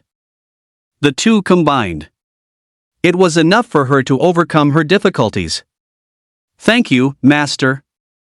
Li Zixuan looked at the stone in her hand, treating it like a treasure, carefully putting it away. Now that your heart's knot is untied, it is time for this master to depart. Sheen said indifferently, preparing to activate the 7 stars roaming dragon steps. But just then, Li Zixuan suddenly spoke, Master, wait a moment, there is one more thing I need to tell you. What is it? Sheen stopped. Master, this matter is significant. We just received the news that the Grandmaster Stage Peak Grassland Sword Saint will soon arrive in Jianhai City, and his target this time is precisely you, Master. Li Zixuan looked straight at Sheen, her brows filled with worry. Hearing this, Sheen's expression remained steady, but he was momentarily stunned inwardly. Grassland Sword Saint? Who is that? I don't think I've ever provoked him. Why challenge me when he has nothing better to do? Li Zixuan, seeing Sheen's calm expression, thought he was completely unfazed, and couldn't help but feel a sense of admiration. A true master indeed. Even hearing about a sword saint at the peak of the Grandmaster stage, they didn't even bat an eyelid. Could it be true, as senior brother Lin said, that Master has already reached a realm beyond the Grandmaster stage? However, at this moment, Sheen was unaware of her thoughts, nor was she certain if she was a match for a Grandmaster stage peak opponent. But it's not a big deal. It doesn't matter. As long as I don't show up, no matter how powerful you are, Grassland Sword Saint, what can you do to me? Besides, let's be realistic. Is there any benefit to this challenge? If there's no benefit, why should I accept it? Thinking this, Sheen suddenly felt bored, gave Li Zixuan a few words of advice on cultivation, and then floated away. Under the moonlight, Li Zixuan watched Sheen's receding figure, her gaze firm. Master, rest assured, your disciple will not let you down. 054 Upgraded version of One Sword Splits the Heavens. Chapter 54, Upgraded version of One Sword Splits the Heavens. Chapter 54, Upgraded version of One Sword Splits the Heavens. The next day, early morning. Ningchuan City, Ningchuan Martial Arts Academy, Martial Arts Plaza. You lost. A sharp shout exploded, echoing above the martial arts arena. A young man with a bare upper body stood in the center, his muscles bulging, black long hair dancing in the wind, a wild and fierce aura enveloping the entire scene. At his feet lay a handsome man in white martial arts attire, spitting blood, his life almost hanging by a thread. The teachers and students in the audience were all stunned by this sight, finding the situation unbelievable. Even our senior brother has lost, there's no one left to fight. Did you see that? The Grassland Sword Saint's disciple only used one sword.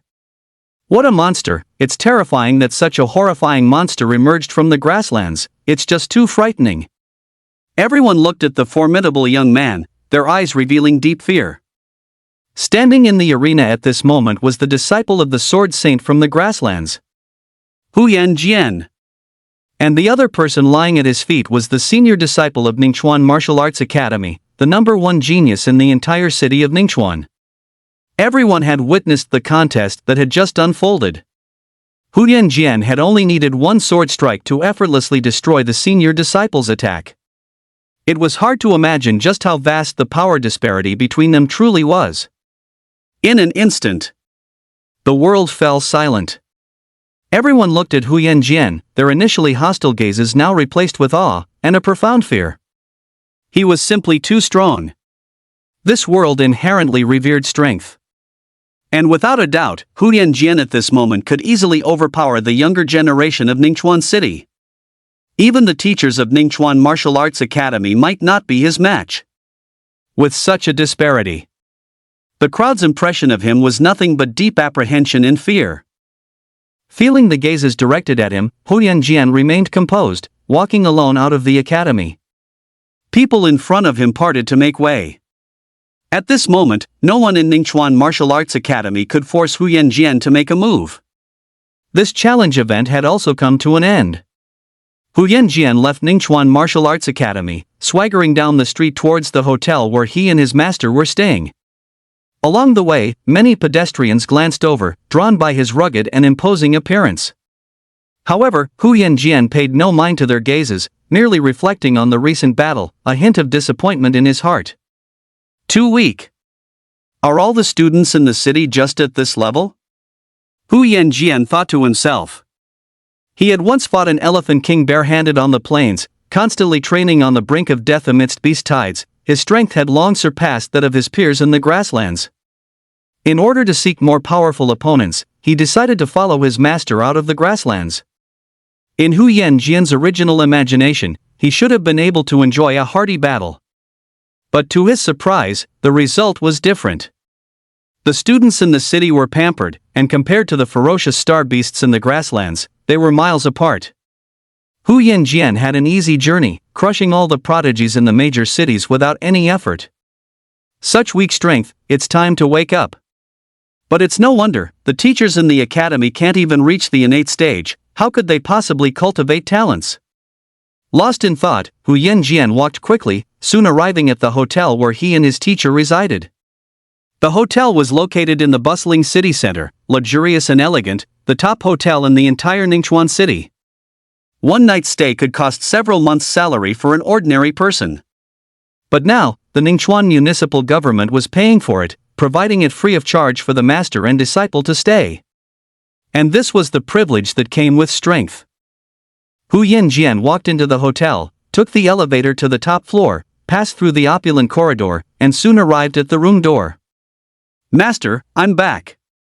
He swaggered into the room and immediately saw his master standing in front of the floor-to-ceiling window.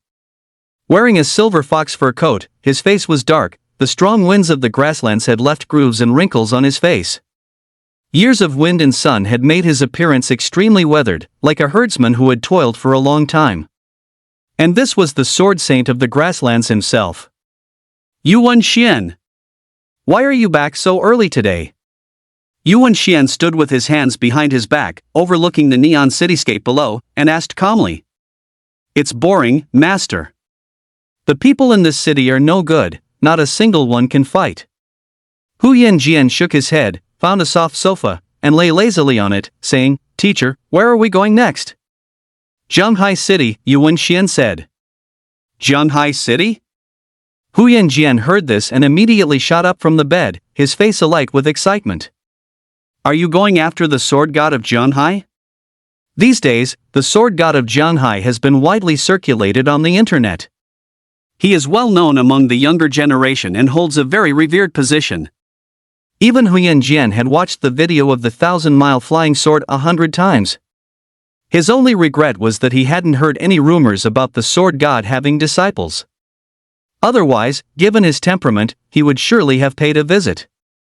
And now, upon hearing his master say he was going to challenge the sword god, he became even more thrilled. Master, I've seen videos online, the sword god seems very powerful, he can even control a sword over 1,000 miles to slay enemies. Huyan Jian said excitedly. Indeed, precisely because of this, I, your master, must go and meet this sword god of Jianhai to see what capabilities he truly possesses. Yuan Xian's eyes flickered, a sliver of sharp intent bursting forth from their depths, a chilling killing aura instantly enveloping the entire room. I'd like to see how many of my sword strikes he can withstand. Time flew by. Several days passed in the blink of an eye. In the library, the pace of life gradually slowed down. Qin clocked in for work as usual, occasionally taking time to read a couple of books on the second floor, enjoying the leisurely hours. Today should be the day. Qin calculated the time. In the past few days, with the help of Little White's illusion magic, he had secretly read quite a few books on the second floor. Now, his accumulation in the way of the sword had reached the opportune moment for promotion. TSK, I don't seem to have read that much, though.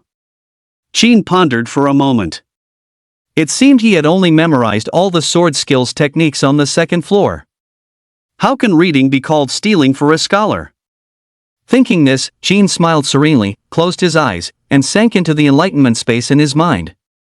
Countless characters surged in his sea of consciousness, primarily showcasing a joyous swim in an ocean of knowledge. Martial arts space, integrate for me. Deduce, one sword opens the heavenly gate. As he gave the command. Boom! The next moment, all the characters flipped, as if drawn by some force, all pouring into Qin's understanding of one sword opens the heavenly gate. 10,000 swords returned to one, integrating and mastering 100 schools. A moment later. Qin slowly opened his eyes, sword intent surging like a storm in their depths. The realm of one sword opens the heavenly gate, enhanced by numerous innate stage sword skills techniques, directly leaped to the Grandmaster stage level. 055 Soul Devouring Demonic Worm. Emperor Tier Star Beast? Chapter 55, Soul Devouring Demonic Worm. Emperor Tier Star Beast? Chapter 55, Soul Devouring Demon Worm. Emperor Tier Star Beast? In the corner. Qin felt the sword intent in his mind, and his mood brightened considerably. At this moment, one sword opens heavenly gate reaching the Grandmaster stage brought immense benefits. Not only did it deepen his understanding of sword intent once again, but it also strengthened his comprehension and insights into the way of the sword. His internal sword intent was now layered, one upon another. It had long since reached an inconceivable level. All things under heaven could be transformed into swords, rainwater, wooden sticks, flying leaves. As long as he wished, he could unleash the initial form of one sword opens heavenly gate with his bare hands. Its power would even be on par with the time he tested his sword by cleaving a peak. Excellent, excellent. Thinking of this, Qin was exceedingly satisfied, and even his slacking off became more energetic. He whistled as he leisurely returned the books from the cart to the shelves. After all, his ability to reach his current realm was inseparable from this downtown library. If anyone dared to lay a hand on this library in the future, they shouldn't blame him for being protective. Thus, the morning hours flew by, quietly slipping away. Qin headed to the staff cafeteria, picked up a tray, and found a spot. He chose 2 vegetable dishes and 1 meat dish, then ate alone.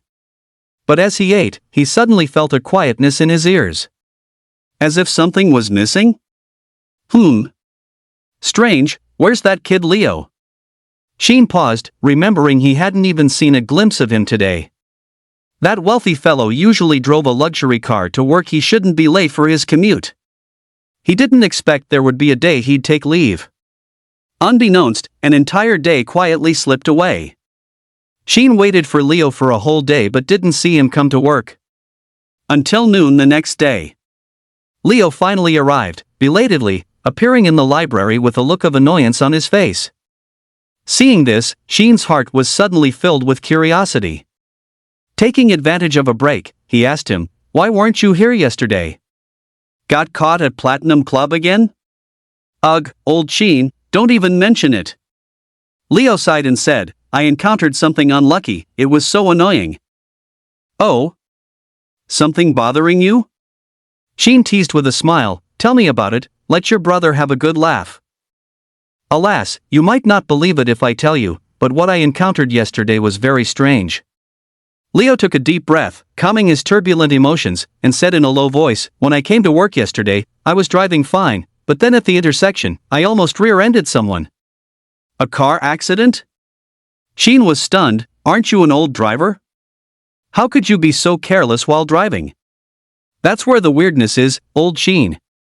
Leo pulled out a cigarette, his hands trembling slightly as he lit it with a lighter and blew out smoke rings. "I was driving through the intersection, but the driver in front suddenly pulled over for no apparent reason. Fortunately, I braked in time and didn't hit them." "But you didn't hit them, did you?" Sheen asked, puzzled. "Don't rush, old Sheen, let me finish." Leo's hands trembled violently as he recalled the scene. "After that, the car in front just stayed still, like they were blocking me, so I was puzzled and got out to reason with them. And guess what? That man didn't react at all, he didn't even have a heartbeat.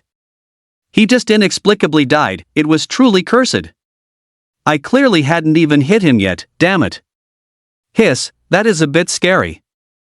Hearing this, Sheen gasped, also feeling a bit unnerved. That was too bizarre. How did the driver die without even a collision? Could it be that? Could a dead person still drive? Sigh, you can probably guess what happened next, old Sheen. Leo sighed. When the traffic police arrived, they immediately restrained me on the spot and then escorted me to the Stellar Guard to be held. Fortunately, my dash cam was on, otherwise, by now, I would already be enjoying government-sponsored room and board. Tisk, it's pretty creepy.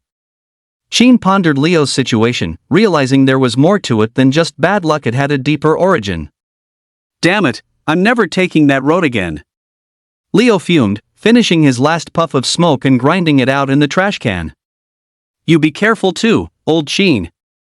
That intersection isn't clean, and it's near the road to your house. Does this happen often? Sheen asked, puzzled.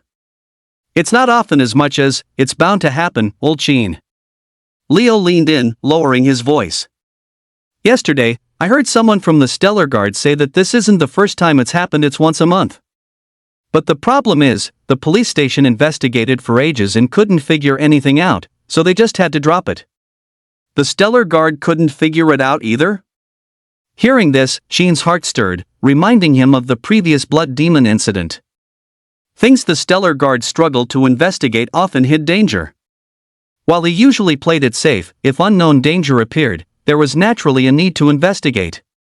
Wouldn't it be even better if he could nip that danger in the bud? I can swing by and check it out on my way home after work. With this thought, Sheen secretly made up his mind. Then he and Leo stopped slacking and continued working, and time in the library quickly passed. As evening approached, soft music played in the library, and the people inside gradually dispersed, walking out the main door one after another. Sheen also followed the flow of people out of the library. But he wasn't in a hurry to get home. Instead, he first turned towards the nearby market. After some careful picking and choosing, Sheen bought some lamb, minced green onions, vermicelli, sweet garlic, and some potatoes, planning to have Little White at home make some lamb stew with pita bread to replenish their strength. Little White's cooking skills are so good they can't be wasted. Thinking this, Sheen finally walked home contentedly. Originally, this road near the suburbs was long, but shortened by the 7 Stars Dragon Steps, it only took a few minutes to reach. Before long, Sheen arrived at the roadside and quickly saw the intersection Leo had mentioned. Vehicles were few and far between, traffic lights flashing in alternation. Under the crisp moonlight, the remote and desolate intersection took on an even more eerie and ghostly atmosphere. Tisk, soul rings all over the ground. Sheen looked at the surroundings, holding a bag of groceries, and felt a chill creep up his spine. He scanned the area with his naked eyes. He couldn't see anything wrong. So, he directly released his spiritual power to investigate. Powerful spiritual energy instantly spread out rapidly from him as the center, encompassing all the surroundings. Just then, a cold, mechanical voice suddenly rang in his ear. Detecting the aura of Emperor-level star beast, soul-devouring worm. Hearing this, Sheen was immediately startled and quickly increased his spiritual power to search, finally finding a tiny transparent worm by an old tree on the roadside. Immediately after, the corresponding system panel popped up before his eyes. Soul-devouring worm, contains the bloodline of ancient soul-devouring demonic worm. Realm, Emperor level. Innate abilities, formless soul body, soul devour. Personality, drowsy.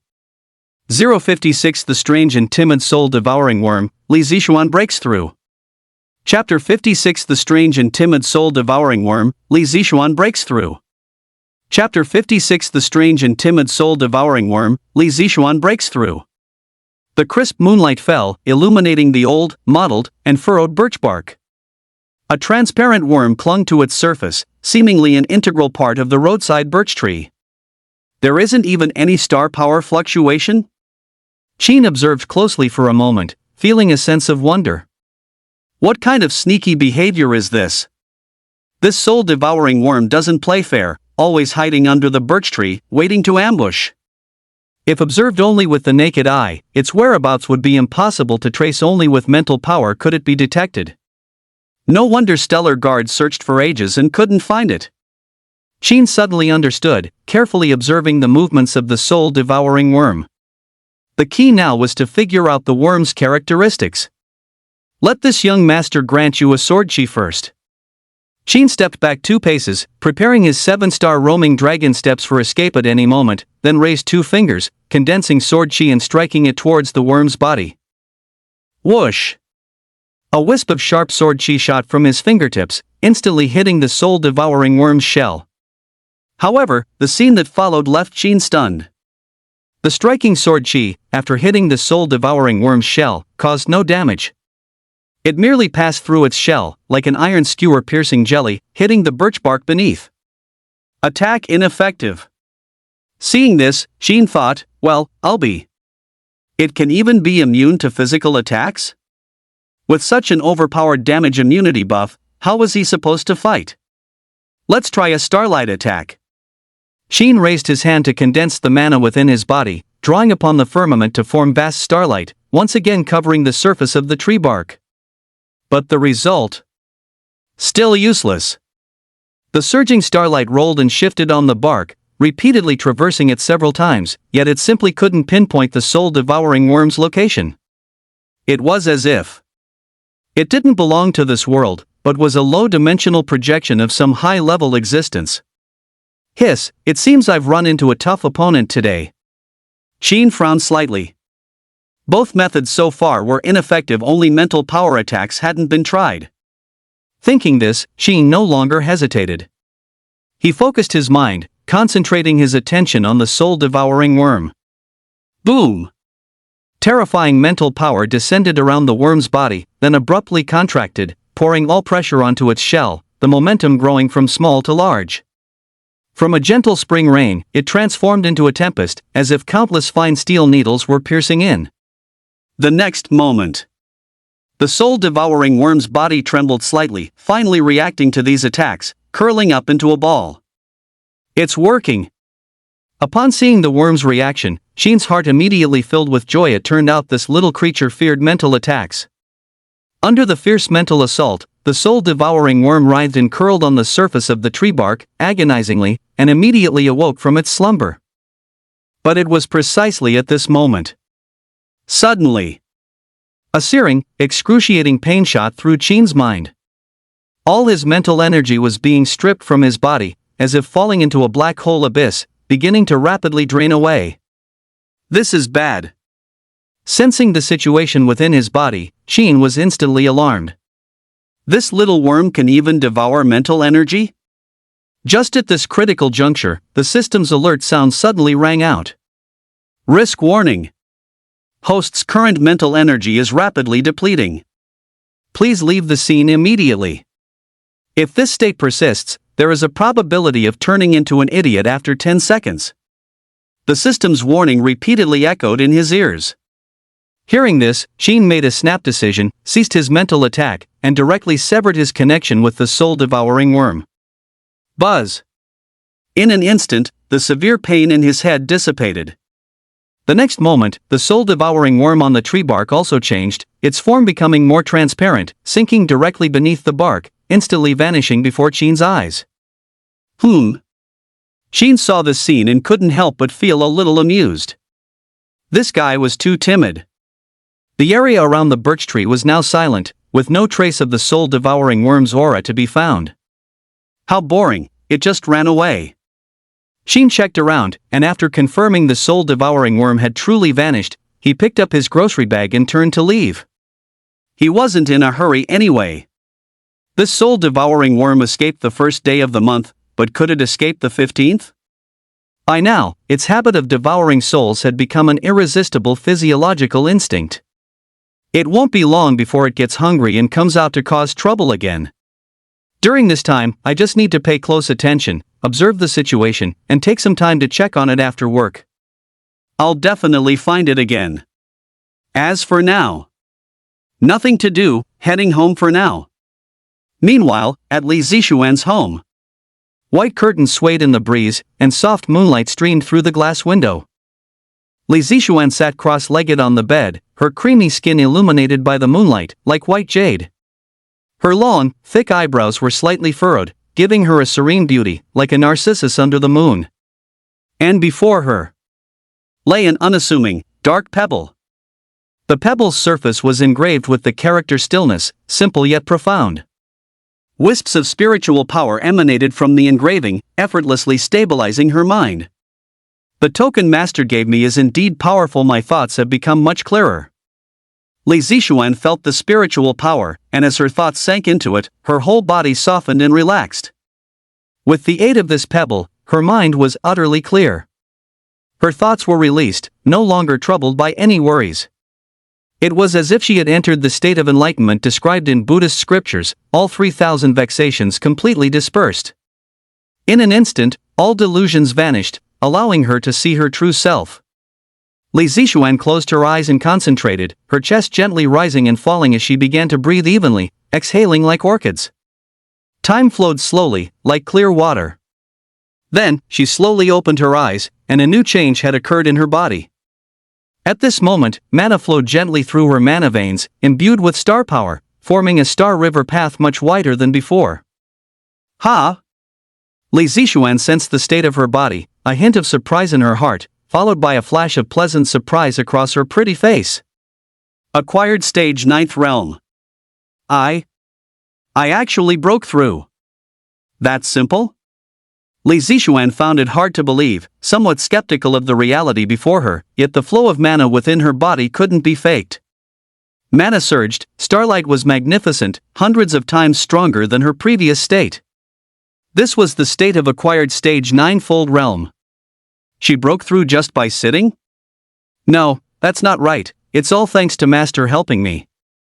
Li Zixuan looked up, gazing gratefully at the tranquil stone before her, feeling an increasing sense of longing. An immortal's touch upon the head, hair tied for eternal life. A single stone given by her teacher could help her achieve enlightenment and ascend to acquired stage 9-fold. Then, what truly majestic height must his actual realm have reached?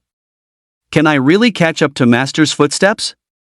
Thinking this, a resolute glint flashed in Li Zixuan's beautiful eyes, and she closed them again, sensing the sword intent of the stone tablet. Now, with the help of this steel, her comprehension of one sword splits the heavens grew deeper. At this rate, it wouldn't be long before she mastered one sword splits the heavens to the initiate, adept, mastery, and perfection realms. 057 Deduction. Mental Attack Secret Art. Chapter 57, Deduction. Mental Attack Secret Art. Chapter 57, Deduction. Mental Attack Secret Art. The next day, early morning. The sky was faintly lit, and white mist swirled. Zhanghai Martial Arts Academy. The morning chill was refreshing. Students rushing for their 8 a.m. classes walk through the campus, weaving between academic buildings, full of youthful vigor and vitality. And on the top floor of Tengfei Building, the tallest building, Elderly stood by the window, overlooking the entire campus, his expression as solemn as still water. These past few days, the incident at the neighboring Ningchuan Martial Arts Academy has been fermenting. It spread nationwide, with the news of Huyan Jian, alone with his sword, single-handedly challenging the entire Ningchuan Academy, going viral across the internet. Now, netizens nationwide are closely following his next moves. Next, it'll be our Jianghai Academy's turn. Elderly sighed deeply, slowly lowering his head to look at the phone in his hand. At this moment, on the phone, a video of Huyan Jian challenging Ningchuan Academy was playing. As the progress bar moved, Huyan Jian's figure appeared on the screen. He was bare-chested, revealing explosively defined muscles and distinct block-like back muscles, his hair and beard wildly disheveled, like a fiend from the underworld. In his right hand, he held a thick wooden stick, incredibly using it as a sword. With this, he challenged the entire Ningchuan Academy. And at his feet lay Ningchuan's top genius, spitting blood, long since devoid of his former high spirits. They had clashed with swords, displaying their respective ultimate sword arts, pitting their sword intents against each other. But in an instant, the genius from Ningchuan Academy was sent flying, and Huyan Jian, with an overwhelming posture, easily won the battle. This was the terrifying aspect of Huyan Jian. Using only a wooden stick, he single-handedly shattered the prestige of the entire Ningchuan Academy. What a pity, this genius from Ningchuan Academy is destined to stop here. Elderly watched the video, shaking his head regretfully. As someone with experience, he understood the importance of this battle. If a stellar warrior chooses to cultivate the sword, they must first cultivate their mind. Only after their mind is righteous can they control the sword in their hand? However, the Ningchuan genius in the video, after being suppressed, immediately turned ashen, showing no resolute expression on his face. This is what is known as a shattered sword heart. His future cultivation path is bound to be obstructed. In contrast, on the other side, Huyan Jian was calm and composed, with thunder in his chest but a serene face, forming a stark contrast with the Ningchuan genius before him, which fully demonstrated his extraordinary talent. No wonder this kid could defeat so many geniuses. Elderly looked at Huyan Jian in the video, marveling in his heart. The current Huyan Jian was very dangerous. Not only was his strength far superior to his peers, but his temperament also surpassed all his contemporaries. And with the guidance of the Prairie Sword Saint, his future was limitless. Stepping into the Grandmaster stage was only a matter of time. Can our Jianghai Academy really take on his challenge? Thinking of this, the stone in Elder Li's heart grew heavier. This challenge concerns the reputation of the entire Jianghai Martial Arts Academy. They must find a way to win and cannot afford any mistakes. But after watching Huyan Jian's combat video, he couldn't help but worry about the future. Just then, creak! The office door was suddenly pushed open. "Teacher, the tea you wanted is ready." Li Zixuan entered the room lightly, carrying a teacup, walked to the desk, and said, "I'll put it here for you. Please enjoy." A rich tea aroma permeated the room. Elderly inhaled the tea fragrance, his eyebrows slowly relaxed, and his gaze softened as he looked at Li Zixuan. "Xian, how has your cultivation been these past few days? Is there anything you don't understand that requires my guidance as your teacher?" Soon, she would be performing on the martial arts stage. He must do his best to assist her. "It's fine, teacher, don't worry. I practice every day." Li Zixuan looked at Elderly, and seeing his solemn expression, she couldn't help but ask, "Teacher, are you still thinking about that Huyan Jian matter?" Elderly nodded slightly, looking at Li Zixuan with concern. "Actually, in the end, I'm still worried about you as your teacher." "Worried about me?" Li Zixuan was puzzled. "Xian, I only have one apprentice, and I know you've always been ambitious." Elderly sighed, "But this Huyan Jian is no ordinary person. I'm afraid that if you lose this time, your sword heart might be damaged." The words fell. Silence fell for a few seconds.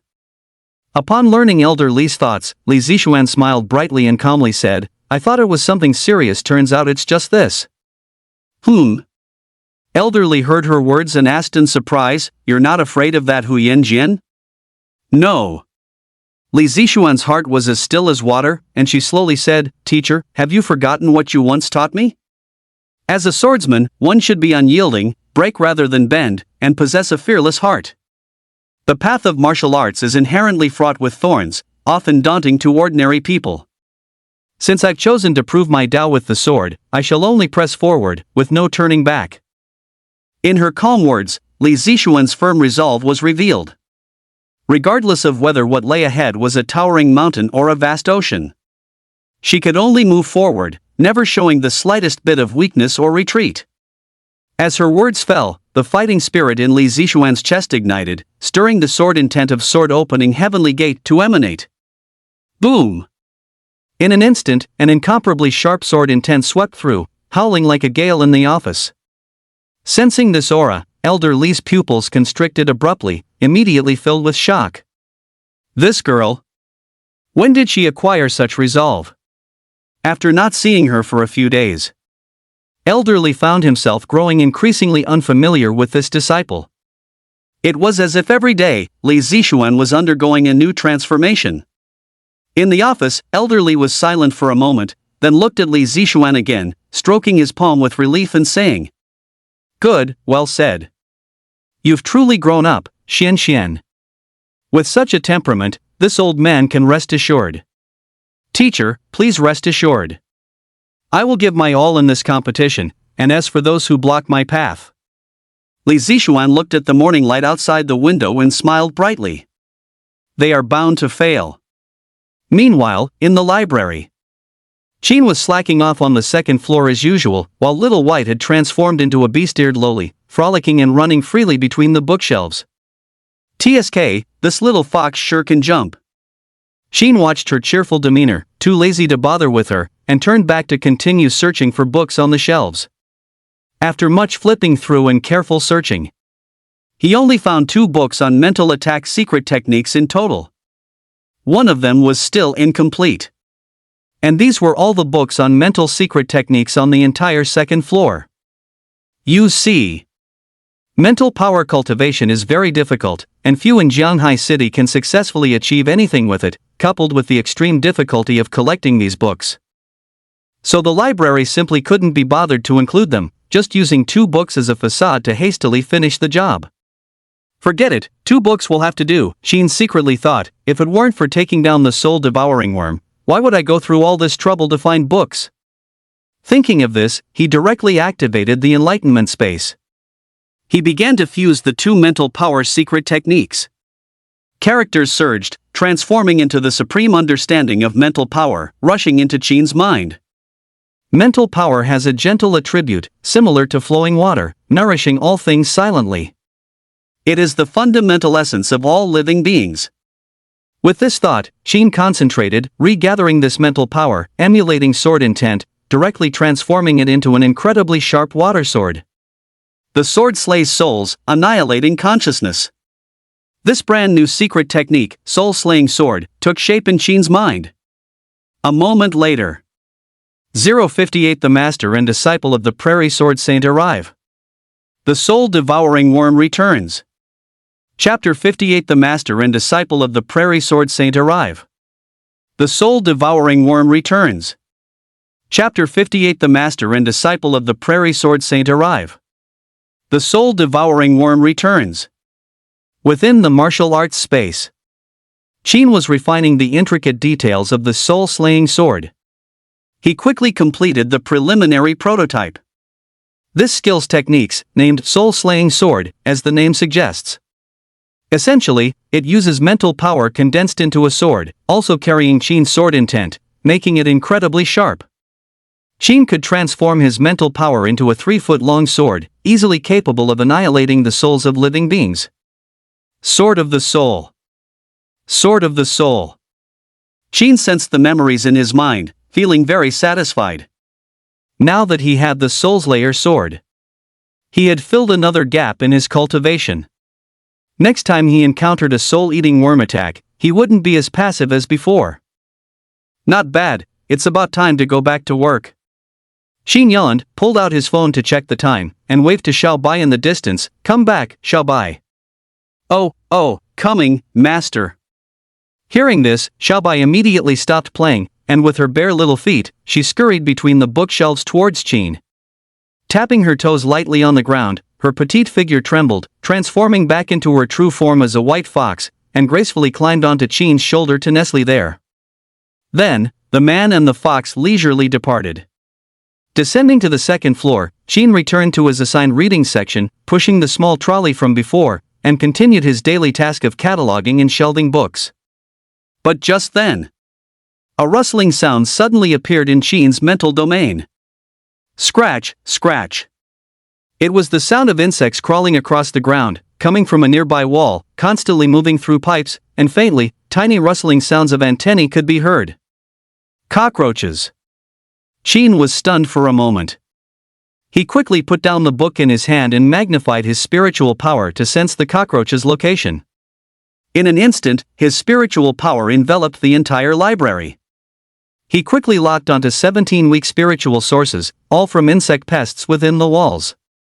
These cockroaches lurked behind the rugged and complex walls, constantly moving between pipes year-round, and reproduced very quickly. They would occasionally lay dense white egg cases, and even pesticide was useless.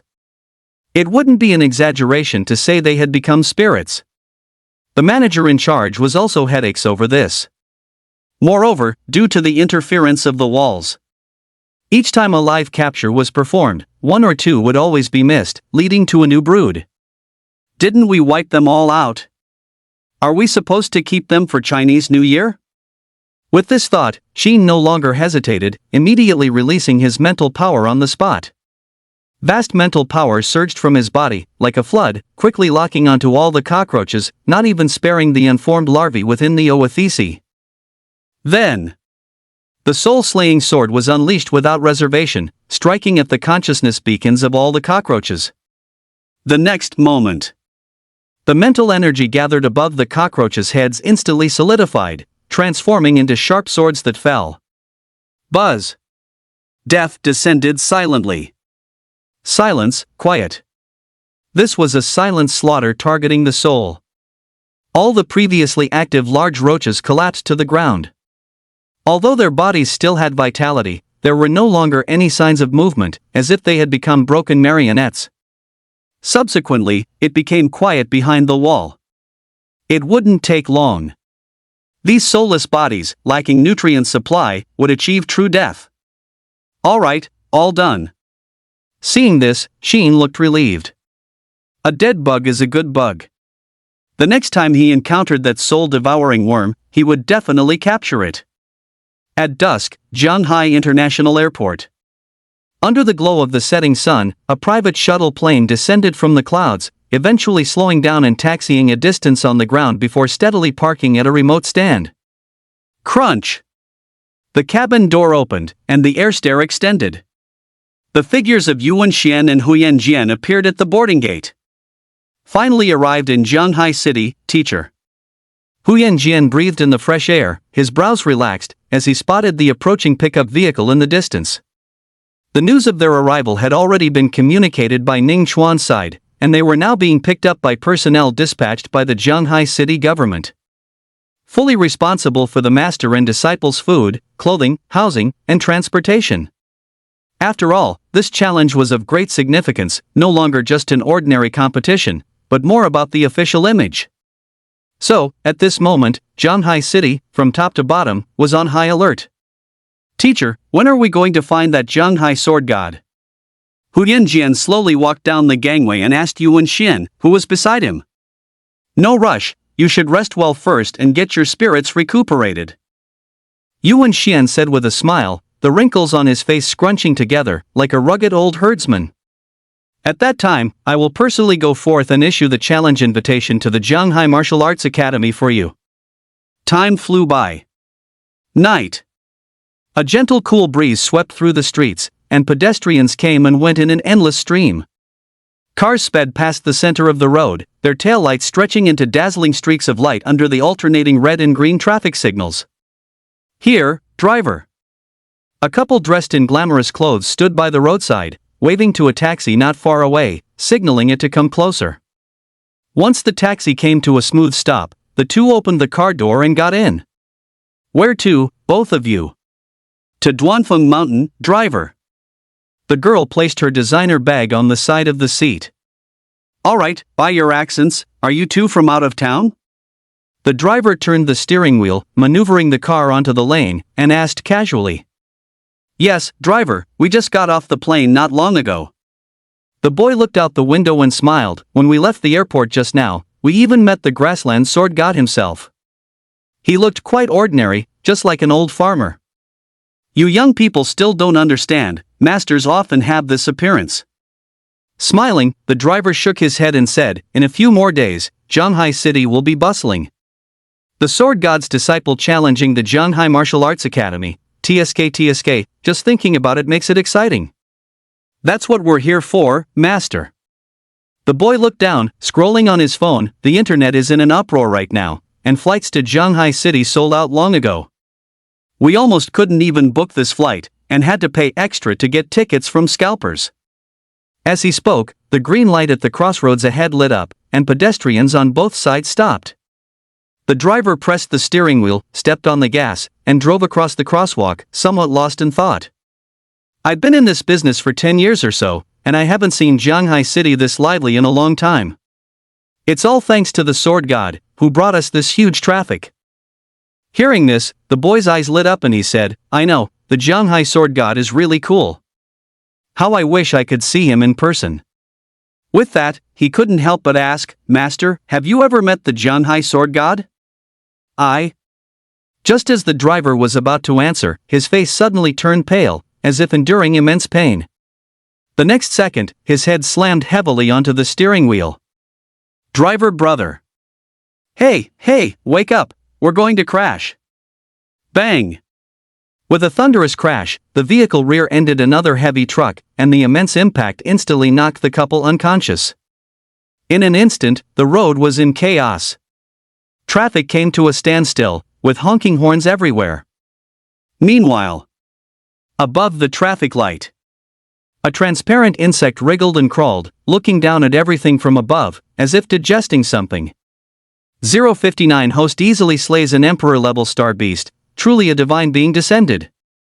Chapter 59 host easily slays an emperor-level star beast, truly a divine being descended. Chapter 59 host easily slays an emperor-level star beast, truly a divine being descended. According to the latest news report, a major traffic accident occurred at the intersection of Tingyuan Road and AI Road at approximately 7:53 p.m. this evening. It has currently resulted in 2 deaths and 1 injury, and the cause of the accident is still under investigation. Citizens passing through are advised to choose alternative routes. A gloomy sky began to drizzle. The police car's radio crackled, broadcasting the latest traffic updates. Dozens of Stellar Guard armored vehicles sped down the road, sirens wailing and engines roaring, cutting through the continuous curtain of rain. In a short while, they arrived at the scene of the accident and surrounded the vehicle responsible. Everyone searched the perimeter, don't miss anything suspicious. The police superintendent opened his walkie-talkie, calmly directing the scene while stepping out of his vehicle and quickly heading to the site to assess the situation. The scene was horrific. A car had rear-ended a heavy truck. The driver in the driver's seat died instantly, their head impaled by rebar that had intruded into the car, their occipital lobe fused with the headrest, a bloody mess. At this moment, the officer in charge of the accident approached the superintendent, pulled out a work tablet, and began to report. Sir, the deceased in this case, like the one at another intersection before, died of unknown causes. Pull up the surveillance footage for me to see. The superintendent frowned as he looked at the driver's body, then took the tablet from the officer and began reviewing the intersection's surveillance video. The monitor showed. The driver in the front seat was initially chatting and laughing with the passengers in the car, and the atmosphere was peaceful. But in the very next second, the driver looked at the traffic light ahead, pressed the accelerator, and then his face suddenly turned pale and stiff, collapsing onto the steering wheel with a thud. Such a sudden turn of events was beyond anyone's expectation. The out-of-control vehicle eventually skidded until it collided with a heavy-duty truck, emitting a terrifying clash of metal. It's the same death again. The commander stared at the surveillance video, feeling utterly perplexed. 1 second, the driver was chatting happily with passengers. The next second, he was dead in the driver's seat? How could such an outrageous thing happen in the world? Moreover, there was something strange about this incident at every turn. Similar situations occurred periodically. Either in the suburbs or in bustling downtown areas, the locations were unpredictable. The commander had once teamed up with the library curator and elderly to trace the origins at the car accident scene. But no matter how they searched, they always came up empty-handed. Thinking of this, the police commander's expression was grave. The recent bloodthirsty leech incident was fresh in his memory. The safety of citizens was Stellar Guard's top priority. And as the commander, he couldn't just sit idly by. He had to find a way to eliminate all dangers completely. Recalling this, he returned the tablet to the officer and asked, "Have the deceased's family been notified?" "Report, sir, they have been notified. They are about 3 minutes away. Send a few officers to speak with them." The commander said in a deep voice, "Be sure to pay attention to the condition of this deceased. If conditions allow, try to have the family cremate the body." "Understood, sir." Meanwhile, elsewhere. After Chin came home from work, he was lounging on his bed like a dead fish, listlessly scrolling through news on his phone. A pattering sound of water came from the kitchen. Wearing an apron, Xiaobai stood on a stool in front of the sink, busy washing vegetables, occasionally casting resentful glances at Chin. "Oomph, playing on his phone again." Xiaobai looked at the vegetables in the sink, and her fair little hand exerted too much force, instantly snapping a small bok choy in half. So infuriating. Why does he get to play on his phone every day? And this immortal maiden has to wash vegetables here? Unfair. Not fair at all. Xiaobai fumed, splashing water with her fair little hands, her two beast ears perked up high, eavesdropping on the videos Chin was watching to pass the time. Intersection of Tingyuan Road and AI Road, major traffic accident, currently 2 dead. After seeing this video, Chin's eyes lit up, and he shot up from the bed. It's finally here.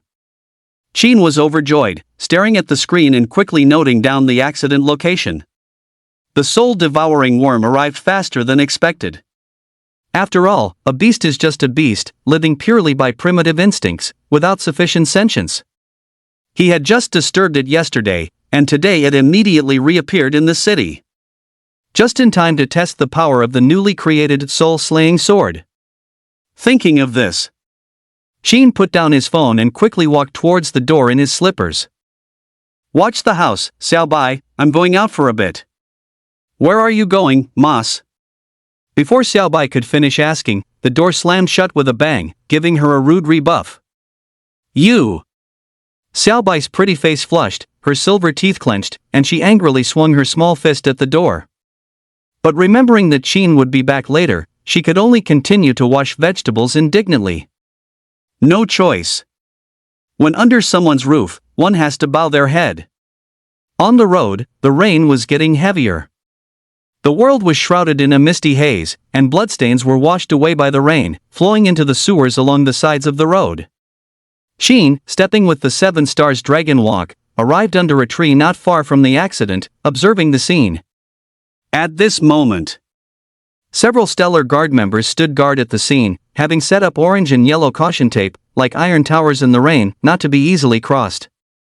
The authorities are also involved. Chin's gaze drifted from the guards to the alternating red and green traffic lights. More precisely, it should be the soul-devouring worm hiding on the light. Under mental perception, the worm lay dormant in the downpour. Even the falling rainwater penetrated its shell, shapeless and invisible. Ding, warning. An Emperor-level star beast, soul-devouring worm, has been detected. Host, please escape as soon as possible to save your life. Listening to the system's prompt in his ear, Chin ignored it and focused all his attention on the target. The downpour fell, and dark clouds gathered. Mental power, hidden in the dripping rain, silently spread. Tenfold killing intent converged around the soul-devouring worm, gradually forming a sharp longsword, suspended above it. This was a hunt in the rain. Sheen slowly exhaled a breath of stale air, held his breath, concentrated, seized that critical moment, and his thought moved his mental power. Fall. The understated voice fell. The soul-slaying sword responded and condensed into form, falling.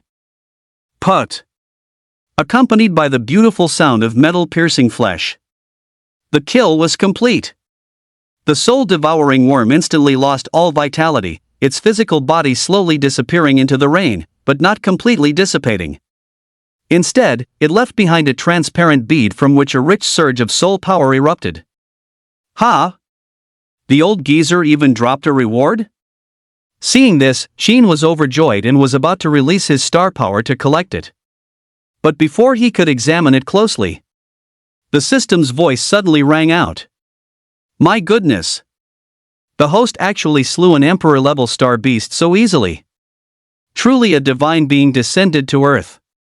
Detecting host slaying an emperor-level star beast, the soul-devouring worm. Rewarding a 50-fold amplification. 060 Grandmaster Stage Mid-Level. Soul-devouring art. Mental power surges. Chapter 60 Grandmaster Stage Mid-Level. Soul-devouring art. Mental power surges. Chapter 60 Grandmaster Stage Mid-Level. Soul-devouring art. Mental power surges. Ding, detecting host slaying an emperor-level star beast, rewarding a 50-fold amplification. Congratulations to host for obtaining 50 years of power level. Congratulations, host, for acquiring the soul secret technique, soul-devouring art. As a series of system prompts sounded, Sheen's heart was instantly filled with immense joy. Woohoo, taking off! Sheen contentedly checked his rewards, his excitement bubbling out from the top of his head. How many days had it been since he last reached the initial stage of the Grandmaster stage? Less than a week, it seemed? And before his but even got warm, another 50 years of power level were added. It was like a cow riding a motorcycle. Freaking awesome! And besides that, what Sheen cared about even more was this soul secret technique called soul-devouring art. One must know that mental power skills techniques are inherently rare. Even the Jianghai City Library barely had any, which shows just how precious these types of divine skills are. Good, I'm pleased. Sheen stood under the eaves, counting his gains and feeling quite satisfied. Subsequently, he looked towards where the soul devourer had died. He saw a pale, transparent orb quietly suspended above the alternately flashing red and green traffic lights. Rain passed through it, and a rich spiritual aura emanated from within. This was the crystallized soul energy of the soul devourer. You toiled your whole life, only to end up creating a wedding dress for me. Sheen looked at the crystal, showing no modesty, directly thanking nature's gift, and extended his hand to release star power. The next moment, the soul crystal on the traffic light was drawn by the force, traversing the rain curtain, and swiftly landed in his hand. It was a small, perfectly round bead. Transparent and lustrous, one could vaguely hear some eerie spiritual whispers within. Sheen waited between two fingers, and a sense of fruitful joy immediately rose in his heart. He directly put it into his pocket.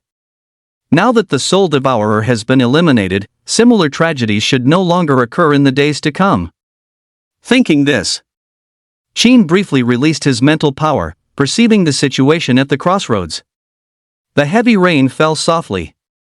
The Stellar Guard work team stood in the pouring rain, fully armed, distributed around the road, meticulously conducting a carpet-style investigation. However, what they didn't know was this.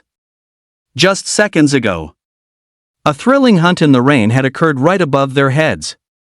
The aberrant insect, the main culprit, had already been completely eradicated in an instant. Sheen used his mental power to cover the entire crossroads, and after confirming that no traces of the soul devourer remained, he quietly departed. At this point, this incident concerning the crossroads also came to an end.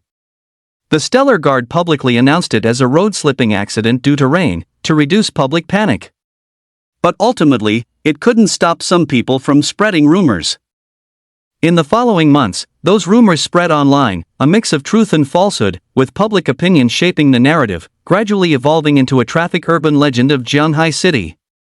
In the corridor, Qin, carrying a freshly bought roasted chicken, prepared to celebrate. He took out his key and opened the door. A fragrant aroma of lamb soup wafted over. "Master, you're finally back." Xiaobai put down the lamb offal soup in her hand and came running and hopping to the door to greet him, her 3 fluffy tails wagging behind her. "Excellent, truly fragrant." Qin sniffed the scent in the air, his appetite piqued. He reached out and pinched Xiaobai's pretty face. Her skin was exquisitely delicate, with an excellent touch. This little chef was becoming more capable by the day. When he no longer wanted to work at his library in the future, he would open a small restaurant with her, offering a signature private dish every day. She would be responsible for cooking, and he would be responsible for enjoying. Very reasonable. "Go make a platter with this roasted chicken. I'm having an extra meal tonight." Qin handed the roasted chicken to Xiaobai, then went to the sofa, ready to absorb 50 years of power level on the spot. These days, he had absorbed more and more power level, becoming very skilled at it. Simply sitting on the sofa, with a slight thought. 50 years of accumulated power instantly flowed and integrated into his body. Qin's mind was as still as water, yet the aura emanating from his body surged like thunder, releasing a powerful presence that enveloped the entire room. In the kitchen, Xiaobai was using a cleaver to debone the chicken when she suddenly noticed the anomaly in the air. She instinctively looked in Qin's direction, and a question mark slowly appeared above her head. Question mark. This guy got stronger again? It had only been a few days, and he had broken through again? Does it have to be this outrageous? Xiaobai's beast ears drooped, her face instantly turning ashen. She murmured, "It's over, it's over. It seems this immortal maiden will never escape in this lifetime." A moment later, Qin finished absorbing the power level and his aura retracted. Then he began to cultivate the soul-devouring art. Those who practice this method as an initiate, adept, mastery, or perfection will feed on the souls of all living beings, devouring them at will, and wantonly browsing the memories of those they consume. As a mental energy-related divine ability, soul-devouring art specializes in consuming various forms of mental energy, fearing no negative backlash, truly a glutton for souls. Perfect for absorbing soul crystals. Qin closed his eyes, covering the crystal's surface with his mental energy. Threads of mental energy permeated it. Souls were continuously drawn out and merged into his sea of consciousness. His original divine sense expanded dramatically, like a mountain flood, rapidly progressing from a stream to a vast ocean. "Master, do you have something good on you?" At this moment, Xiaobai put down the dishes in her hand, wrinkled her delicate nose, and approached Qin intimately, saying, "Why do I smell soul power?" "I remember you didn't have this smell before you went out." "You mean this?" Qin was stunned for a moment, then flipped his palm to summon the soul crystal. In an instant, when the crystal appeared, a lush soul force burst forth, raging through the room like a whirlwind. Seeing this, Xiaobai's eyes widened suddenly. She pointed at Qin and said in shock, "WW, where did you get this thing?" The soul power erupting from the crystal was incredibly potent, instantly overturning her understanding. Such a terrifying reserve, even though she had lived for so long, this was the first time she had encountered anything like it. "Where did I get it?" Qin looked at Xiaobai, teasingly saying, "I picked it up on the road." Xiaobai was speechless, but feeling the soul power brewing within the crystal, she was terribly tempted. If she absorbed this spiritual energy, she might even reach the peak of the innate stage and touch the threshold of the Grandmaster stage. Thinking of this, Xiaobai looked up at Qin, leaned her entire delicate body against his side, and said in a sweet, coaxing voice, "Master, can you give this to your humble servant?" "Your humble servant wants it too." The words fell. But Qin remained unmoved, giving her a big eye roll in return. He didn't even have enough of such a good thing for himself. How could he possibly give it to someone else? "Xiaobai, you're dreaming." Saying this, Qin intensified his absorption, directly swallowing the last bit of soul power in front of Xiaobai. Poof! Having lost its stored soul, the crystal immediately turned into dust and dissipated into the air. You! Xiao Bai's eyes instantly turned red, feeling inexplicably wronged, with a misty haze in her vision. Though she wasn't human, Qin was truly a scoundrel. Look, getting upset again. Qin pointed at Xiao Bai and chuckled, I'll let you use an illusion on me once to vent. Alright, you said it. Xiao Bai's eyes were red, both angry and embarrassed. She gritted her silver teeth and immediately unleashed her illusion. The next moment, demons danced wildly, an eerie wind howled, and ghastly figures roamed the room, like 100 demons on a night parade. However, Qin remained unmoved by the illusion, merely smiling. He looked through with his newly condensed spiritual power. In an instant, all illusions vanished. He saw through the Fox clan's strongest illusion with a single glance. 061, Sword Saint? Sword Demon? Chapter 61 Sword Saint? Sword Demon? Chapter 61 Sword Saint? Sword Demon? The next day, morning. In the lounge on the first floor of the library. The patrons who borrowed books quietly read with their heads down, the turning of pages making faint sounds, and a few books that hadn't been put away in time were carelessly left on the tables. TSK, can't they have some public ethics? Qin, at work, frowned. He slowly approached the desk, picked up the 2 books, checked the identification numbers on their spines, and then prepared to return them to their original places. Who? A soft snore faintly came from his shoulder. Xiao Bai was curled up in a ball, eyes tightly closed, her eyelashes trembling slightly with her breath, clearly having drifted off to sleep. Asleep again. Qin glanced at Xiao Bai, a smile playing on his lips. Xiao Bai and he had quite the commotion last night. She was so angry she used every illusion she knew. But what was the result? It went on until the dead of night. Qin's spiritual power showed no signs of depletion. Instead, Xiao Bai was the first to run out of spiritual energy, her eyes rolling back, her little tongue sticking out as she fainted first. And so, that led to this morning's situation. Qin checked Xiao Bai's mental state. Nothing serious, but she'd probably be groggy all day, unable to muster any energy. Spiritual power so weak. How can you contend with me? Qin taunted her with a smug expression, then walked comfortably to the bookshelf and put the book back. His spiritual power was now even stronger and more terrifying than before. Enveloping a library was effortless. With just a slight closing of his eyes, all movements within the library were transmitted to Qin's mind. The rustling of turning pages, the whispered conversations of guests, spiders crawling under tables, everything in the world was laid bare. After putting away the books, Qin walked and listened to the nearby discussions. At this moment, the discussions in the southeast section of the first floor caught his attention.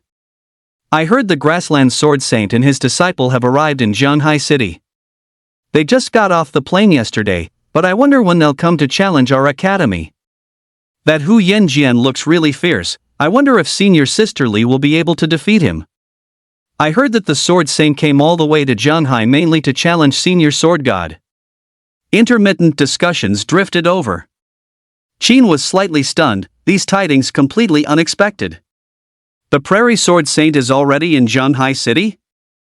So early? He had been too busy beheading soul devourers last night to pay much attention to the news. Thinking this, Qin quickly pulled out his phone, unlocked the screen, and searched for today's news. As soon as he entered the webpage, striking headlines popped out.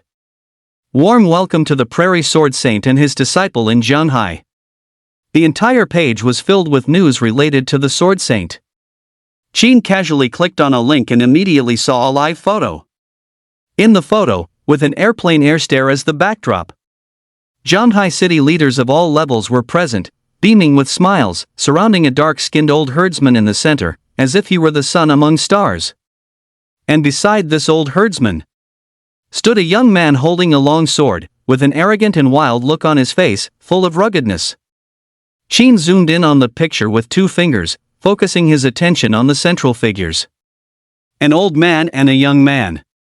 Without a doubt, they were the Prairie Sword Saint and his disciple. He looks quite old. Sheen observed the old herdsman in the photo, whose face was weathered by the highland winds, making his true age impossible to discern. Yuan Xian, Huyan Jian. Sheen silently noted their names after a quick glance. This sword saint's strength has reached the peak of the Grandmaster stage. He should not be underestimated. With his current mid-stage strength, it would be best to be cautious. Know yourself, know your enemy, and you will never be defeated. Sheen read through the details, then exited the webpage, preparing to start his work in some slacking. Unexpectedly, at this moment. Ding, Emperor-level powerhouse sword demon detected. Please host evacuate as soon as possible. The system's prompt sounded again. Like an urgent death knell, it instantly curbed his next move. Ha! Sword demon? The system has another risk alert?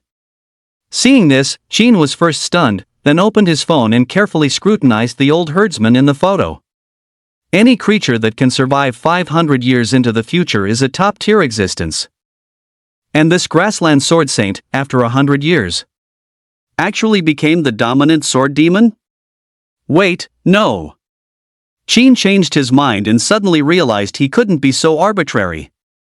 After all, what was currently before him was a master and a disciple. This sword demon from 500 years later, was it referring to the current sword saint? Or the sword saint's apprentice?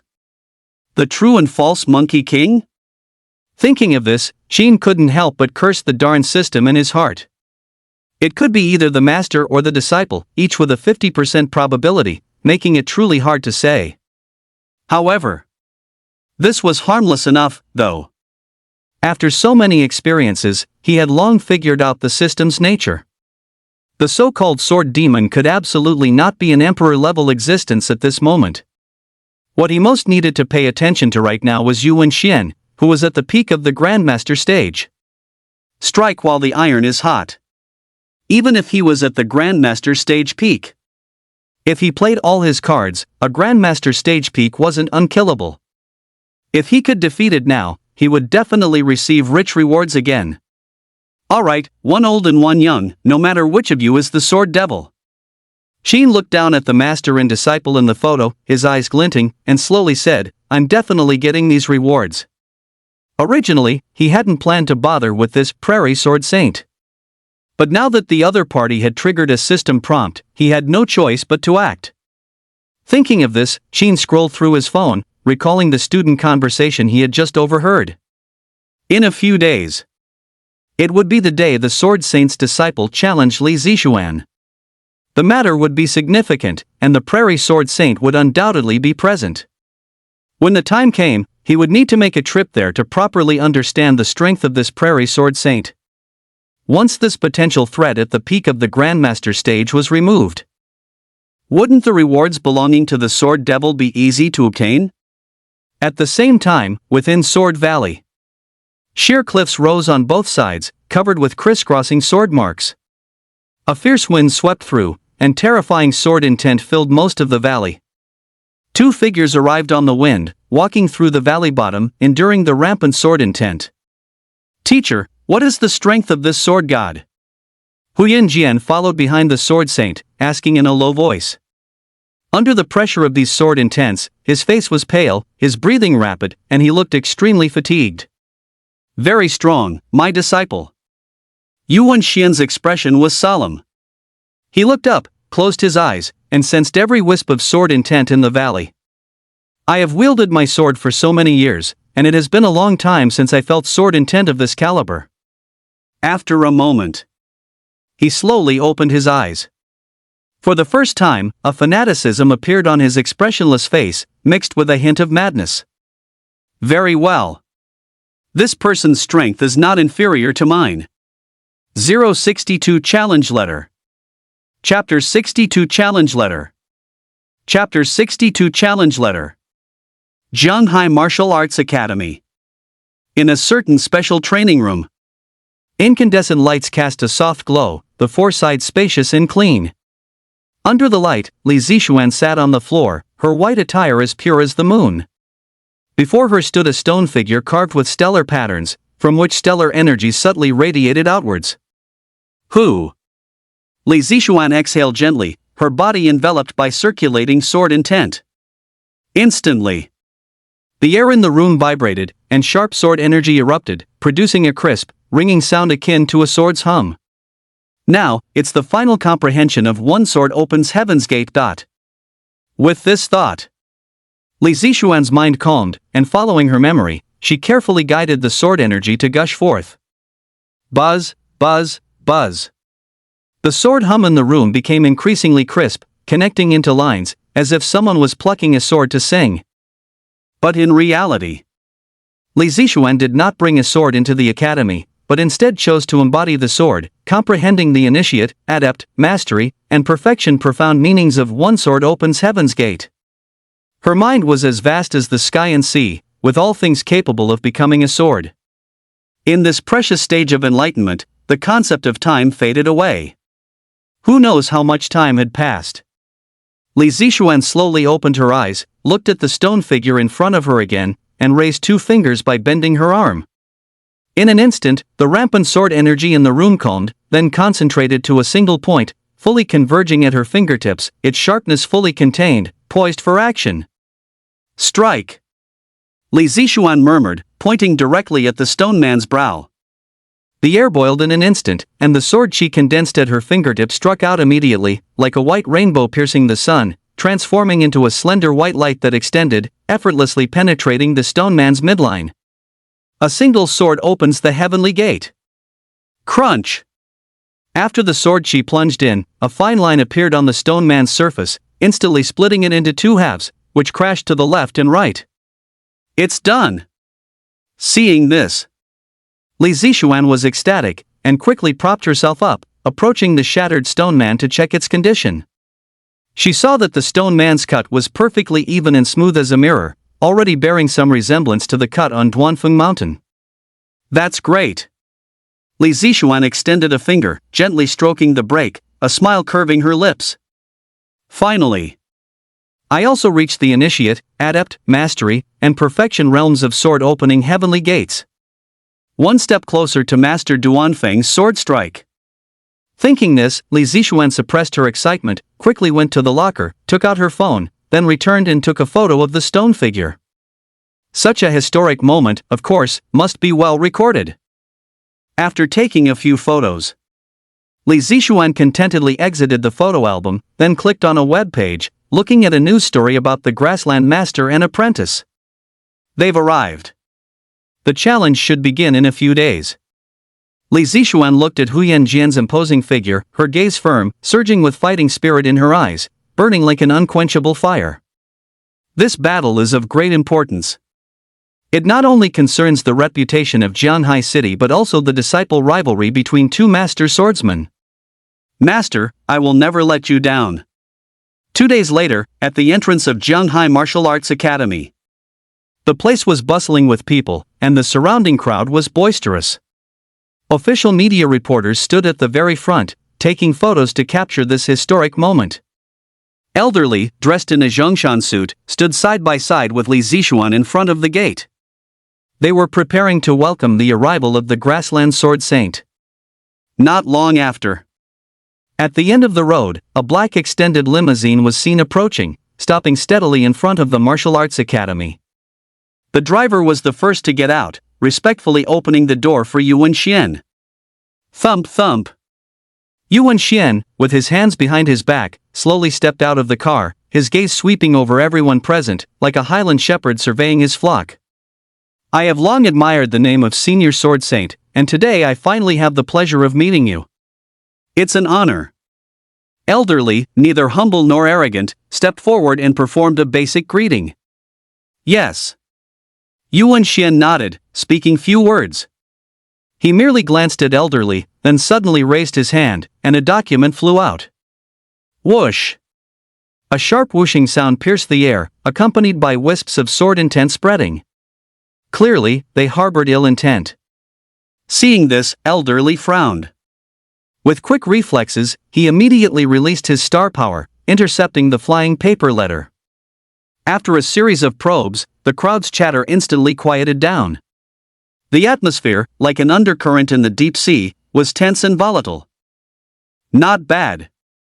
Although you are at the peak of the innate stage, you are not far from the grandmaster stage. Yuan Xian said coldly, looking at Li Zixuan beside elderly. This is a challenge letter. In 3 days, my disciple will personally challenge Jianghai Martial Arts Academy. Prepare yourselves. The cold words fell, devoid of any emotion, like a perfectly ordinary command. We will always be here to welcome your esteemed disciple. Elderly replied calmly, his expression composed and neither humble nor arrogant. This world inherently respects strength. Experts like Yuan Xian, who are at the peak of the grandmaster stage, are often engrossed in cultivation for years, leading to eccentric and unconventional personalities, unconcerned with minor details. Very good. Yuan Xian nodded in satisfaction, then suddenly concentrated his star power, sending another new challenge letter flying towards Elderly. What is this? Elderly took the challenge letter, a puzzled look on his face. The previous challenge letter was for challenging Jianghai Martial Arts Academy. But what was this second one for? Could it be that? Was it for himself? Seeing Elder Li's confused expression, Yuan Xian instantly grasped his thoughts and directly explained. This is an old man's challenge letter to the sword god of Jianghai. In 10 days, I wish to battle him in Sword Valley and experience the sword god's swordsmanship. The words fell. The surrounding crowd instantly erupted in an uproar. Unbelievable, he actually wants to challenge the sword god too? See, I told you. They want to take it all. Neither the old man nor the young one has pure intentions. If he wins this, where will Jianghai City put its face? Hearing this, Elderly also looked helpless, cupping his hands towards Yuan Xian and saying, Your Excellency, Sword Saint, it's not that this old man doesn't want to help you, but we cannot contact the sword god. It's truly beyond our capabilities. No worries. Yuan Xian waved his hand, completely unfazed. You just need to make this challenge letter public. I believe he will come. This. Elderly shook his head inside upon hearing this. In that case, we respectfully obey. As for whether Lord Swordsman wants to come, that will depend on his personal will. He will definitely come. Yuan Xian repeated coldly, then returned to the stretched Lincoln without looking back. Having done what was needed, he left, leaving a group of onlookers discussing in place. TSK Tisk. In the crowd, Leo watched the cars receding back and shook his head, sighing. This grassland sword saint acts like a total jerk, but he certainly has the strength to back it up. Saying that, he nudged Qin beside him. Don't you agree, old Qin? Qin, however, looked strange because he hadn't heard the system's prompt earlier. 063 Giving the Empress's Disciple Private Tutoring. Chapter 63 Giving the Empress's Disciple Private Tutoring. Chapter 63 Giving the Empress's Disciple Private Tutoring.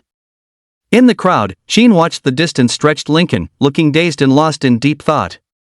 No system prompt? This Yuan Xian is actually not the sword demon? If so, it seems this grassland sword saint is not the future sword demon, it's his disciple, Huyan Jian. At this thought, Qin couldn't help but sigh in his heart. Although the damn system occasionally acts up, Qin has always taken its future evaluations to heart.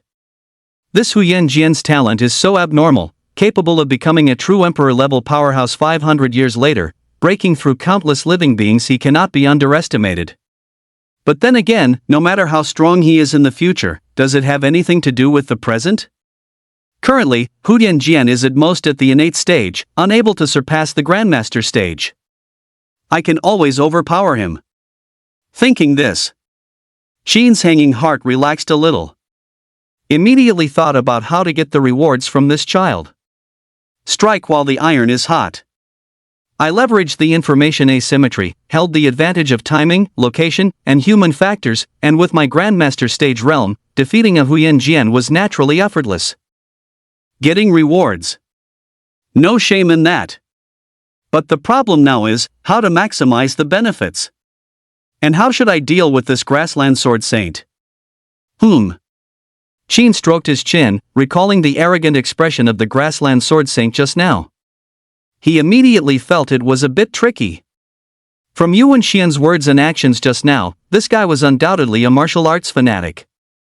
If he were to instantly kill his apprentice, this old martial arts fanatic would probably follow suit immediately, pestering him for a duel.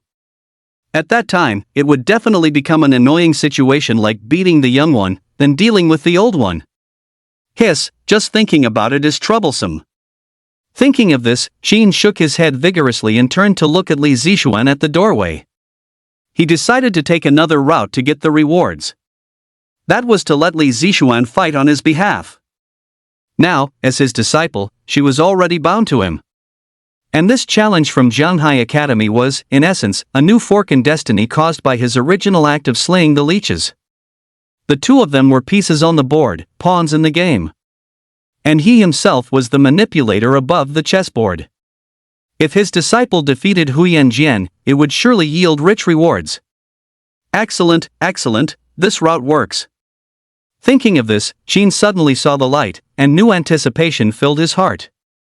With his disciple fighting on his behalf, he wouldn't even need to make a move to reap the benefits. A sure win. Just thinking about it feels good. However, I wonder how strong Empress disciple is now. Will she be a match for that Huyan Jian? At this thought, Qin looked at Li Zixuan by the door and suddenly had the idea of giving her special tutoring. Since he was betting on her, wouldn't it be too much to increase her winning chances by 1,000,000,000 points? It's not too much, is it? And his demands weren't high.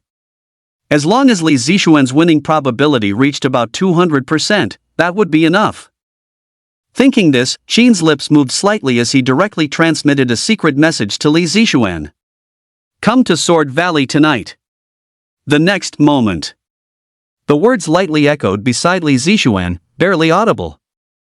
Upon hearing this, Li Zixuan's body trembled slightly, her eyes instantly widened, and she looked blankly at the surrounding crowd. Master? Master actually came too. Her heart was filled with joy, but she didn't make a sound, instead pretending to be as usual. So Master was also present. The pressure she had felt from Yuan Xian just now vanished at this moment.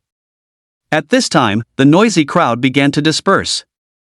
After transmitting the message, Qin also relaxed, silently blending into the crowd with Xia Yang, turning to leave the academy entrance. Old Qin, do you think that girl can win?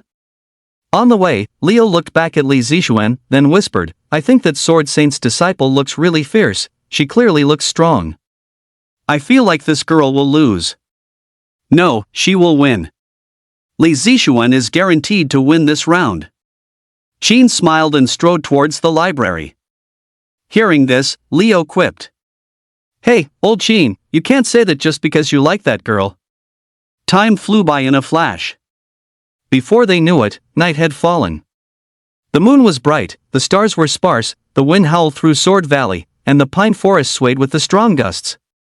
Li Zixuan had arrived in Sword Valley early and was now sitting on a rugged rock, waiting, gazing at the bright moon in the night sky, lost in thought. She had long since prepared for this meeting. All that was left was for Qin to appear. Disciple. Just then, a familiar soft call came. Qin, clad in a black robe, appeared nearby, as promised. Teacher, you're here. Seeing this, Li Zixuan quickly rose from the stone, brushed the dust off her buttocks, and respectfully greeted Qin. MHM. Qin nodded slightly and immediately released his spiritual power to check her condition. At this moment, Li Zixuan's sword intent was vigorous and sharp, clearly indicating that she had been practicing diligently during this period. Excellent. From what I observe, your sword intent has already taken initial shape. Very good, Qin said with satisfaction. Thank you for the compliment, teacher. Li Zixuan smiled sweetly, a warm feeling welling up in her heart upon hearing Qin's praise. In a few days, your disciple will have a competition. I absolutely won't bring shame to you, teacher. MHM. Hearing this, Qin felt a surge of secret delight. This girl was too sensible. She even knew how to share his worries. Since that's the case, heaven helps those who help themselves. Today, I, your teacher, will also lend you a hand to help you fully grasp the essence of sword intent. Qin looked at Li Zixuan, raised 2 fingers, and pointed them towards the center of her eyebrows. The next moment, vast spiritual power was released from his fingertips, pouring entirely into Li Zixuan's mind, carrying with it a large number of true insights into sword intent, progressing simultaneously. Ing. As the knowledge violently overwhelmed her, Li Zixuan felt an instant throbbing pain in her temples and couldn't help but let out soft moans and gasps. After all, you can't get fat in one sitting. Even if these sword intents weren't aggressive, they still required time to understand and digest. Seeing this, Qin naturally understood and gently admonished. Calm your mind and carefully comprehend. The words fell. Li Zixuan quickly nodded, sat cross-legged on the spot, and began to immerse herself in the comprehension of sword intent. The chaotic sword intents surged in her mind, vast as the sea, not only the understanding of a single sword cleaving the heavens but also countless experiences that Qin had gained from basic sword techniques through the enlightenment space. Returning to simplicity, reaching the peak of mastery. 2 hours later, Li Zixuan's hair was sticking to her forehead as she slowly opened her eyes, finally having fully absorbed this sword intent inheritance. Phew, Master's sword intent is just too profound. She gasped for breath, suddenly feeling the space around her open up.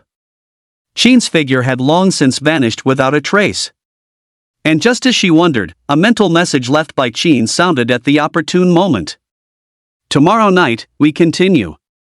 060 for the challenge begins. Chapter 60 for the challenge begins. Chapter 60 for the challenge begins. Throughout the rest of the day, news of the Zhanghai City Academy Challenge spread online. It continuously dominated the top of the trending topics list, becoming a common subject of conversation. Who do you think Zhanghai Martial Arts Academy will send to meet the challenge this time? Nonsense, besides Li Zixuan, the top genius, who else is presentable? This grassland sword saint truly lives up to his name. He's arrogant indeed, daring to publicly challenge our senior Zhanghai sword god. Do you think Sword God Senior will accept the challenge? Rumors spread rapidly online. Too much anticipation drew everyone's attention. People from all over the country traveled to Zhanghai City just to witness the spectacle of this duel. Seating tickets for the Zhanghai Martial Arts Academy's spectator stands soared in price, directly reaching astronomical figures online, to the point where they were almost impossible to obtain. But no matter how boisterous the outside world became, it had nothing to do with Li Zixuan.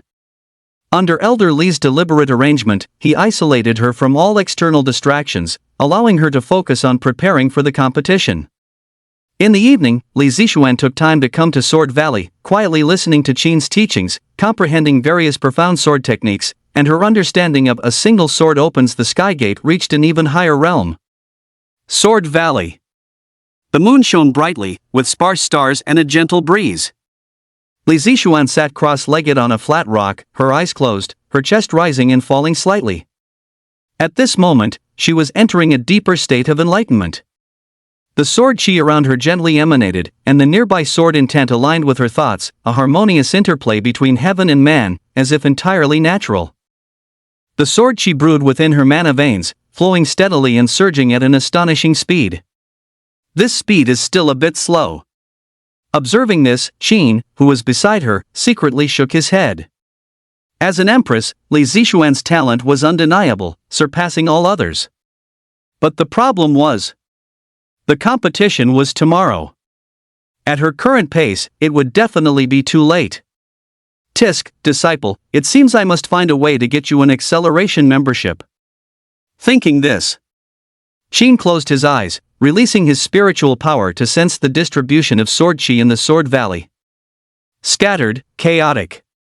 Ever since he had left the Sword Valley that day, these sword chis, freed from their restraints, began to spread to every corner of the Sword Valley, making it difficult for them to gather. With this thought in mind, Qin instantly had a bold idea. One must remember that cultivation relies on opportune timing, advantageous terrain, and harmonious human relations. Li Zixuan was currently intelligent and talented, so harmonious human relations was not an issue. And this Sword Valley, with its crisscrossing sword intent, was precisely a valuable place of advantageous terrain. Now, what she lacked was only opportune timing. So, if I gather all this sword intent around my disciple, wouldn't that accelerate her progress? Thinking of this, Sheen suddenly had a clear understanding, and his confidence grew. Artificial rain is still rain. How can my manual gathering of chi not count as heavenly harmony? This is very reasonable. Master? Li Zixuan heard Qin's pacing footsteps, slowly opened her eyes, and seeing him standing at the entrance of Sword Valley, she softly asked, "Are you leaving?" "It's nothing, my disciple." "Close your eyes and calmly wait for enlightenment. Your master will lend you a hand," Qin slowly said, raising his hand slightly, and began to try to draw the sword chi of Sword Valley, gathering it around Li Zixuan. Li Zixuan looked at Qin, suddenly raising his hand high, feeling somewhat bewildered. What is he doing? However, just as she was puzzled, she saw Qin looking at the tranquil pine forest in the valley and suddenly whispered, "Come." The words fell. Rustling leaves shook, and the forest sea instantly surged, rushing like terrifying waves. Is the wind picking up? Li Zixuan was slightly stunned. But then she immediately felt that something was not right. No. This wasn't wind. It was the scattered sword chi in Sword Valley. In an instant, the sword chi, responding to Qin's call, pierced through the forest leaves, crossed the cliffs of the canyon, and gathered uniformly around Li Zixuan. In no time at all, it actually formed a sword intent vortex with a 2-meter radius. And at the center of this vortex was Li Zixuan, in a state of enlightenment. How is that possible? Li Zixuan felt the sword intent around her, her pupils dilated in shock, and she was completely stunned. This immediately drew forth the sword chi from Sword Valley? Unbelievable! Master's power is terrifying. But why did he suddenly do this? Is he perhaps displeased that I'm too slow-witted? Li Zixuan looked at Qin, frozen in place, falling into deep self-doubt, with a hint of grievance. Disciple, why are you standing there stunned? Qin was puzzled by the sight. It's not easy to gather the sword energy in this Sword Valley. He himself couldn't maintain it for too long at most. The sword energy would dissipate in half an hour, scattering back to its original positions. It would be somewhat troublesome to gather it again then. Thinking of this, Qin stared at Li Zixuan and quickly urged, "Continue to deepen your understanding of the sword Tao that I taught you." "Oh, disciple understands." Li Zixuan pouted, sounding a little wronged, "Your disciple will work hard." The words fell. She closed her eyes, carefully sensing the surrounding sword energy. Vast and boundless. Under the nourishment of this sword intent, Li Zixuan felt as if she was in a warm hot spring, and all the difficulties related to sword intent instantly dissipated. The moment her thoughts cleared, a sharp sword intent immediately erupted from her body. Finally, it's done. Qin smiled in satisfaction, looking quite pleased with Li Zixuan. Thank you, Master, for your help. Li Zixuan stood up and quickly knelt to kowtow and thanked Qin. No matter, go back and rest well. Qin slowly said, tomorrow is the day of your sword duel with Hu Yanjian. Don't disappoint your master. Thinking of this, Qin's heart was filled with anticipation. His disciple had now comprehended his initiate, adept, mastery, perfection sword intent. When she makes her move tomorrow and defeats this so-called sword demon, an emperor-level expert, what kind of reward will the Darn system bestow?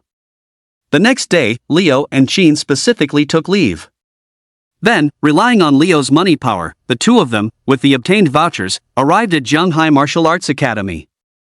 At this moment, Zhanghai Martial Arts Academy, Martial Arts Plaza. Colorful flags fluttered in the audience stands, and the temporarily constructed seating areas resembled tall walls, packed to the brim with expectant spectators. People from both inside and outside the school were present, a diverse mix, and the teachers and students of Zhanghai Martial Arts Academy were abuzz with discussion. Old Li and Li Zixuan stood waiting on the martial arts training square. Xian, if you truly cannot defeat him, you must not act foolishly. Old Li cautioned Li Zixuan. Yes, teacher, I understand. Li Zixuan thought of her progress over the past 3 days and was full of confidence. Sigh. Upon seeing this, Old Li shook his head, hesitating to speak, afraid of dampening Li Zixuan's confidence. But at the same time, he worried she might push herself too hard and ruin herself. A moment later, gasps of surprise came from the stands. Here it comes! The sword saint of the grasslands is here! In the crowd, Qin, holding popcorn, immediately looked in the direction of the sound. He saw Yuan Xian, with his hands behind his back, slowly walk into the arena. Following behind him was none other than Huyan Jian. His muscles were knotted, his upper body bare, and his long hair danced in the wind like a wild horse galloping across the prairie. At this moment, the system provided a prompt. Ding! Emperor level detected. Qin's gaze fixed on Huyan Jian, and a light screen appeared. Name, Huyan Jian. Age, 517. Power level, early stage Emperor Sovereign Realm. Skills techniques, demonic soul / necromancer swordplay. Lifespan, 4,500. 065 Young Sword Demon vs. Naive Female Emperor. Chapter 65, The Young Sword Demon vs. The Naive Empress. Chapter 65, The Young Sword Demon vs. The Naive Empress. This guy is indeed the sword demon the system mentioned. In the audience, Qin chewed popcorn, his gaze fixed on Huyan Jian. This fierce young man was unconcerned about the stray stellar energy fluctuations emanating from him, more like an arrogance that transcended everyone else. He showed no fear in displaying his cultivation realm. Qin merely sensed it briefly and understood the opponent's realm, profound and natural, resonating with heaven and earth. Clearly, he had already reached the quasi-innate stage. To reach this realm at only 17. His talent was indeed outstanding. But Li Zixuan, on whom he had placed his bet, was also extraordinary. At only 16, she had reached the 9th level of the acquired stage, equally matched with this Huyan Jian. Well, matched with a formidable opponent. Thinking this, Qin shook his head, expertly pulled out a can of cola from his bag, flicked open the tab with his finger, took a few gulps, then leaned back comfortably in his chair. The thought of their achievements 500 years later made him feel quite amused. The upcoming match was going to be interesting. The young sword demon against the naive empress. The twists of fate were truly a cause for some sentimentality. I wonder what impact my interference this time will have on 500 years later. Thinking this, Qin drained the can of cola in his hand, then refocused his attention on the martial arts arena. Let's begin. Make it quick, so you don't waste my time. Huyan Jian twisted his neck, stretched his muscles, and stepped onto the center of the martial arts stage with a single stride. The nearby audience seats below the stage were divided into two groups. One group comprised VIP exclusive seats, where Yuan Xian and elderly were seated. The other group consisted of outstanding students from Jianghai Martial Arts Academy, specifically here to observe and learn. Huyan Jian scanned the audience, his gaze sweeping from elderly to the students, without a hint of concealing his disdain. After all, he had already successively defeated dozens of young prodigies. Initially, Huyan Jian still held a little respect, bowing to those he was about to challenge. But after repeated crushing victories, all his patience vanished into thin air. It turned out these so-called prodigies were so pathetic. Respect also requires strength as its foundation. And since I'm so strong, why should I show respect to some trash? Thinking this, Huyan Jian scanned the entire venue, waiting for the challenger to step onto the stage, the contempt in his eyes growing even more intense. The crowd below felt Huyan Jian's gaze and immediately grew somewhat displeased. Senior, look at that guy staring at us with such contempt. He's too arrogant, doesn't he even have manners? Does he really think there's no one in our academy who can defeat him? Whispers broke out among the audience. The students being stared at were somewhat displeased, but also helpless. This guy indeed had the capital to be arrogant. His crushing streak to this point clearly showed the brute force of his strength. Thinking of this, everyone turned their gaze to Li Zixuan in the center, and couldn't help but worry about her. Li Zixuan sat in her chair, eyes closed, resting. Just then, she felt a slight buzzing in her ears. A voice transmission from Elder Li sounded. Go up, Xian Xian. The words fell. Li Zixuan opened her eyes, grasped the sword on the table, and slowly stood up straight, standing out like a crane among chickens in the crowd, slowly walking towards the stage. The moment she rose from her seat, her restrained sword intent fully erupted, creating an astonishing momentum, like a sharp sword unsheathed. Feeling this surge of sword intent, Hu Yanjian's expression suddenly changed. The previous casual demeanor instantly vanished. There's such powerful sword intent in this academy? And it's a woman? Thinking this, Hu Yanjian sized up Li Zixuan, a trace of fervor flashing deep within his eyes. I didn't expect such a pleasant surprise on this trip to Jianghai. In the VIP box, Yuan Xian sat on a chair, propping his chin, and also felt a bit surprised after seeing Li Zixuan's appearance. An expert's first move reveals much simply based on this formidable sword intent. Li Zixuan's future path in swordsmanship is surely headed for great heights. Your Jianhai Academy is quite extraordinary, to be hiding such a promising talent in swordsmanship. Xian has always been the pride of our Jianhai Academy. Hearing this, Elderly felt equally proud, turning to look at Li Zixuan, his aged eyes filled with tenderness. Indeed. Yuan Xian nodded slightly, praising, such exceptional talent truly merits a round against my disciple. On the martial arts stage, Li Zixuan stood in a corner of the martial arts stage, holding her sword in one hand, her eyelids lowered, her pupils showing no ripple, like a still autumn pond, almost akin to the merciless Tao of heaven. Her clothes fluttered, as if a celestial being had descended to earth. The audience, seeing this scene, instantly fell into infatuation. Go, Senior Sister Li. Senior Sister Li is so beautiful today too. Jianghai Martial Arts Academy will win. In contrast, Hu Yanjian stood in the other corner of the martial arts stage. His muscles were bulging, his upper body bare, and he held a massive ruler-like heavy sword as tall as himself, a very formidable style. Come on.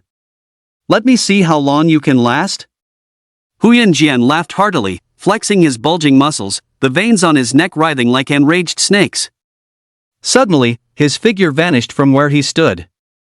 Before anyone could react. The next moment, Hu Yanjian instantly appeared behind Li Zixuan. The colossal greatsword swung, stirring up a roaring gale. So fast. Li Zixuan's pupils abruptly contracted. She immediately raised her sword and circled around the greatsword, agile and swift, deflecting most of its force. A fleeting arc of afterimage. Li Zixuan spun her rapier, using the greatsword's momentum to press forward. Sunlight glinted off the blade, like a ball of white light rolling across the broad face of the greatsword. As swift as lightning, yet as light as a gentle breeze. In an instant, offense and defense switched roles. Gentle breeze swordplay. Hu Yanjian froze for a moment, then immediately realized the origin of this sword technique. But to apply this basic sword technique in actual combat was by no means an easy feat. As the chilling sword light approached, seemingly about to strike his face, Hu Yanjian remained unhurried, directly lifting his greatsword with force. A massive surge of power erupted, stirring up the wind, instantly sending Li Zixuan flying high into the air. But it was no big deal. Li Zixuan changed her posture in mid-air, landing back onto the martial arts stage with an incredibly graceful movement. After landing steadily, she once again charged at Hu Yanjian. Clang! Clang! The two long swords exchanged blows several times in a few breaths, like wind chimes swaying. The exquisite combat techniques were delightful to behold, showcasing the pinnacle of swordsmanship. For a moment, the situation on the martial arts stage reached a stalemate. Everyone had expected Li Zixuan to be defeated quickly, but now she was holding her own, leaving them all astonished. Even Elderly was no different. Watching the fierce battle in the arena, his surprise soon turned into a look of gratification. It seems that Xian has been working very hard lately. 066 1,000 swords against me, yet I defeat them with one. Chapter 66, Let your 1,000 blades come, I will defeat them with one. Chapter 66, Let your 1,000 blades come, I will defeat them with one. Jianghai Martial Arts Academy, below the training arena. Onlookers' stands were adorned with colorful flags, and the temporarily constructed seating areas, like high walls, were packed, teeming with eager spectators. They shouted in unison, their discussions roaring like thunder, and waves of cheers followed one another. Clang! In the training arena, two distinct black and white figures intertwined. The chilling gleam of a blade flashed like lightning, and powerful air currents erupted, stirring up gusts, accompanied by ear-piercing metallic scraping. Li Zixuan and Huyan Jian faced each other, their swords clashing, battling with their sword intentions. Blades met. Like the chime of ancient bells. In an instant, their footwork shifted multiple times, and after more than a dozen rounds, the two were evenly matched. The next moment, their figures separated simultaneously, confronting each other in the training arena. Huyan Jian looked at Li Zixuan's calm and composed demeanor, his eyes filled with fervent passion. Good, good, good. I must say, you truly surprise me. Huyan Jian laughed loudly, stretching his bulging muscles, the veins on his neck twisting like angry snakes. I never expected to gain such a reward from coming to Jianghai this time. The stronger Li Zixuan was at this moment, the more excited he became. After all, the thrill of conquering a strong opponent was addictive. Madman. Li Zixuan looked at Huyan Jian's ferocious expression, her delicate brows furrowed, recalling some things elderly had told her previously. Huyan Jian was born with an obsession for the sword. Without madness, there is no survival. From childhood, he had displayed extraordinary swordsmanship. He once fought and killed wolf packs in the wilderness with a stick and had single-handedly wiped out a bandit hideout on the grasslands. Later, upon meeting his master, the grassland sword saint, he even completely abandoned his birth name, severed his past, and simply took the character Jian sword to attest to his way of the sword. One must be extremely careful when dealing with a madman. Thinking of this, Li Zixuan slowly took a step back, holding her sword upright in front, cautiously observing Huyan Jian's movements. Although she was confident she could win, that didn't mean she was arrogant enough to disregard Huyan Jian. Huyan Jian had traveled the vast grasslands for years, wild and fierce, most skilled in the art of killing swordsmanship. The previous fight was extremely perilous. In just a few breaths, Huyan Jian struck 53 times, unleashing killing moves repeatedly, all aimed at Li Zixuan's vital spots. If she hadn't been superior in skill, she might have already been run through. At this thought, Li Zixuan moved a few more steps to the left, facing off against Huyan Jian, drawing a smooth arc. Sometimes victory or defeat is decided in an instant. Timing must be seized firmly. The situation at this moment fell into a stalemate. The audience in the stands held their breath, countless eyes fixed on the martial arts arena. Boom! Huyan Jian's toes struck the ground, instantly shattering it into a deep pit, and he charged forward with his sword again, his body like a fierce tiger pouncing on a lamb. Li Zixuan was equally fearless, seizing the opportunity to meet him head-on once more. Clang, clang, clang. Several continuous sounds of sword clashes rang out.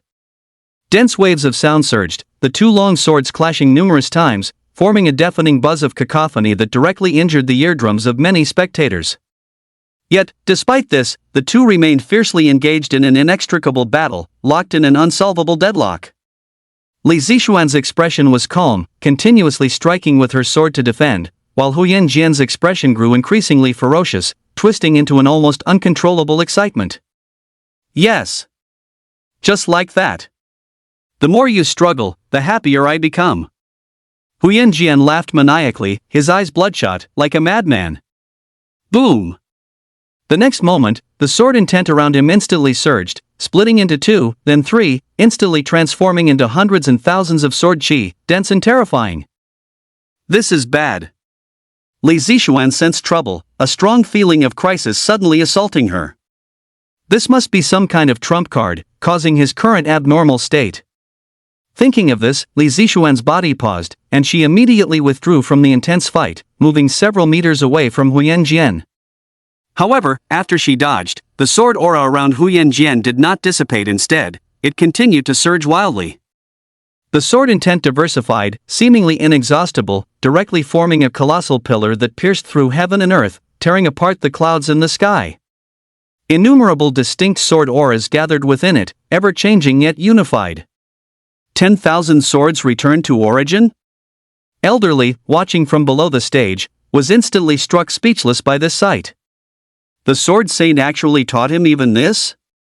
He turned to look at Yuan Xian beside him, his heart immediately sinking to the bottom. This was the Prairie Sword Saint's renowned ultimate skill back in the day, 10,000 swords returned to origin. One who cultivated it to the initiate, adept, mastery, or perfection stage could condense tens of thousands of sword auras to destroy heaven and earth. Even though Huyan Jian's current strength was still weak and he hadn't yet reached the Sword Saint's level back then, he had at least condensed thousands of sword auras. Killing an innate stage cultivator across ranks would be effortless. But Li Zixuan was only at the acquired stage. How could she possibly block this attack? The onlookers gazed up at the towering pillar of sword energy, with countless sword intent swirling within it, leaving no room for anyone to get close. Even from below the stage, they could feel an immense pressure, causing their bodies to tremble uncontrollably. It's over, it's over. Senior Sister Li's defeat is sealed. He's cheating. How is anyone supposed to fight this? It's too monstrous. So this is what battles between geniuses are like? Amidst the clamor in Li Zixuan's ears, a look of profound seriousness appeared on her usually expressionless face for the first time, her thoughts racing. The sword intent raged on the martial arts stage. One wrong move, and she would lose everything. What to do? How should she act next? At this moment, various chaotic thoughts welled up, and she found herself somewhat lost. However, just as Li Zixuan was in a daze, suddenly, a familiar voice entered her mind. A swordsman must advance bravely, without fear or hesitation. My apprentice, you must believe that the sword in your hand can sweep away everything. The calm and steady voice echoed, revealing the ultimate truth of swordsmanship in the human world. Like a calming needle in the stormy sea, it instantly quelled all chaotic thoughts. Master? Li Zixuan's spirits lifted upon hearing the voice, and her mind and body suddenly calmed down, no longer as flustered as before. So Master was also present, watching over her all along. Since that's the case, what more was there to worry about? He was her guiding beacon, of unparalleled strength, and all she needed to do was simply move forward. I will never disappoint you, Master. The wind raged, and Li Zixuan, holding her sword, walked resolutely towards Huyan Jian, her hair fluttering in the wind, as an even more formidable sword intent erupted. The sword energy that could split the heavens swept forth. Li Zixuan's expression was indifferent. She simply raised her sword calmly, her brow furrowed in a cold stare at the myriad sword energies from Huyan Jian's side. One sword against 1,000 swords. Though 1,000 men stand against me, I shall go forth. What if you have 1,000 swords? I shall break them with one.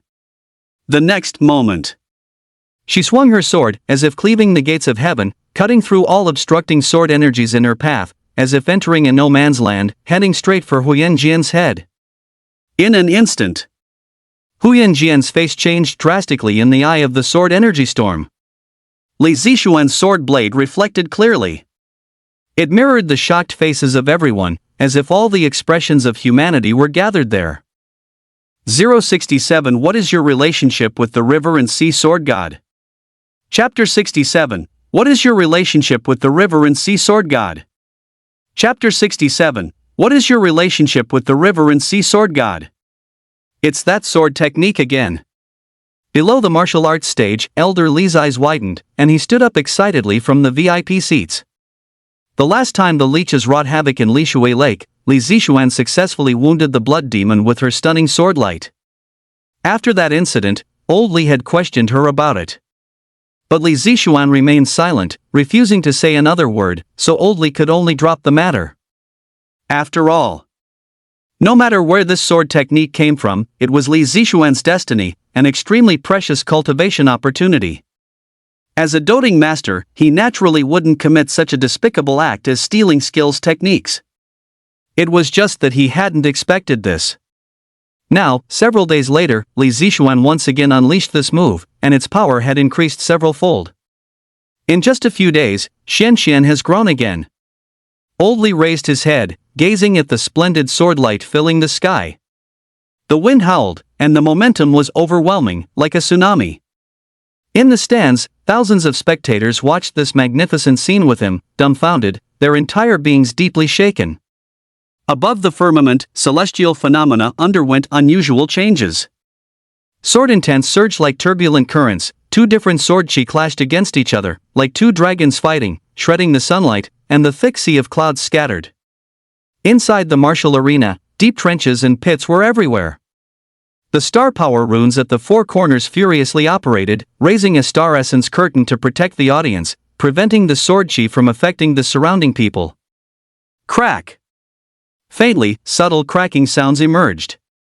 The audience followed the sound, and to their astonishment, they saw small cracks appearing on the protective star power formation, as if it could shatter at any moment.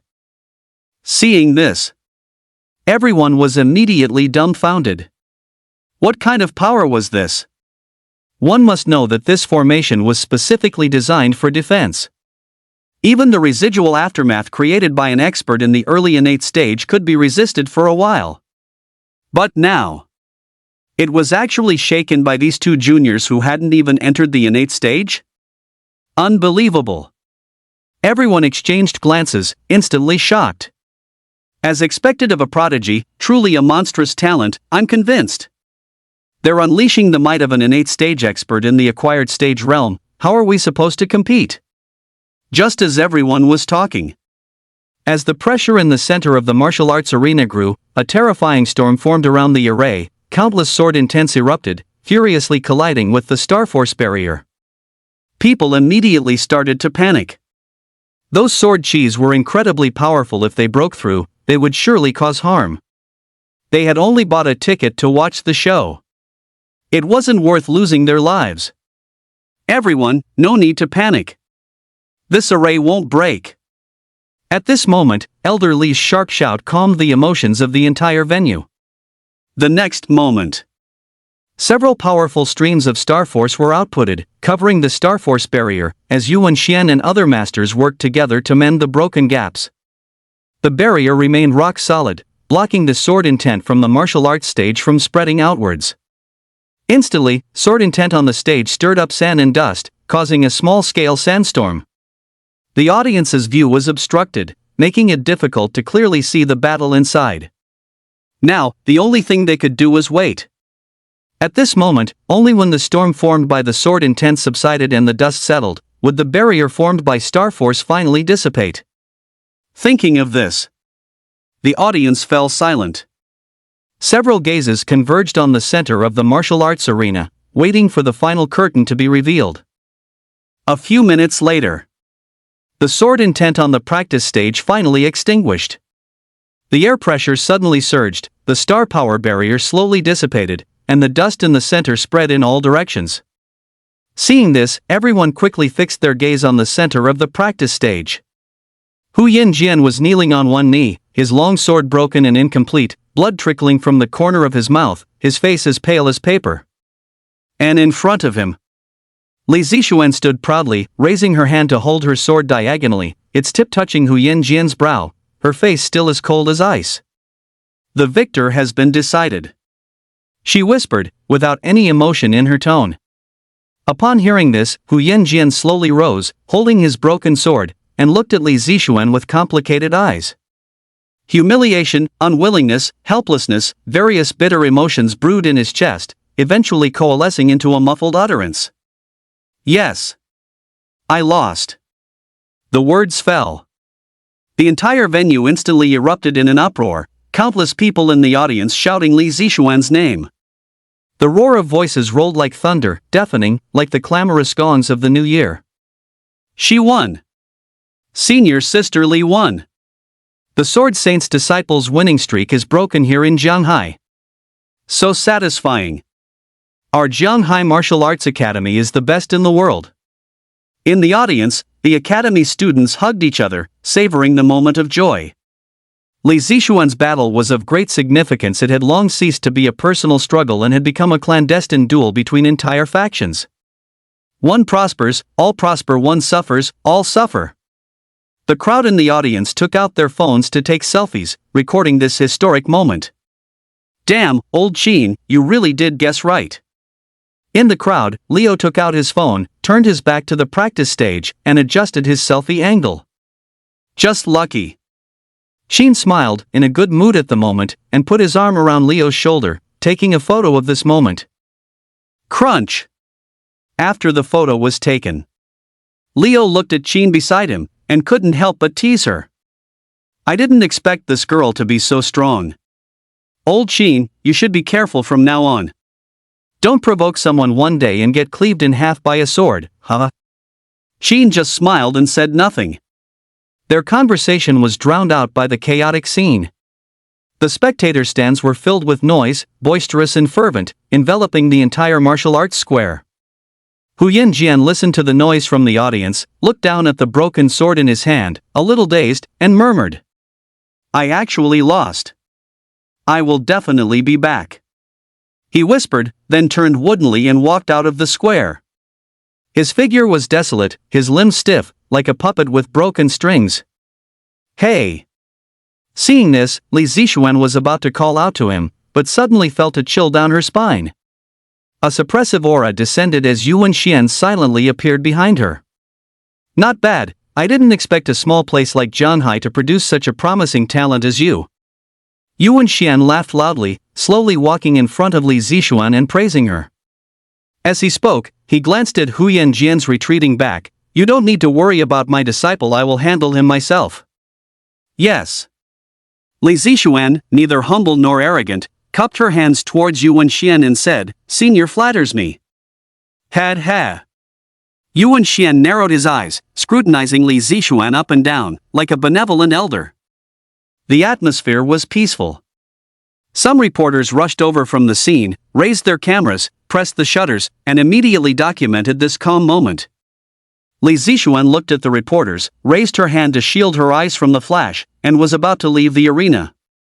Suddenly, the voice of the sword saint echoed in her mind.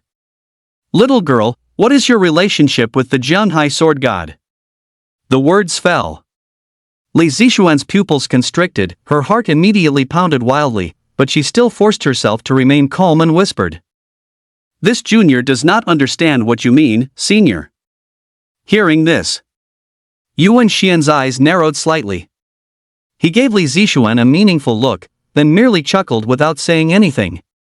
He then turned and walked in the direction Huyen Jian had left. 068 Huge Drop. Century Power Level. Chapter 68 Huge Drop. Century Power Level.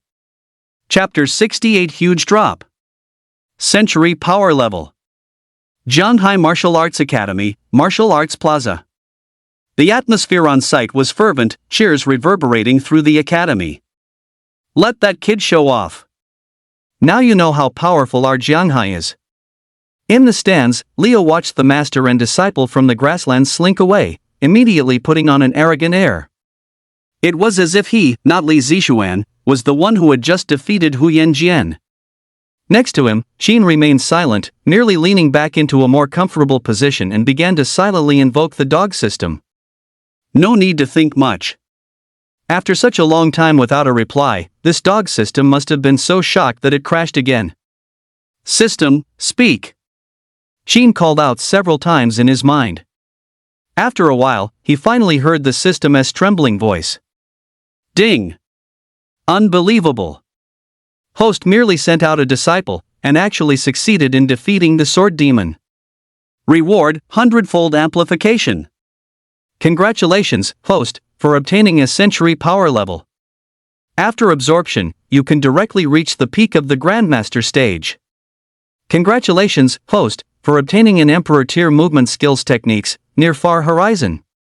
Congratulations, host, for obtaining a scroll of the profound heaven pill scripture. The delightful reward sounds came one after another. Sheen guzzled his happy water and munched on popcorn, finally feeling comfortable in his heart.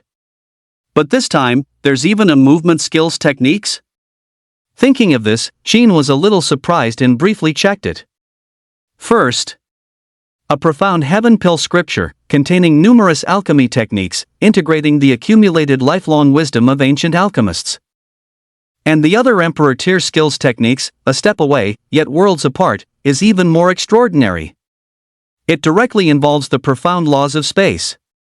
Cultivators who reach initiate, adept, mastery, or perfection can break through spatial boundaries, freely traverse the void, taking a single step that makes distant lands feel as close as neighboring ones. After roughly checking the rewards, Qin, seeing that his objective had been achieved, instantly felt a sense of anticlimax. After a yawn, he said to Leo beside him, "I'm out of here, you can take your time." "Ha? Old Qin, you're leaving already?" Leo was stunned by the words, looking at Li Zixuan on the martial arts stage, and wondered, "Are you sure you don't want to wait a bit longer? Li Zixuan will pass by later, you might even be able to get her autograph. After this match, her value is sure to skyrocket, it'll be hard for you to see her again in the future." Tisk. Hearing this, Qin rolled his eyes and said grumpily, "No interest. If you want an autograph later, don't use my name. I'm heading back." With that, he turned and left, walking alone through the bustling crowd. Without any hesitation. Leaving Leo alone, utterly bewildered. Center of the martial arts plaza. Bathed in cheers, Li Zixuan gracefully descended the long ladder of the martial arts stage, her steps light. She had barely walked a few steps off the stage when she was immediately surrounded by junior students. "Thank you for your hard work, senior sister. You've revived the prestige of our Jianghai city. That move just now was so cool. You fought well. I saw that Hu Yanjian's eyes seemed to be red, about to shed little pearls. Such an arrogant guy deserves to be scorned by everyone. Senior sister, have you considered teaching classes? Price is no object." Chirping discussions erupted around Li Zixuan. The junior students looked at her, their eyes sparkling with admiration and longing. They clearly regarded her as their new idol. "All right, everyone disperse. Let Xianxian get some good rest." At this moment, Elderly, with his hands behind his back, came before Li Zixuan and shooed away the surrounding students. The words fell. The other students immediately looked disappointed, but seeing Elder Li's high prestige, they didn't dare to say much and could only reluctantly disperse. Before long, the nearby positions became empty. "Xianxian, you've worked hard during this time," Elderly said, looking at Li Zixuan, his expression gentle and kind. "Teacher, you're exaggerating. This is just what a student should do." Li Zixuan nodded lightly. "It was merely a narrow victory, not enough for you to even mention." This wasn't a narrow victory, Xianxian, it was a complete crushing victory. Hearing this, Elderly said with a smile, "The power of your sword technique has long surpassed Huyan Jian's myriad swords returning to one." As he spoke, he stroked his white beard and couldn't help but ask, "Xianxian, this master might be a bit abrupt, but I still want to ask, where did your sword technique come from?" Upon hearing this, Li Zixuan's guard was instantly raised to full. Asking about the origin of the sword technique? She had sworn an oath before her master. She would never reveal any information to outsiders, to prevent them from disturbing his peace. Even if Elderly asked, she would not break that oath. "You don't want to say?" Seeing Li Zixuan's hesitation, Elderly shook his head and smiled, then waved his hand, "Then don't say it, Xianxian. This master won't force you. This should be your destiny and opportunity. This master is very pleased." "Yes, thank you, teacher." Li Zixuan breathed a sigh of relief. "Let's go, Xianxian. This master has already arranged a celebration feast. It's time for you to relax properly," Elderly said with a smile, taking in all of Li Zixuan's small expressions. This silly girl was still too young. In fact, he had already vaguely guessed it was related to the sword god of Jianghai. However, since Li Zixuan didn't want to reveal more, it was harmless, the truth would eventually come to light on its own. Meanwhile, as Li Zixuan's match concluded, the top 10 trending topics on the internet were directly dominated by Jianghai City-related headlines. You see. This match was live-streamed across the entire network and garnered the attention of hundreds of millions of people. Countless individuals witnessed Li Zixuan's magnificent feat of breaking all spells with a single sword. In an instant, a tremendous uproar spread from the streets and alleys of Jianghai City, all the way to the upper echelons of the imperial capital, shocking the entire nation. Zhanghai Hotel, Room 1. Master, your disciple has disgraced you. Hu Yanjian knelt before Yuan Xian, his head bowed, completely devoid of his usual arrogance. Get up, my disciple. Yuan Xian bent at the waist, extended an aged hand, and gently helped Hu Yanjian up from the floor, saying, it was merely a single defeat, nothing serious. But Hu Yanjian hesitated, his face full of shame. I've brought shame upon you, master. I have never lost before. It's fine, it was just a challenge. Yuan Xian chuckled softly, stroking his agate prayer beads. Lately, your mindset has become increasingly arrogant. A defeat, ironically, serves as a tempering experience, which might not be a bad thing. Victory and defeat are but fleeting clouds. After 100 years, nothing remains. Only by dedicating ourselves to the way of the sword can we find salvation. Yes, master. Hearing this, Hu Yanjian buried his head, his face showing a lack of enthusiasm, still finding it hard to let go. Seeing this, Yuan Xian smiled. What's wrong? Still upset about losing to a young girl? Yes. Hu Yanjian quietly affirmed. Ha, my disciple, it's actually not disgraceful to be defeated by that little girl. Why do you say that, master? Because that girl's background is also not simple. Yuan Xian said coldly, gazing at the night view of Zhanghai City outside the window, his eyes seemingly piercing through everything. She is very likely a direct disciple of the Zhanghai sword god. 069 Grandmaster Stage Peak. Little White, what kind of pervert is this guy?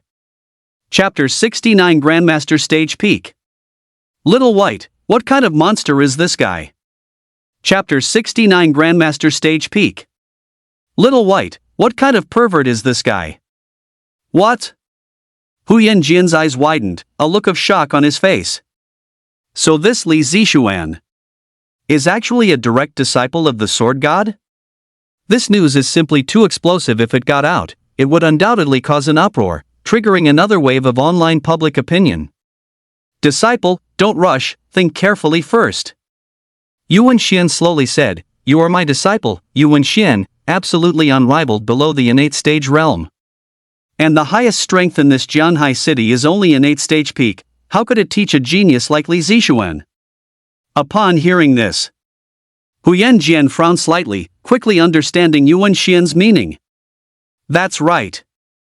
The other party is just a Zhanghai martial arts academy. The teaching staff is weak. The only one worth mentioning is elderly, who is at the innate stage peak. To put it bluntly, he wouldn't even have a problem if he went in and group fought those acquired stage teachers. How could they possibly possess a sword technique capable of breaking through myriad swords, returning to the origin? With this thought, Hu Yanjian stood up from the sofa, let out a sigh of relief, his doubts resolved. His heart immediately felt as vast as the sky and sea. No longer burdened by any frustration. After that battle on the training arena, he had initially thought Li Zixuan was exceptionally talented, having comprehended the sword technique on her own. Just thinking about how talented the other party was, Hu Yanjian's sword heart became somewhat unstable. But fortunately, tonight, with Yuan Xian's guidance, only then did he suddenly realize. It turned out that Li Zixuan, like himself, was also guided by a master. Excellent, my disciple, it's good that you understand. Seeing Hu Yanjian's improved state, Yuan Xian smiled calmly. It's not easy to cultivate a disciple like Li Zixuan. I, your master, am also more curious about the strength of Zhanghai sword god. With that, he walked to the floor-to-ceiling window, overlooking the pedestrians on the street. Tomorrow, I will personally go to Sword Valley, awaiting a battle with him. Master. Hearing this, Hu Yanjian hesitated. I heard that the Zhanghai sword god is always elusive. Will he fight you? Heh, I, your master, believe he will come. Yuan Xian smiled, the agate prayer beads in his hand rolling, and patiently explained. My disciple, when you reach my level, you will understand. Breaking through the Grandmaster stage is extremely difficult, especially relying on inspiration and opportunity, and battle is an important means to obtain such opportunities. Therefore, I, your master, believe that to break through his own strength, he will definitely come. At the same time, Qin returned home, comfortably leaning on the sofa, scrolling through short videos. The clatter of pots and pans came from the kitchen, the scent of home cooking wafting. Xiaobai stood on a small stool, peeling and washing vegetables. The old slow-cooked soup in the pot had been simmering for 3 hours. It's about time. Qin calculated the time. If he absorbed the reward now, it would seamlessly connect to dinner time. Comfortable. Thinking this, Qin put down his phone and began to sink into the enlightenment space. Let's start with you. With a thought, Qin began to absorb the century-long power level rewarded by the system. After several previous absorptions, he was already familiar with the process, guiding the century-long power level to integrate into his body. In an instant, star energy surged powerfully, flowing through his limbs and bones, a warm sensation permeating him. Like a hot spring bath. Qin leaned back comfortably on the sofa, arms resting at his sides, enjoying the changes in the star power within him. A warm current rose from his tailbone, slowly expanding, making him shiver and utter a sound. Phew! A comfortable groan escaped him. In the kitchen, the little white beast's ears twitched, immediately perking up an alert.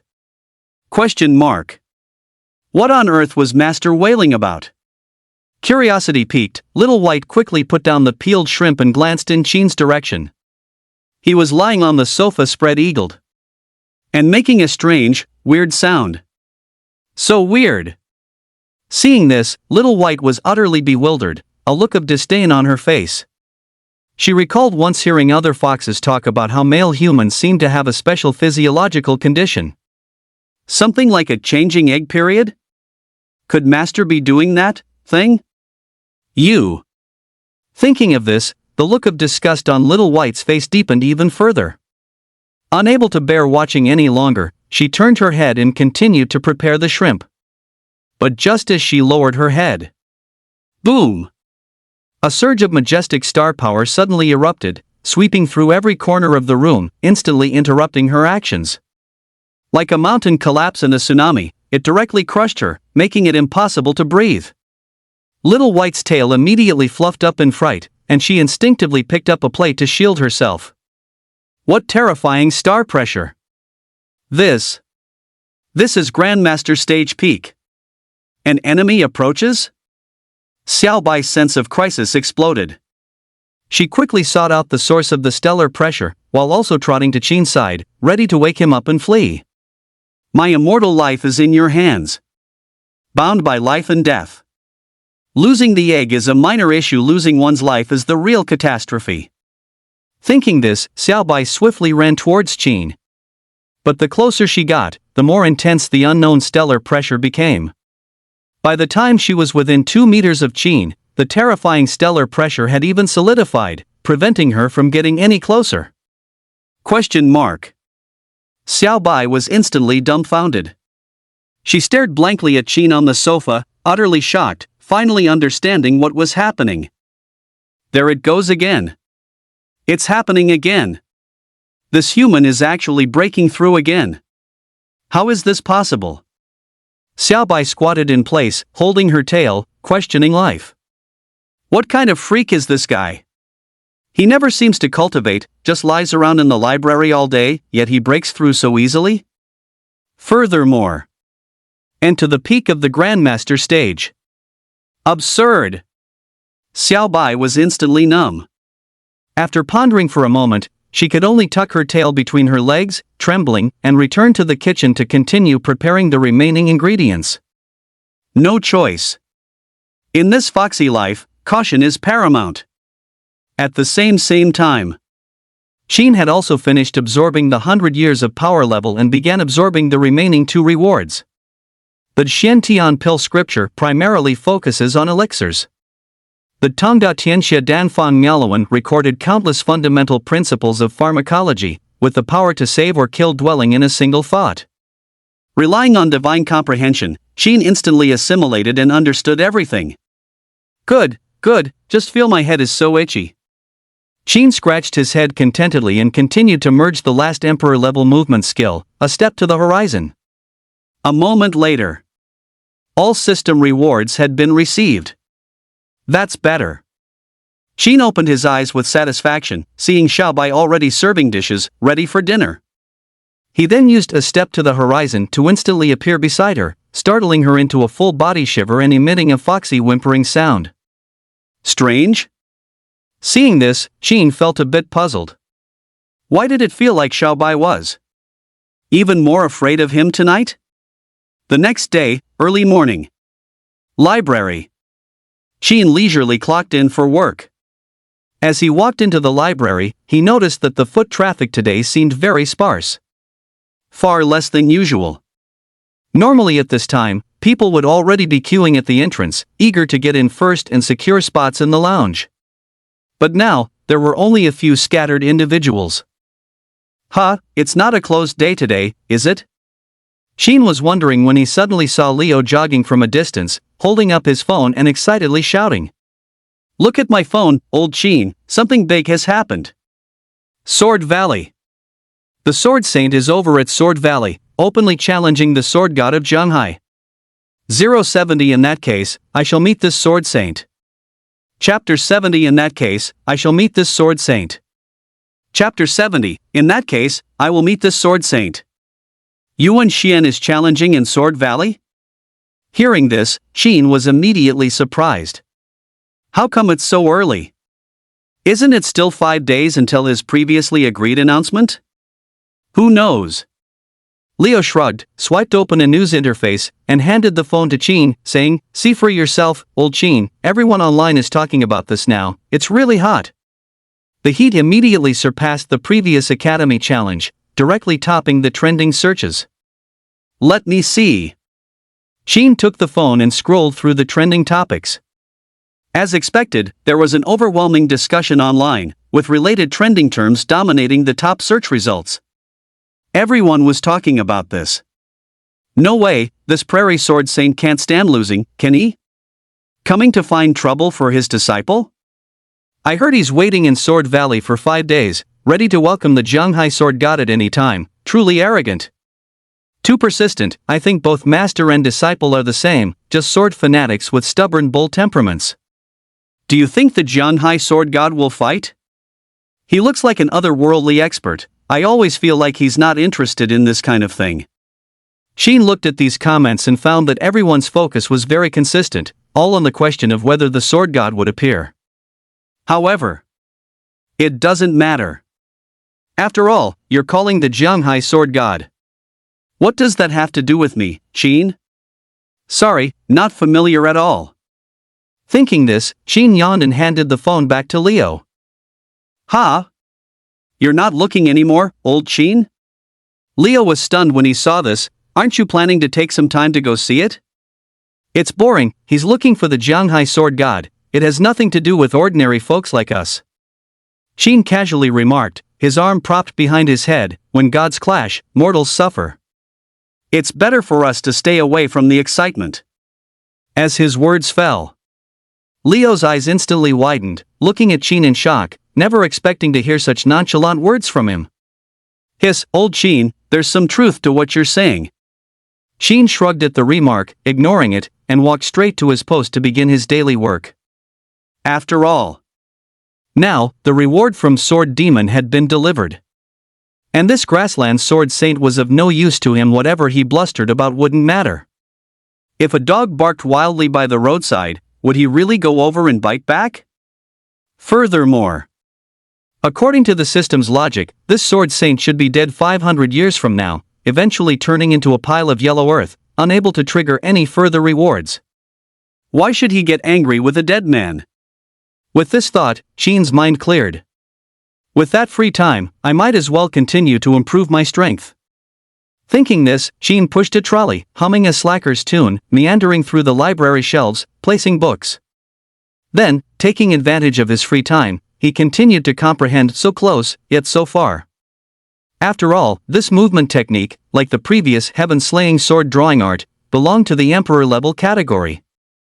Its power was astonishing, and it was also extremely obscure and difficult to understand, certainly not something that could be fully comprehended in one night. Obtaining skills techniques was one thing. But fully understanding and mastering them was another. Fortunately, time is always on my side.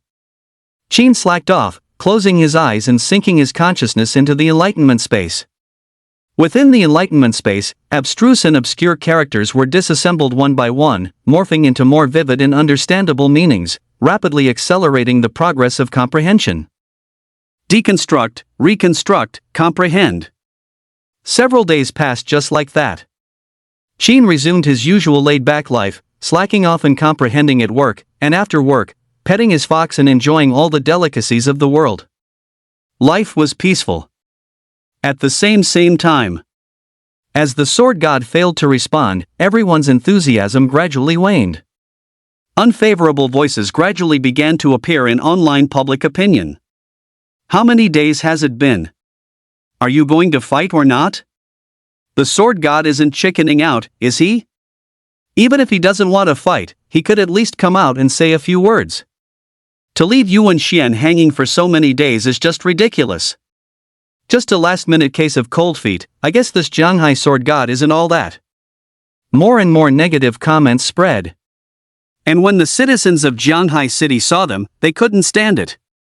After Lishui Lake, the sword god had shown kindness to Zhanghai City and held a revered status. They would never tolerate others slandering him. So, they immediately organized everyone and started refuting online. Lord Sword God simply doesn't want to bother with a clown like Yuan Xian. Fighting him would only cheapen his status. Just some barbarian from the grasslands, showing up out of nowhere to cause trouble, and now he thinks he's in the right? For a time, the internet was ablaze with two sides arguing vehemently, engaging in a war of words over the matter. Sword Valley. Dusk turned to night, and a cool breeze swept across the cliffs, adding a touch of chill to the valley air. Master, it's already the last day. Hu Yanjian stood on the high ground of the valley, looking at Yuan Xian beside him, and spoke cautiously.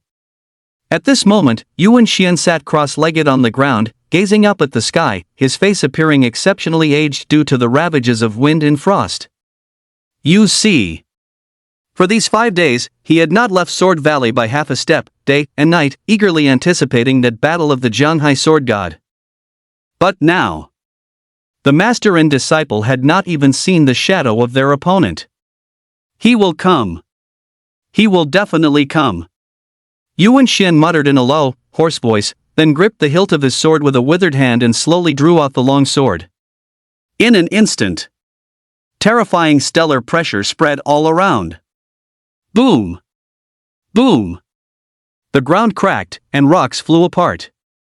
The sword intent within Sword Valley was encroached upon by the stellar pressure, showing faint signs of dissipation. Master, what are you doing? Hu Yanjian's pupils constricted, and he quickly took a step back, instantly realizing that Yuan Xian was hysterical, having fallen into madness. Fear not, my disciple. Yuan Xian said coldly, a hint of madness flashing in his eyes. Since the sword god doesn't want to come, then I, your master, will destroy this precious Sword Valley and force him to come in person. The words fell. Boom! He suddenly unleashed terrifying stellar energy fluctuations, striking at the entire Sword Valley. The next moment, countless residual sword chi were disturbed, canceling each other out, and completely dissipated into the heavens. The sword chi within Sword Valley instantly vanished. A huge commotion erupted, startling the reporters who were constantly monitoring the scene. They quickly documented this event and uploaded it to the internet.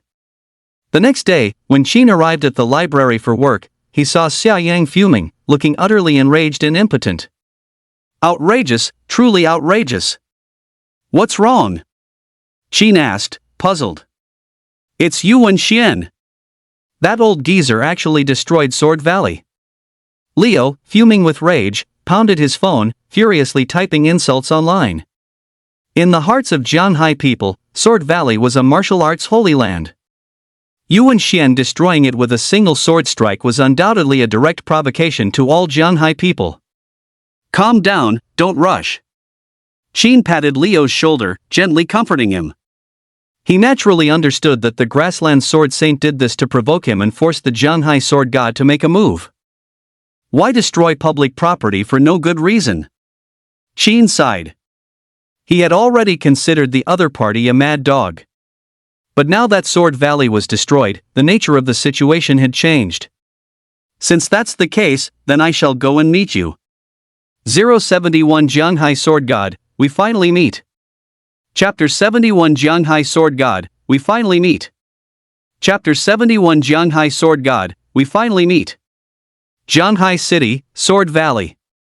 Several Black Hawk helicopters hovered, rapidly sweeping across the sky, as the pine forest surged like waves. A reporter stood in the cabin, leaning out and exploring, reporting the condition of Sword Valley behind him to the camera. Below, in the valley, a chasm hundreds of meters deep spanned across both sides. The valley was devoid of sword chi and spiritual essence, leaving only desolation. Yuan Xian hovered above this wound, a surge of star pressure condensing into a substantial blockade line. Boom! Seeing this, the arriving helicopters dared not approach too closely, only circling in the airspace nearby, transmitting this terrifying scene online via their cameras. In a short while, the entire internet was instantly in an uproar. Netizens voiced their opinions, triggering a huge wave of condemnation. Too much. This is absolutely too much. Sword Valley is a cherished holy land for all sword cultivators, how could it just be destroyed? Yuan Xian must be crazy to do something like draining the lake to catch fish. Sword Valley, please turn on your microphone to communicate. With one sword stroke, he severed the opportunities of future generations. Yuan Xian truly committed a heinous act. At this moment, people on the internet following this matter were filled with righteous indignation. Predictably, public opinion overwhelmingly leaned towards Jianghai City. However, this was, after all, merely impotent rage. After all, Yuan Xian's strength was that of a Grandmaster Stage Peak expert, a rare gem in the entire country, and very few people could do anything to him. Meanwhile, outside Sword Valley, the sound of the forest wind roared. The Stellar Guard's security team was dispatched urgently, cordoning off the entrance to Sword Valley with a yellow tape. The police superintendent stood at the canyon entrance, simultaneously directing the scene and gazing up at Yuan Xian, who was suspended high above. The curator also stood by, lending support. What a madman! They sighed in unison, anger and bitterness intertwining, their emotions a mix of 5 flavors. A battle across realms was like overturning mountains and crossing seas. For a peak Grandmaster stage like Yuan Xian, once he made a move, these innate stage cultivators would stand no chance. In his eyes, killing them would be as easy as crushing ants. The situation was now extremely critical. Yuan Xian, in his bid to force the Jianghai Sword God out, had already destroyed Sword Valley, single-handedly eroding a treasure land of swordsmanship. But if the Sword God still didn't come out to fight, given Yuan Xian's personality, wouldn't he proceed to Duanfeng Mountain to continue destroying other treasure lands? Once the treasure lands were gone, only innocent common folk would be left. In other words, Jianghai City was currently on the brink of becoming a living hell, with disaster potentially striking at any moment. A bringer of calamity has arrived. The more he thought about it, the heavier the superintendent's heart became. The only way to appease Yuan Xian now was to find the Jianghai Sword God. But the biggest problem was, is the Sword God even still in the city? Thinking of this, the commander looked up at Yuan Xian in the sky, took out a cigarette from his pocket and lit it, relieving the pressure. The curator beside him shook his head and said, "These Grandmaster stage experts all have extremely strange personalities. Most of them enjoy traveling the world and have no fixed residence." Indeed. The commander sighed helplessly. Having received no response to the challenge for so many days, perhaps Sword God Sama doesn't care about this small city at all and has already left Jianghai. Sigh. Elderly has already gone to search for traces of the Sword God, but we can't just sit back and do nothing. We must negotiate with the Prairie Sword Saint. The commander finished his last puff of smoke, extinguished the cigarette but turned his head towards Sword Valley and said, "We can't let him continue acting so wildly." His voice had just fallen. Suddenly, swish! A sharp sound of stepping on the wind rang out. Before everyone could react, a lithe figure transformed into a blur, directly broke through the blockade, and rushed into Sword Valley recklessly. This is? In an instant, the curator and the commander recognized the owner of that aura. It was Li Zixuan. Inside Sword Valley, Li Zixuan stepped on Ling Yijian, her pretty face full of anger, her beautiful eyebrows knitted together, and her sword-holding hand trembling. This bastard actually dared to destroy Sensei's things. She gritted her silver teeth, her blood rushing to her head. Along the way, perceiving the complete loss of spiritual energy in Sword Valley, her heart was filled with pain and distress. Everything was ruined. As far as the eye could see, the stone walls were shattered everywhere. The deeper she went into Sword Valley, the more dilapidated it became. All the memories of Sensei's lessons vanished at this moment. Nothing was left. As soon as she thought of this, Li Zixuan's emotions instantly overwhelmed her reason, her anger soaring, and she immediately arrived beneath the culprit. Yuan Xian looked down at Li Zixuan below, also surprised, and transmitted his voice, "It's actually you? Senior's actions are truly despicable in the eyes of this junior." Li Zixuan's eyes were red with anxiety, and she directly reprimanded the sword saint to his face, a dignified sword saint, to actually commit such a despicable act. "Ha, you little kid are in such a hurry. I must have destroyed your most beloved possession, right?" Upon hearing this, Yuan Xian laughed heartily, looking around at the miserable state of Jiangu. "It seems you really are the sword god's disciple. Let your master come and fight. If I lose, I will certainly apologize to him. Teacher would never fight with someone like you." Li Zixuan stared at Yuan Xian, hissing each word, "Teacher never pays any attention to you. He wouldn't bother with a pathetic clown like you." As the words fell, each one struck at the heart. "Impudent!" Yuan Xian's pupils above suddenly constricted, and his face instantly turned gloomy. These words had hit a raw nerve. If the sword god Zhang Hai still didn't respond to the challenge, then all his actions would have been in vain, just a big joke. And now he was actually being lectured by a junior? Arrogant! Thinking of this, Yuan Xian looked down at Li Zixuan below, a sinister glint flashing in his eyes. "Did your master ever teach you the lesson that words spoken in haste lead to disaster? Too bad, some lessons you'll need a lifetime to learn." No sooner had he spoken than he slowly raised his sword, pointing it towards Li Zixuan's position. The next moment, a powerful sword intent leapt from the sword tip, falling directly, like a towering mountain pressing down, sealing off all of Li Zixuan's escape routes. Nowhere to run, nowhere to go. Slow and tormenting, it was as if he intended to crush her alive. Clang! Li Zixuan raised her sword, trying to block, but the moment she drew it, the blade shattered inch by inch, turning into dust and dissipating into the air. Death seemed inevitable.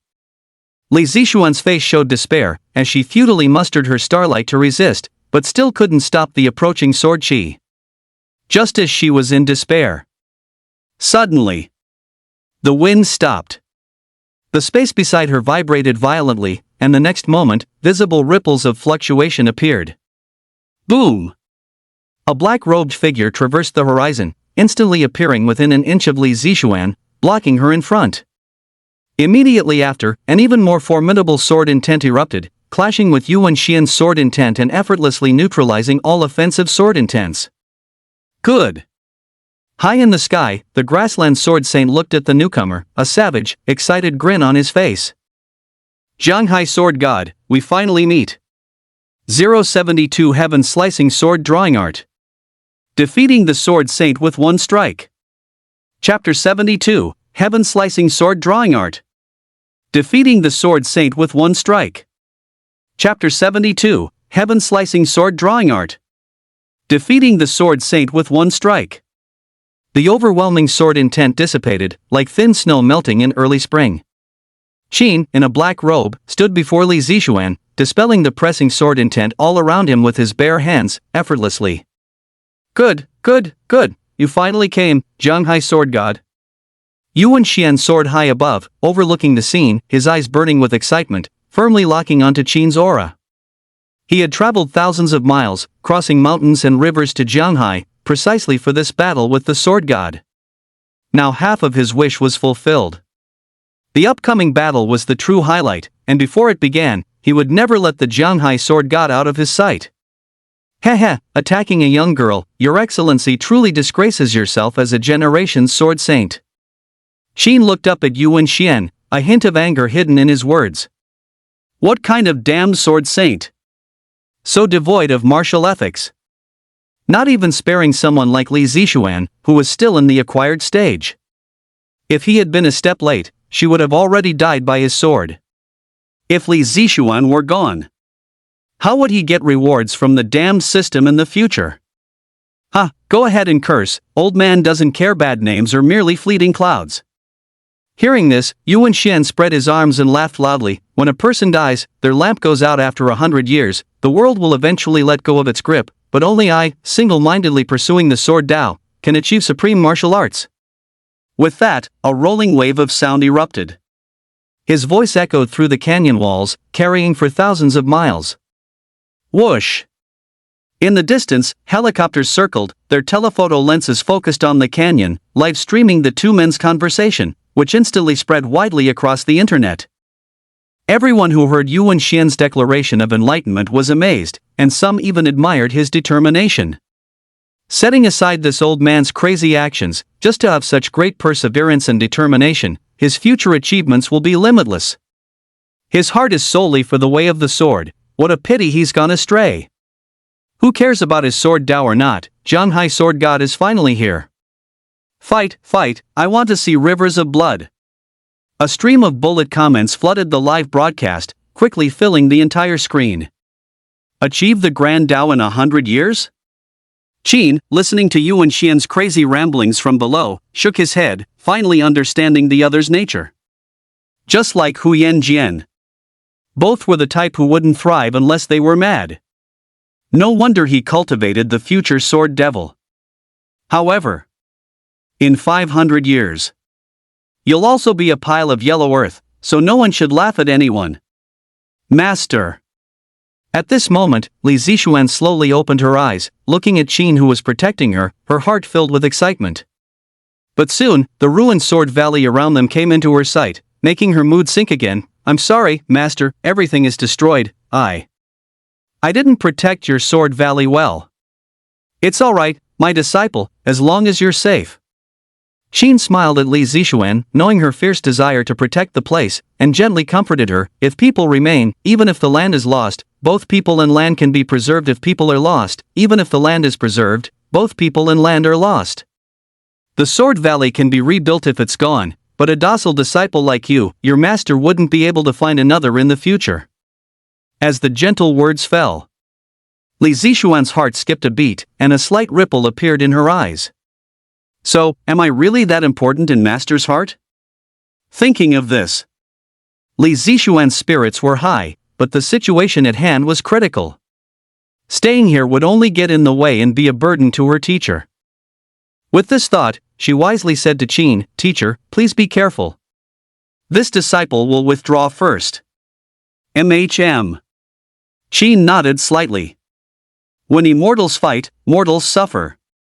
Battles at their Grandmaster stage level directly involved world-shattering destruction.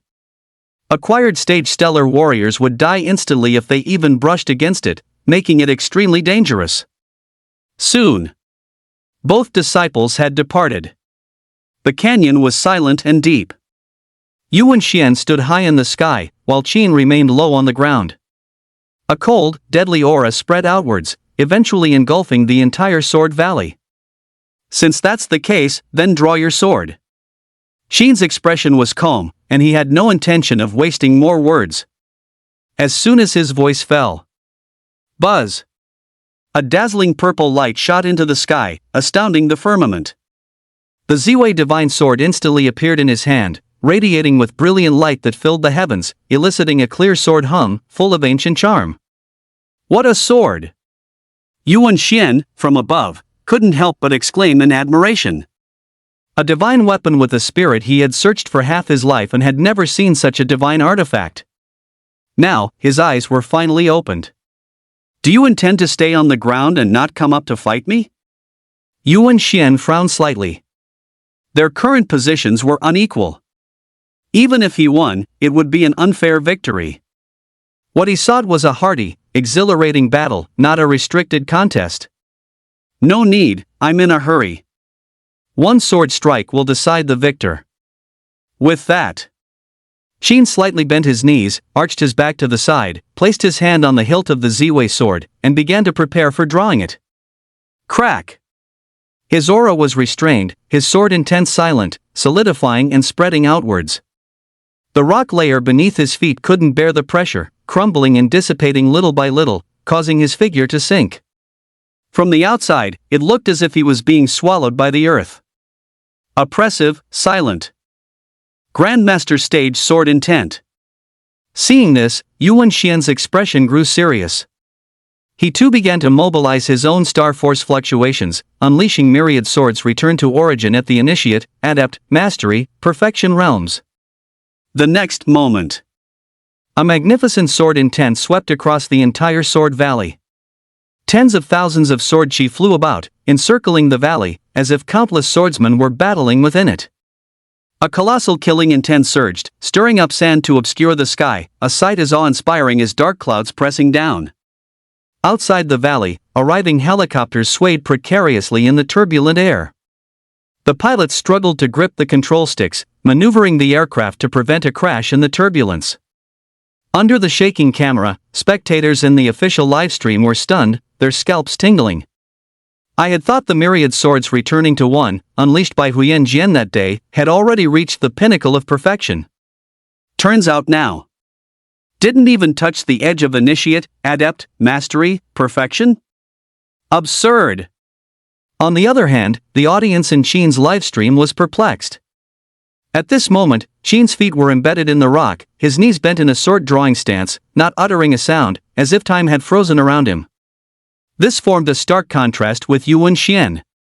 Amateurs watched the spectacle, professionals recognized the skill. In the live stream, some stellar warriors who specialized in swordsmanship recognized the profound meaning behind it. At this moment, Yuan Xian's and Sheen's moves were diametrically opposed, representing the extremes of motion and stillness, respectively. Myriad swords returning to the origin embraced the ultimate of motion, drawing tens of thousands of sword chi from the mortal realm in pilgrimage, unifying them into one. Sheen's swordsmanship, however, focused on emptiness and stillness, striving for perfection in a single strike. Comparing the two, Sheen was clearly more aligned with the essence of swordsmanship than Yuan Xian. Buzz, buzz, buzz. As both their long swords hummed in unison. Yuan Xian and Sheen seemed to have a telepathic connection, moving simultaneously. The next moment, Yuan Xian raised two fingers. Countless strands of sword chi converged into a long river, instantly surging into a sea, attacking Sheen on the ground, like an ocean pouring down from the heavens. Nowhere to hide, no way to retreat. Sheen looked up at the descending sea of swords, gripping his sword hilt with sudden force, directly drawing his sword to strike upward, overcoming the superior. Clang! As Ziwei unsheathed, a brilliant and exquisite sword light burst forth, flattening the earth, and causing cracks to explode in the void. The night of my 18th birthday, I rebelled against my family. 073 What? This is merely a clone of the Sword God. Chapter 73, What? This is merely a clone of the Sword God. Chapter 73, What? This is merely a clone of the Sword God. Rocks shattered in the valley, canyon walls collapsed and fell to the ground, erupting in deafening thunderous tremors, and blinding sword light covered the sky, completely obscuring the sunlight. Two majestic waves of sword chi collided and intertwined, roaring like thunder. In an instant, the sea of clouds parted, and boundless sword light rose, as if dawn was breaking, surging towards Yuan Xian, who approached with an army of thousands. Boom! The camera in the helicopter far away locked its lens and immediately went blank, unable to capture a single bit of the scene. Netizens in the live broadcast room couldn't see the scene, only a white screen on their phones, and instantly exploded. Holy crap, are they dropping a nuclear bomb here? Sharing the radiation with everyone? Is this even human? It's a battle of gods. No wonder Grandmaster stage cultivators are so rare. This power is enough for one person to form an army. A one flash bang, tone it down. Brother! At the same time, such a magnificent sight naturally attracted the attention of everyone outside the valley. Li Zixuan and Huyan Jian stood shoulder to shoulder on a cliff, raising their hands to shield their eyes, watching the terrifying scene through their fingers. Former enemies, at this moment, simultaneously put aside their grievances, all looking up at this astonishing scene, their eyes burning with admiration and envy. Teacher is so strong. Li Zixuan looked at the sword light like dawn, her yearning for power growing stronger. One day, I will also be as strong as my teacher. Huyan Jian, standing nearby, also clenched his fist, vowing in his heart to become a strong person like Yuan Xian in the future. The magnificent and grand scene was deeply imprinted in their memories, like spring rain falling, nourishing the seeds of their swordsmanship and providing ample nutrients. Boom! A moment later. The deafening sound diminished from loud to soft. The momentary sword light dimmed, as if the curtain was about to fall. The rich spiritual essence lingered around the valley and mountains, and after merging two different sword intents, it was hundreds of times denser than before. Another treasure land of sword energy was formed. Outside the valley, everyone looked towards the center of the valley, eagerly awaiting. Netizens in the live broadcast room were so nervous they forgot to send bullet comments, all holding their breath, waiting for the final victor to appear. Waiting felt like years.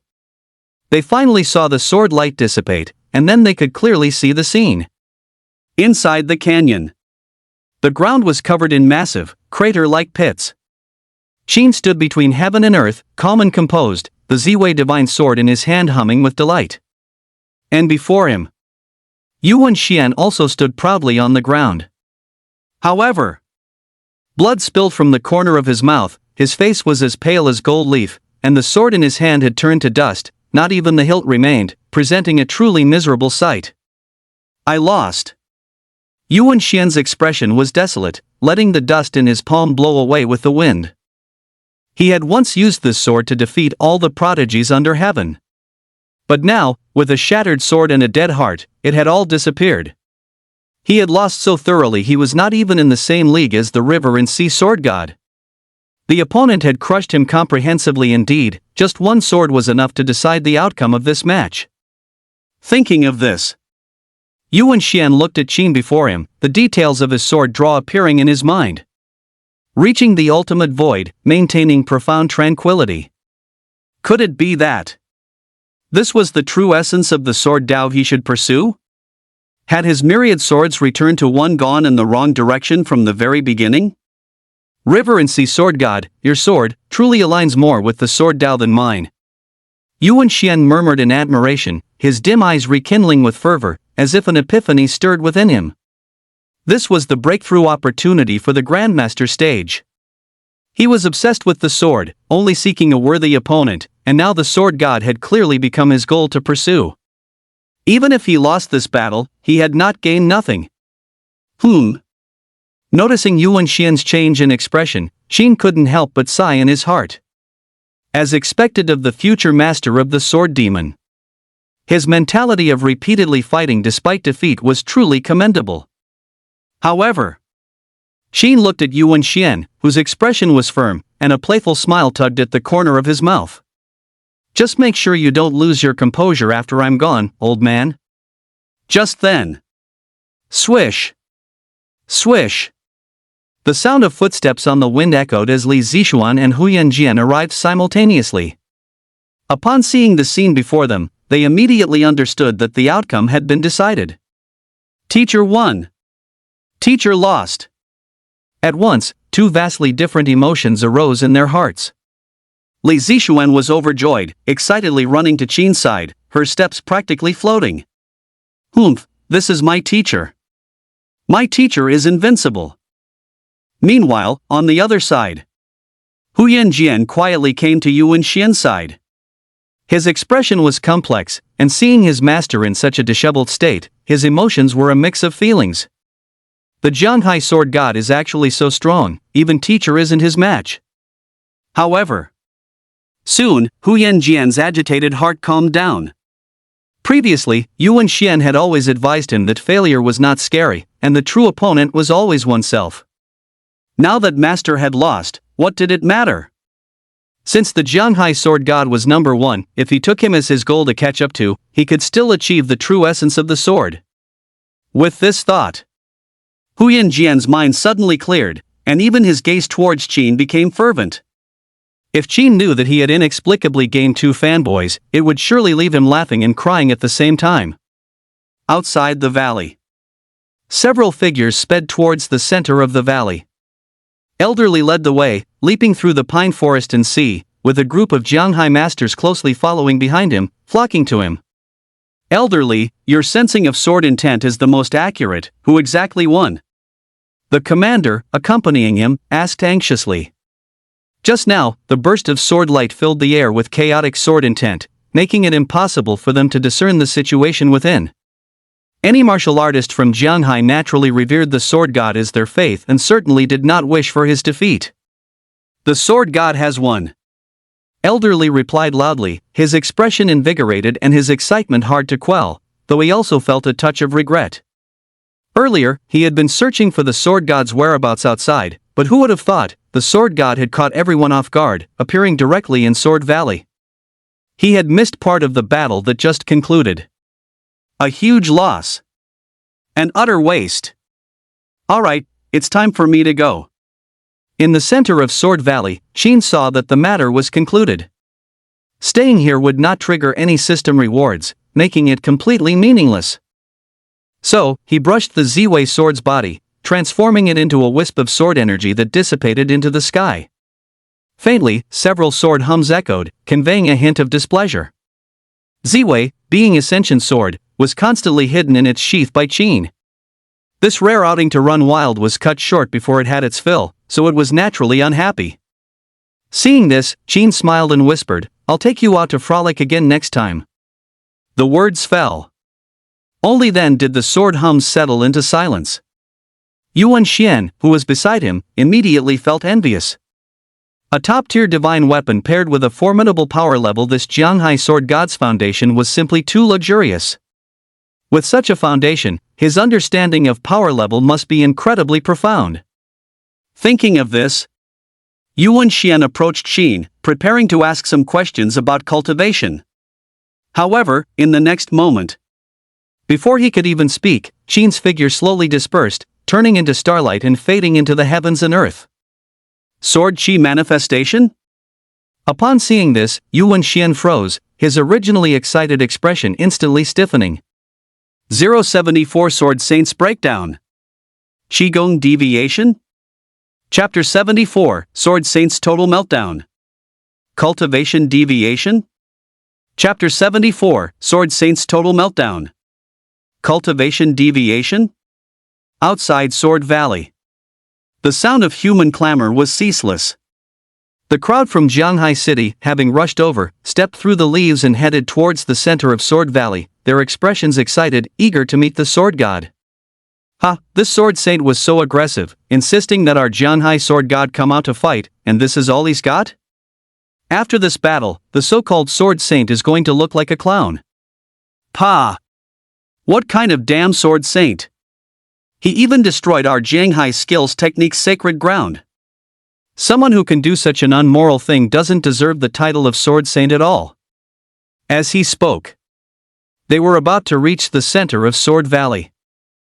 Some stellar warriors with powerful perceptions immediately sensed Qin's figure become transparent, then vanish into thin air. Ha! Elderly let out a surprised gasp, also realizing that the sword god's aura was off. It was as if he had disappeared into thin air. Inside Sword Valley, a cool breeze swept through, filled with sword qi. The three looked at Qin's empty spot, as if the battle just now was merely a dream. What's going on? Hu Yanjian was full of astonishment as he walked around Qin's former position. A living person just vanished like that?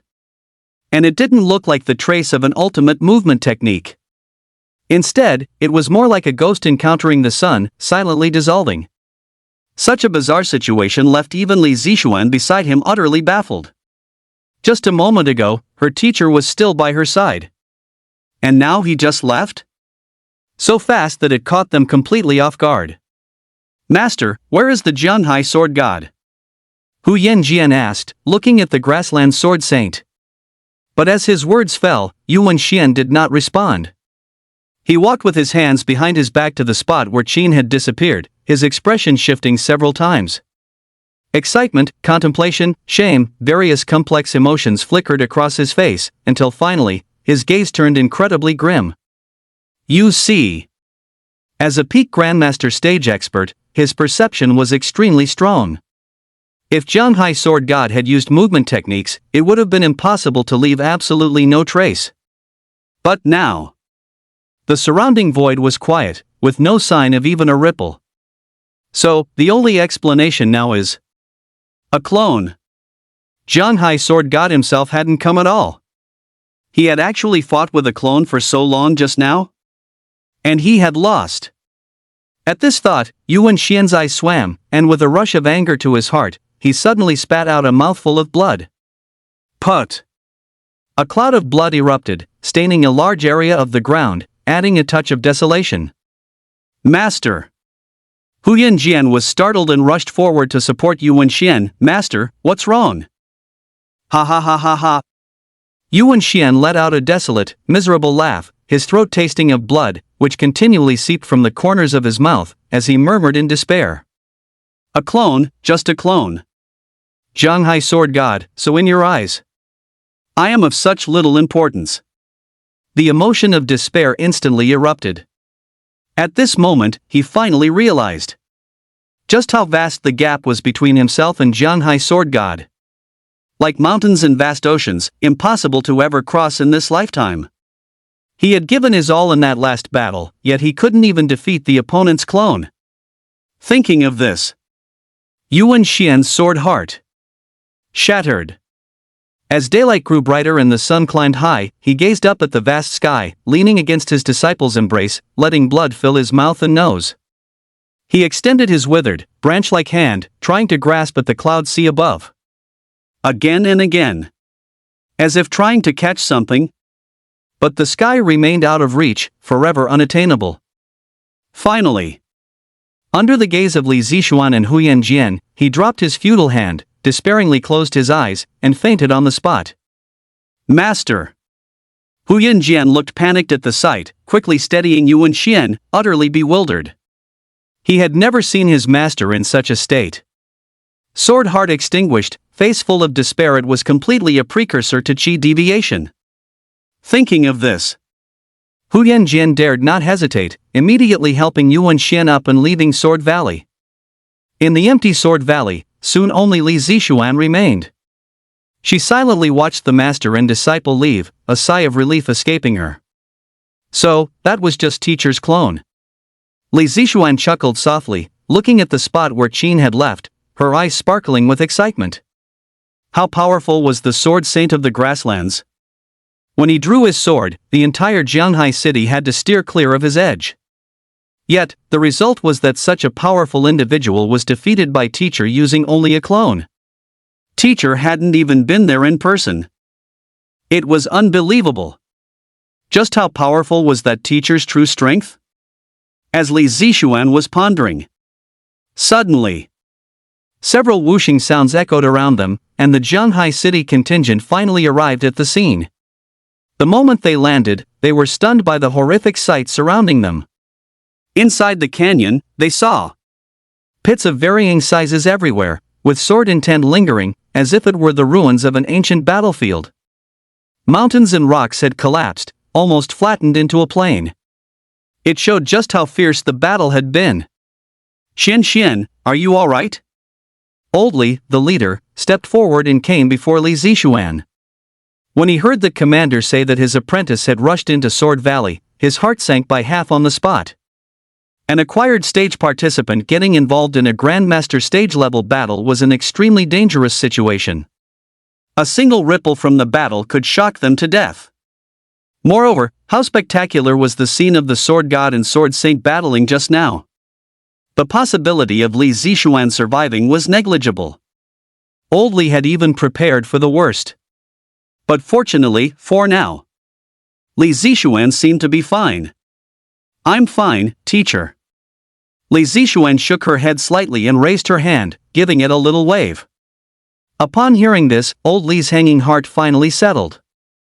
After all, Li Zixuan's family had entrusted her to him. If she had really suffered any injuries, he wouldn't know how to explain it to her family. Just then, a stern shout suddenly rang out. Everyone, split into emergency teams and check the situation on site. The Stellar Guard commander ordered the people around him, allocating personnel to inspect the situation. After making arrangements, he also came to Li Zixuan's side. Miss Li, since you were in this Sword Valley just now, could you please tell us everything you witnessed? It's routine procedure, so please cooperate. We appreciate your effort. Yes. Li Zixuan nodded slightly upon hearing this, saying, Please ask, Commander. Alright, don't be nervous. We just need to clarify some things. The commander's expression was grave. He took a notepad from his pocket and began to question Li Zixuan meticulously, mostly about the details of the battle in the Sword Valley.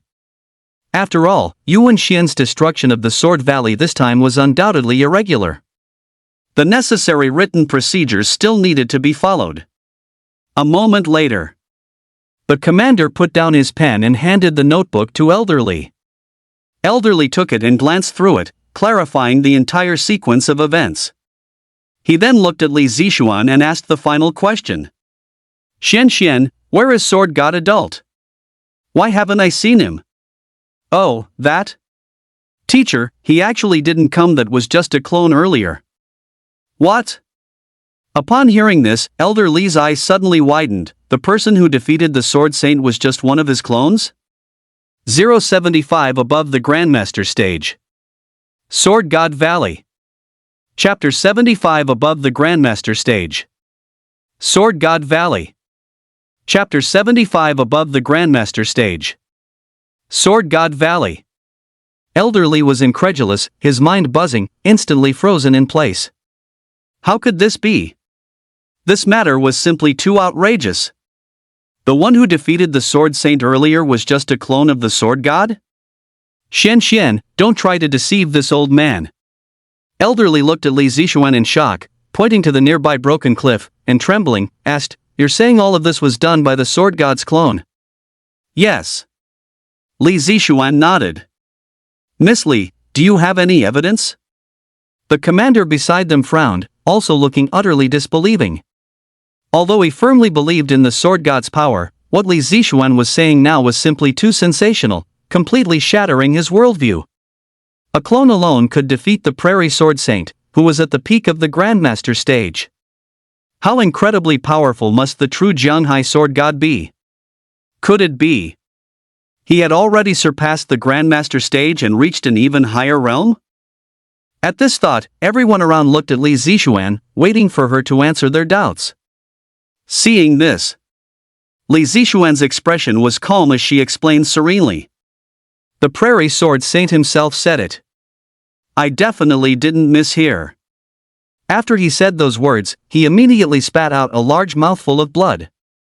With that, she pointed to the bloodstains on the ground, right there. The words fell. The entire venue fell silent. The people of Jianghai City looked at each other, all stunned by this news. There's such a thing as a doppelganger in this world? For those of them in the acquired stage, it was out of reach, something that would only appear in strange legends.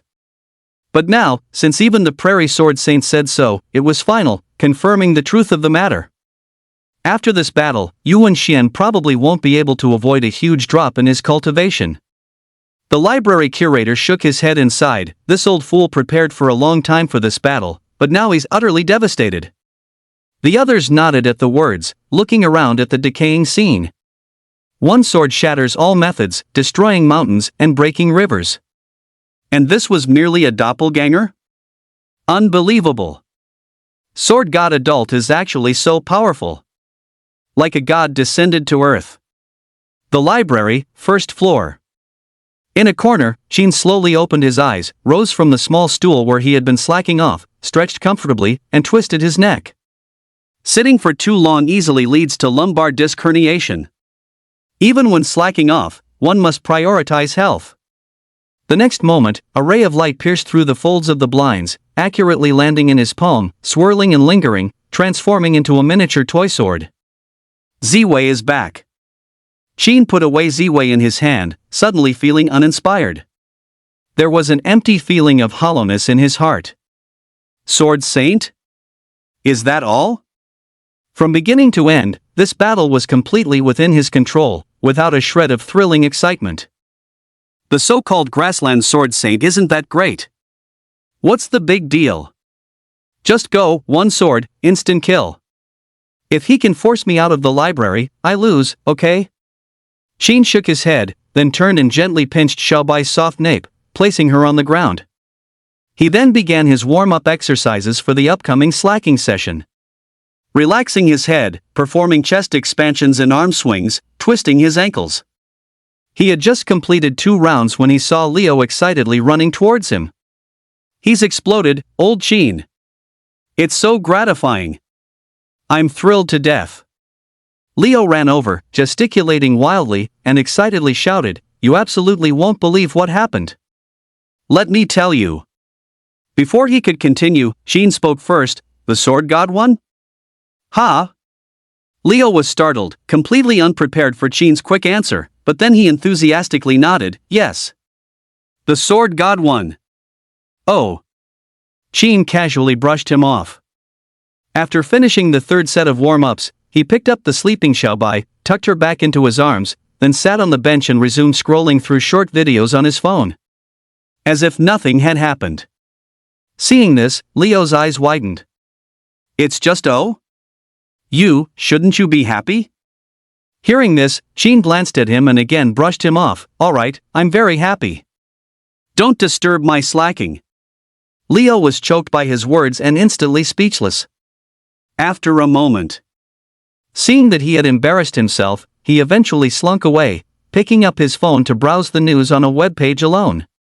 At this moment, the webpage was filled with trending hashtags related to the event. Clone, one sword, Zhenghai sword god. There were so many viral points, coupled with the sword god's existing popularity, which caused the matter to spread rapidly online, once again topping the hot search list. Holy crap! The Zhenghai sword god is too ruthless. Not only did he crush him, but he also used a clone? Killing someone and still going for the heart? People of Zhenghai are truly fortunate to have such a powerful god presiding over them. I'm ready to move to Zhenghai, no one can talk me out of it. It's true, the people of Zhenghai, like the old man who lost his horse, lost one sword valley but gained an even more powerful treasured land of sword chi. I'm so envious. Ha. On the road, Leo typed comments on his phone, a goofy grin on his face. When others saw he was from Zhenghai, they immediately addressed him affectionately as handsome young man, causing him to gradually lose himself amidst the repeated calls of handsome young man. Meanwhile, at Sword Valley. After the battle between the Sword Saint and the Sword God, a precious sacred land was left behind for Zhenghai City. At this moment, the cliff surface was crisscrossed with sword marks, and the spiritual aura of sword chi was more majestic than ever before, with the 2 sides of the gorge widened by hundreds of meters. Now, when people enter, they are all awestruck by this spectacle. Thanks to the Sword God. Old Li came to the center of Sword Valley, feeling the sword chi filling his surroundings. One still, one dynamic, they respectively represented the Sword Saint of the Grassland's myriad swords returning to origin, and the Zhenghai Sword God's sky-shattering sword drawing art. The 2 residual sword chis balanced each other, still battling and clashing, yet at the same time complementing each other, mutually reinforcing and restraining, secretly aligning with the ultimate truth of yin and yang. In the future, if someone possesses enough talent, they might just be able to gain new insights from it. Bringing an era of great peace for all generations is indeed a great virtue. Old Li was filled with emotion. Elder Li, it's getting dark, aren't you going back yet? The police chief saw Elder Li and came forward to greet him. Currently, the Stellar Guard's cleanup operations are still ongoing. A large number of police reinforcements have been dispatched to Sword Valley and may work through the night to clear all remaining dangers before the valley can be reopened to the outside world. Chief. Old Li nodded slightly, looking at the sunset at the end of the valley, and said, I still want to take another look at the Sword God's work, perhaps I can gain new insights from it. Both of them looked at the sunset simultaneously. Clouds rolled and unfurled, the setting sun like molten gold. The canyon seemed to don a magnificent cloak, signaling the end of an era. In the days that followed, the people of Jianghai City renamed this place Sword God Valley, once again making it the sacred land of skills techniques for Jianghai City, to forever praise the name of the Jianghai Sword God. Swordsmen came and went, seeking enlightenment in the valley, together composing a new saga of renown. 076, Sword Saint Falls. Huyan Jian's Hatred. Chapter 76, Sword Saint Falls. Huyan Jian's Hatred. Chapter 76, Sword Saint Falls. Huyan Jian's Hatred. Disciple. At the Jianhai Hotel, Yuan Xian lay on a luxurious bed, moaning faintly, like a wandering soul. The room was dim, with 4 butter lamps lit in the corners, and burning incense drifted away. These lit Tibetan incense sticks were priceless, containing snow lotus, gold and silver, musk, and various other rare natural treasures, combined with ancient scriptures and secret methods. They could achieve calming the spirit, soothing the nerves, and dispelling evil thoughts. Master, you're awake. In the corner, Huyan Jian, who was adding incense, heard the call and quickly put down his work to come to Yuan Xian's bedside. His anxious heart finally settled. Qi deviation was extremely terrifying. Once a grandmaster stage expert succumbed to it, the consequences would be unimaginable, and falling into a coma for over a decade was not impossible. But fortunately, Yuan Xian recovered faster than expected. How long have I been unconscious? Yuan Xian asked, his eyes tightly closed, gently sniffing the fragrant air. How many calming incense sticks have you lit? Almost a day, master. Huyan Jian responded softly, after your disciple returned, I immediately lit the incense for you. All the calming incense sticks you collected have been burned up. Burned up, huh? Yuan Xian sighed heavily upon hearing this. He had acquired these calming incense sticks at a great cost in his early years, a total of 89 sticks. Each one could easily reverse severe qi deviation, making their value immeasurable. He had always cherished them as treasures, and to this day, he had only personally lit 2 of them. But now, to save his life. It was only after it all burned out overnight that he barely woke up.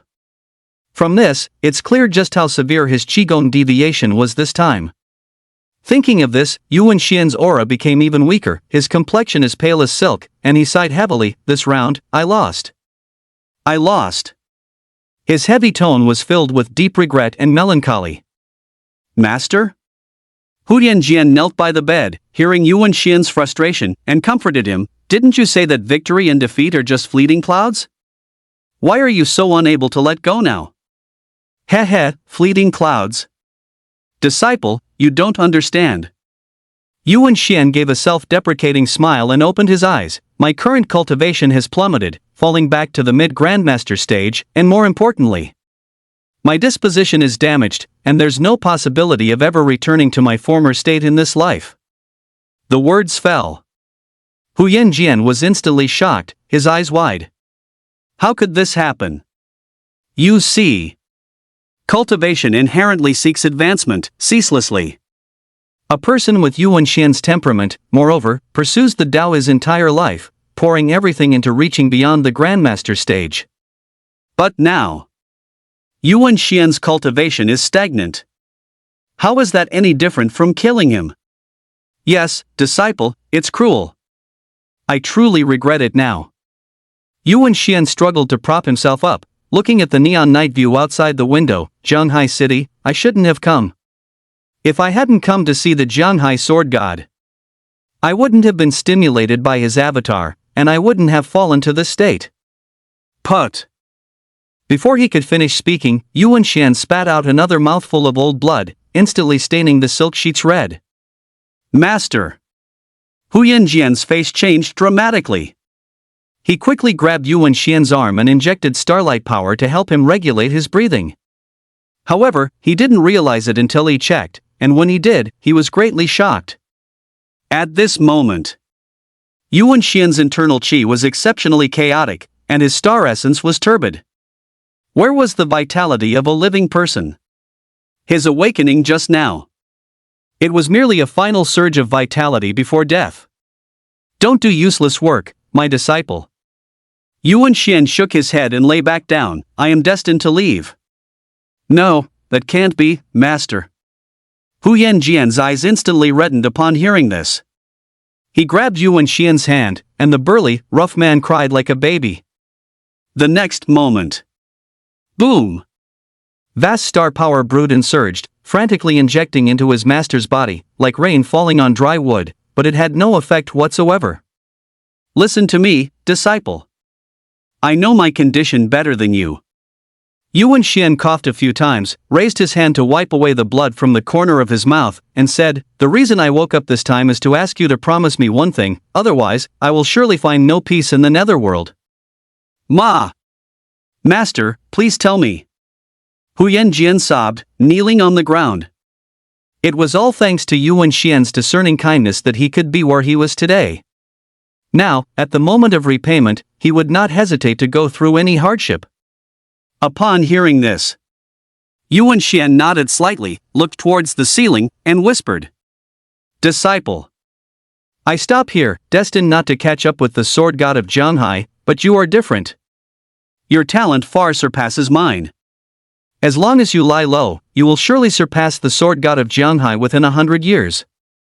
Saying this, he turned his head to look at Hu Yanjian, and spoke each word clearly and sternly. I want you, at that time, to personally sever the head of that sword god, then crush his disciples, eradicate them completely, and sever all their legacy." The words fell. Malice, jealousy, killing intent permeated the air, and the temperature of the entire room abruptly dropped. Yes, master. Hu Yanjian nodded, looking at Yuan Xian, his eyes brimming with intense hatred. Very good, my disciple. This reassures your master. Take your master's ashes back to the great grasslands. Your master will protect you from heaven. Before he could finish, the vitality in Yuan Xian's eyes dimmed, and his last breath faded away, but a smile of relief lingered on his lips. Thus, a generation's sword saint departed this world. Master! Hu Yanjian cried out in sorrow, grieving by Yuan Xian's sickbed. His mournful sobs echoed through the room. It was a good while later. He finally raised his head, looking out at the night view of Jianghai through the window. Overwhelming hatred burned in his eyes. Jianghai sword god, in the future, I, Hu Yanjian, will surely tear your bones apart and devour your flesh and blood to console my master's spirit in heaven. Achoo! In the library, Qin was slacking off when he suddenly sneezed. He quickly pulled out a tissue to blow his nose, feeling a bit puzzled. Why did he suddenly sneeze for no reason? Could someone be thinking of him? Qin blew his nose, his brows slightly furrowed. He had just left Xiao Bai at home today. Could it be that little lowly cursing him?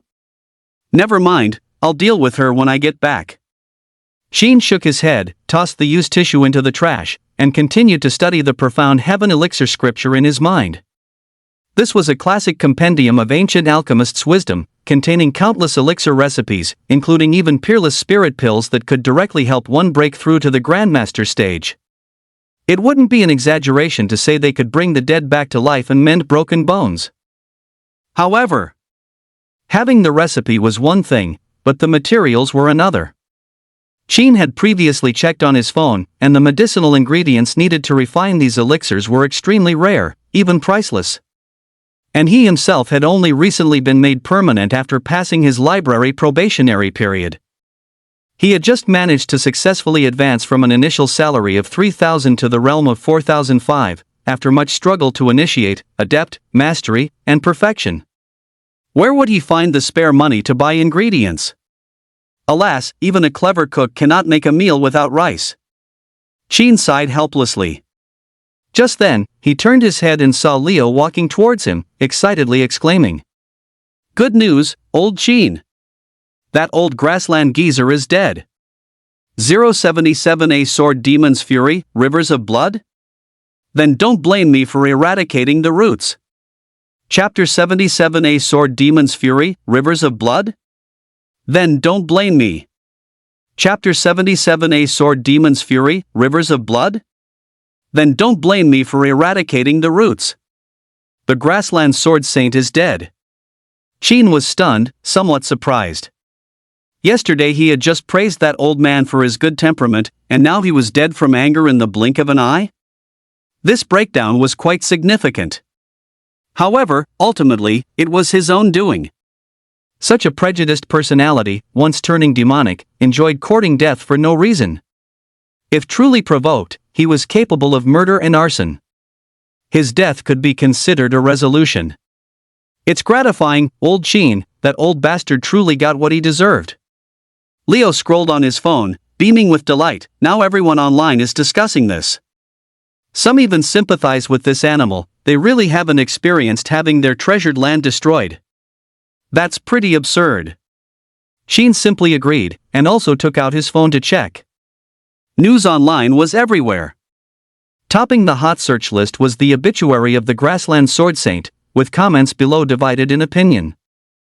The reaction was intense. Let the dead rest in peace. It's truly a pity for a generation's sword saint to fall like this, a great loss to the sword Dao world. What's so regrettable about that? No matter how skilled he was in the sword Dao, it's not like he was going to pass it on to you, right? Exactly. You tally up how many dojo sword hearts those master and disciple shattered on their journey of challenges? They totally deserved it. Always sticking their noses in other people's business, now they're getting a taste of their own medicine, serves them right, ha ha. We're all adults here, we need to take responsibility for our own actions. He glanced over the comments, some full of sighs and sarcasm, others gloating, but none offering anything substantial. Sheen immediately exited the comment section and clicked on the live stream video of the scene. The screen quickly displayed a shot of the Jianhai Hotel. In front of the magnificent entrance, voices clamored, reporters swarmed, blocking the entire street impassably, with long lenses and microphones gathered. Huyan Jian, dressed in black mourning clothes, walked out of the hotel in silence, holding Yuan Xian's corpse, head bowed. Silence, quiet. A terrifying killing intent radiated, and the temperature on site dropped sharply. In a flash, the noisy crowd fell silent. With each step he took forward, the crowd blocking his path parted a little, no one daring to stand in his way. Ding, detecting sword demon's immense, undying hatred towards host. When the blood demon rages, rivers of blood will flow. Host, please immediately dispatch Empress disciple to slay the sword demon. A series of urgent system prompts rang out. Hearing this, a question mark slowly appeared above Sheen's head. This guy triggered a system prompt again? Good heavens! There was actually a second system prompt. After confirming he hadn't misheard, Sheen was overjoyed. The more rewards, the better, naturally.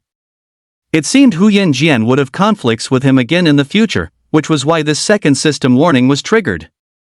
Thinking this, Sheen looked down at his phone, focusing his gaze on Huyan Jian on the screen, and combining that with the recently deceased grassland sword saint, he immediately understood.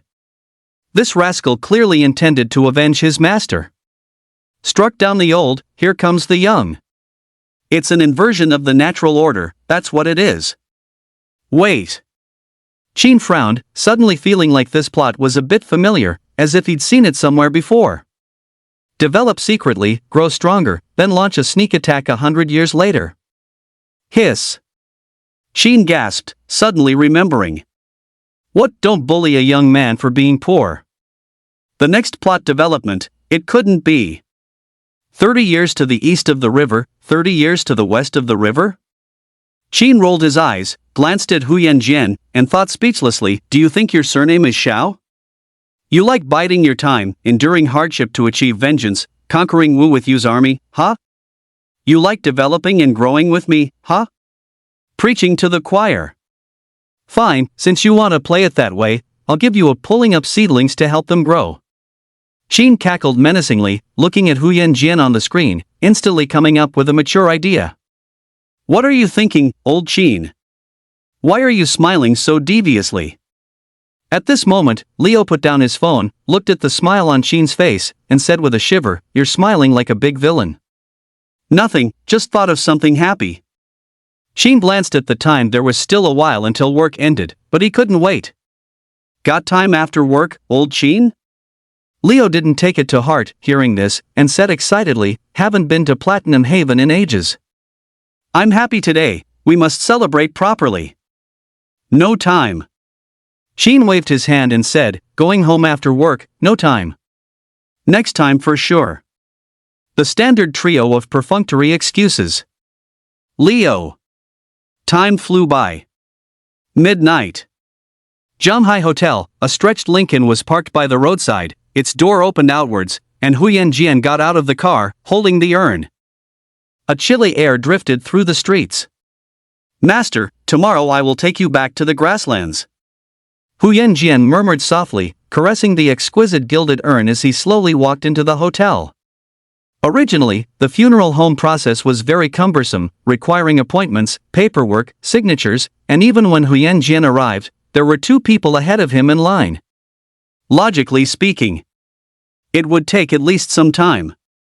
But the high-ranking officials of Jianghai City, seeing that the grassland sword saint had died within the city, decided to give Huyan Jian a complete green light out of humanitarianism, granting him special privileges directly. Despite this, it was still midnight by the time everything was completed. Huyan Jian held the urn, walked into the hotel elevator, and pressed the top floor button to ascend.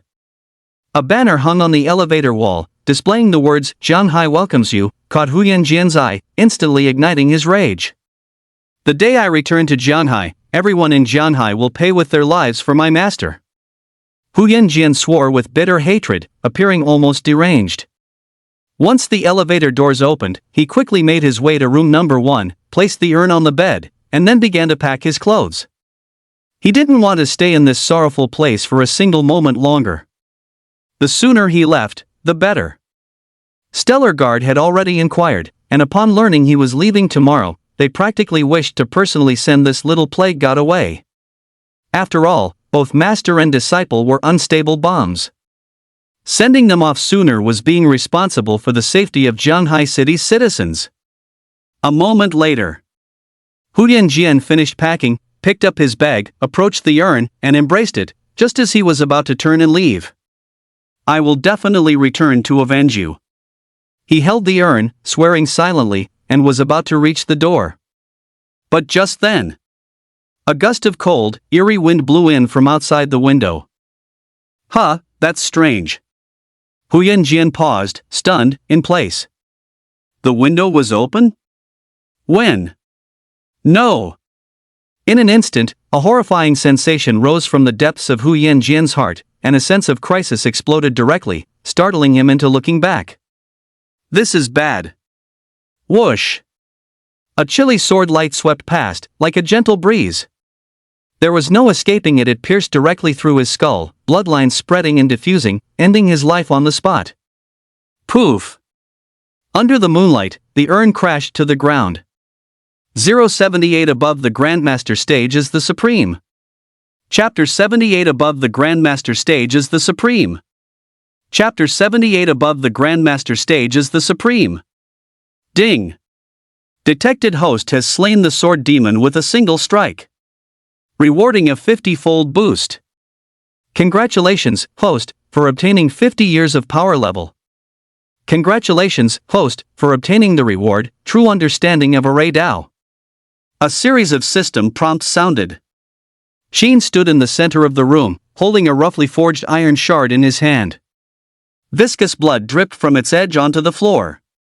Huyan Jian's corpse leaned against the doorway, a bloodline piercing half his face, his eyes wide in death, his expression still one of shock. He likely hadn't even reacted until his dying breath. Death had come so suddenly.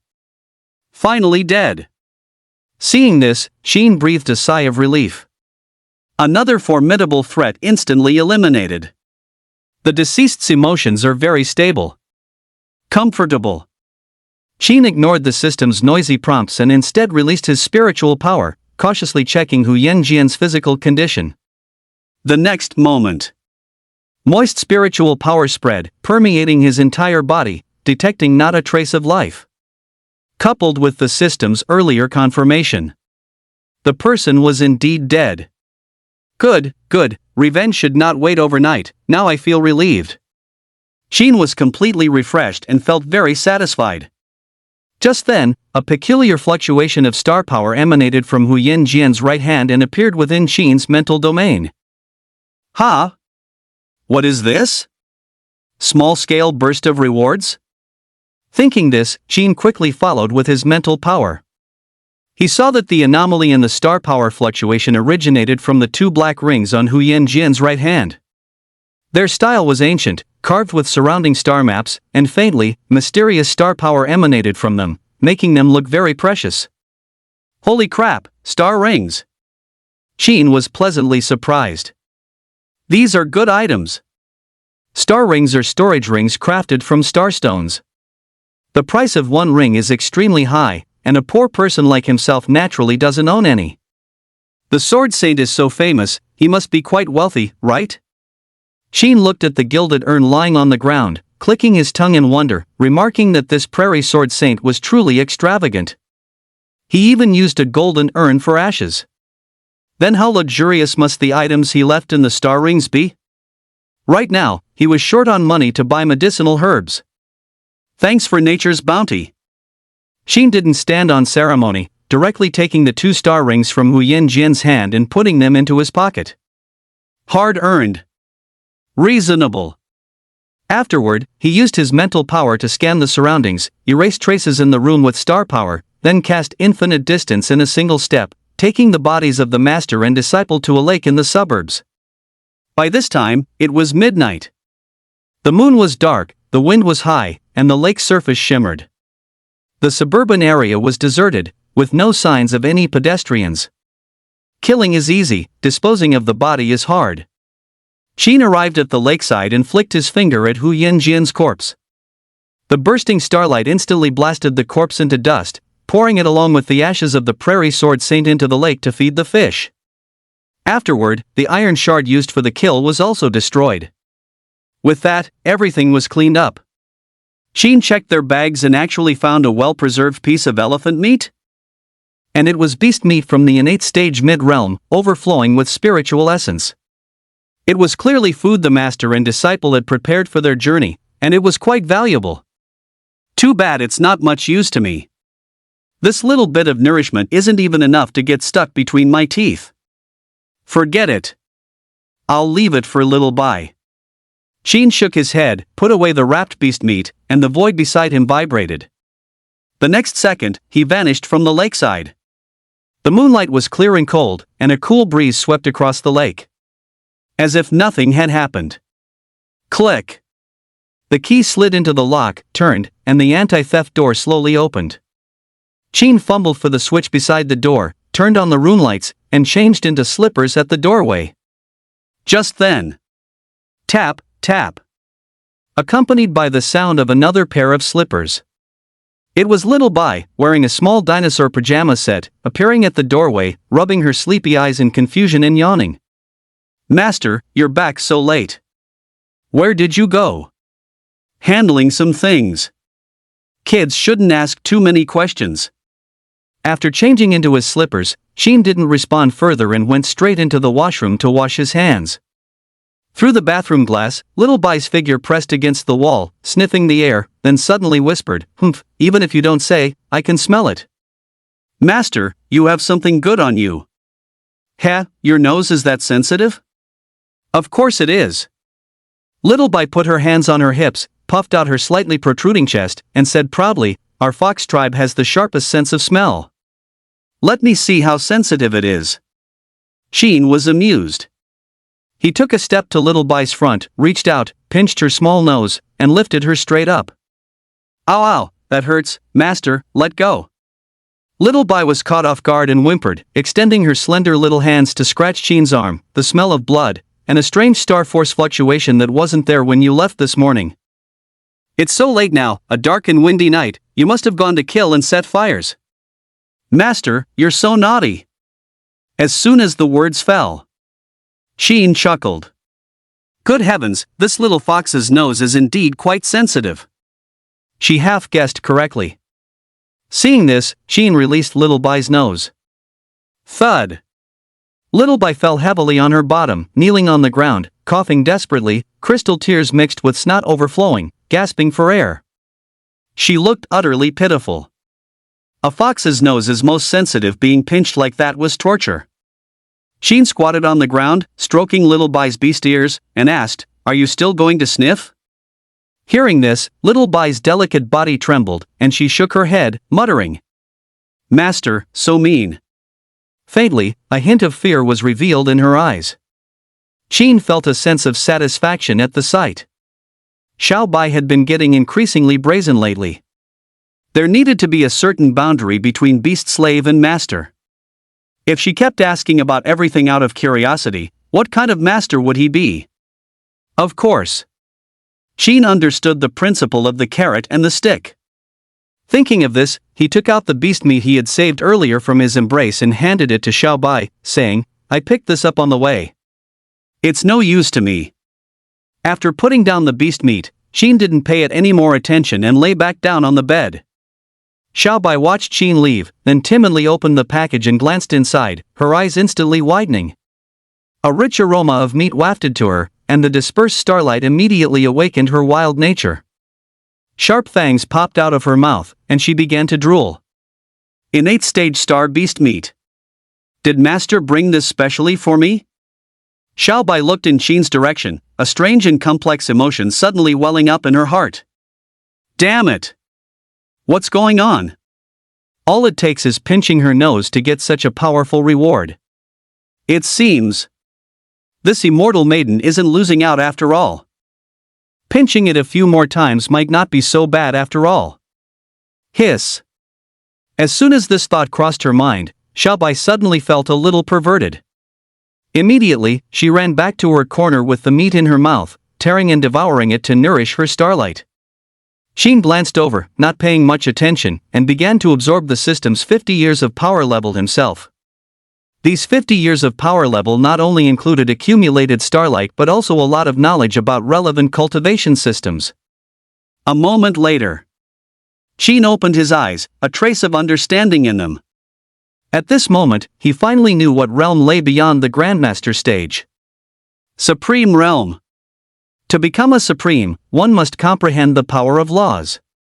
And now, his power level had reached the ultimate of the Grandmaster stage, putting him squarely on the threshold of a breakthrough, but he had not comprehended the power of laws. Therefore, he was still unable to reach the Supreme Realm. One could only say it's a half step to the Supreme Realm. 079 Qin, the Sword Saint and his disciple are simply money trees. Chapter 79 Qin, the Sword Saint and his disciple are simply money trees. Chapter 79 Qin, the Sword Saint and his disciple are simply money trees. It seems that breaking through to the Supreme Realm in a short time is still impossible. I still know nothing about comprehending the power of laws. I need to spend some time understanding them. But fortunately, time is always on our side, and things will work out in the end. Thinking this, Qin relaxed and continued to organize the information in his mind, shifting his attention to another reward. True understanding of array Dao. This new reward was extraordinary, compiling all the array knowledge under heaven, including a vast number of arrays, killing arrays, defensive grand arrays, and numerous profound methods for deciphering arrays. What is array Dao? Its essence is for humans to emulate the grand cosmos, using available objects to arrange a small cosmos, thereby resolving various karmic causes and effects. To prosper in fortune and avoid misfortune. Qin comprehended the true understanding of array Dao in his mind and realized that this vast world itself was, in fact, a natural grand array. Emperors, in choosing burial sites and undertaking grand constructions, even utilized majestic mountains and rivers to delineate and arrange geomantic arrays, establishing what they called dragon's lairs. Mountains embracing water, Shimenduanjia. The knowledge within was complex and varied. There were simply too many intricacies. An ordinary person might spend decades and still not fully grasp it. But at this moment, Qin merely sat cross-legged on the bed, gently closing his eyes, and a vast amount of related knowledge poured into his mind. Experiences and insights all surfaced, like a sudden enlightenment. In an instant, he comprehended the true essence of array Dao. Subsequently, from one principle, myriad methods derived, further giving rise to various Taoist array techniques, such as Heavenly Dipper, Big Dipper, Golden Adamantine, Chisel Dragon, all handled with effortless mastery. After 2.5 minutes of comprehension, from initiate, adept, mastery, and perfection to proficient. Excellent, excellent. Sheen opened his eyes contentedly, surveying the room. With this newfound knowledge, even his perspective on the world had been refreshed. In his vision, he saw places everywhere where formations could be laid. With enough materials, he could transform this small house into a formidable killing formation. Once the killing formation was activated, its power would be immense. Enemies would barely cross the threshold with one foot before their other foot quickly escorted them to the bridge of helplessness, off to drink Mengpo's soup. TSK, just imagining that scene. The picture was truly beautiful. But there was still one problem. That is, to set up such a powerful formation, one needs starstones to provide stellar energy. And these things are extremely expensive, only absorbable by stellar warriors who have reached the innate stage. They're hard currency, meaning only the wealthy can afford to play with them. Sigh, my salary is barely over 4,500. I'm still far from being able to afford that. Thinking this, Sheen sighed helplessly, pulling out the 2-star rings in his hand. His only hope now rested within these rings. The Sword Saint had been famous for a long time, so his star rings naturally contained a wealth of treasures. There must be a large number of starstones, precious medicinal herbs, swordsmanship skills techniques, and even the skills techniques of myriad swords returning to the origin. But forcibly breaking them open was not advisable. There was a certain possibility that it would damage the resources inside. And he himself had a bit of a non-chief unlucky attribute. How was he going to handle this? I'll ask for a morning off tomorrow, find some time to set up a small formation at home, and borrow some luck from heaven and earth. Then I'll open the boxes. Thinking of this, Sheen felt good. He waved to Xiaobai in the corner, gesturing for her to come to the bed, and then used her directly as a pillow to hug. The soft, plush touch curled up in his arms, feeling excellent. Xiaobai dared not move, transforming into a small fox and cowering into a ball. One person and one fox thus embraced and fell asleep. The night passed without a word. The next day, with the sky bright, Sheen woke up early, took Xiaobai to the antique market in Jianghai City, and, under her astonished gaze, haggled with the early bird elderly, bringing a price down from 2,500 to 17 yuan and 6 cents. Finally, he still spent 20 yuan, acquiring several old copper coins, a jade carp, a gourd for fortune and longevity, and even got 2 shaman totem wood carvings thrown in for free. With everything ready, Sheen also stopped by a flower shop to get a pot of a Chinese yellow banana, before returning home at noon. Clang clang. In the living room, sounds of furniture being moved could be heard. Sheen directed Xiaobai to move the coffee table, adjust its position, and align it directly with the flower pot by the door. Master, what are you doing? She pushed the coffee table, wagging her tail, and asked, confused, you don't mean you know array formations, do you? Not bad, read some books. Sheen didn't turn his head, slowly walked to the center of the array intended to guard the house, and with a raised hand, tossed several copper coins into the corners. He trod the steps of the Big Dipper, his expression serene. Master is amazing.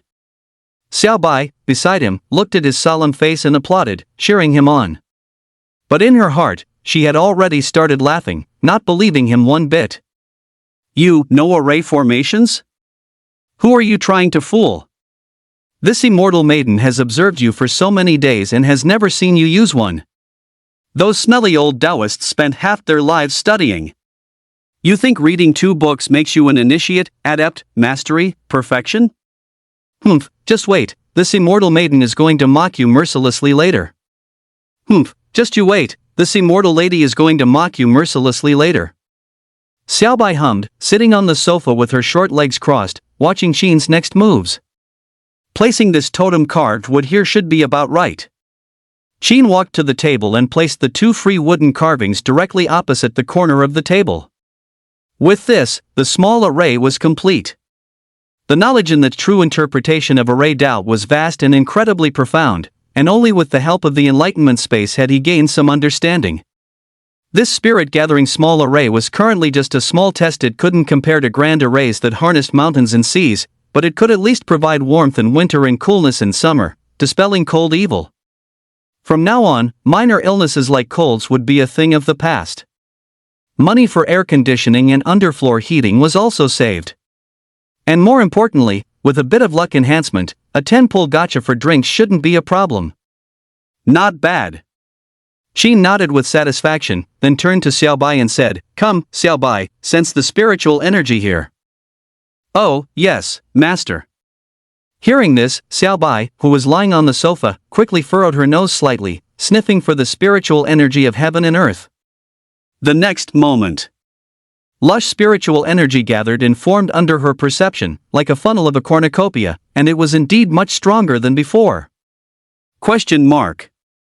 Xiaobai was dumbfounded, looking at Qin with a face full of shock. This level of spiritual energy gathering would take those smelly Taoists an entire day, or even several weeks, yet he did it alone. "You, how did you do it?" Xiaobai was stunned, instantly crying out in surprise. Could he really be a genius? Unbelievable. It seems to be done. Seeing Xiaobai's reaction, Qin was content. Fox spirits are psychic and skilled at seeking good fortune and avoiding disaster. If Xiaobai had such a big reaction, then he had truly succeeded. He had spent so much effort just to capture this imperceptible wisp of luck, it was enough for his upcoming unboxing. Alright, the time is ripe. Unbox. Qin pulled out 2 star rings and began to deconstruct the restrictions on them. Star power injected. Buzz.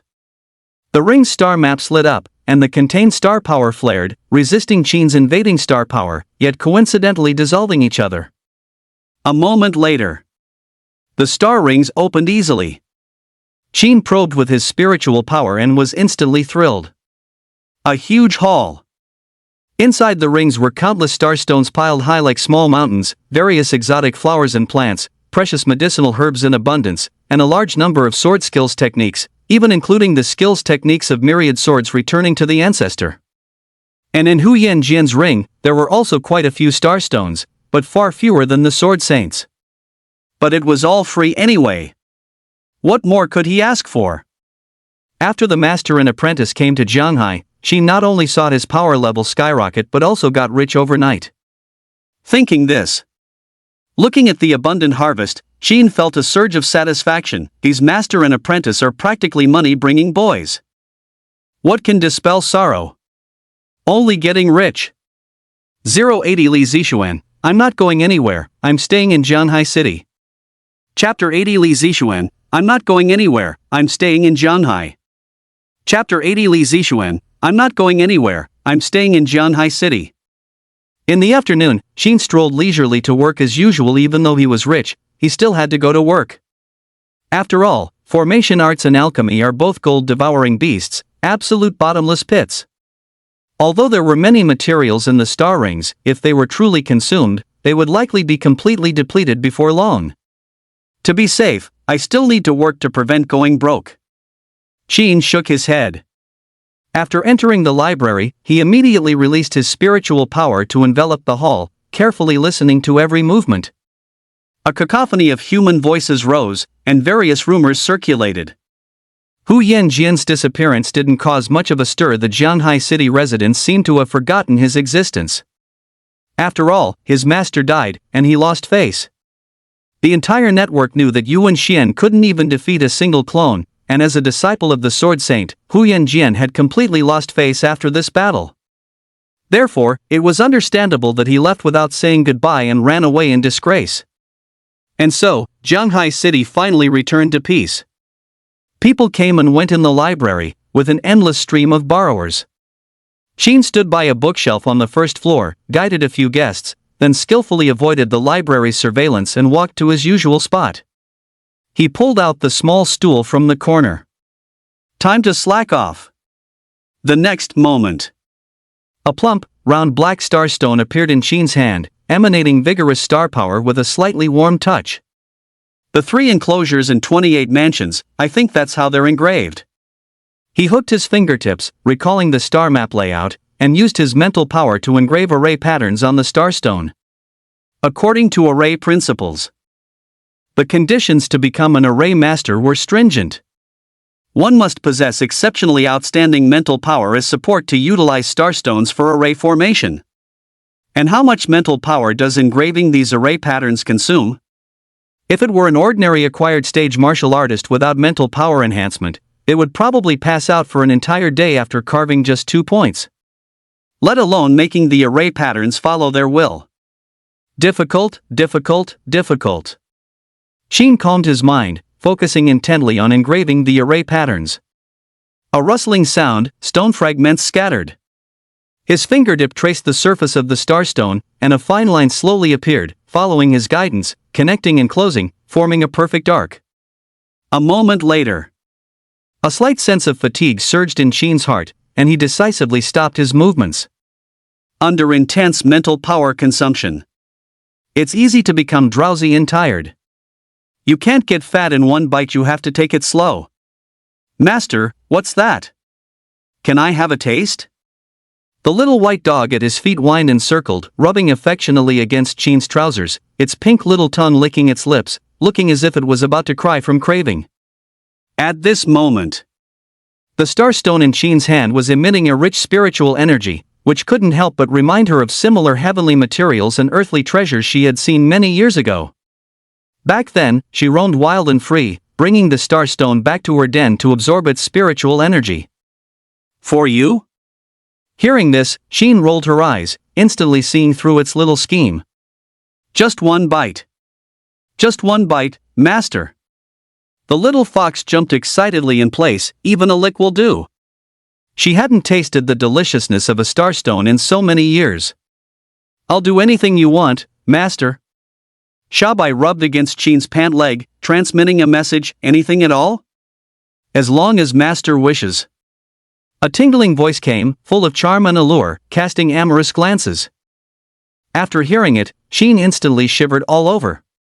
Shabai was using her charm magic again. Tisk, fine then. Sheen chuckled, we'll trade.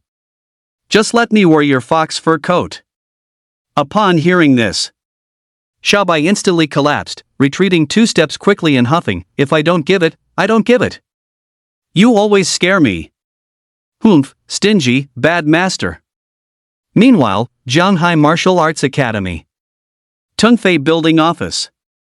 A famous painting hung high on the wall, depicting the magnificent scene of the rising sun over mountains and a sea of clouds. Below the painting, Old Lee sat back in his office chair, holding a pen, diligently reviewing each graduate's file, occasionally bending over to record some outstanding students. In the blink of an eye, he had spent half his life at Jianghai Martial Arts Academy, sending off generation after generation of students. These students who left Jianghai mostly achieved great success. Some became high-ranking officials, others generals commanding a region. Truly, his students were everywhere, bringing him great renown. Just then, knock, knock. A knock sounded on the office door. Teacher, it's me. Li Zixuan said respectfully from outside the door. Come in, Xian. Elder Li said in a deep voice. Immediately, Li Zixuan pushed the door open and entered, dressed in light luxury sportswear, wearing a tennis cap, with her ponytail high, and carrying a sword bag. Going to the dojo? Elder Li looked at her attire and asked kindly. Yes, I'm going to practice a bit more. I seem to have had another realization recently. Li Zixuan nodded gently and asked, Teacher, did you suddenly call me over for something? It's good to have realizations. Don't worry, I won't take up too much of your time. Elder Li said with a smile, last night, your senior brother Lin called and said that the dean of the Divine Skills Techniques Academy in the Imperial Capital watched your sword fight video and was very pleased with your battle that day. It's all thanks to your excellent teaching, teacher. Li Zixuan lowered her gaze and whispered. Ha, Xian, you're too modest. The dean of Xinwu spoke highly of you. Saying this, Elder Li slowly stood up, holding a file in his hand, and said, They've already contacted me. As long as you want to enter the Divine Skills Techniques Academy, you can go any time. Go to the Divine Skills Techniques Academy? Li Zixuan's figure paused slightly, a hint of surprise flashing in her beautiful eyes. One must know, the Divine Skills Techniques Academy, located in the Imperial Capital, was once her dream. No, it was the dream of every martial arts student in Jianghai. Rumor had it that anyone who entered the Divine Skills Techniques Academy had 1 foot already in the Grandmaster stage, with limitless prospects for the future. Yes, Xian, what is your intention? Elderly picked up the dossier bag and chuckled. If it's confirmed, I can transfer your file for you right now. They promise that once you go there, you will be personally mentored by the dean, with the best resources poured into you, making reaching beyond the Grandmaster stage just a matter of time. Above the Grandmaster stage. Li Zixuan murmured the words, momentarily lost in thought. The once unattainable goal seemed to be within reach. Achievable with just a thought. However, is teacher still there? Leaving Jianghai meant parting ways with her teacher. I don't want to. At this thought, Li Zixuan's confusion vanished, and she shook her head without hesitation. I'm not going anywhere, I'll stay in Jianghai. The words fell. Elder Li seemed to have expected this. He slowly put down the file in his hand and nodded. All right, Xian, we respect your decision. Li Zixuan's firm stance now further solidified Elder Li's speculation. Since she has the guidance of Senior Sword God, perhaps staying in Jianghai is the best option for Li Zixuan. 081 Leo joins Stellar Guard. Old Qin, stop slacking off. Chapter 81 Leo joins Stellar Guard. Old Qin, stop slacking. Chapter 81 Leo joins Stellar Guard. Old Qin, stop slacking off. Teacher, I have another request. Since you're here, I'll have to trouble you to approve it. In the office, Li Zixuan looked at Elderly in front of her, took out a paper application from her bag, and handed it over. What is this? Elderly took the application, his gaze sweeping over the content. He asked in surprise, leave of absence application? You need to leave school recently, Xian? Yes. Li Zixuan lowered her gaze, looking at her rising and falling athletic attire, and softly said, I want to leave the city and train in the wilderness. The words fell. Elder Li's brows furrowed tightly. He asked in a deep voice, why? Give your teacher a reason, Xian. In the Jianhai city wilderness, star beasts roam freely, lurking in the woods, ready to strike. Its danger level is far beyond what the city can compare to. A slight mistake can lead to a one-way trip. Since Li Zixuan's family entrusted her to him, he must bear the responsibility of protecting the younger generation. Teacher, you don't need to persuade me. I will take responsibility for myself. Li Zixuan's gaze was firm as she earnestly explained, ever since that competition, I was already at acquired stage 9th level. And then, later in Sword Valley, closely observing Grandmaster stage battles, I also gained insights, reaching the peak of acquired stage. I'm just one step away from touching the innate stage. What? That early? Upon hearing this, Elder Li's eyes widened in shock. Li Zixuan's current cultivation speed already far surpassed all the geniuses he had ever seen. It was extremely rare in the world. How old was she now? 16? 17? Entering innate stage before even adulthood, this was too terrifying. The younger generation is formidable. The younger generation is formidable. Elderly murmured, leaning back in his office chair, somewhat dazed and lost in thought, almost having his Tao heart shattered by his own student. The office suddenly fell silent. After a moment, Li Zixuan continued, Teacher, I have finally touched the threshold of innate stage. Now I'm just one step away from crossing it, and this training is my stepping stone. Saying this, she bowed her head respectfully and said, I ask you, teacher, to approve your student's request. This. Elderly worriedly advised, Xian, you're still young, there's no need to rush, and things aren't good with your family either. Teacher, I've asked my family. Li Zixuan suddenly spoke, her voice trembling slightly, they fully support me in breaking through. What? Elderly froze, then incredulously asked, your family agreed? Yes. Li Zixuan nodded. This, sigh. I, your teacher. Hearing this, Elderly was momentarily speechless, not knowing how to respond. He had known before that Li Zixuan's family was somewhat extreme, almost placing all heavy burdens on her, gambling that she could achieve Sword Dao Initiate, Adept, Mastery, Perfection, and revive the family. The pressure and expectations for her growth were evident from this. This time, Li Zixuan is in such a hurry it's possible someone from her family is secretly fanning the flames. Xian Xian, listen to this old man. Some things cannot be rushed. Elderly opened his mouth, wanting to persuade her further. But Li Zixuan shook her head and refused. Teacher, my mind is made up. After that day's competition, I understood where my shortcomings lie. The most fundamental issue is insufficient practical experience, a lack of killing intent in my sword, far less incisive than Huoyan Jian's. I must go out and gain experience. Her resounding words fell, revealing an unyielding decisiveness. Alas, I understand what you mean, Xian Xian. Elderly sighed heavily and sat back in his chair. The city is too gentle. Indeed, only by going to the outskirts and fighting star beasts can that bit of courage be honed. Saying this, he raised his aged eyes to look at Li Zixuan and said calmly, "What you said is indeed reasonable. I can protect you for a while, but I cannot always watch over you, Xian Xian. You always have to leave. So, go." Elderly picked up a pen and signed the school leave application. "Thank you, master." Seeing this, Li Zixuan felt a sense of relief. However, be sure to prepare escape items on the way. If anything happens, run first. Put your life above all else. Elderly handed over the application form, then cautiously instructed her a few more times. Understood. Li Zixuan nodded, took the application form from Elderly, her hand holding the paper trembling slightly. In the following days, time slowly passed. Qin continued to enter the enlightenment space, deepening his understanding of true interpretations of array Tao. From time to time, he would discover several interesting array formations.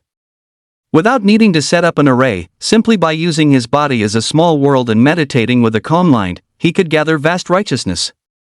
Furthermore, the treasure-gathering array at home was also being improved, with many good items added, making the gathered spiritual essence even more abundant. The resulting effects were very significant. Staying up late no longer harmed his body. Every now and then, he could even pick up money on the roadside. And they were red ones. Every day was joyful, and life was extremely comfortable. This day, Qin was slacking off during his routine check-in when he suddenly saw Leo jog over and slap a badge on the table. "Look, old Qin. Good stuff," Leo said proudly, a smug look on his face. "What is it?" Qin turned his head for a glance, and it was actually a Stellar Guard badge. And it even had Leo printed on it? Qin was stunned, looking at Leo incredulously. "When did you join the Stellar Guard? And the police force would actually take someone like Leo, who spends all his time at Platinum Han. I've truly seen it all." "What, you unconvinced?" Leo crossed his arms over his chest, chin up. "I had an epiphany, decided to stop slacking off. I'll work hard in the Stellar Guard from now on, it'll be serving the country." "You?" Qin was silent for a moment, then slowly gave a thumbs up. "Impressive. This kid had specifically requested to come to the library to loaf around just to slack off. And yet, after a few days apart, you secretly passed the civil service exam without me knowing? Old Qin, you shouldn't slack off either," Leo said with conviction, picking up the police badge and waving it in front of Qin. "Cultivate well, even a civilian position would get you in. Then the two of us can slack off together in the police force. Pfft, work hard. Forget it, I just got promoted to full-time." Qin waved his hand upon hearing this, then a light bulb suddenly went off, and he squinted at Leo. "When you got in, you didn't use your money power, did you?" Hearing this, Leo fell silent, his heart skipping a beat. Holy crap! Old Qin actually saw through that? If it weren't for my old man suddenly going crazy and insisting on stuffing me into the police station, would I be like this? Isn't lying flat more appealing? Seeing my good brother lie flat every day, I'm so envious. Ahem. Leo coughed lightly, desperately trying to hide his emotions, and patted Qin's shoulder, saying, "Don't overthink it, old Qin, I didn't. And don't slack off, practice hard." Qin was speechless upon hearing that. "I'm almost at Supreme, and you're telling me I'm slacking off?" 082 Preparations before Alchemy, Beast Fire. Chapter 82 Preparations Before Alchemy, Beast Fire. Chapter 82 Preparations Before Alchemy, Beast Fire. At the Jianhai Martial Arts Library, Qin looked at Xia Yang in front of him, who had a nonchalant appearance, and truly couldn't understand. They want this kind of character in the police force? It seems they're really desperate. But all talk aside, even if he couldn't understand, for the sake of his good brother, the necessary blessings still had to be given. Once you join the police force, it's a stable government job. Work hard, and it'll be amazing if you become a commander someday. Qin smiled and blessed him. When you make it big, don't forget to bring your brother along. If you get rich, don't forget old friends. Leo, hearing the flattery, immediately beamed with joy and patted his chest, assuring him, "Of course, old Qin, don't worry, when I get to the top, I'll definitely pull you ashore." As he spoke, he nudged Qin's shoulder and whispered, "Then we can continue slacking off in the police force, sweet." All right. Qin nodded, outwardly agreeing with him. But inwardly, he shook his head secretly. Go to the police station, you say? Absolutely not. This library is perfectly fine right here, lying flat is so sweet. Isn't this much more comfortable than being a police superintendent fighting on the front lines? A moment later, Leo received a transfer call from the police superintendent and was preparing to leave. Qin walked him all the way to the library entrance. All right, old Qin, this is far enough. Leo looked at Qin, then surveyed the library's decor, a hint of nostalgia on his face. After I'm gone, you'll be the only one in this library. Take good care of yourself. If anyone bullies you, just call me. He babbled on for a while. Come on, it's not like we'll never see each other again. We're both in Jianhai. Qin couldn't help but interrupt, pushing Leo out the door, saying, Don't make it sound like a final farewell. Go. We'll have barbecue after work later, I'm treating. Leo. With Qin's interruption, the atmosphere Leo had been building was broken. He quickly grumbled and left the Jianhai Martial Arts Library. However, shortly after he had just left, the library's steward immediately followed him, stopping Qin halfway. Qin, Leo's gone, and the library is a bit short-staffed recently, with no time to fill the vacancy. Can you take over his Sector 2 position? The steward held the personnel transfer form, bowing his head and crossing out the name with a pen, saying, We'll recruit someone new to fill in once we find a suitable person in a few days. This steward. Upon hearing this, Qin looked hesitant. Me doing 2 jobs by myself, isn't that? Don't worry, you'll definitely get double performance pay. The steward nodded and said, You and Leo are the closest, always hanging out together, so this job is most suitable for you. But steward, you also know that Leo is my good brother, my beloved friend, my flesh and blood brother. Qin sighed, heartbroken. To rotate into his position, revisiting the old place would make me feel miserable inside. So, you're unwilling? The steward put down his paper and pen, frowning. Just state your terms. Qin's heart secretly rejoiced, and he said righteously. Gotta pay more. Library Area 2. Qin pushed a small cart by himself, coming to place books on the shelves. Looking at the deserted scene nearby, he suddenly felt a bit lonely. It felt very unaccustomed. With that guy gone, it's really much quieter. Although Leo was annoying and talked a lot sometimes, no matter what, he was his only friend. Since he left, even slacking off in the library had become dull. No fun. Qin shook his head, put the books away, and continued to immerse himself in the Enlightenment space. He either derived the mysteries of formations or perused hundreds of alchemy formulas and ancient texts, using them as a way to pass the time during leisure. But Profound Sky Elixir Scroll compiled classic elixir formulas from across the land, containing not only spiritual medicines for cultivation but also various obscure remedies. Feign death and rebirth, gathering spirit to pass the night, nourishing yin and supplementing yang. All sorts of strange and wonderful elixir formulas were contained within.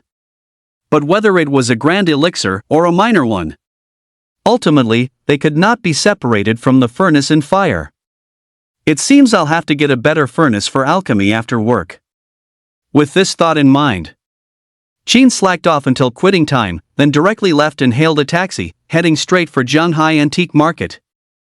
In the evening, the antique market was still bustling, with crowds milling about, rows of stalls lining both sides of the road, and an array of ceramics and metal goods, a mix of genuine and fake. The larger shop fronts were brightly lit, looking very grand. I need to get a good furnace. Qin walked leisurely down the street with his hands behind his back, surveying the cauldrons around him. According to the Profound Sky Elixir scroll, the quality of the alchemy furnace, the fire source, and the raw materials were all crucial, being the fundamental external factors determining whether alchemy would succeed. And the alchemist's skill was another decisive factor. Now that he had the rewards dropped by the Sword Saint and his apprentice, he was certainly not short on money. Therefore, we must arrange for the best. Thinking of this, Qin meticulously screened the antique street. Relying on his knowledge of cauldrons from the Profound Sky Elixir scroll, he had no fear of being scammed. Soon, he stopped in front of an old construction worker's stall. His gaze firmly landed on a two-eared, three-legged cauldron. Beast patterns covered the cauldron's surface, intertwined with green bronze rust, exuding an ancient charm. When Qin picked it up, the dust on it fluttered down, making it look as if it had just been dug out of a pit. How much for this small furnace? Qin squatted down and released his spiritual energy to perceive it. Vaguely, a spiritual aura emerged, and an ancient atmosphere emanated around the cauldron. Undoubtedly, it was a genuine antique. Oh, you really know your stuff, picking it out at first glance. This is a good item passed down from Shangzhou. The old man raised his eyes, scrutinizing Qin, and likewise observing him, then whispered, "Firm price, 2,000 for you." Shangzhou? Or last week? Just round down for me. Qin pointed at the bronze cauldron and chuckled, 20 will do, no haggling. The old man was instantly dumbfounded at the sound. Good heavens! You round down like that? Eventually, after a negotiation with the old construction worker at the stall, Qin managed to pull the price down from 2,000. He spent a hefty 200 to acquire this small bronze cauldron. TSK, not bad. Qin examined the bronze ingot, satisfied. The old man opposite him was equally smug, thinking he had taken advantage of Qin's ignorance, having deliberately aged it with dirt, and that he had snagged a bargain for 200. But in reality, the Profound Sky Elixir scroll had already prompted him on the spot that this was a genuine article. These old men thought Qin was on the first level. But he was actually on the 5th level.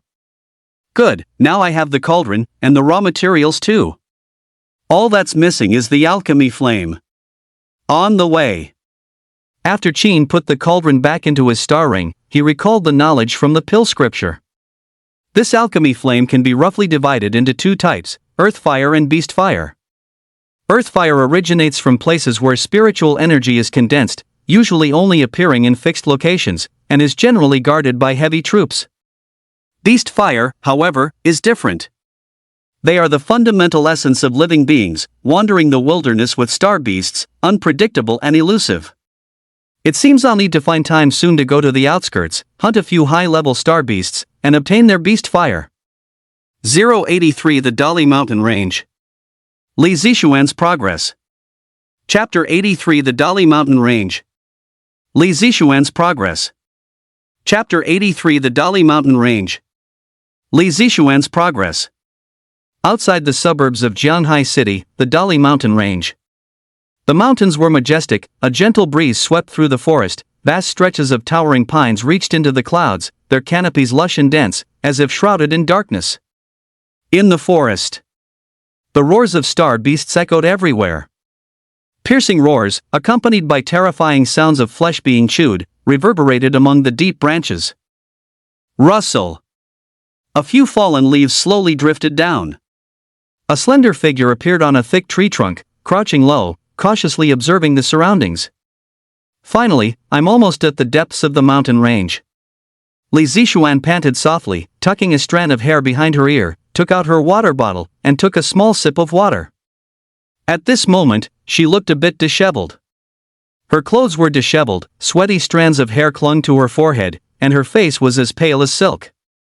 Her abdomen had suffered a large gash, but thankfully, it hadn't gone deeper than the skin. A glimpse of delicate, fair skin was vaguely visible, a momentary flash of exposed flesh. All the clothes I brought are used up. Li Zixuan looked down, smoothing out the torn fabric with her hand. A pang of distress immediately shot through her heart. A week had passed since she entered the mountains, and all the clothes she had prepared were now gone. Teacher was right, the outskirts of the city are indeed extremely dangerous. Li Zixuan kept track of the time, leaning against a branch, pondering her next plan. She now had two choices.